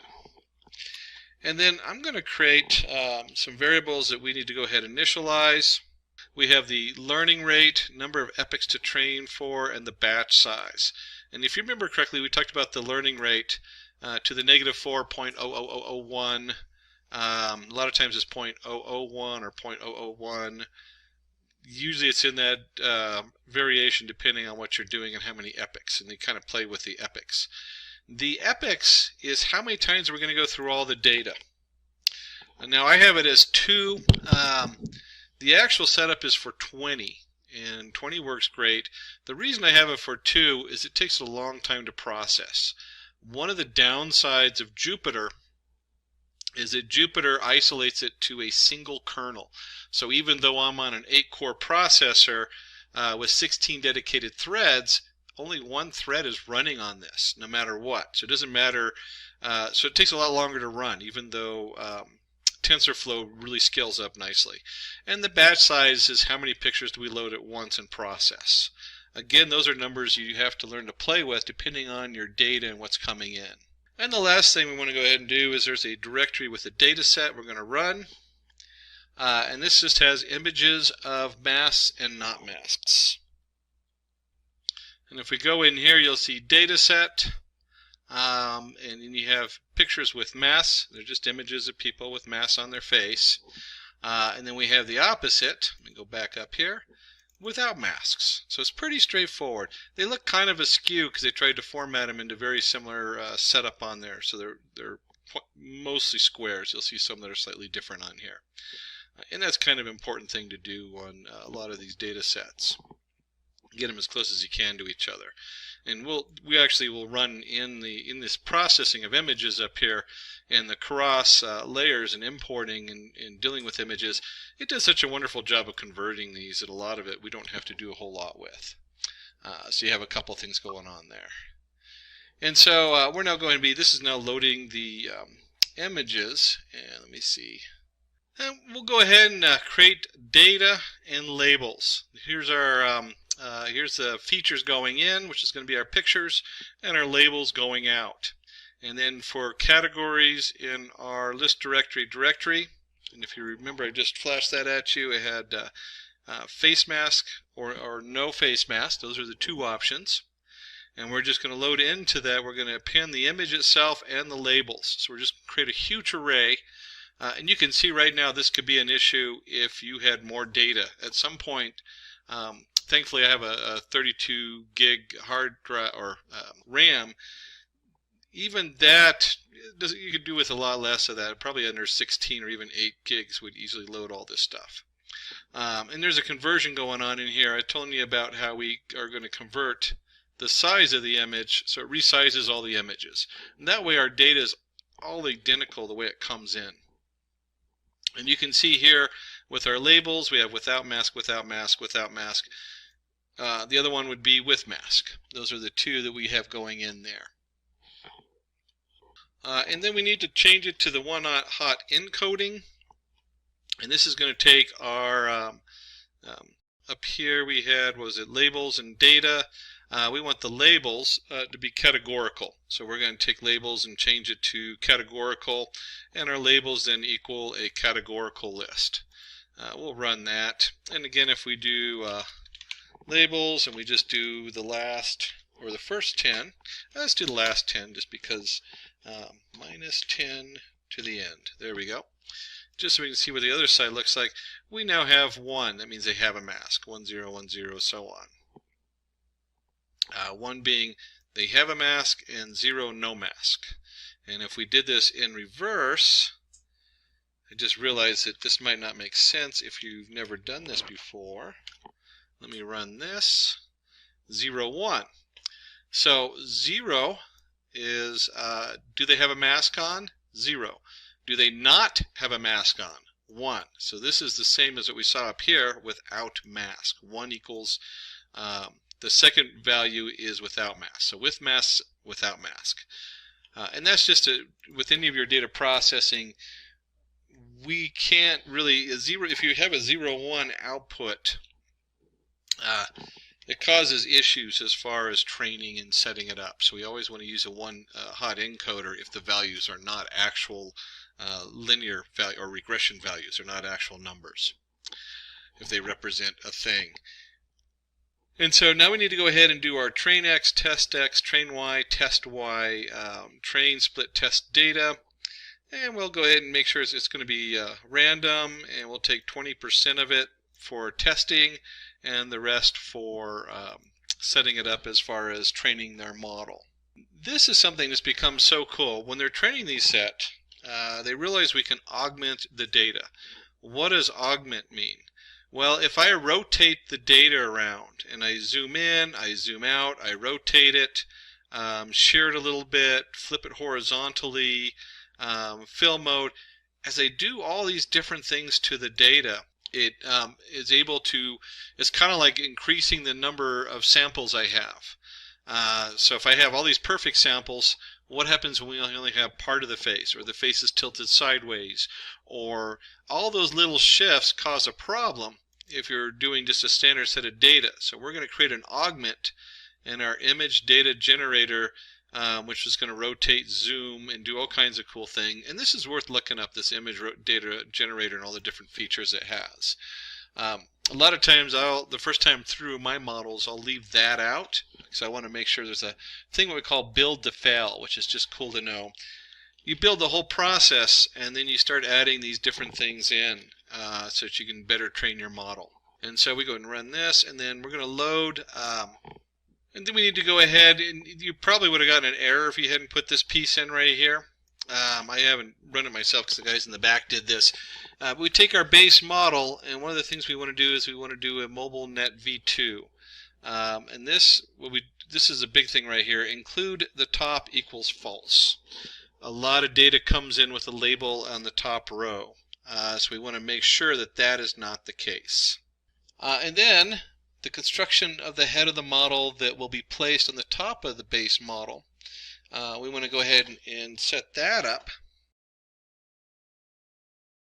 And you'll see a warning here. I'm kind of ignoring the warning because it has to do with the size of the pictures and the weights for input shape. So it'll switch things to defaults, just saying, hey, we're going to auto shape some of this stuff for you. You should be aware that with this kind of imagery, we're already augmenting it by moving it around and flipping it and doing all kinds of things to it. So that's not a bad thing in this. But in other data, it might be if you're working in a different domain.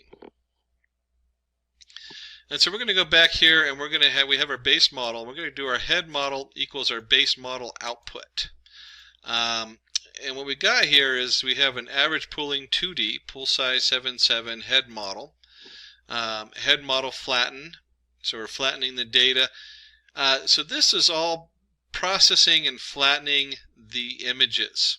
And the pooling has to do with some of the ways it can process some of the data. We'll look at that a little bit when we get down to the lower level and this processing it.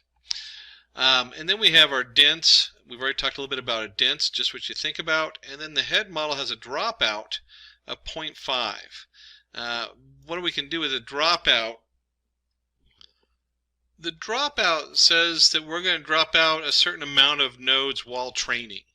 So when you actually use the model, it will use all the nodes. But this drops certain ones out, and it helps stop biases from forming. So it's really a cool feature in here. They discovered this a while back. We have another dense mode, and this time we're using softmax activation. Lots of different activation options here. Softmax is a real popular one for a lot of things, and so is the ReLU. And we could do a whole talk on activation formulas and what their different uses are and how they work. When you first start out, you'll use mostly the ReLU and the softmax for a lot of them, just because they're some of the basic setups. It's a good place to start. And then we have our model equals model, inputs equals base model dot input, outputs equals head model. So again, we're still building our model here. We'll go ahead and run that. And then we're going to loop over all the layers in the base model and freeze them so they will not be updated during the first training process. So for layer and base model layers, layers.trainable equals false. A lot of times when you go through your data, you want to kind of jump in partway through. I'm not sure why in the back they did this for this particular example, but I do this a lot when I'm working with series and specifically in stock data. I want it to iterate through the first set of 30 data before it does anything. I would have to look deeper to see why they froze it on this particular one. And then we're going to compile our model. So compiling the model, atom, init, layer, decay, initial learning rate over epochs, and we go ahead and compile. Our loss is going to be the binary cross entropy, which will have that print out. Optimizer for opt, metrics is accuracy. Same thing we had before. Not a huge jump as far as the previous code.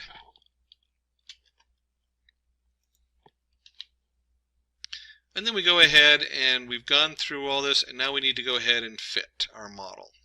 So train the head of the network, print info training head, run. Now I skipped a little time because you'll see the runtime here is at 80 seconds per epoch. It takes a couple minutes for it to get through on a single kernel. One of the things I want you to notice on here while it's finishing the processing is that we have up here our augment going on. So anytime the train X and train Y go in, there's some randomness going on there and is jiggling it around what's going into our setup. Of course, we're batch sizing it, so it's going through whatever we set for the batch values, how many we process at a time. And then we have the steps per epoch, the train X, the batch size, validation data. Here's our test X and test Y where we're sending that in. And this, again, it's validation. One of the important things to know about validation is when both our training data and our test data have about the same accuracy, that's when you want to stop. That means that our model isn't biased. If you have a higher accuracy on your testing, you've trained it, and your accuracy is higher on your actual test data, then something in there is probably has a bias and it's overfitted. So that's what this is really about right here with the validation data and validation steps. So it looks like let me go ahead and see if it's done processing. It looks like we've gone ahead and gone through 2 epochs. Again, you could run this through about 20 with this amount of data, and it would give you a nice refined model at the end. We're going to stop at 2 because I really don't want to sit around all afternoon, and I'm running this on a single thread. So now that we've done this, we're going to need to evaluate our model and see how good it is. And to do that, we need to go ahead and make our predictions. These are our predictions on our test X to see what it thinks are going to be. So now it's going to be evaluating the network, and then we'll go ahead and go down here, and we will need to turn the indexing, because remember it's either 0 or 1. It's 0, 1, 0, 1. So you have 2 outputs: wearing a mask, not wearing a mask. And so we need to go ahead and take that argument at the end and change those predictions to a 0 or 1 coming out. And then to finish that off, we want to go ahead and let me just put this right in here and do it all in one shot. We want to show a nicely formatted classification report so we can see what that looks like on here. And there we have it. We have our precision. It's 97% with a mask. There's our F1 score, support without a mask, 97%. So that's pretty high setup on there. 3 people are going to sneak into this door who are without a mask and thinks they have a mask, and there's going to be 3 people with a mask that's going to flag the person at the front to go, oh hey, look at this person, he might not have a mask. That's I guess if it's a setup in front of a store. So there you have it. And of course, one of the other cool things about this is if someone's walking into the store and you take multiple pictures of them, this is just it would be a way of flagging, and then you can take that average of those pictures and make sure they match or don't match if you're on the back end. And this is an important step because this is just cool. I love doing this stuff. So we're going to go ahead and take our model and we're going to save it. So model save maskdetector.model. We're going to give it a name. We're going to save the format. In this case, we're going to use the H5 format. And so this model we just programmed has just been saved. So now I can load it up in the model. Now they can use it for whatever. And then if I get more information and we start working with that, at some point I might want to update this model. Make a better model. And this is true of so many things where I take this model and maybe I'm running a prediction on making money for a company, and as my model gets better I want to keep updating it, and then it's real easy just to push that out to the actual end user. And here we have a nice graph. You can see the training loss and accuracy as we go through the epochs. We only did only shows just the one epoch coming in here, but you can see right here as the value loss, train accuracy, and value accuracy start switching and they start converging. And you'll hear converging. This is the convergence they're talking about when they say I know when I work in the scikit with sklearn neural networks, This is what they're talking about, a convergence, is our loss and our accuracy come together, and also up here. And this is why I'd run it more than just 2 epochs. As you can see, they still haven't converged all the way. So that would be a cue for me to keep going. But what we want to do is we want to go ahead and create a new Python 3 program. And we just did our train mask. So now we're going to go ahead and import that and use it and show you in a live action. Get a view of both myself in the afternoon along with my background of an office, which is in the middle still of reconstruction for another month. And we'll call this mask detector. And then we're going to grab a bunch of a few items coming in. We have our MobileNet v2 import preprocessing input, so we're still going to need that. We still have our TensorFlow image to array. We have our load model. That's where most of the stuff's going on. This is our CV2 or OpenCV. Again, I'm not going to dig too deep into that. We're going to flash a little OpenCV code at you, and we actually have a tutorial on that coming out. Our NumPy array, our IM utilities, which is part of the OpenCV or CV2 setup. And then we have, of course, time and just our operating system. So those are the things we're going to go ahead and set up on here. And then we're going to create, this takes just a moment.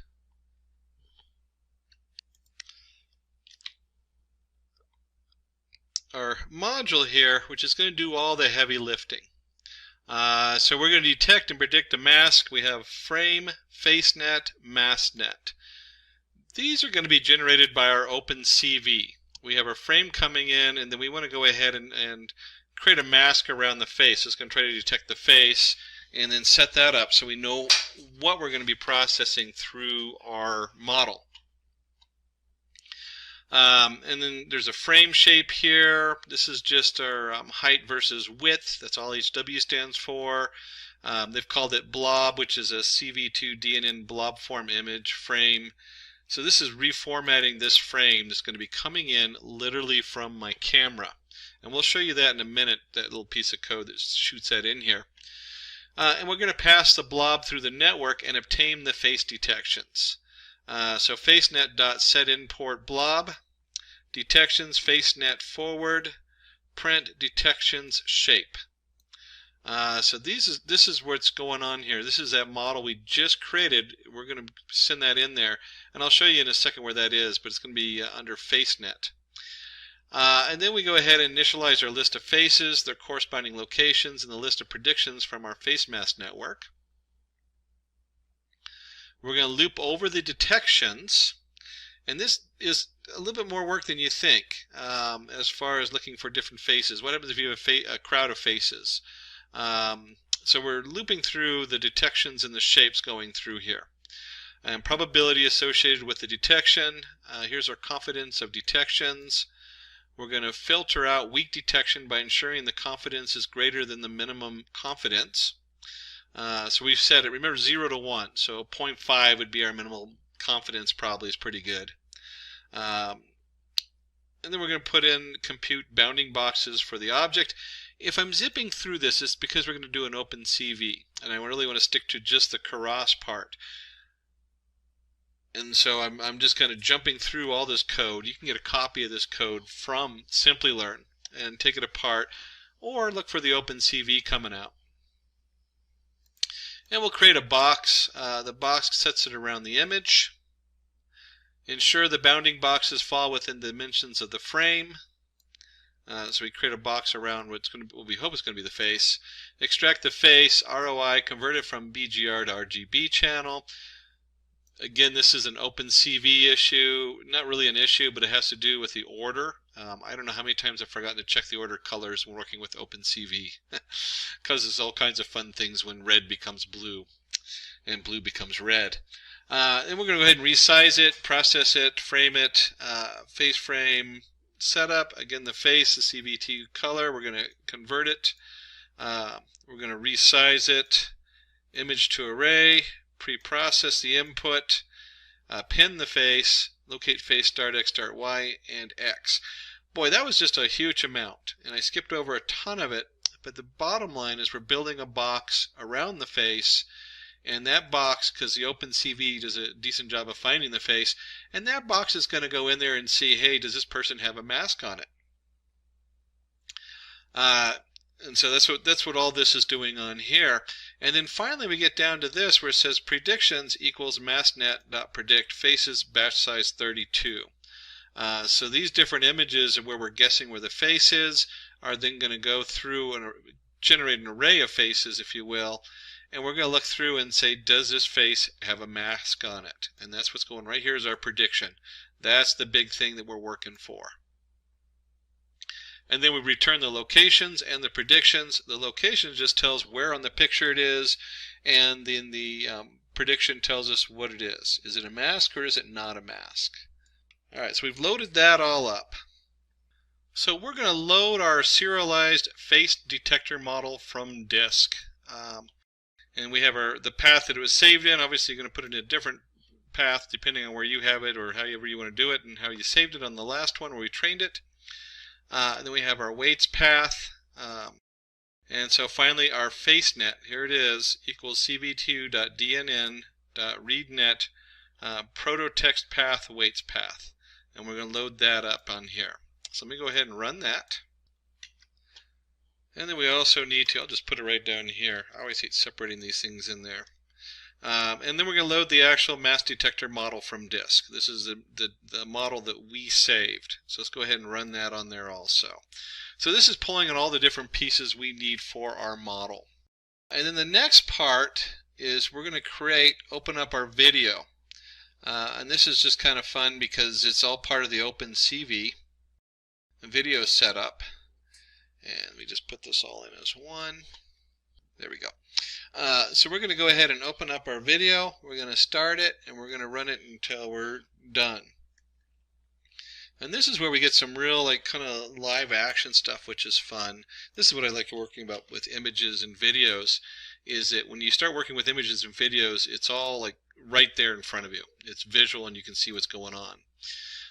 So we're going to start our video streaming. This is grabbing our video stream source 0 start. That means it's grabbing my main camera I have hooked up. And then, starting video, you're going to print it out. Here's our video source equals 0 start. Loop over the frames from the video stream. Oops, a little redundancy there. Let me close.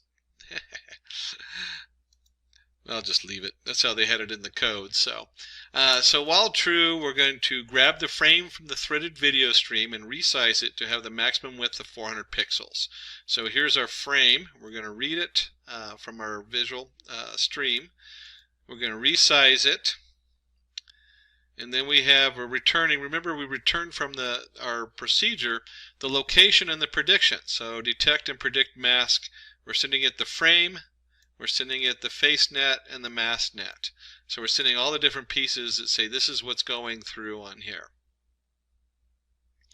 And then it returns our location and predictions, and then for our box and predictions in the location and predictions. And the box is again, this is an OpenCV set that says, hey, this is a box coming in from the location, because you have the two different points on there. And then we're going to unpack the box and predictions, and we're going to go ahead and do mask without a mask equals prediction. We're going to create our label, no mask. We're going to create color if the label equals mask L00225. And this is going to make a lot more sense when I hit the run button here. But we have the probability of the label. We're going to display the label and bounding box rectangle in the output frame. And then we're going to go ahead and show the output from the frame, CV2 IM show frame. And then the key equals CV2 wait key 1. We're just going to wait till the next one comes through from our feed. And we're going to do this until we hit the stop button pretty much. So are you ready for this? Let's see if it works. We've distributed our model. We've loaded it up into our distributed code here. We've got it hooked into our camera. And we're going to go ahead and run it. And there it goes. It's going to be running, and we can see the data coming down here, and we're waiting for the pop-up. And there I am in my office with my funky headset on. And you can see in the background my unfinished wall, and it says up here, no mask. Oh no, I don't have a mask on. I wonder if I cover my mouth, what would happen? You can see my no mask goes down a little bit. I wish I'd brought a mask into my office. It's up at the house. But you can see here that this says, there's a 95, 98% chance that I don't have a mask on. And it's true, I don't have a mask on right now. And this could be distributed. This is actually an excellent little piece of script that you could start, you install somewhere on a video feed on a security camera or something, and then you'd have this really neat setup saying, hey, do you have a mask on when you enter a store or public transportation or whatever it is where they're required to wear a mask. Let me go ahead and stop that. Now, if you want a copy of this code, definitely give us a holler. We will be going into OpenCV in another one, so I skipped a lot of the OpenCV code in here as far as going into detail. Really focusing on the Keras, saving the model, uploading the model, and then processing a streaming video through it so you can see that the model works. We actually have this working model that hooks into the video camera, which is just pretty cool and a lot of fun. So I told you we're going to dive in and really roll up our sleeve and do a lot of coding today. We did the basic demo up above for just pulling in a Keras, and then we went into a cross model where we pulled in data to see whether someone was wearing a mask or not. So very useful in today's world as far as a fully running application.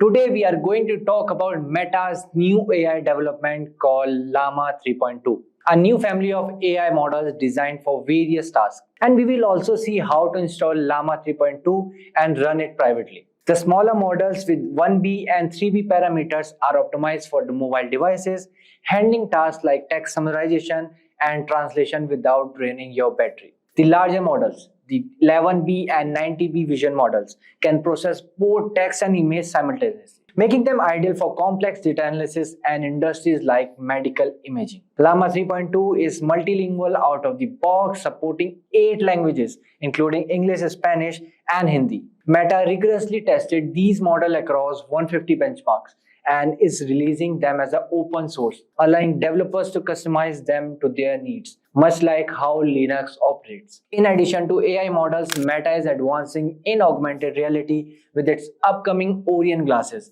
aiming to overlay digital images onto the real world. While these are expected around 2027, their Ray-Ban Meta smart glasses are already popular, indicating a strong interest in wearable AI gadgets. Overall, Meta is pushing the boundaries of AI, AR, and VR technologies, making them more accessible and customizable for everyone. It's an exciting time for tech enthusiasts as these innovations shape our digital future. So without any further ado, let's jump into the demo part. So welcome to this demo part of how to install Llama 3.2 privately on your system locally. So first you will, okay, I will give you this Llama link. All this the link I will give to you in the description. You can check. So first you have to install this Llama. Okay, you have to install Llama. So please select your this OS. So my OS is Windows. I have already installed it, but again I'm telling you the steps. Okay, you can download it. Once this setup you install, I have already installed, so I am pausing it. So once this setup install, after that you come into this website. Okay, this is the step 2. Here you can see there are many Llama models, or you can see LLM models. Mistral is there, okay, and Code AMI is there, Command R is there, Llama 3.1 is there. The latest one is Llama 3.2. Okay, with 1B and 3B models. Okay, these are the basics ones. So just click on this. So you will get this command, Llama run Llama 3.2. Just copy it, open your command prompt or PowerShell. I'm using PowerShell, just paste it. So this thing I have already installed. Okay, press enter. It will take some times. Okay, it will of like 2 GB or 4 GB something. So it will install. So I have already installed, so it will send a message. Okay, so I can write here, how are you? It will respond me. I'm just a language model, feeling our emotions like human do, these things and all. Okay.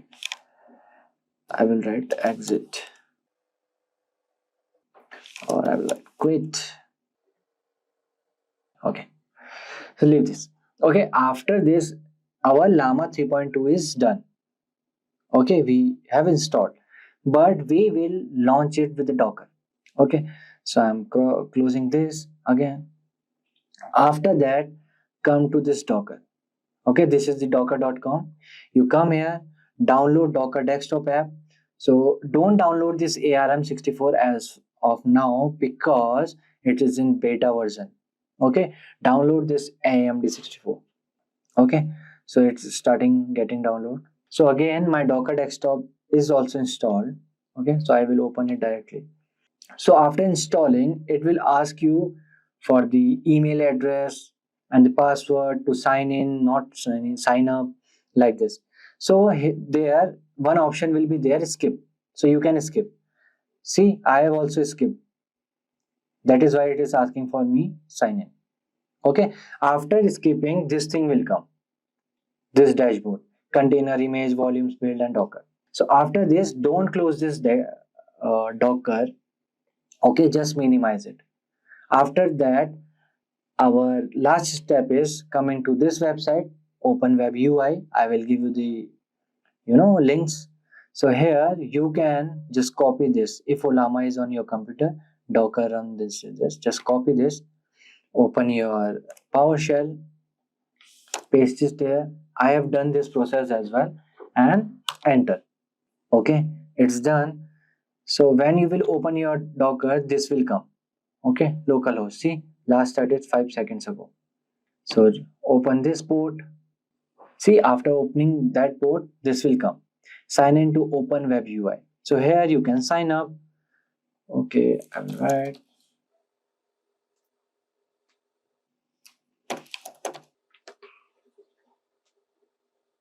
See, after signing up, so this came. Again, you can see we are in local host. Okay, you can select a model. See, 3.1 and 3.2, the latest one. Okay, you can set as default. Okay, default model set. Here you can ask anything to Llama 3.2. Okay, any questions. Okay, here are some suggested, like, okay, give me ideas. What are the 5 creating things I could do with my kids art? Okay, press enter. So you can see Llama 3.2 latest. So there are 2 more models of this, 11B and 90B, which are multi-models which use for big things. Okay, so this is how you can run Llama locally into your systems. You can ask anything, you can create scripts. Okay, wait, I want to start my Instagram. Okay, I will write, I want to build community on Reddit. What should I do? Okay, it will give answer. So here you can see, gave me these things, these 5 creative things. Okay, it's thinking, I guess, or something it's doing. So this is how you can run Llama 3.2. See, it took time, I know, because we are running locally. That's why. See, building community on Reddit can be rewarding experience. For this is choose the right subreddit. And the second thing, create high quality content. So like this. So this is how you can run Llama 3.2. Okay, you can use Llama 3.2 in this terminal as well. But if you will, run locally, deploy with Docker, so it will give you the good UI as well. See, good UI. Okay, you can sign out settings and these things. So now what is RNN? RNN are a type of neural network that are designed to process sequential data. They can analyze data with temporal dimensions such as time series, speech, and text. RNN can do this by using a hidden state passed from one timestamp to the next. The next hidden state is updated at each other time step based on the input and the previous hidden state. RNN are able to capture short-term dependencies in sequential data, but they struggle with capturing long-term dependencies. Why the LSTMs are made? So moving forward, let's discuss types of LSTM gates. So LSTM models have three types of gates: the input gate, the forget gate, and the output gate. So let's first discuss the input gate. The input gate controls the flow of information into the memory cell, deciding what to store. The input gate determines which values from the input should be updated in the memory cell. It uses a sigmoid activation function to scale the values between 0 and 1, and then applies pointwise multiplication to decide what information to store. Next is forget gate. Controls the flow of information out of the memory cell, deciding what to discard. The forget gate decides what information should be discarded from the memory cell. It also uses a sigmoid activation function to scale the values between 0 and 1, followed by pointwise multiplication to determine what information to forget. The last one is output gate. Controls the flow of information out of the LSTMs, deciding what to use for the output. The output gate determines the output of the LSTMs unit. It uses a sigmoid activation function to scale the values from 0 to 1, then applies pointwise multiplication to produce the output of the LSTM unit. So these gates implemented using sigmoid function are trained using backpropagation. They open and close based on the input and the previous hidden state, allowing the LSTM to selectively retain or discard information, effectively capturing long-term dependencies. So now let's discuss application of LSTM. LSTM models are highly effective and used in various applications, including video analysis, analyzing video frames to identify action, object, and scenes. The second is language simulation, tasks like language modeling, machine translation, and text summarization. The third one is time series prediction, so predicting future values in a time series. The fourth is voice recognition, tasks such as speech to text transcription and command recognition. The last one is sentiment analysis, classifying text sentiment as positive, negative, or neutral. So there are many more examples of LSTM. So now let's move forward and understand LSTM model and how it works with example. Let's consider the task of predicting the next word in a sentence. This is a common application of LSTM networks in natural language processing. So I will break it down step by step using the analogy of remembering a story and deciding what comes next based on the context. So imagine you are reading a story. As you read, you need to remember what has happened so far to predict what might happen next. So let's illustrate with a simple example sentence. The cat sat on the dash. So you want to predict the next word, which could be mat or roof or something else. An LSTM network helps this make prediction by remembering important parts of the story and forgetting irrelevant details. So now let's dive into a step-by-step process. So step-by-step explanation using LSTM. The first one is reading the story, input sequence. As you read each word in the word sentence, you process it and store relevant information. For example, you understand it's a determiner. Cat, you know it's a noun and the subject of the sentence. Sat indicates the action performed by the subject. On, preposition indicating the relationship between the cat and the next noun. So this sequence diagram showing the words being read and processed. So second comes forget gate. As you move through the sentence, you might decide that some details are no longer important. For instance, you might decide that knowing the is less important now that you have cat and said. So the word forget gate helps discard this less important information. So this sequence diagram you can see on the screen showing how relevant information is discarded. So the third one, input gate. When you read on, you need to decide how relevant this information is. So this sequence diagram in the screen is showing how new information is integrated with the last one. Okay, the fourth one is the cell state, memory part. So this is like your memory of the story so far. It carries information about the subject cat and the action sat on. So it updates the new information as you read each word. Okay, the cat sat on the, retaining the important context. So this sequence diagram showing how the memory is updated with the new information. So the last one is output gate.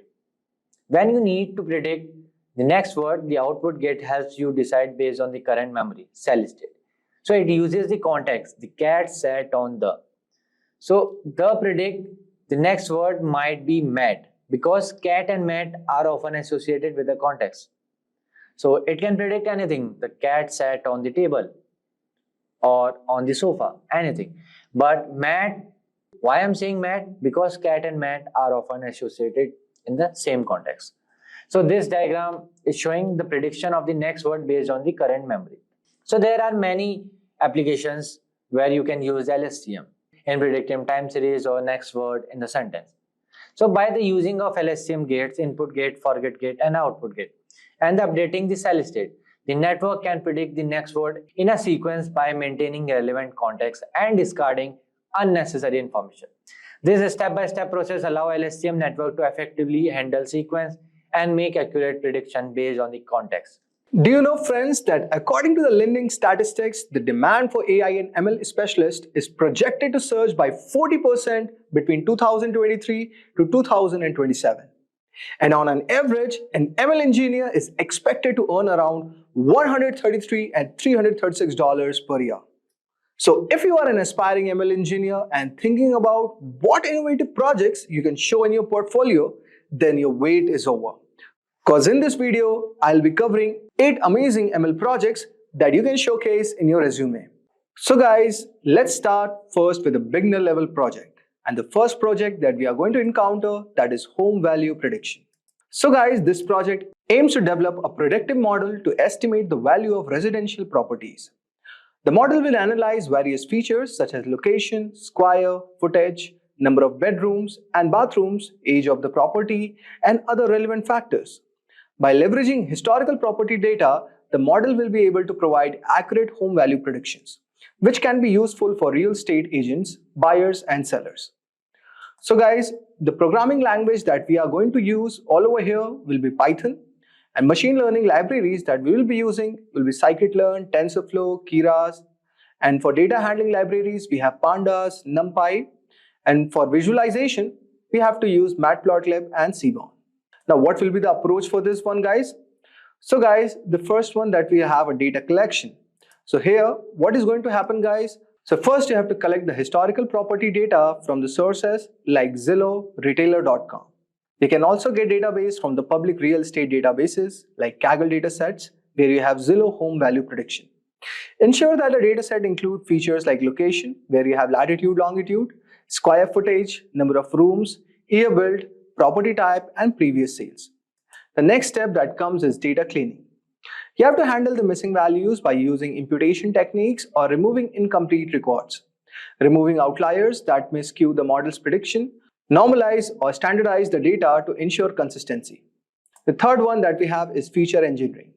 You have to create new features such as proximity to schools, crime rates, and access to the public transportation. Encode categorical variables, example property type, location, using techniques like one-hot encoding. Generate interaction features that capture relationship between existing features. The fourth one that we have is model selection. Use regression models like linear regression, random forest, gradient boosting, neural networks. Experiment with different models to identify the best performing one. Now, in the next phase, all you have to do, guys, is model training and evaluation. Split the data set into training and test sets. Train the model on the training set and evaluate their performance on the testing set using metrics like RSME, which means root mean squared error. You can use cross-validation to ensure the model's robustness and avoid overfitting. The sixth one that we have all over here is hyperparameter tuning. You can optimize the model's hyperparameter using techniques such as grid search or random search to improve accuracy. And if you're looking forward to deploy your model, then you can develop a web interface using Flask or Django to allow users to input property features and get predictions. You can deploy the model on the cloud platform like AWS for scalability. Now, if we talk about the complexity level of this, we all know that it is a beginner level project. Now let us move on to the one more set, that is music genre classification and generation. So guys, this is also one of the most beginner level project. This project aims to develop a system that can classify music tracks into different genres and generate new music composition within specified genre. The goal is to build a model that analyzes audio features to categorize music and uses deep learning techniques to create new music. This project introduces advanced concept of audio processing, deep learning, and generative models.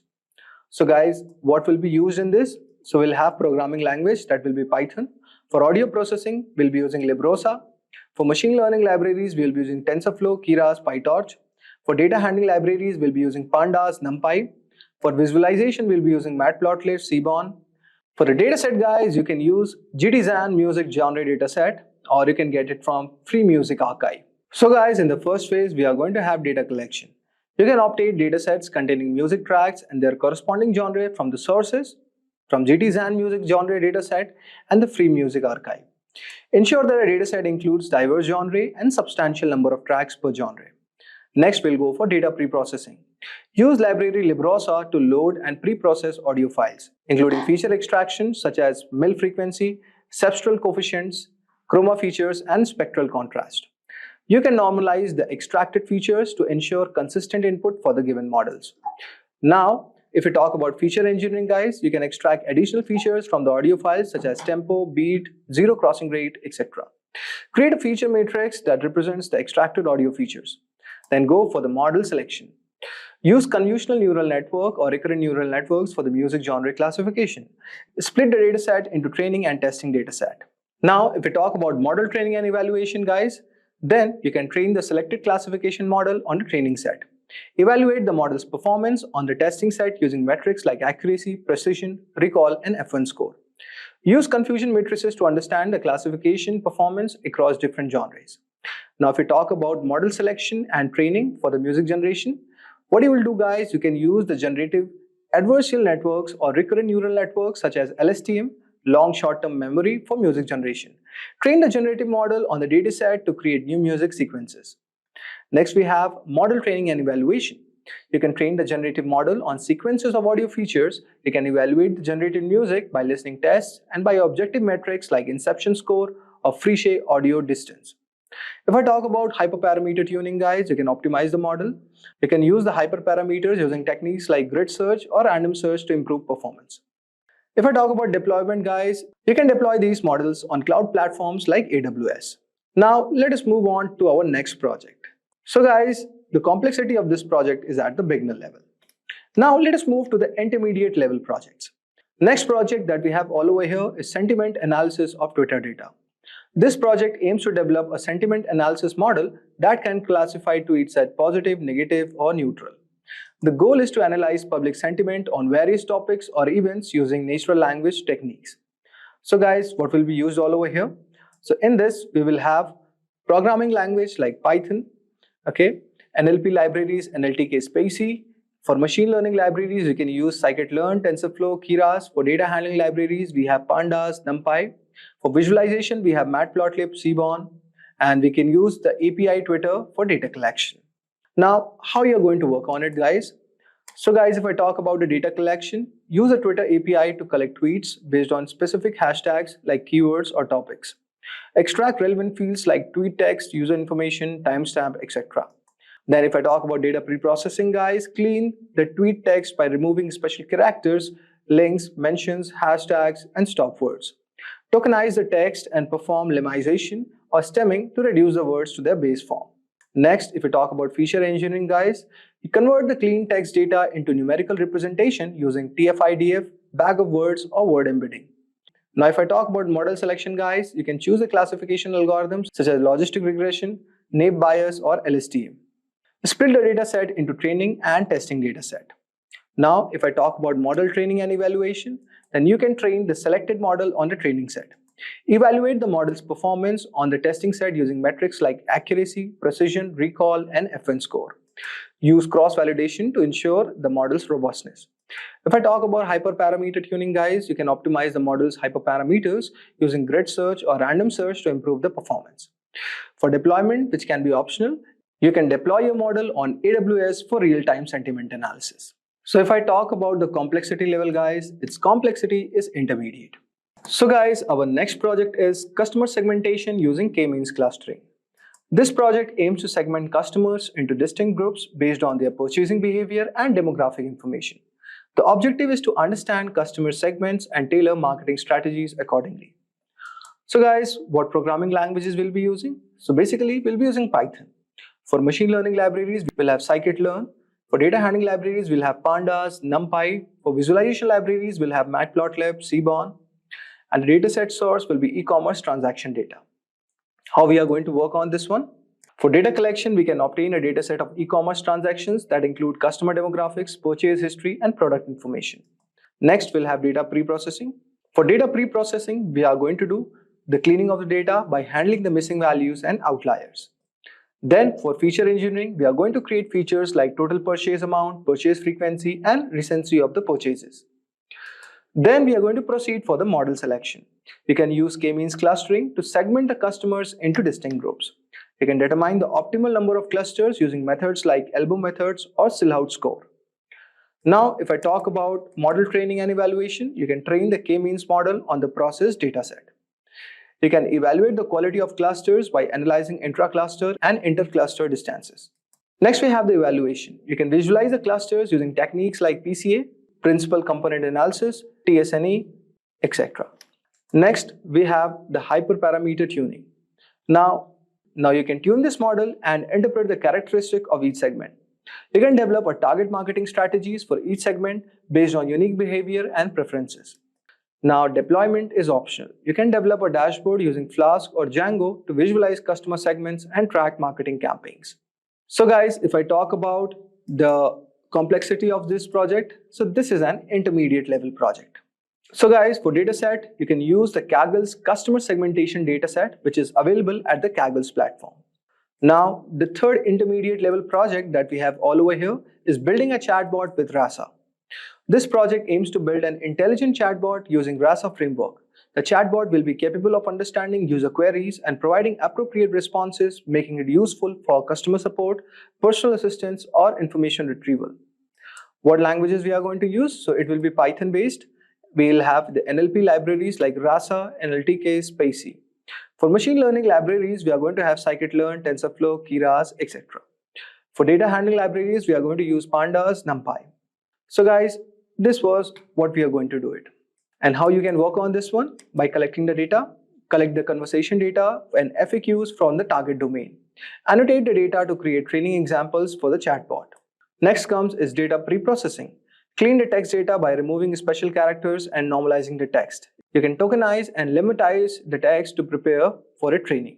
The third one, we have the models training. You can use RASA's NLU's component to train a model for intent recognition and entity extraction. You can define the dialogue management policies to handle different conversation flows. Next guys, you can perform the feature engineering and integration. You can integrate the RASA's NLU and core components to build complete chatbot.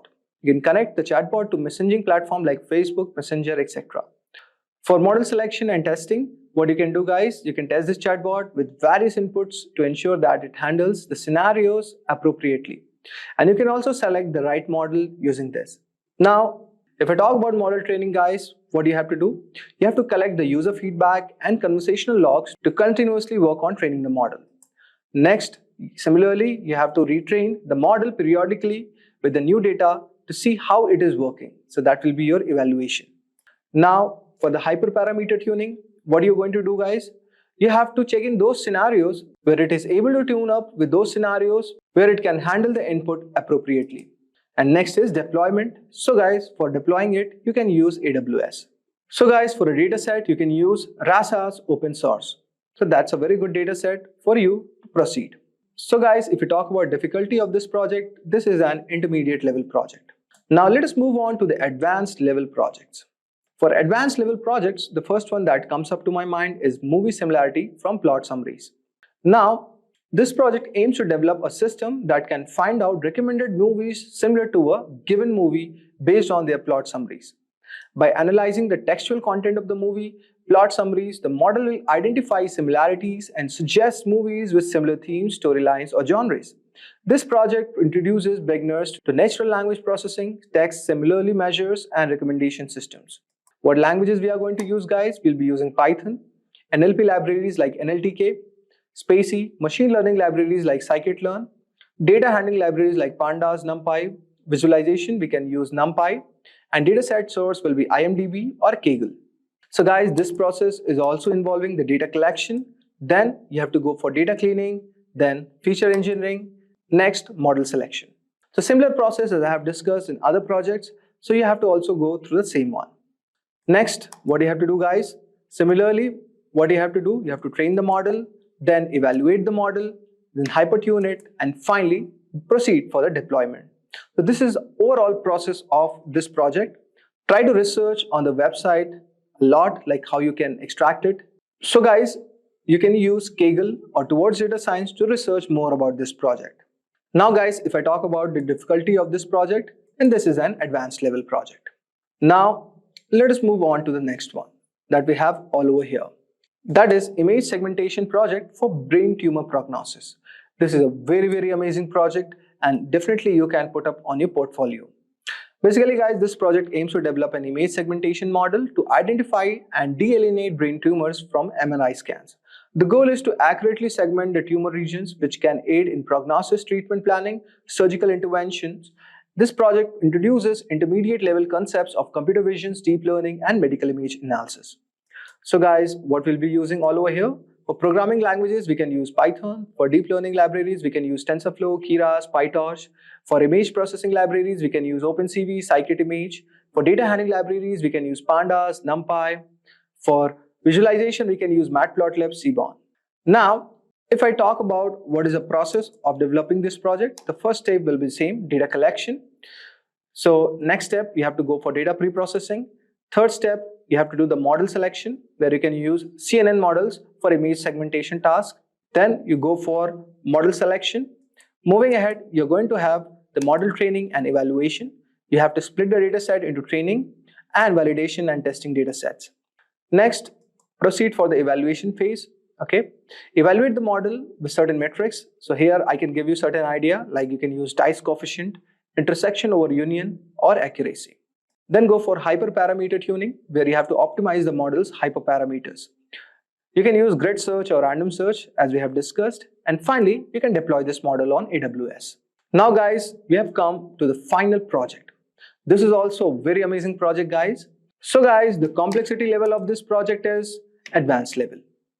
Now, let us move on to our final project. That is the impact of climate change on birds. This is a very amazing project and definitely you can add it on your resume. This project aims to analyze the impact of climate change on the bird population and migration patterns.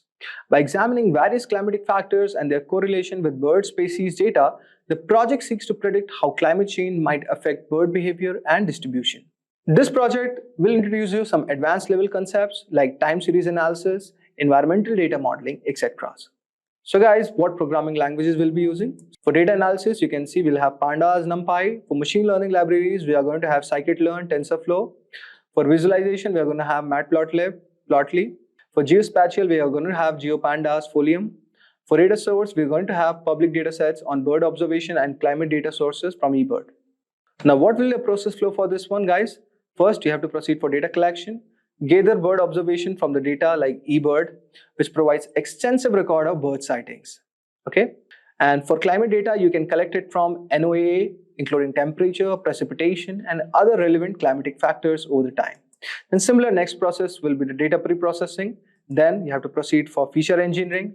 Then you have to go for model selection. Okay, moving ahead, you have to go for model training, then evaluation, then hyperparameter tuning, and finally, you have to deploy the model. So research about this project, see what models you are going to use. Suppose I can give you a hint about this. You can use time series analysis models like ARIMA, or ML models. You can also use random forest or gradient boosting for predicting impact on the bird population. So guys, use Google exhaustively to research about this project. This is also a very amazing project and it's going to give you a lot of idea. Now, if I talk about the complexity level of this, it is an advanced level project. Imagine you are managing a global supply chain company and where you have to handle orders, shipments, and demand forecasting. But unexpected issues arises where sudden shortages like transport delays and the changes in demand. So instead of relying on manual adjustments, what if an AI agent could handle everything automatically? This AI wouldn't just suggest actions, it would decide, execute, and continuously improve its strategies. That's the power of Agentic AI. With that said guys, I welcome you all on our today's tutorial on what is Agentic AI. Now, let us start with understanding first the first wave of artificial intelligence. which was predictive analytics, or we could say data analytics and forecasting. What exactly happened? Predictive AI focused more on analyzing the historical data, identifying the patterns, and making forecasts about the future events. And these models do not generate any new content, but instead it was predicting outcomes based on the statistical models and machine learning. Now, technically, how it used to work? So basically, what we had, we used to take, suppose this is the ML model, okay? So this is taking a structured data, which could be suppose any past user activity, or it could be a transaction record, or any sensor reading. For example, you can consider, say, Netflix users' watch history, okay? It could be any movie genre, watch time, and the user rating. So now, after this, what we were basically doing is, we were doing the feature engineering or pre-processing, okay? Now, in the feature engineering process, we were extracting key features like user watch time trends, preferred genres, and watch frequency. And we could also apply scaling, normalization, and encoding techniques to basically make data more usable for the ML model. Then we were using the ML models. Suppose it could be a time series forecasting models like ARIMA, LSTM, and all those given algorithms, which was basically predicting the future movie preferences based on the historical data. And in the output, guys, Netflix AI recommends new shows or movie based on the similar user patterns. So this is how exactly the Netflix model was working, incorporating the machine learning model. So this was exactly the first wave of AI. Now, let us discuss about the second wave of AI. Now, if I discuss about the second wave, which was basically content creation and use of conversational AI. So, LLM models like ChatGPT became very much popular during the second wave of artificial intelligence. So what exactly was happening? Like generative AI was taking input data and it was producing new content such as text, images, videos, or even code. And these models learn from patterns in large data sets and it was generating human-like outputs. Now, let us understand how exactly this technology was working. So basically, first there was a data input, okay? So basically any prompt from the user. So suppose in the GPT, okay? So I'll just open GPT all over here and say suppose we are giving any new prompt, say such as write an article on AI, okay? So this was our given prompt. And after this, what exactly was happening was tokenization and pre-processing. So the input text, suppose which I have written all over here, write an article on AI. So this text was basically split into smaller parts. For example, you could consider certain thing like this. So here you have write as one, and as next. And similarly, you could carry on, for the other words. Then what exactly used to happen that these words were, converted into word embeddings, means the numerical vectors representing words like in a higher dimensional space. And then we used to perform neural network processing. So here the LLM processes input such as attention mechanisms, okay, or using these models like GPT-4, BERT, and Lama. And with the help of self-attention layers, they were understanding the context and they were predicting the next word.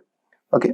Now, as a result, you are getting output certain thing like this. So, which was basically a generative AI phase. So this was, guys, our second evolution of AI. Now, if I talk about our third wave, so it is basically agentic AI or autonomous AI agent. Now, what is this, guys? So the agentic AI actually goes beyond text generation. So it integrates decision-making, action execution, and autonomous learning. These AI systems don't just respond to prompts, but they also independently plan, execute, and optimize the processes. So you could understand something like this. So here the first step was the user input or receiving any goal. So user provides any high-level instruction. For example, it could be like, say, optimize warehouse shipments for maximum efficiency. It could something be like that. And unlike generative AI, which would generate text, agentic AI executes real world actions.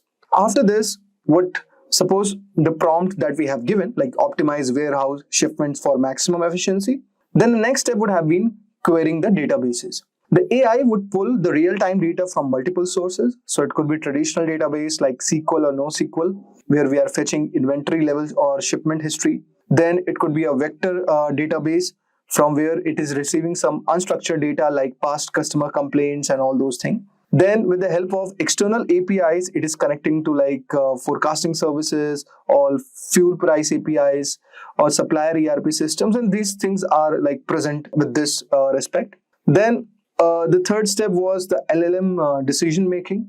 Now, after querying the database, the AI agent processes data through the LLM based reasoning engine. Example like decision rules applied, like suppose if inventory is low, then it could automate supplier restocking orders. Like if shipment cost is increasing, then it is rerouting shipments through cheaper vendors. And suppose also if weather condition impacts the route, then it is adjusting the delivery schedules. Now you can understand how agentic AI is behaving all over here in the decision making process. Now, next step would be action execution via APIs. So AI is executing tasks without human intervention. It is triggering an API call to reorder a stock from a supplier or update the warehouse robot workflows to prioritize fast-moving products, or even send emails and notifications to logistic partners and about the changes, what is going to be happen. And after this, finally, it is continuously learning, which is a data flywheel all over here. Okay, the AI is monitoring the effectiveness of its action, like it was restocking efficient or did routing shipments, reduce the cost and all. So it is monitoring the effectiveness of the action it has taken. And the data flywheel is continuously improving the future decisions. So basically it is using reinforcement learning and fine tuning to optimize its logic. Okay.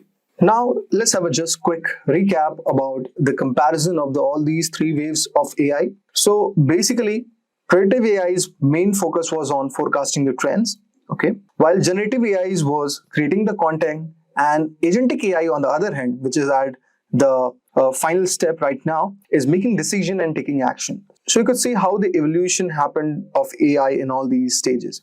And if you understand about the learning approach, then predictive AI was basically analyzing the historical data, while generative AI was learning from the patterns like using text, image generation, okay? But agentic AI is basically using the reinforcement learning or the self-learning to improve its learning approach. Now, if we just look at the user involvement in predictive AI, so human is asking for the forecast and all. Here, human is giving the prompts, but in the agentic AI, the prompts or the intervention of human input has become very much minimal. If you could understand the technology, like basically predictive AI was using machine learning, time series analytics, so these kind of algorithms they were using. Generative AI was using transformers like GPT, Lama, BERT, and all those things. Now, agentic AI is doing what, guys? It is using LLM plus APIs plus autonomous execution. So we have discussed how this workflow is, in a short way, how it is working.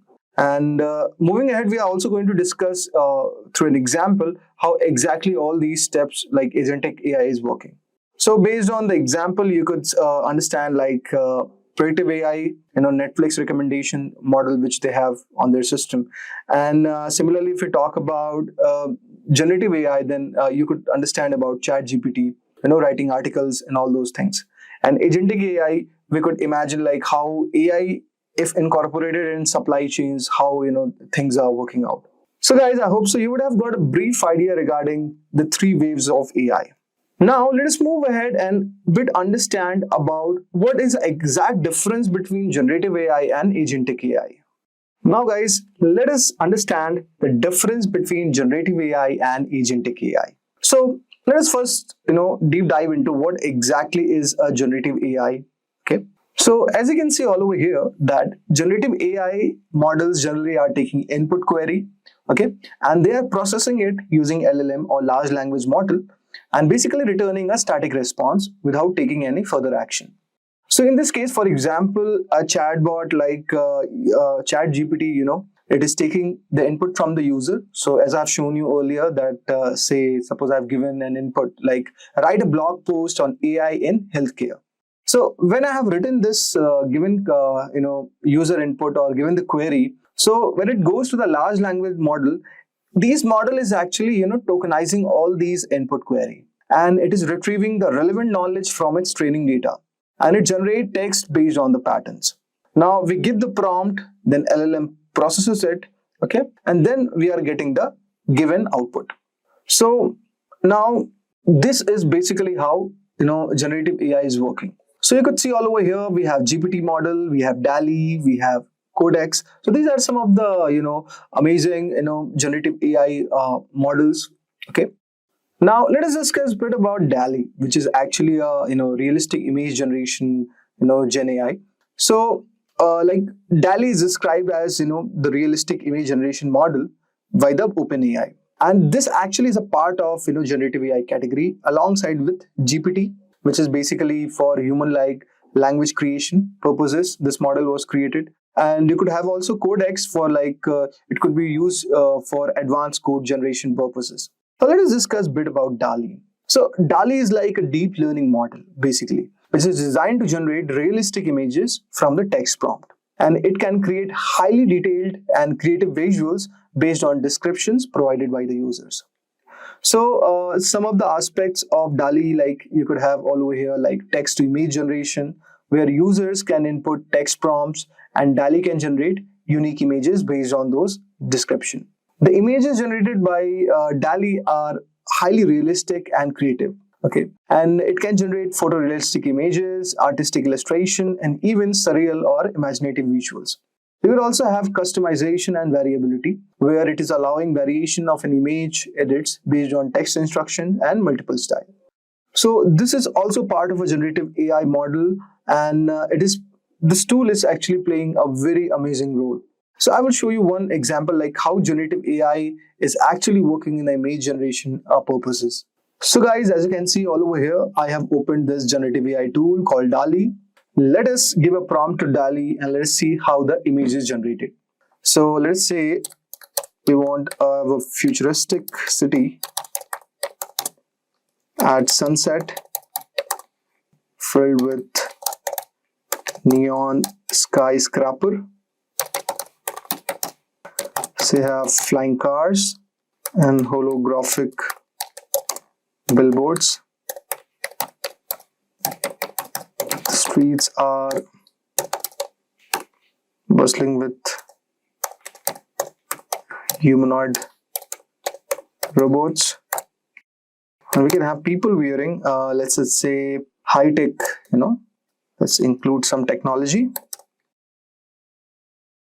Okay, now let us see how DALI is trying to create an image.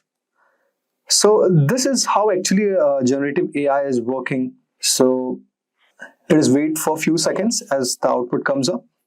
Now you can see all over here that this image which is generated, basically this is generated by AI, and you could see based on our prompt, it has given like the kind of the input we gave, and we got the output based on this.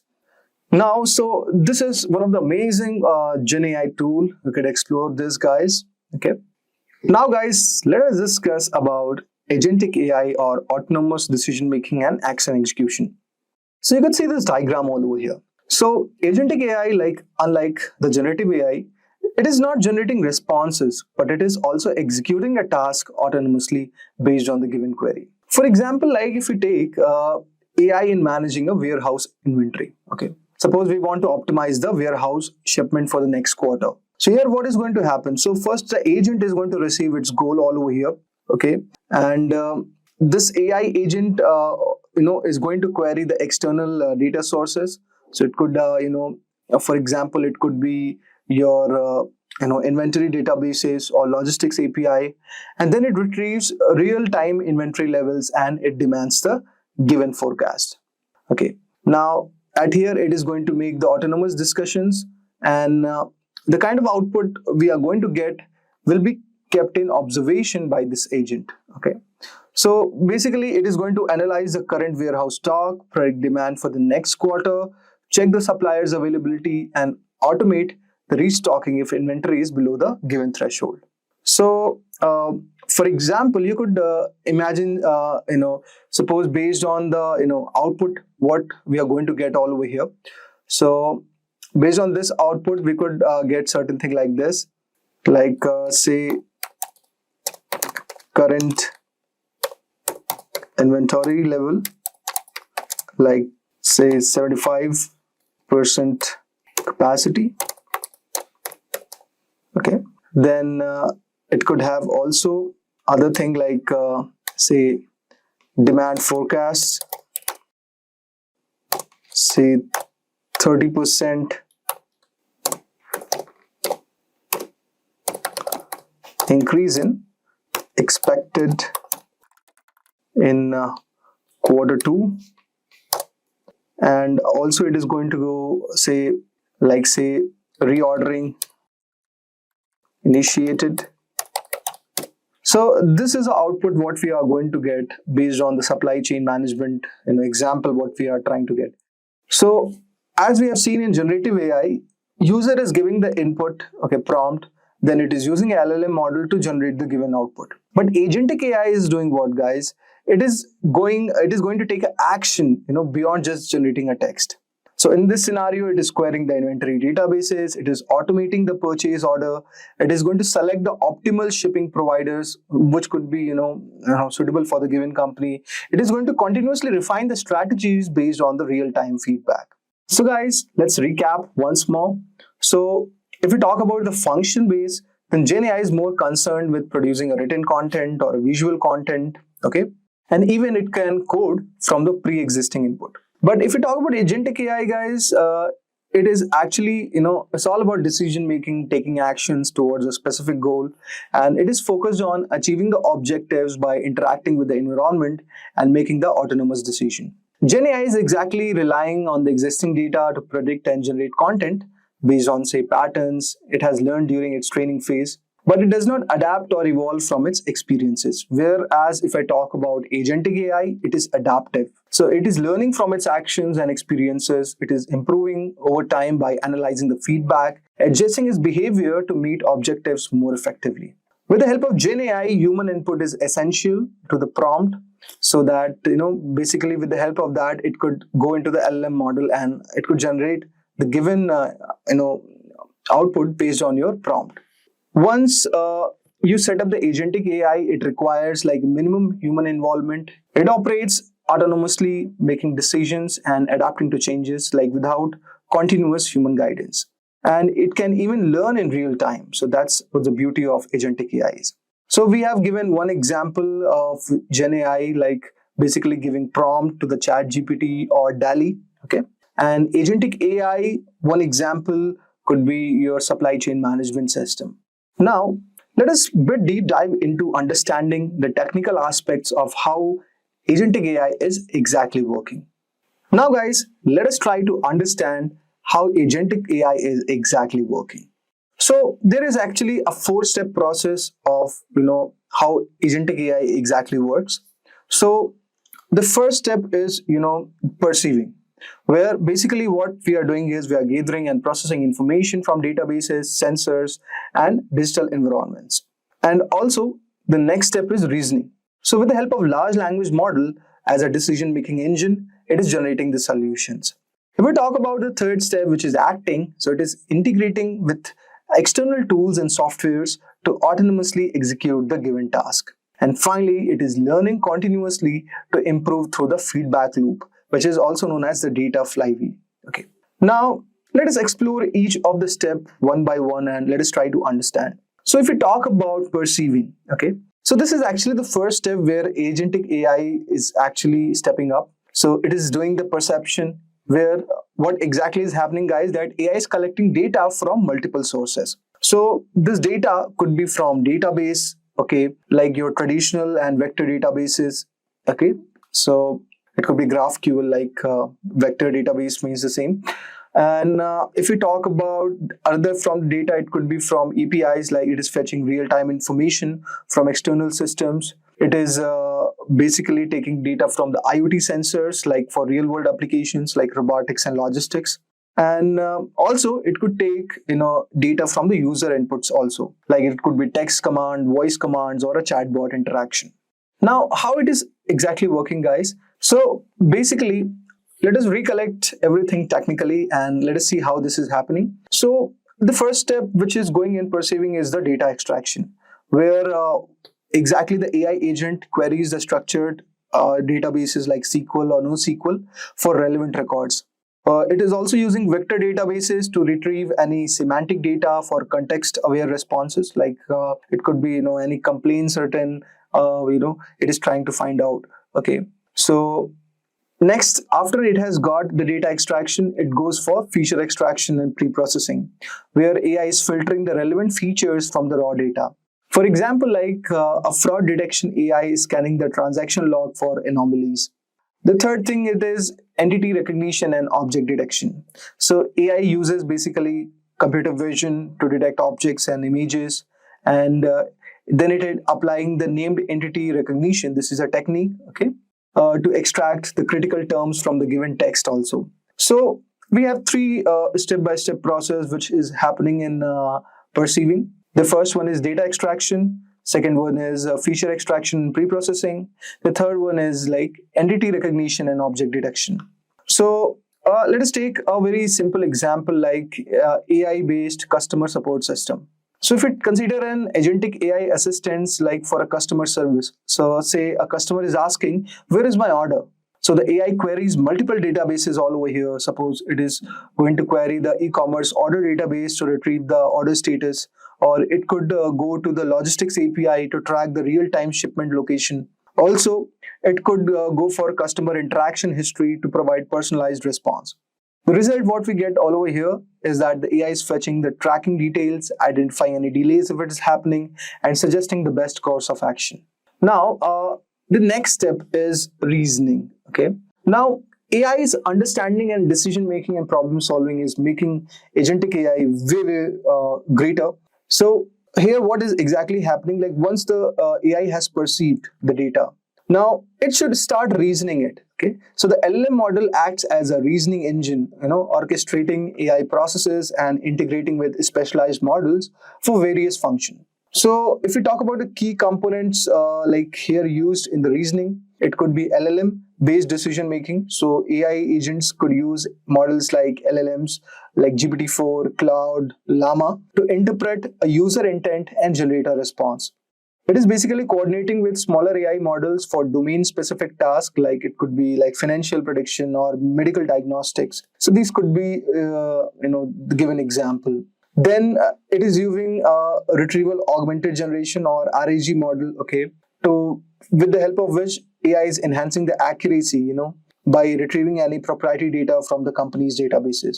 For example, like instead of relying on GPT-4's knowledge, the AI can fetch company-specific policies to generate the accurate answers. So this could be the one. And in the reasoning, the final step is AI workflow and planning. So it is a multi-step reasoning where AI is breaking down complex tasks into logical steps. For example, like if asked to automate a financial report, AI is retrieving the transaction data, analyzing the trend, and it is formatting the results. Also, for example, you could use this in supply chain management. So suppose consider there is a logistics company which is using the agentic AI to optimize what could be the shipping routes. So a supply chain manager requesting the AI agent to find the best shipping route to reduce the delivery cost. So the AI processes real-time fuel prices, traffic conditions, and weather report. So using LLM plus data retrieval, it finds out the optimized routes and selects the cheapest carrier. Result you get is that AI chooses the best delivery option. So here the cost is reduced and improving efficiency. So this is one of the use cases, guys. So after perceiving, you get is reasoning. Okay. Now let us move ahead and discuss about the third step, which is act. So in this step, basically what is happening, like AI is taking autonomous actions. So unlike generative AI, which stops at generating content, so agentic AI takes the real world action. Okay. How AI is executing tasks autonomously, guys? So basically, first step is like here the integration with APIs and software could be happen, where AI can send automated API calls to the business systems. For example, like reordering the stock from the supplier's API. So suppose any inventory level is going down, so it could reorder that particular stock from the supplier's API. So it is interacting with the given API. Now it could also automate the workflows, like AI executes multi-step workflows without human supervision. So here like AI can handle like insurance claims by verifying the documents, checking policies, and approving the payouts. And finally, AI could operate within predefined business rules, okay, to prevent any unauthorized actions also. So ethical AI is basically being worked in this direction. For example, like AI can automatically process claims up to say 10,000 US dollars, but it is requiring the human approval for the higher amounts. So based on insurance and policy making stuff, so agentic AI could be really helpful in this scenario. One example, like let's consider. So let's say we have this agentic AI managing an IT support system. So suppose a user says my email server is down. So the AI can diagnose the issue, restart the server, and confirms the given resolution. Now, if it is unresolved, then AI escalates to a human technician. Then it results into AI is fixing the issues autonomously, reducing the downtime. Okay. So this is where your action or act is coming up into the picture. Now, if we go on to the next and the final step, which is learning. So learning basically with the help of data flywheel, it is continuously learning. Okay. So this is the feedback loop all over here, which is the data flywheel. So how AI learns over the time? If we ask this question, so what is exactly happening that it is interacting with the data collection. Suppose AI logs successful and failed actions. For example, like if users correct AI generated responses, the AI is learning from those corrections. Second thing, what you could do is you could you could fine tune the model and do reinforcement learning. So AI adjusts its decision making models, basically to improve future accuracy. It uses reinforcement learning basically to optimize workflows based on past performance. Okay. Now, third step could be automated data labeling and self-correction. So here, what is happening that AI is labeling and categorizing past interactions to refine its knowledge base. Example like AI autonomously is updating frequently asked answers based on the recurring user queries. So in this way, AI is learning over the time. Example one you could consider. So say we have this AI is optimizing any financial fraud detection. So say this is consider that this is a bank which is AI powered, which has this AI powered fraud detection system. So AI is analyzing these financial transaction and it is detecting any suspicious activity. And if flagged, the transactions are false, and AI is learning to reduce these false alerts. So over the time, AI is improving the fraud detection accuracy, like minimizing disruptions for the customer. So in this way, AI is getting smarter over the time, like reducing the false alerts and also the financial fraud. So let's have a just quick recap of what we studied right now. So agentic AI works in 4 steps. The first step is perceiving, where AI is gathering data from databases, sensors, and APIs. The next step is reasoning. So it is using LLM to interpret tasks, applies logic, and generating the solution. The third step is acting. So here AI is integrating with external systems and automating the task. And finally, it is learning. So AI is improving over the time, via feedback loop, or which is basically called as data flywheel. So guys, now let us see this diagram and try to understand what this diagram is trying to say. So the first thing, you could see an AI agent all over here. So this is an AI agent, which is basically an autonomous system. So which has the capability of perceiving its environment, making decisions, and executing actions without any human intervention. Now, AI agent is acting as the central intelligence, okay, in this given diagram, and it interacts with the user, okay, and various other data sources. It processes input, queries databases, makes decision using a large language model, and it is executing action and it is learning from the given feedback. Now, the next step, you could see the LLM model. So if we talk about LLMs, these are the large language model, which is kind of an advanced AI model trained on massive amount of text data to understand, generate, and reason over natural language. Now, if I talk about this LLM, so this is actually acting as the reasoning engine all over here. And it is interpreting the user inputs and making informed decision. It is also retrieving relevant data from the databases, generating responses. It can also coordinate with multiple AI models for different tasks, like it could be content generation, okay, predictions, or decision making.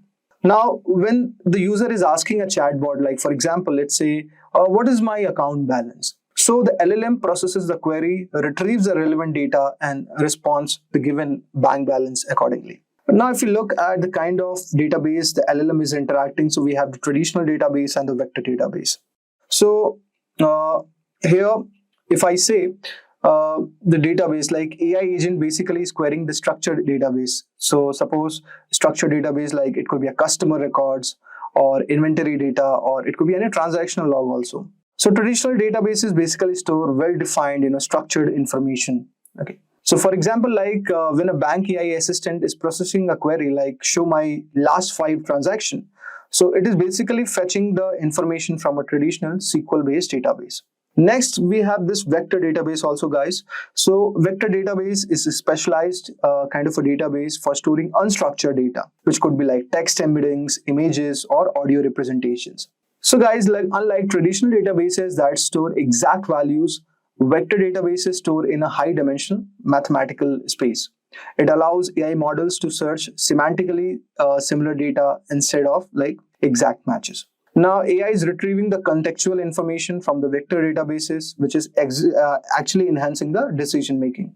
It is improving the AI memory by allowing the system also to search for conceptually similar past interaction. Let's take an example to understand this. For example, we have discussed about a customer support chatbot.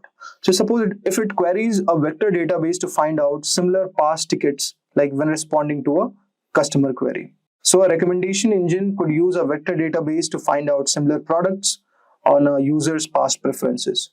So this could be done in that scenario.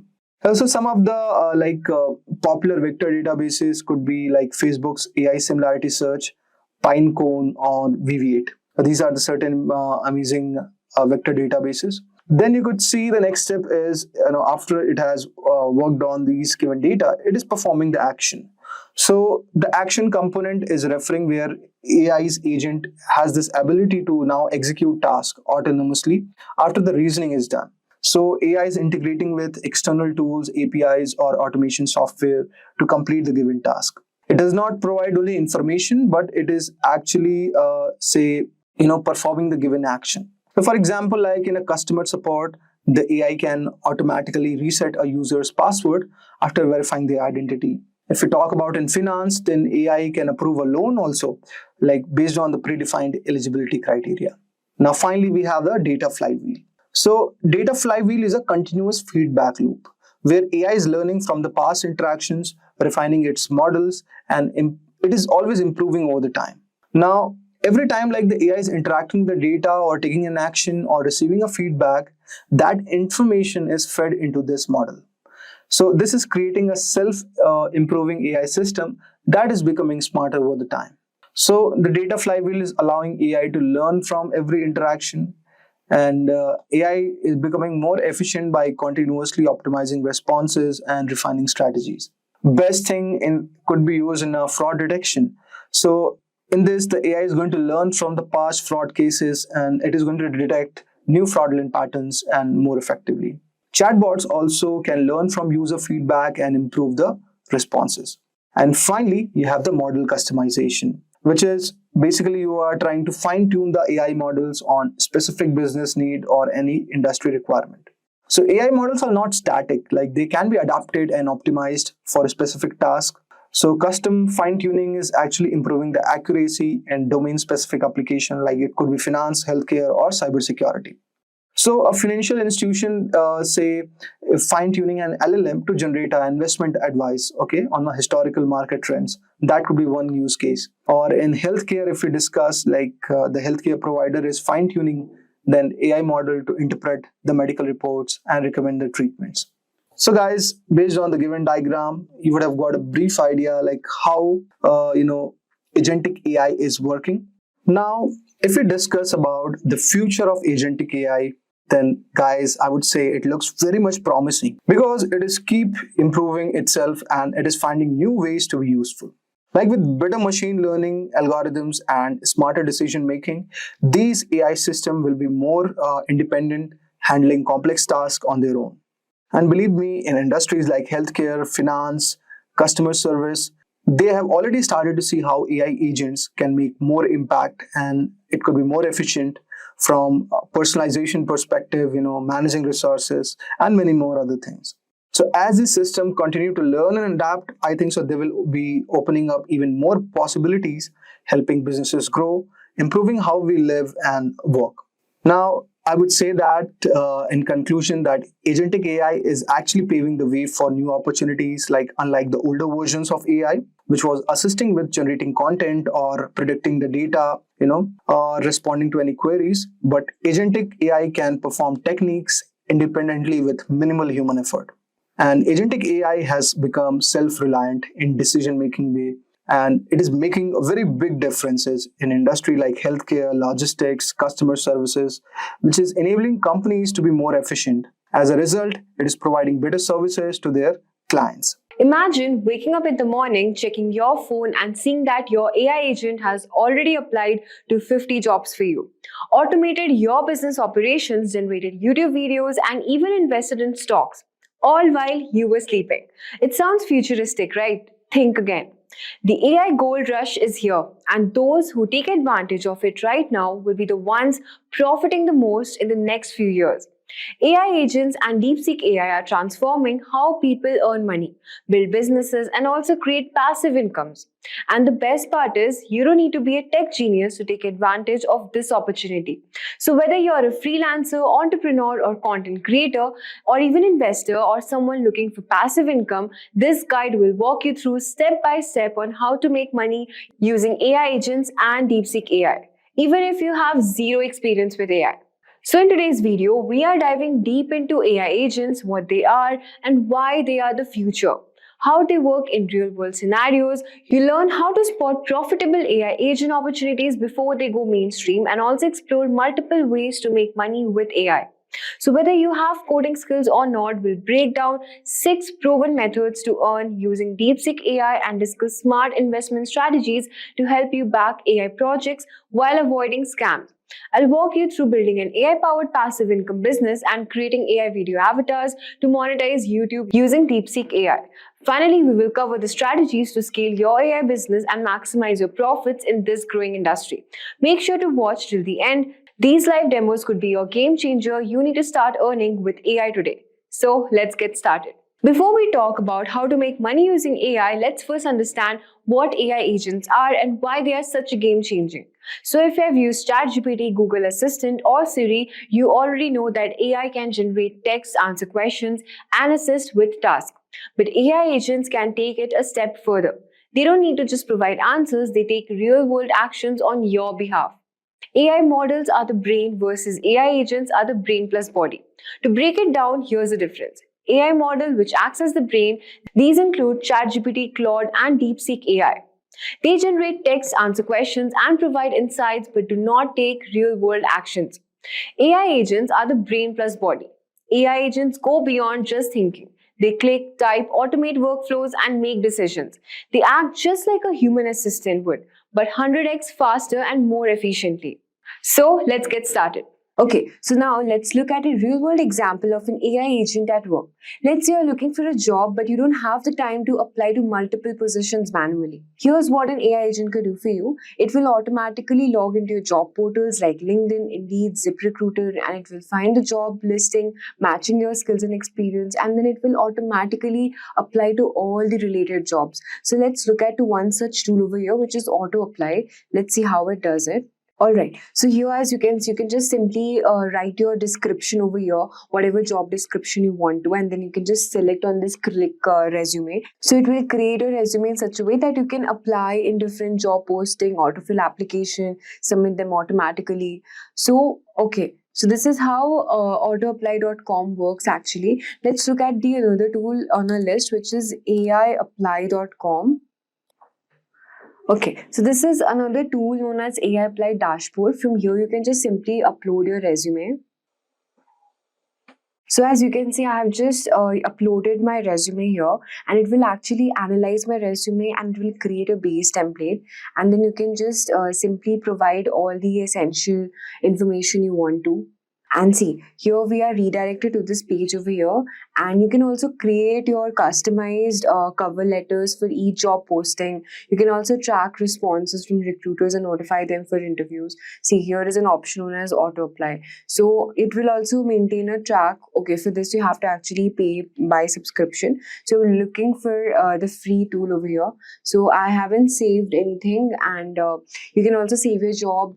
We have another option as Interview Buddy, which is a Chrome extension which will help you answer questions confidently. So this is why AI agents are the future. They save time, effort, and money, making them a powerful tool for earning income. So now let's talk about how to spot the next big AI agent opportunities before everyone else. So now that you understood what AI agents are, the next step is to find profitable AI agent opportunities before they go mainstream. Many people miss out on early stage opportunities simply because they don't know where to look. So basically, you can just go on Google Trends, and from there, you can actually search for terms such as, let's suppose you're searching for AI agents from here, and we will just see what is the situation of this particular term, how many people are searching for this for the past 12 months, or maybe for the past 7 days. Let's check the graph. Okay, so this is the graph for the past 7 days. As you can see, it is at all-time high here, February 17. See, this is at 9:30 a.m. All right, this is February 13. Okay, let's suppose we are checking for the past 30 days. So this is the graph for this thing and how many people are searching for this thing. All right. So terms such as AI agents, autonomous AI automation on Google Trends, Twitter, this topic is growing rapidly. That means this is a very hot topic and you can get started with all of these new technologies. Second of all, we're talking about is using AI agent tracking platforms. You can use tools such as Waifu, Cookie.fun, Sentiment Market to see which AI agent projects are gaining traction. So let's suppose we have one website which is Cookie.fun. So let's see what this web page will do. So basically it has all the new AI agents listed on this page over here. See, as you can see, the agents listed, top AI agents by mindshare for the last 24 hours. And these are the top AI agents we have today. So basically, you can use this to create AI agent projects. You know how many people are investing in this thing. You can just get a track of all these particular AI agents. Also, GitHub and white papers, real AI projects have publicly source code and frequent updates. So if you see an AI project with zero updates, that means it's a red flag. All right, so you can just simply check for a particular project if you want to. Let's suppose you're searching on Google on AI agents project. So let's suppose this is our AI agent project, and we'll just copy paste it from here. And then you can just simply ask ChatGPT whether this project is really running or not, whether this is true or fake or just uploaded in the internet. So just check, is this project really working? And then ChatGPT will just check if this project have the actual public source code or not, or frequent update. So let's see. That curates a comprehensive list of AI autonomous agents and agent building framework. So it means that, yeah, this code is really working, so we can get along with this thing. So once you find a promising AI agent project, the next step is to turn into a money-making business. So now let's look into how you can make money with AI agents. So now we have come to the most exciting part, which is how you can turn AI agents into a money-making machine. There are multiple ways to make money with AI agents, and I'm going to break down the best strategies step by step. So the first strategy is build and sell AI agents as a SaaS business, which is software as a service business, which is your passive income model. So one of the most profitable ways of making money is by creating an AI-powered automation tool and selling it on subscription model.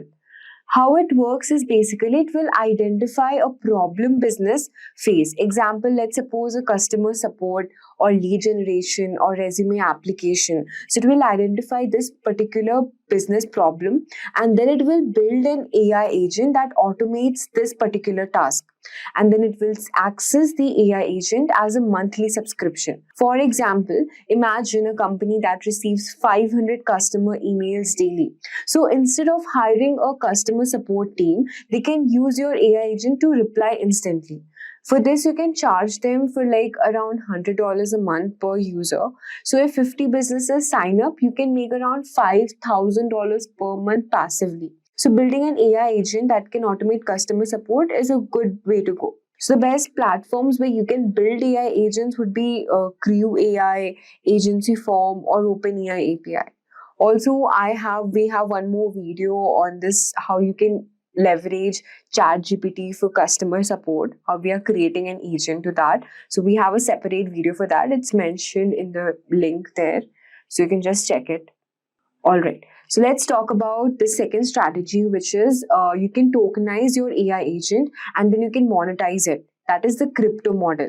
So this is another innovative way to profit by attaching a cryptocurrency token to your AI agent. So how it works is basically you can create an AI-powered platform. Users will pay with crypto tokens to access your AI services, and then you can earn a percentage of every transaction. For example, an AI-powered trading bot that buys and sells stocks or crypto based on market trends. So users pay in tokens for AI-powered trades. You can also earn a percentage of every particular trade. So as we have already discussed, see, these are the top AI agents: Virtual Protocol, Ori Chain, Humans.ai, and I think we have gone through this Cookie.fun. So basically, Cookie.fun, as I've already told you before, is a platform which will track and rank AI agents using metrics like market capitalization, social engagement, token holder growth, and also impressions. Now moving on to our third strategy, which is you can invest in AI agent projects, the venture capitalist strategy. So just like a venture capitalist, how they invest in early stage startup, you can also invest in an AI agent project before they go mainstream. So what are the steps how you can invest in AI agent tokens? The first step would be you have to find early stage AI agent projects. The second step would be you have to research their legitimacy, you have to check GitHub, white papers, social activity, and then the third step would be investing before they gain mainstream transaction. And the fourth step would be sell when demand and price will increase. So the best platform for such AI agent investments would be the first one on the list is Dex Screener. So just simply click on this link, Dex Screener, and here it will, it's a website that will track trending AI agent coins. As you can see, these are the trending Grok 3 AI, the agent coins, and these are the volume makers, how many people are making money by investing on these coins. So basically, Dex Screener is a popular analytical tool, once again, just like Cookie.fun, for decentralized exchanges, and it will help users to track trending AI-related cryptocurrencies, including AI agent coins, and it will also provide real-time data on price movements, trading volume, and liquidity across various blockchain networks. So basically, this platform is especially useful for investors and developers looking to identify emerging AI agent tokens in the crypto space. Okay, so next on the list, we also have Sentient Market, which will measure the AI agent projects over here. See, we have the agents. And so this is a platform that will analyze the engagement and adoption levels of AI agent projects, and it will evaluate user activity, interactions, real world usage to determine how well these AI systems perform. So by tracking engagement metrics, Sentient Market help investors, researchers, and also enthusiasts gauge the potential and credibility of AI-driven projects. So now let's understand whether you have to be really a tech coder to make money for AI agents or not. So even if you're not from a technical background, you still can earn money by making AI agents, you don't need to be a coder to profit from AI agents. So first of all, you can also sell AI automation services. So instead of just building AI agents, you can sell AI automation solution to businesses. For example, you can automate social media marketing, customer service, or email responses for small businesses. So as you can see, you can use AI in customer service automation also, machine learning for customer experience, multilingual queries. We have so many options from here. The second step is you can start an AI consulting business. So businesses need guidance on how to integrate AI. You can charge for AI strategy sessions and consulting services. You can also create AI content and monetize it. This is very important because content creators are making thousands of rupees per month just by educating people about AI agents. You can start a YouTube channel, review AI tools, you can sell AI tutorials and courses, you can monetize AI content with sponsorships and also affiliate marketing. Now let's look how DeepSeek can help to make money. DeepSeek AI is another powerful tool for making money online. Here's how you can earn profit. First of all, you can create AI generated video avatars for YouTube. So you can use DeepSeek to generate video scripts, use platforms like Agent to create AI avatars that present your content. You can also monetize videos through YouTube ads and affiliate marketing. So here we have this DeepSeek model, and we'll just see how whether it is good for content creation or not. So we'll just simply write me a video script on topic generative, let's suppose generative AI in 2025. And let's see what type of content does DeepSeek actually generates for us, since it is very efficient in creating content, building and monetizing websites also as well. So as you can see, the script is designed to be engaging, informative, and visually dynamic. So I've just given one prompt, and then here it has already, given me all the script. It knows how to make a script that I don't have to again write, make it engaging or informative. So I think it's really cool. Second is you can also build and monetize AI generated websites using DeepSeek. So DeepSeek AI can generate SEO optimized content, monetize your site using Google AdSense and affiliate marketing as well. Websites created with AI have earned around $21,000 plus in passive income. So you can proceed doing these things.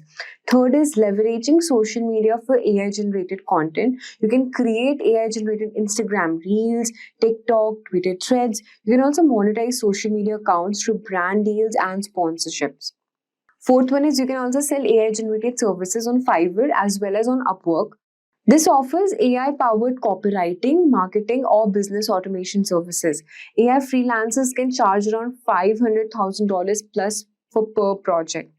It can offer AI automation for small businesses. You can also help business automate content creation, customer support, and email marketing. You can charge monthly retainers for AI automation. The sixth one on the list is you can combine SEO with AI generated video content. You can rank both on YouTube and Google by using DeepSeek for blog content plus AI video scripts. Double traffic will give you double income. So as you can see how AI agents and DeepSeek are the future.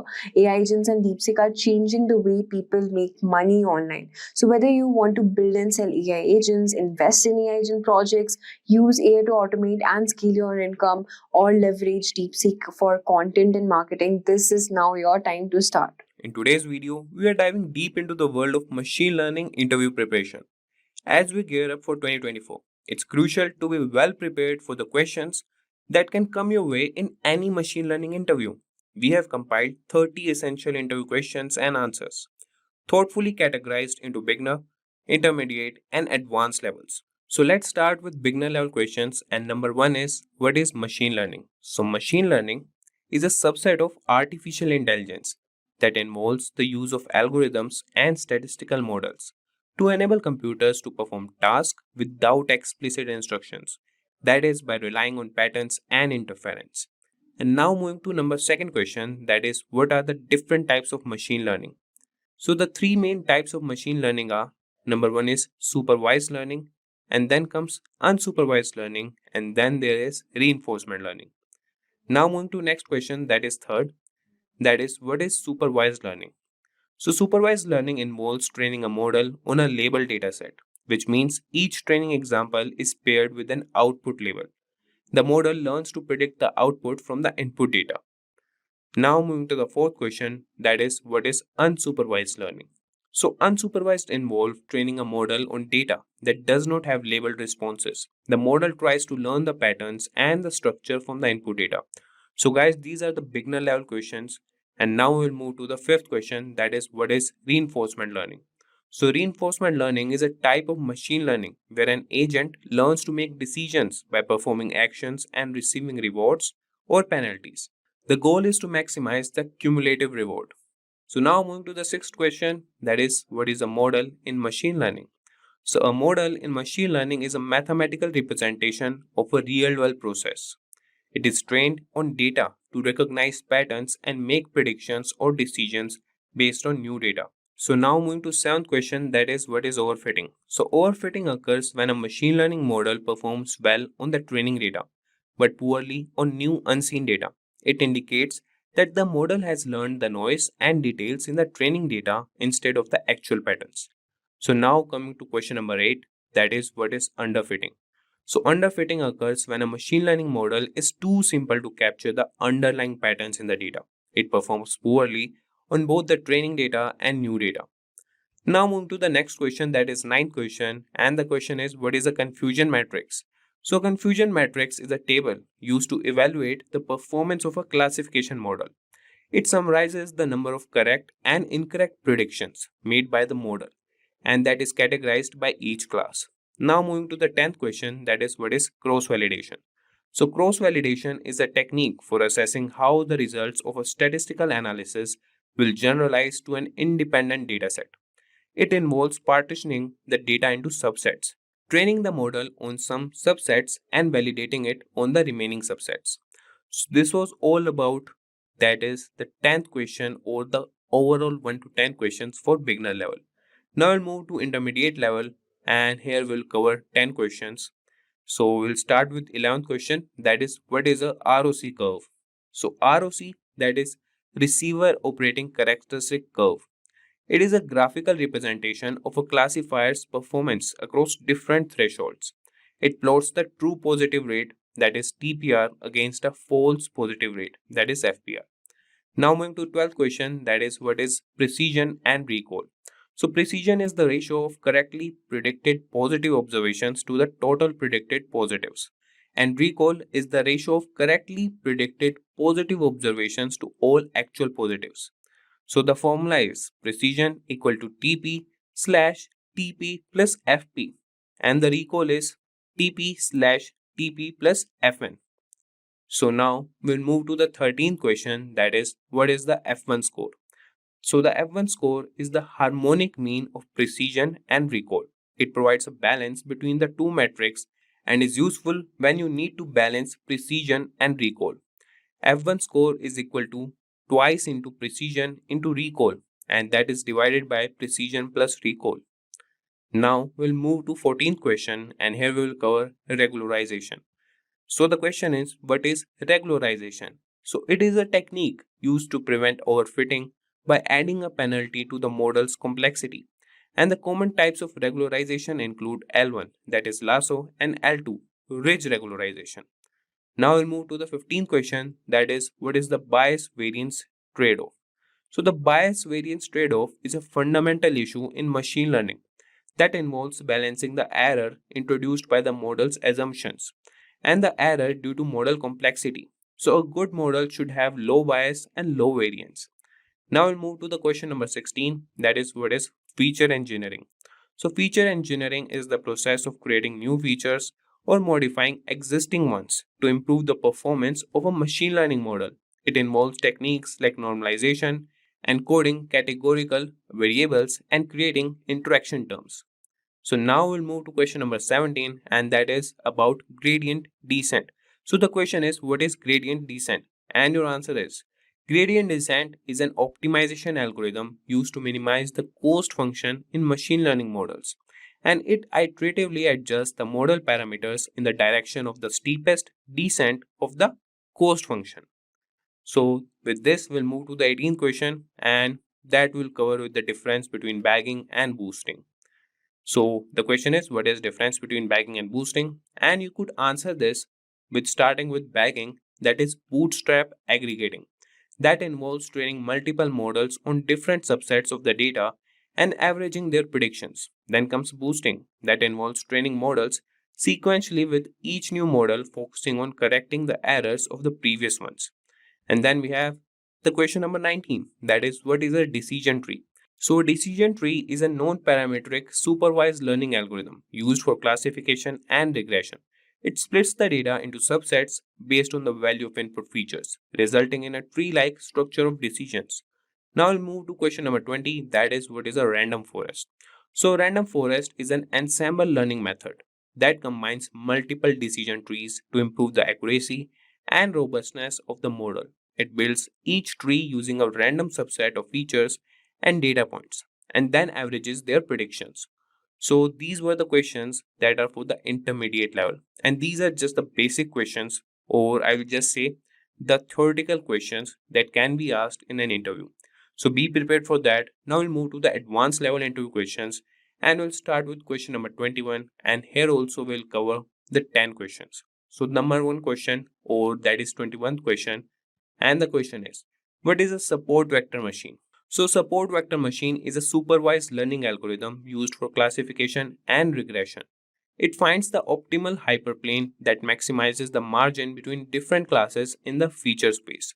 And then comes question number 22, that is, what is principal component analysis?